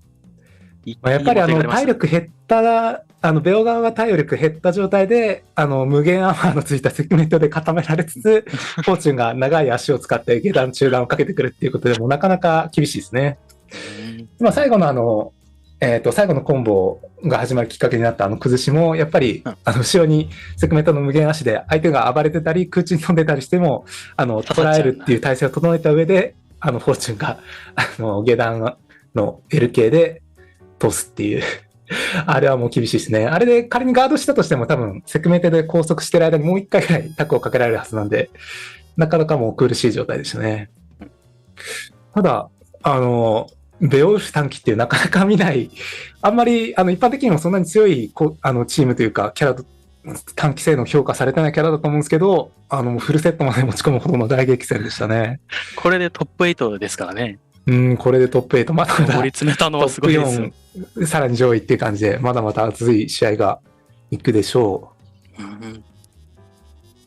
すごいね。なかなか、普段見ない、こういうオンラインとかでもソロベオってほぼ見ないと思うんですけど、こういう大舞台で知られざる強者がポロッとっていうか、もうさっと出てくるのすごいですね、やっぱりエボっていう。面白いですね。さて、次はどこだ？これは次は、普通の進行だったら多分またルーザーズの方を進めてからビーナーズってなりそうですけど、CM ですね。with their A40 headset and Mixamp Pro TR products so competitors can have an amazing tournament audio experience.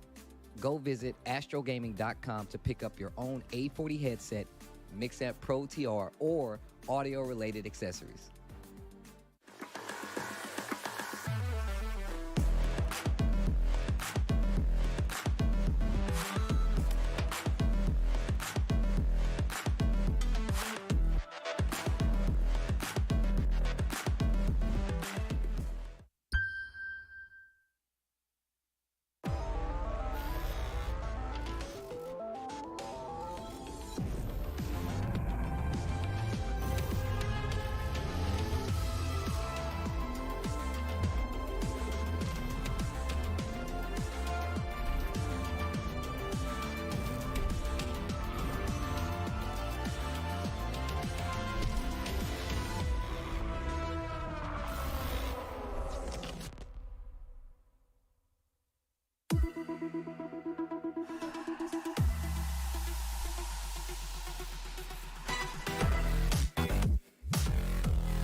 Check out the latest apparel from 10-0. Brand new officially licensed products featuring Tekken, Guilty Gear, the King of Fighters, and some of your favorites from the fighting game community like Eris from Avoiding the Puddle, Tasty Steve, Exo Academy, and more. You can scan the QR code or visit 10-o.gg/merch. Is able put quite a bit of damage out on double. Is it gonna kill? Nice. Nicely done on the kill. Use the opportunity to tag too. Very good. The order is much stronger here with double first over pain wheel.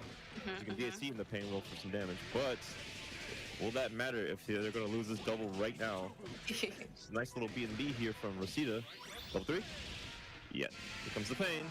I'll suspend all that meter right there to confirm. And right now we're in the final 15 seconds of the game right now. Pain wheel has It's the confirm. This is dangerous. Ultimately dangerous. So hard. It may come down to health, folks. The symbols might keep her out of the error. Oh, spin the meter. Spin the meter. Spend it.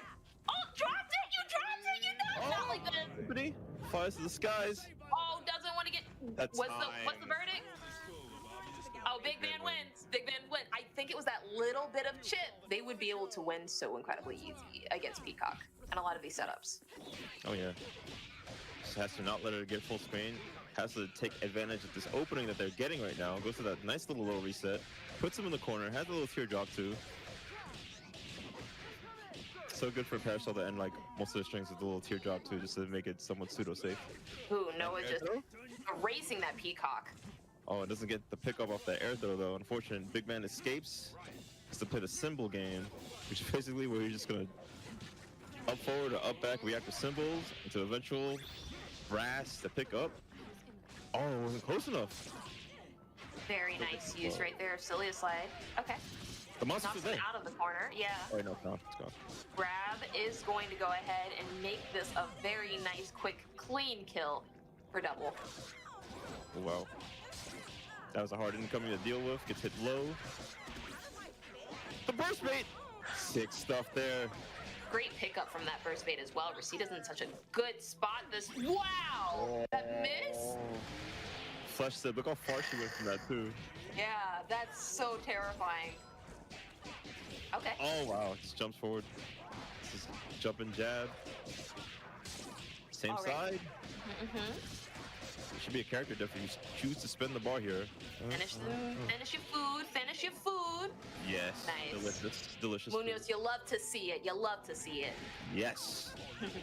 Kill. Nice low confirm, not able to make anything off of it. DPS is not really doing much. Great tech there by Noah. And now Painwheel has her work cut out from her against this double. Oh, gets hit by the DPS's beat extend. Carried me. It's a grand finals. Rosita moves on. The top 2 spot is secured. My hands keep shaking, but my heart keeps strong. Though my legs keep aching, my voice keeps on. My soul keeps rising as I sing my song. I can hold my own till those clouds move on.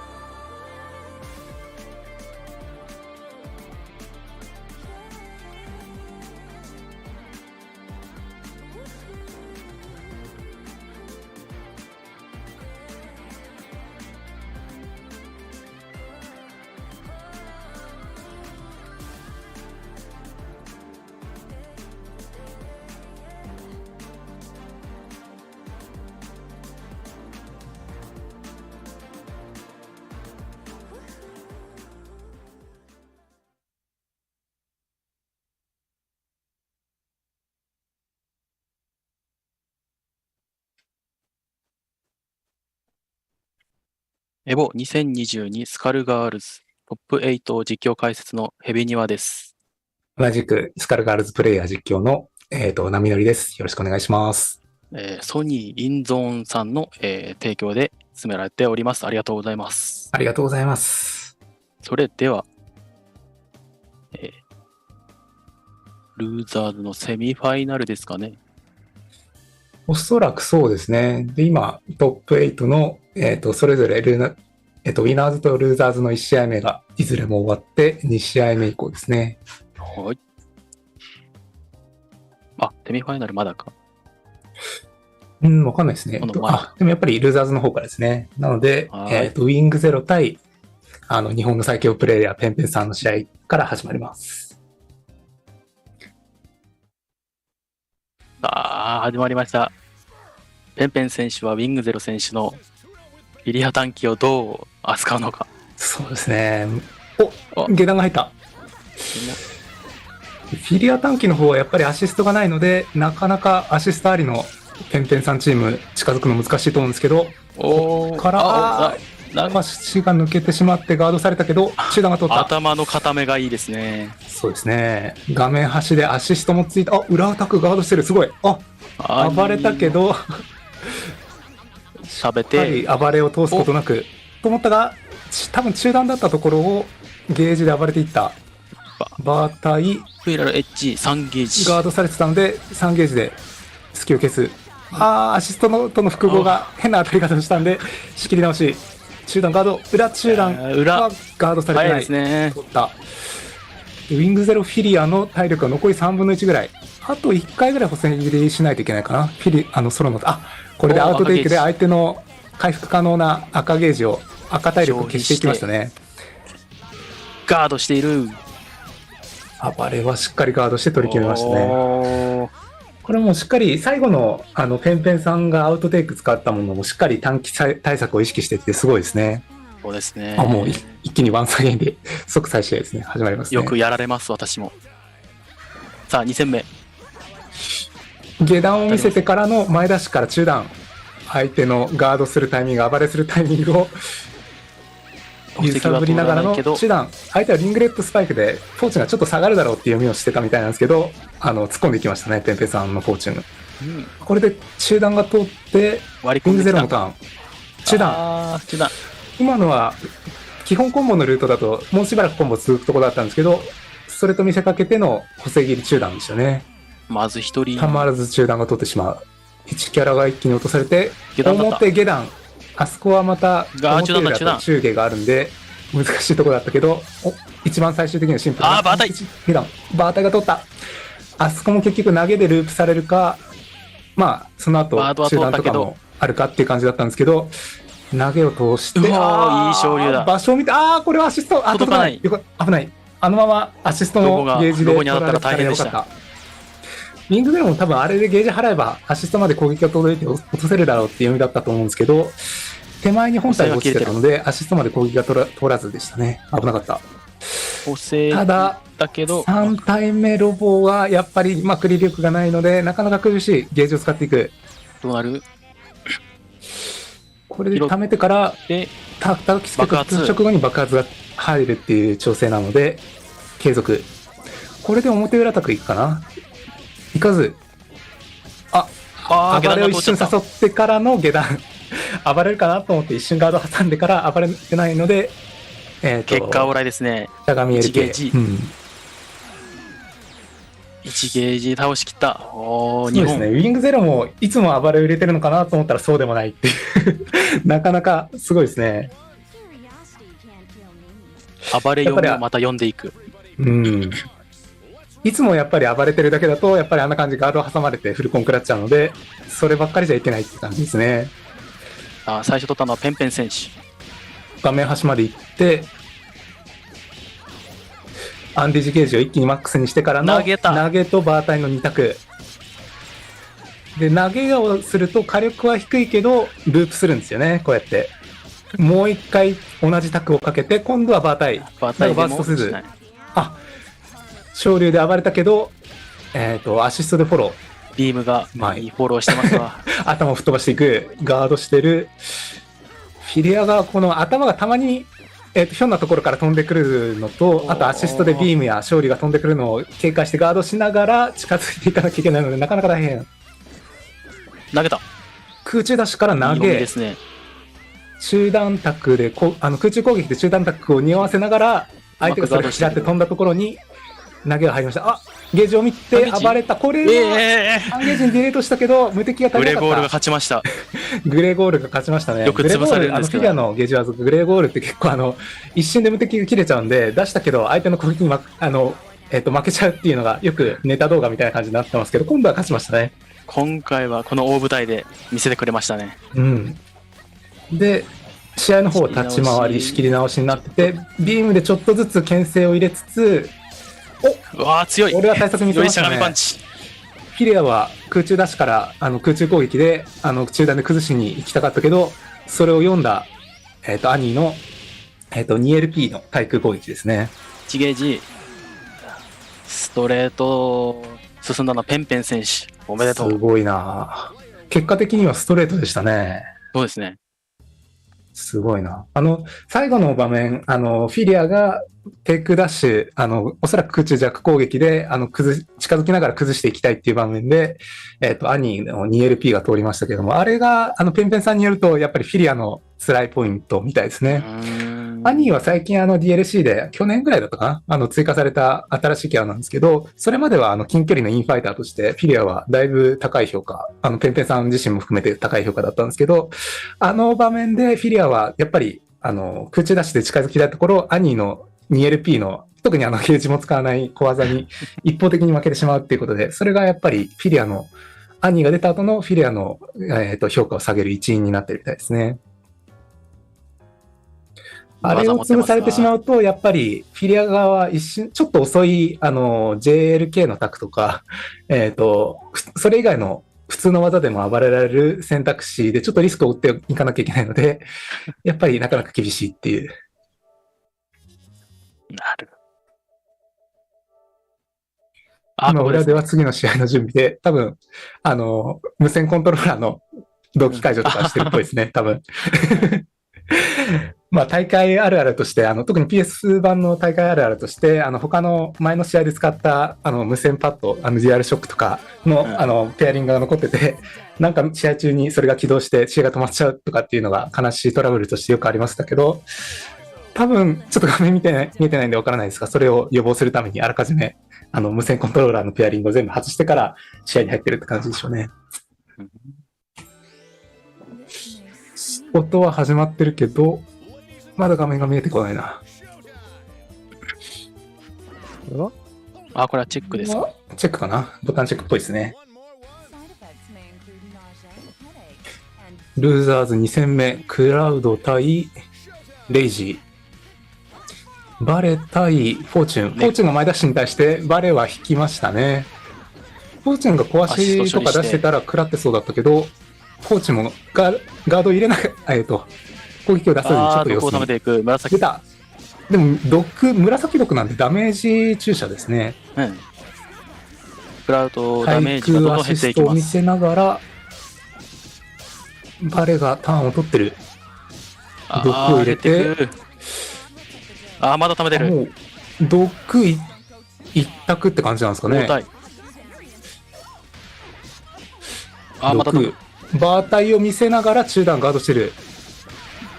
あららららら。アシストも巻き込んだかと思ったけど、やっぱりエクセレベラの高速が切れるタイミングに合わせてアシストを巻き込むっていうのはなかなか難しい。対空のエクセレベラ、今後ろから出てるの対空投げなんで、不用意にイライザが下に潜り込んで、中段を見せてるところはしっかり暴れてる。で、セクメントは無限アーマーなんで、特にのけぞら吹っ飛ばないんですけど、アーマー中にダメージはそのまま全部食らっちゃうんで、大火力を受けてる。イライザ、画面端のタクが強いという名のイライザ。これはディレイドで削っていく。3ゲージで落としきれるのかな？落としきれた。なるほど。しっかりダメージもちゃんと見てる。セグメントで相手の暴れを完全に封じながらの表裏タク。ガードしてましたが、その後崩れる。バータイ。なるほど。うまく決まった。でも拾えない。拾い直し見せる。拾い。ただ、ターンは渡さない。このままディレイドで落としきれるかな？これはわからない。クラウド選手は残りバレンタイン。ヒヤッとしましたけど、クラウド選手最後のバレンタイン。下段。バレンタインはアシストがいないとやっぱり注射器を貯めてのいろんなタクが使えないのでなかなか厳しいですね。苦しいですね。レイジ選手1本。1本目取りましたね。もうクラウドも相手のイライザがセグメントで中断をかけてくるっていうところに、しっかりゲージで暴れたりとかで、しっかり対策を見せてますね。クラウドのバレンタインはあんまり積極的には行き続きず、相手がちょっと変なところで動いたところにこうやってエクセレベラーのアシストや、あるいは、空中サベージバイパスとかで一気に距離を詰めてターンを取るようにしていきたい。なる。近距離の小技合戦だとやっぱりフォーチュンに多分分があるので、バレンタイン側は引き気味に戦いつつ、相手の隙を刺すっていう感じでいきたいところ。これは繋がるのか？裏当たりしたけど、繋がりきらない。おかしな当たり方でしたけど。セレベレの1ゲージあるあるですね。艦長。変な当たり方して裏に行っても、なぜか繋がってるみたいなことよくある。はい、これは落としきれるかな？これは落としきれない。コンボが。なかなかやっぱり大会の魔物ですかね。ただ、体力も残り少なかったんで、アシストを一緒にもう突っ込んでいって落としきった。空中の JLK がカウンターで入る。大きいぞ、これは。めちゃくちゃダメージ高そう。裏よくガードしてる。ガードできた。今のは多分、表下段と裏のタクの2択とかなのかな。ガードが硬い。バトルバット複合からコンボ継続強い。アーマーもあり、空中判定に地味になってるので投げも通らない状態でアシストと一緒に突っ込んでくる。2ラウンド目はクラウドが1キャラも落とさずに取り返しましたね。わからないですね。1対1。先鋒戦を行うので結構クラウドが厳しい感じっぽいですけど、どうなるか、3戦目。フォーチュン側はダッシュや空中からの LK、足の長い小技を見せて、ちょっとずつ牽制していく。牽制しちゃって。バレンタイン側も今地上の HP で、暗い判定が前にあんまり出ない状態で、攻撃判定が前に出るっていう技で、牽制しながら立ち回って、空中投げ。空投げからのゲージ使って拾った。なんか今の裏タク行きたかったっぽいですけど、フォーチュン側着地してなかったので裏に回れなかった。空中キックになりましたね。そうですね。フォーチュンがフォーチュンが通った。これは繋がらない。繋がらない。ゲージがないんで多分さっきの火力では足りなかったっていうところですかね。ただもう一度取り直して一旦1キャラ目落とした。レイジ。いいコパン。投げ。口投げ。相手が画面端から逃げたくて空中に逃げたところを空投げ。ただコンボを拾いきれず。で、レベラが繋いでいく。艦長。艦長で画面端入れ替えてもう一回戻す。火力が高そうなルートでゲージを払って相手の体力を削る方向かな。ここでタクをかけるか。崩し。ウッパー入っちゃう、上段だったっぽいけど、ゲージ技の暴れが通って落とし切られた。最後の1体。投げてる。投げたら。これはアシスト見てから出してるかもしれないですね。相手側はアシスト昇竜で出して、本体は安全にガードしながら、相手が動いてたらあわやターンを取りたいって感じでしたけど、どうせガード固めてるだろうってことで、密着だったし投げっていうことでアシストも回避しながら本体にコンボを入れるっていう読み合いが回ってますね。1。ゲージを払わず、落としきらないでゲージを節約したが、これはコートレイジ側は出るかどうか。そうですね、アルファカウンターで後ろを出した。ただ、そのままターンを取られる。投げた。細い切り。裏と見せかけて、投げ。ゲーダン。これも表に戻ってくると見せかけて、投げ。ただ、コンボを拾うようにしてしまった。大きい。どうなる？当たらない。パドルがちょうど戻りたいところに来て、こんな感じ。セグメントは無限アーマーの間にガードができないので、あんな感じで打撃投げになる技に対しては無防備なんですよね。で、設置うまいわ。セグメントは、通常状態に戻りたいんですけど、戻るための基地の部分が、ちょうどパドルの位置と同じところにあったので、戻れなかった。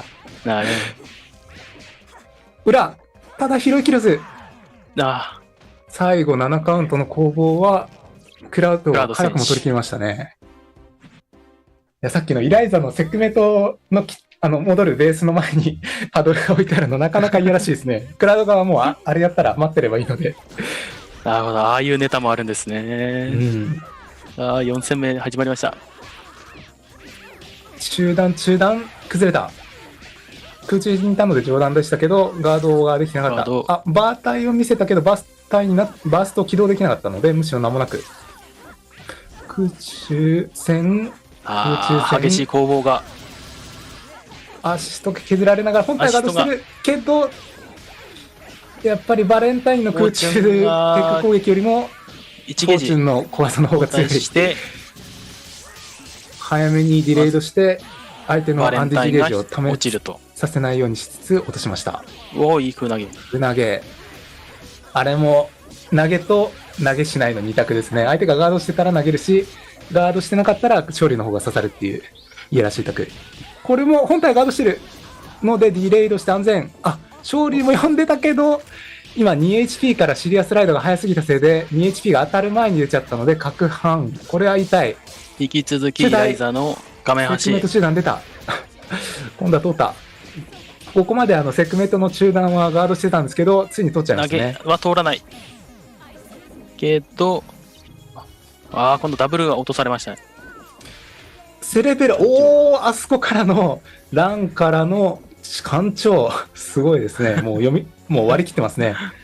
あそこでカラールタクされてたらもうどうしようもないけど、取ったら一応割り込めるっていう。牽制試合怖いぞ。イライザ側は無限アーマーのセクメントでだいぶ相手が通常技に対しては据えるんですけど、セレベラは結構コマンド投げタクが多いので、うかつにセクメントを出すとコマ投げで吸われちゃうっていうのがあるので、ちょっと警戒しながらって感じですかね。ただ3ゲージ払うと落とされる。2対2フルセット。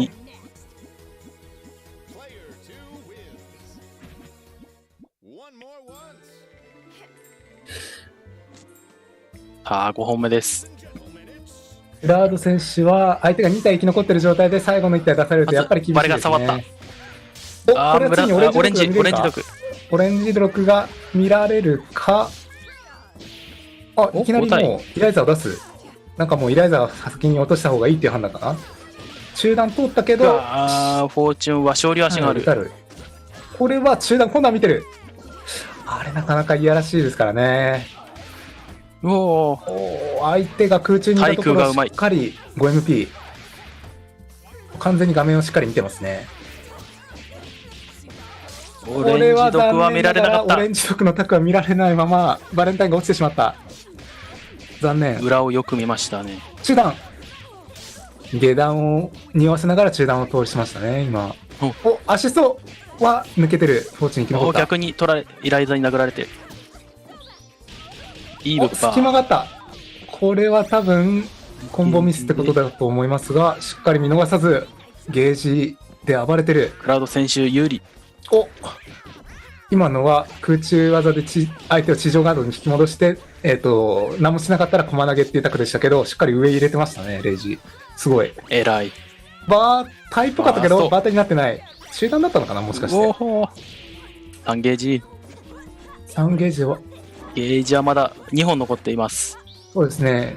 クラウド、もうセレベラが体力危ないんで、もうゲージを消して裏のダブルを出すっていうタク行動を選択します。裏タク、空中コマ投げ、空中投げ。これはゲージが足りるか。火力落としてしまう。なんかちょっと変な感じのコンボルートだったんで難しそうだったけど、でもクラウドが体力有利なので相手がもう攻めてくるのを待ってる。ガードしたけど2人ガードしてる。残念ながら当たりませんでした。当たりませんでしたね。クラウド選手の勝利ですね。クラウド選手勝ち残り。レイジーはここで敗退ですね。残念。今最後の場面もクラウド焦ることなくしっかり地面に1ゲージのパドルを置いた上で相手が攻めてくるのを待つっていう、もう非常に徹してましたね。最後はちょっと前に出てましたけど、フォーチュン側はもうアシストもないんで、アシストもないし体力も負けてるんで攻めていっても相手を崩すしかないんですけど、相手のパドルがあるので近づくと食らっちゃうので攻めようにも攻められないっていう、なかなかもう厳しい状態でしたね。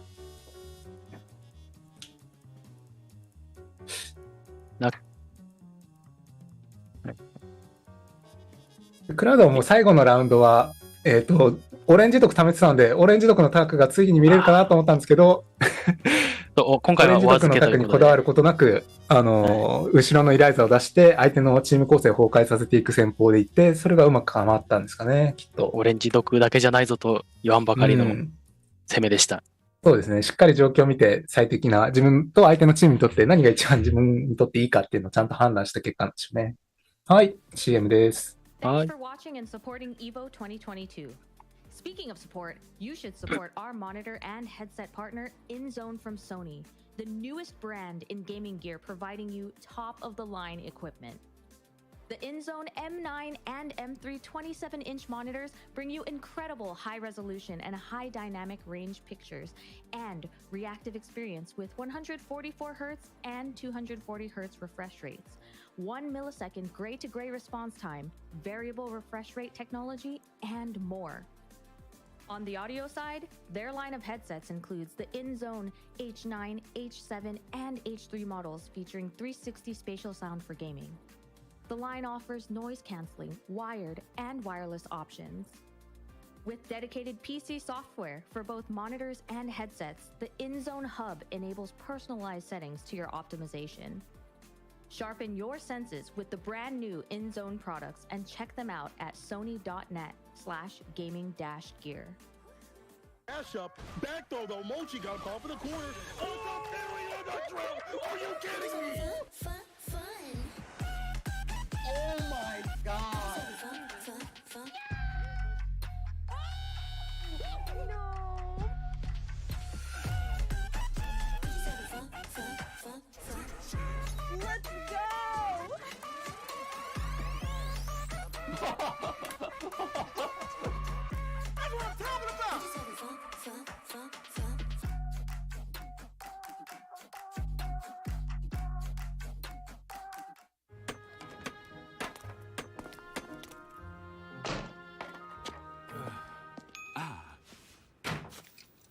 Red Bull gives you wings.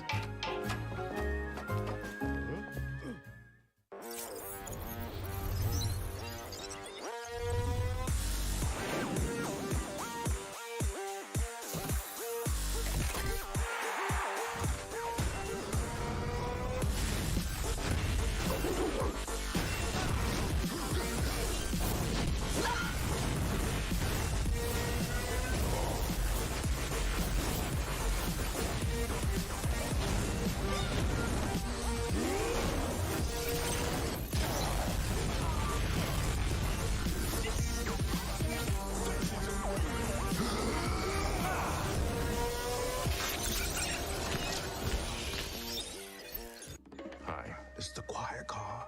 You don't remember me. Now. Talk to me. I'm not the only one doing a job on this train. Enemies. I recognize that guy. He was in Mexico. Tequila? Become. When we get off this train, the White Death waits for you with his army of assassins. Allies. We need to come up with a plan. Was that a snake? It would appear so. Bullet Train. Exclusively in theaters. Now playing. Rated R.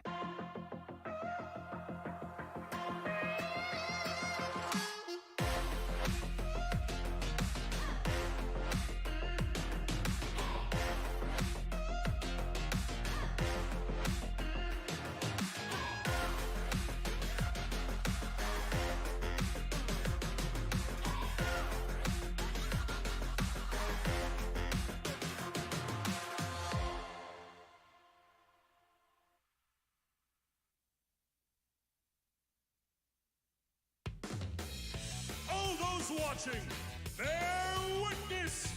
A clash of power and technique! This will be a fierce contest! Who will grasp glory in their hands? Who will eat and who will be eaten? The fateful battle is about to begin! Can you all feel the drama? Their true abilities will be tested! Show me the ultimate fight!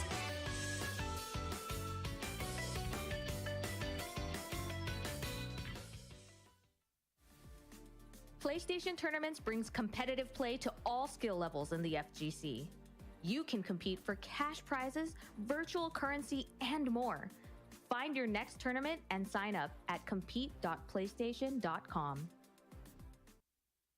But Gone to Heaven's shown the ability to do the push-pull guard cancel, and I think that really helps when you're making the solo comeback, right? Especially when you've got armor. What a call out to avoid the chair as well. Cerebella going down. Pain will making this comeback ever so... No, what did I tell you? What did I tell you? When you're by yourself, you're not going to consider it. You ain't going to consider it. Yeah. You think the guy's going to block and take your mix-ups? No. Beowulf is out of here. Osiris pressure, there you go. Heavy Osiris spiral as the assist, applying that pressure. He's going to come again. And this is where that assist is at its prime. It's when you've got them locked down in the corner, you just abuse it on any given turn and gap. But hot tag, I like it. No.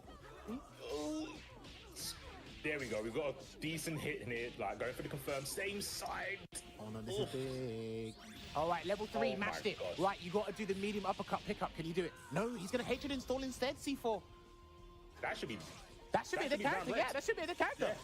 Yeah. Yo, shut me up. I thought he was going to go for a solo pickup there, but he's going to get hit by Timpani. No, he blocked it. No, good block. You're not going to get beat. You're going to hold this corner position, man. Big Bang trying to get out here.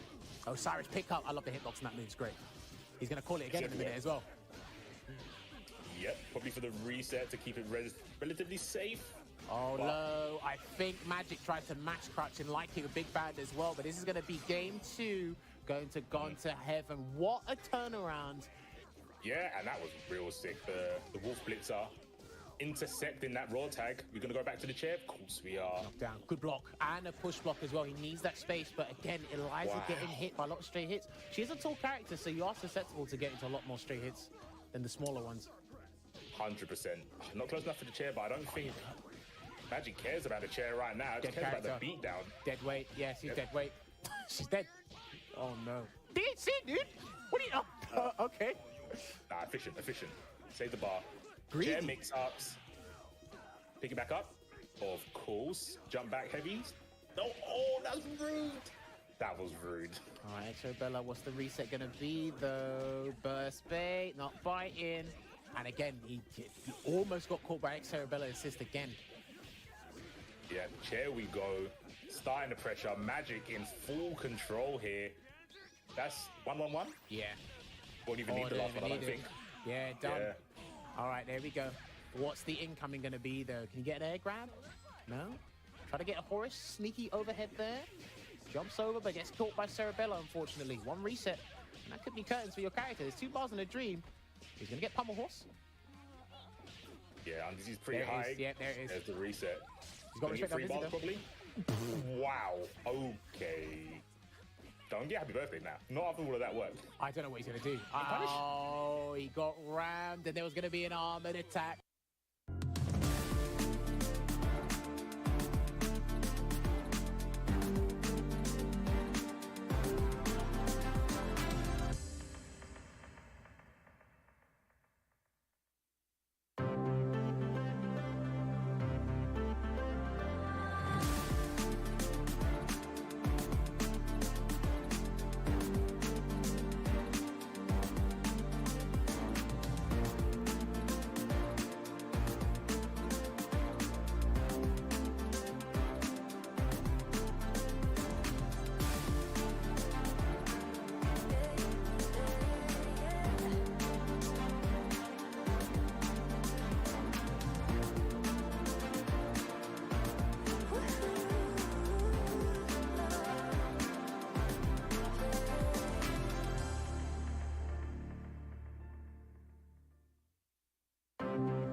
OK。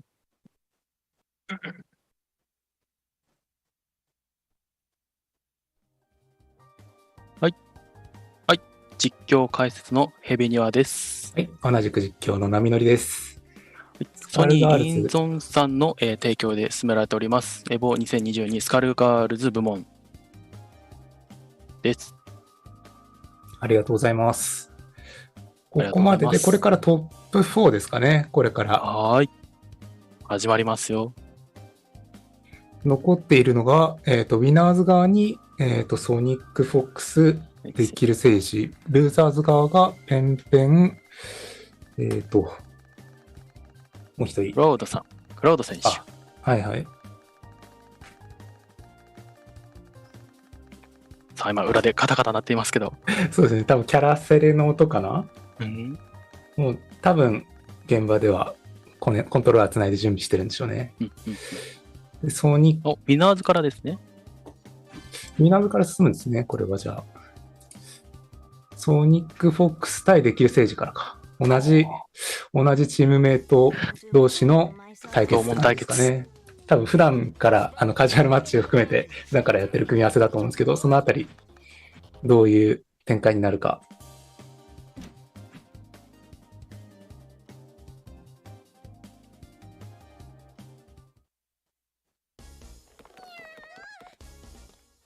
よし。さあ、背景にソニック・フォックスがいます。おお、いきなり前に飛んでから、たのはデキルセイジ選手。デキルセイジが取った。その後はなんか上段だったっぽいのでガードされた。また立ち回り。お互いにスパイクがあった。しっかりリングレットスパイクを置いた上で確認している。これからどうなる？バー対択。ただガード、バーストしてなかったんで、間もなく。補正切りもちゃんと見てる。すごいな。でも猫が強い。今度は中段、裏だったのかな？裏中段かな？今度は取っちゃった。2、3。先方はこれで落とされた。1ゲージ。早いですね、展開が。兄と兄。アタックだったっぽいけど、タイミング合わず何もなかった。これは表タク選択のところに、兄側、できるバータイだ。取った。これはフルコン、大きいぞ。落としきれるかな？ 3 ゲージあるので、このままもう完走すれば、赤い切るんですかね。落とした。コンボが落ちた。後ろがバンドなんで火力的には多分足りてそうだったけど落としちゃいましたね、ちょっと距離が離れた。両方当たったがバンドは生きてる。バンドが生きてる。昇竜が出るがでも当たらない。ロボに隙のないロボのやりましたね。リレードしたんでガードされた。ソニック・フォックスガードもしっかり見てましたね。今バンドの処理がまだ生きてるので、ちゃんとガードができるロボのリレードまでつなげましたね。できるセイジ選手、あとビッグバンドですね、ミサイル飛ばしてキャラ3対1なんでできるステージなかなかもう厳しい。ビッグバンド側は体が大きくてそんなに機動力も高くないのでロボのビームによる画面制圧がもうぶっ刺さっちゃいますからね、なかなか厳しい。まだ死なないけどあとはもうロボはひたすらビームを打ち続けて削っていきたいっていうところ。アシストが前にあったので兄はロボまで潰したけど突進が届かず、できる政治側も実際もう今ガードされちゃったんでもう各班でしたけど、できる政治側的にも多分相手のキャラ数もしっかり残ってるんで、あそこで5ゲージ本体とアシスト両方に入るぐらいじゃないと多分巻き返せないっていうことでもう多分入れ込んでたんでしょうね。逆にあそこでもし本体も巻き込んで5ゲージ取ってたらもう一気に5分まで引き戻せるぐらいな感じでしたけど、さすがにソニック・フォックスはそこまでは通さなかった。前ジャンプも壊しから素早い下段も切れちゃった。これでもう2ゲージ溜まってるので先方が落ちちゃうかな、もう開幕10秒ぐらいのあっという間の展開。残った落としきるかと思ったけど残った。ただアシストで削り切られた。ソニック・フォックスがまだ無傷。またアシスト巻き込んだ。これはしかもいい位置だ。これ一気にできる政治厳しい。アウトテイク。さすがのソニック・フォックスのコーチの小足のリーチの長さですね。そこから一気にもう2キャラ落としちゃいましたね。ゲラン。これはもう1回ぐらい補正切るか落としきれるか。ゲージ。落としきれた。落としきった。すごい。ぴったりゲージを使い切って、落としきった。ソニック・フォックス選手が2本ストレートいけるのでしょうか。計画通りって感じですね、ソニック・フォックスは。ターンをほとんど渡さずに取り切った。今度はデッキステージガードからのさらに無理にデックで攻め継続してくれるだろうってことで暴れ。ただつなぎきれなくて、あ、引っかかったが空中ダッシュ使ってたので今継続できず、下段、あそこからも多分表中下と裏中段があるので3択ぐらい。今度また下段、これでゲージもあるのでディレイドで落としきれそう。でまずフィリアが落とされて、出現前面は表か、今のは。これは、遅らせ中段、強い。あれはやはり見えない。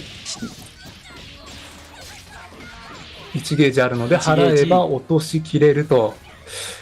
あと残りビッグバンド。奥投げを、回避しました。アシストちょっと巻き込んだ。両方入って3ゲージ。これで少しでも火力を稼いでいきたい。できるステージ。ただまだ体力差が大きいな。まだまだ厳しい。おお今のポチョモキンのスライドヘッドみたいな感じで、地面にいるとガーフっていう技だったんですけど、生交代をしていることで、なんと食らわずに抜けてきましたね。あの位置で生交代ってなかなかすごい気がするけど。頭で拾って。裏と見せかけた表だったけど、ちょっと早すぎたので、バーストが起動してしまった。いやー、猫が2段中段入ってくる。抜けて、ただこのフォーチュンの LK 長い。ただなんとか抜けてコンボ取り返した。場所を交代した。挑発で、1ゲージの火力を上げていく。ただ昇竜が入ったところをしっかり見て、マグネット1ゲージ払って終了。3-0 でソニック・フォックスの勝利。3-0。なかなか面白い試合でしたけど、ソニック・フォックス選手が、勝ち残り。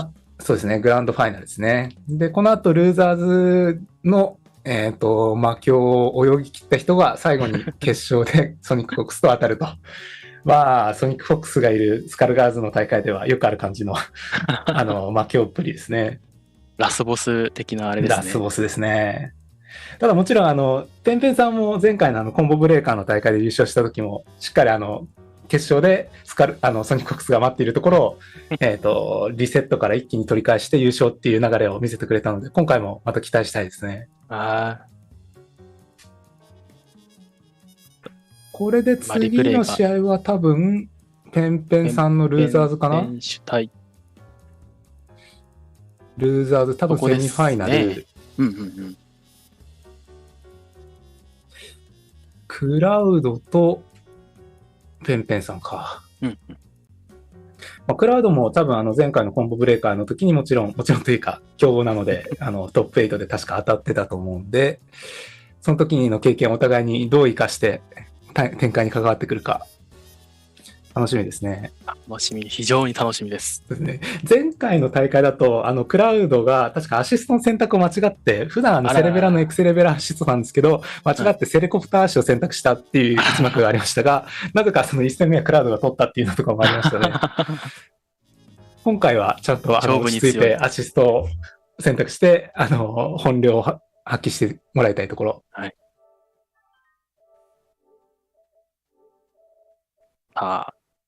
選手は準備しております。ですね。クラウドもちなみにパッドプレイヤーだったかな、確か。今多分トップ4に残ってる4人中3人、アメリカ勢は全員確かパッド勢だった気がしますね。パッド勢ですね。今写真に写りましたけど、多分、はい。で、ペンペンさんはヒットボックスタイプ、レバーレスのコントローラーを使ってると。なので、アケコン勢が最終的には今もう全員敗退してしまいましたね。ちょっと寂しいですね。ただまあ、そこら辺しっかり、自分に合ったコントローラーを適宜選択して、全力で見せてくれることでしょう。ペンペンさんも確かもともと2、3年前ぐらいまでは普通のアケコンプレイヤーだったと思うんですけど、その2年前ぐらいかな、確か。ちょっと正確には覚えてないんですけど、ヒットボックスタイプに移って、今はもう日本最強、かつ前回のアメリカの大会で優勝して、世界でも最強になってしまったっていう人なので、楽しみですね。やっぱりレバレスタイプだと、ガードとかがあるいはダッシュの2回入力とか即できると思うんで、そのあたりでやっぱり有利なところはあるんでしょうね。じゃあ始まりますか。ルーザーズセミファイナル、ペンペン対クラウド。3対3。クラウドのバレはやっぱりちょっと引き気味に前半を戦っていきつつ、相手の好きにさせていきたいところだったが、やっぱりフォーチュンの LK が長い。も切れてる。下段タックはガード。今の下段タックが入ってたらもう一気にバレンタインが落ちるっていう場面でしたが、ガードしてましたね。下段中段を匂わせて、どうなるか。ガードが硬いです。やはり長い。フォーチュンの LK。今なんか間にキャラ1個分ぐらいの隙間があったと思うんですけど、まあカウンター出てたんで、バレがなんか技振ってたところにも入りました。お、残った。でもアシストの削りでバレが倒れた。多分ゲージ払わずに殺しきれるだろうっていう読みでゲージを温存しましたけど、生き残ったところ、まあ危なかったですが、その後のアシストの削りで殺しきったと。バースト。今のバースト起動しましたね。多分今のは本体に攻撃を当てずに猫の頭だけに攻撃してちょっとダメージとゲージを稼ぐっていう技だったと思うんですけど、本体にも当たってしまったのでバーストが起動した。すごい。ただその後相手に逃がさずに取り切って、ペンペンさんがもう一気に2体を落としてる。もう一回フォーチュンを前に出して、辛い。フレッシュステップが辛い。なるほど。下にカテライトがあってなんか暴れたら狩るよっていうのを見せながら裏タックを通しましたね、今。猫が落ちた。猫落とされて画面端。クラウドの出現前はベーシックな JHP。ゲージで容赦なく攻めていく。そうですね、ちょっと距離が離れて安心したと思ったところに、カテライトで一気に取り直す。下段タックしっかりガードしてましたね。ロボ猫が当たった。寄せて、これはもう掴む。ディレイドにつないで火力を上げる。こっからアニーの3択ぐらいのタク、下段タク、ガードからのガードしてたところに投げが入る。あと1回ぐらい補正をかければ倒せるか。落ちるかこれで。これはゲージあるんで足りそう。ハード剣、まず1本目、ペンペン選手。ペンペンの勝利。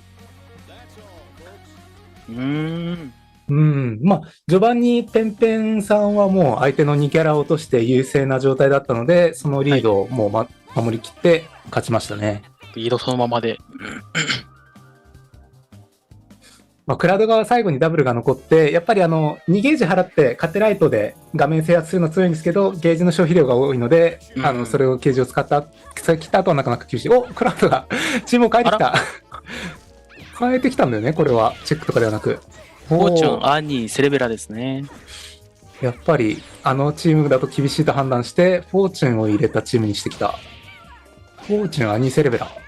これ、一本取られた側はキャラ選択できます。キャラ変更ができます。ですね。ちょっとわちゃわちゃしている。ペンペンさんが触って、コンボをつないでいく。多分、やっぱりなんか、今度は裏中段が取った。クラウドはでも、なんかさっきタクをかけようとして、操作をミスったっぽいところがあるので、やっぱりなんか操作厳しいのかな？どうだろう。先方のフォーチュンミラーは、ペンペンさんが取りましたね。こっからもう一回、これどういうタク？下段タク。フォーチュンはやっぱりあそこから中段、下段、あと、裏タクとかバータイもあるので、なかなかタクが多い中で、ガードするのはなかなか厳しい。これ2キャラ目のアニーも早々に落としてしまう。残りはセレブラか。セレブラ。裏タクだったかガードしてる。すごい。強いぞ。強いぞ、しゃがみパンチ。お、5MP で、ちょっと待ってからヒットしてるのを確認して繋ぎました。それ空投げか。裏タクを匂わせながらガードしてるだろうっていうところに空投げが通りましたね。1ゲージ交代は足りないような、足りないのでビームを使わずにマグネットで相手のダウンを奪う選択肢。なるほど、置き攻め。置き攻め。あれは中段なのかな？カード、当たってたってことは。なんかロボの今最後決まった JLP っていう技は下にちょっと判定が伸びるので、まあ相手の身長が高ければ地上の相手にも当たりやすいんですけど、バウンドとかでなければ当たらない、上りだと当たりにくい気がしたんですが、当たりましたね、最後は。当たりましたね。うん。ちゃんと判定とかも理解してやってるんでしょうね。開幕の LK 合戦はクララが取ったけどコンボ取り切れず、その隙にペンペさんがコンボを始める。これはディレイドして落とせる。足りた。普通は2回ぐらい補正切らないと1キャラ落とせないはずが、このチームだともう1回補正切りが通ってフルコンが入るとこうやって落とされてしまうんですね。これはもうチーム構築の妙と、あとまあプレイヤーのやり込みってことですね。ちなみにクラウドはやっぱりもう元のバレンタインのチームには戻さず、もうフォーチュンのチームで行くっていう感じっぽいですね、これは。ですね。これは裏を見せかけてからの表中段、ガードしてた。やるなぁ。アシストを殴って、アシストを殴ってるところに隙があるだろうっていうことで、クラウドが殴ってこようとしたところに中段でしっかり刈り取った。はい。3ゲージ。3ゲージ。まあこれは6HP が中段だったんで、まあ当たっててもガードされても大丈夫なように3ゲージまで払い切った。これは完走すれば、ペンペンさんのフォーチュン落ちそう。あ、裏回ったけど、昇竜拳、ノーゲージで落とす。体力有利なのはペンペンさんで、体力有利ならもうあとはロボで近づけないように画面制圧して、セーベラの体力が気になるところ。そうですね。で、ロボの側はもう、画面端の切り返しが乏しいので、もう早々に、3ゲージを払ってカンニングしつつ、画面端を抜け出したいところでしたが、ガードをこれはガードさせ、なるほど。ガードさせて相手の自爆の時間を使って、距離を離してからのカン。このペンペン選手、兄1人。これは裏。うわ。やはりあれは、自分のキャラが空中高く舞い上がって、地上がカメラ的に映らないところからの裏タクなんで、やっぱり難しいですね。空中大パンチが当たった。これは早々にゲージを払って火力を上げつつ完走すればなんとか落とせるのかな。足りるかどうか。足りない。勝利は足りない。ただあとはもうこれがある。そうですね。なんか弾が当たって相手を削りきれれば勝てるっていう段階で、もうペンペンさんは相手の攻めてくるのを待ってる。で近づいてきたら下をくぐり抜けてもう一回弾合戦。さすがだな。なるほどね。なるほど。今の最後セレベラの、ちょっと技名忘れちゃったんですけど、相手の飛び道具に触れたら、自分の弾にして返すっていう技だったんですが、まあ、それを多分、見てからそれを出してきてても、ガードされても、最後はゲージで削り切るっていう選択肢でしたね。しっかり判定してますね。あれ、多分最後に、最後もう、ペンペンさんは体力ちょっとでも削り切れれば勝ちっていう段階だったんで、ビーム、1ゲージのビームとかを出したいところであったんですけど、そうすると、最後のクラウドが、飛び道具が跳ね返してきたところに勝てないので、1ゲージの突進で、削り切るっていう選択をしましたね。しっかり判断してた。素晴らしい判断でした。うん。で、画面、さっきの最後の試合の終盤のあたりに、ロボでは、自爆を3ゲージで起動して、ただ、その後捕まっちゃって自爆を起動されて、フルコンボ食らうっていう場面があったと思うんですけど、やっぱりロボはあれが怖いんですよね。ロボ3ゲージって、暗転した上で隙が全くないので、一応崩しをガードするっていうことはできるんですけど、その後、ターンを取り返せないと、あえて自爆がどうしてもタイマーで起動してしまって、その時に相手との距離が離れてると、はい、捕まってフルコンしてしまう。で、3ゲージも使ってるんで、なかなかゲージのコストも高いっていう感じで、厳しい状態でしたが、はい、CM です。CM です。Thank you to Hori for their continued support of EVO. They've been our supporters for countless years and have had top-notch fight stick and controller products for fighting game competitors. Their newest product is no exception, bringing you the Hori Fighting Stick Alpha for PlayStation 5, PlayStation 4, and PC. Check it out for yourself over at horiusa.com. Dash up, back throw the Mochi got caught for the corner. Oh, the parry on the drill! Are you kidding me? Oh my god!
Now, Talk to me. I'm not the only one doing a job on this train. Enemies, I recognize that guy. He was in Mexico. Tequila? Become When we get off this train, the White Death waits for you with his army of assassins. allies. We need to come up with a plan. Was that a snake? It would appear so. Bullet Train, exclusively in theaters. Now playing. Rated R.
The EVO team would like to give a big thank you to Fresh Cut, the highlights partner of EVO 2022.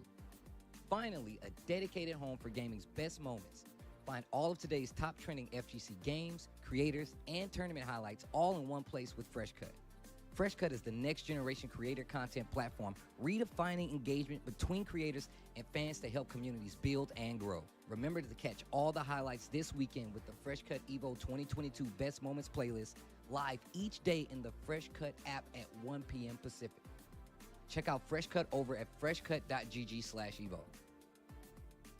We'll see what the round start is. Let's see how these players have adapted. Immediate aggressive DP. We see the exact same happy birthday situation come out as previously. Both Philia and Robo are now in a fight for their lives. Robo getting out with about 2/3 of their health. Philia leaving with about only 1/4 of damage. And DP does confirm yet again, just stop pressing buttons in the air there, Nominor. You see the burst coming out. That's a And dead before, as I live and breathe, that is a dead Philia. From the jump Pushed like back, yeah. And immediately just gets back on like glue. Right, here we go. Because you have to remember, it's like Misfortune's got incredibly fast like overhead resets. So like sometimes you blink, you missed it, and you might lose your character. So really got to keep an eye out for that. We get another DHC into BFFs. I'm loving these DHCs into actual conversions, right? This is a big part of Pen's team composition here. Really integral part. Is that dead? Yeah, that's done. Very nice. All right, it's a very interesting final round start we're looking at here. Much more defensive round start from Pen immediately, both opting to go ahead and up back. Oh, another overhead reset here, straight to the corner. He might go for a low this time. He did, and he's going to spend the bar again. As I said this before, there's DHCs into the DHC that combos off of the blockbuster. These are big parts of Pen's team, and you can see it time and time again. Hard tag back into Misfortune. And what is the opener going to be? Really nice right there. Punish the button. God, Misfortune is just, that was a fuzzy. I really like that, though. That was a fuzzy. He's not coming back from this. Cheesy Robo's not getting out of this. Yeah, you're done. Robo's not coming out of this. That's not the character. But you have to be super careful when you push block those. You have to be very careful push blocking against Misfortune. Gosh, that incoming is so beautiful. We saw it earlier in Skullgirls Brazil. Absolutely love to see that Annie incoming opener because it's just so nice. Yeah, not bursting because they know. They know. Yeah. Tommy knows that was a safe bait. All right, here we go. Backing off here. Gonna block it out, but Annie does get hit here. And again, it's Pain Wheel 4 bars and a dream in a turn where you have to reset the bracket. You haven't won a game yet? I don't know, man. I couldn't think of a worse situation in the storyline here for Skullgirls. Well, it's very possible, and Nominori is the person to try. Very nice reversal right there. Didn't opt to DHC for some reason. Oh, you know what? They weren't far enough to Super Flash to DHC. Yeah, probably. Looked like that. If I had to guess. If I had to guestimate. This is the only character Pen has lost in this grand final. It's only Annie, and he's been in this situation before numerous times. Let's see if he can do it once again with Misfortune and Fuku at the helm. Okay.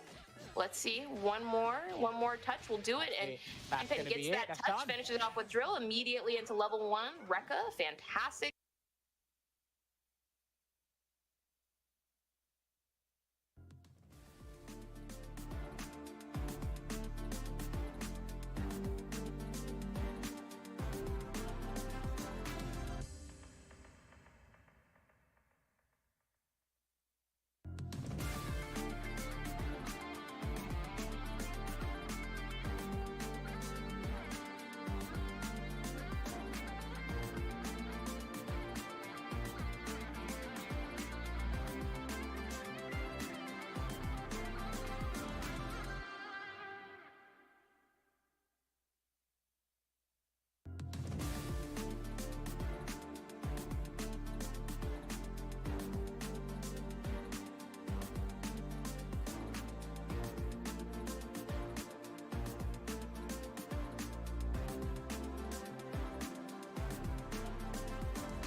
はい、始まりました。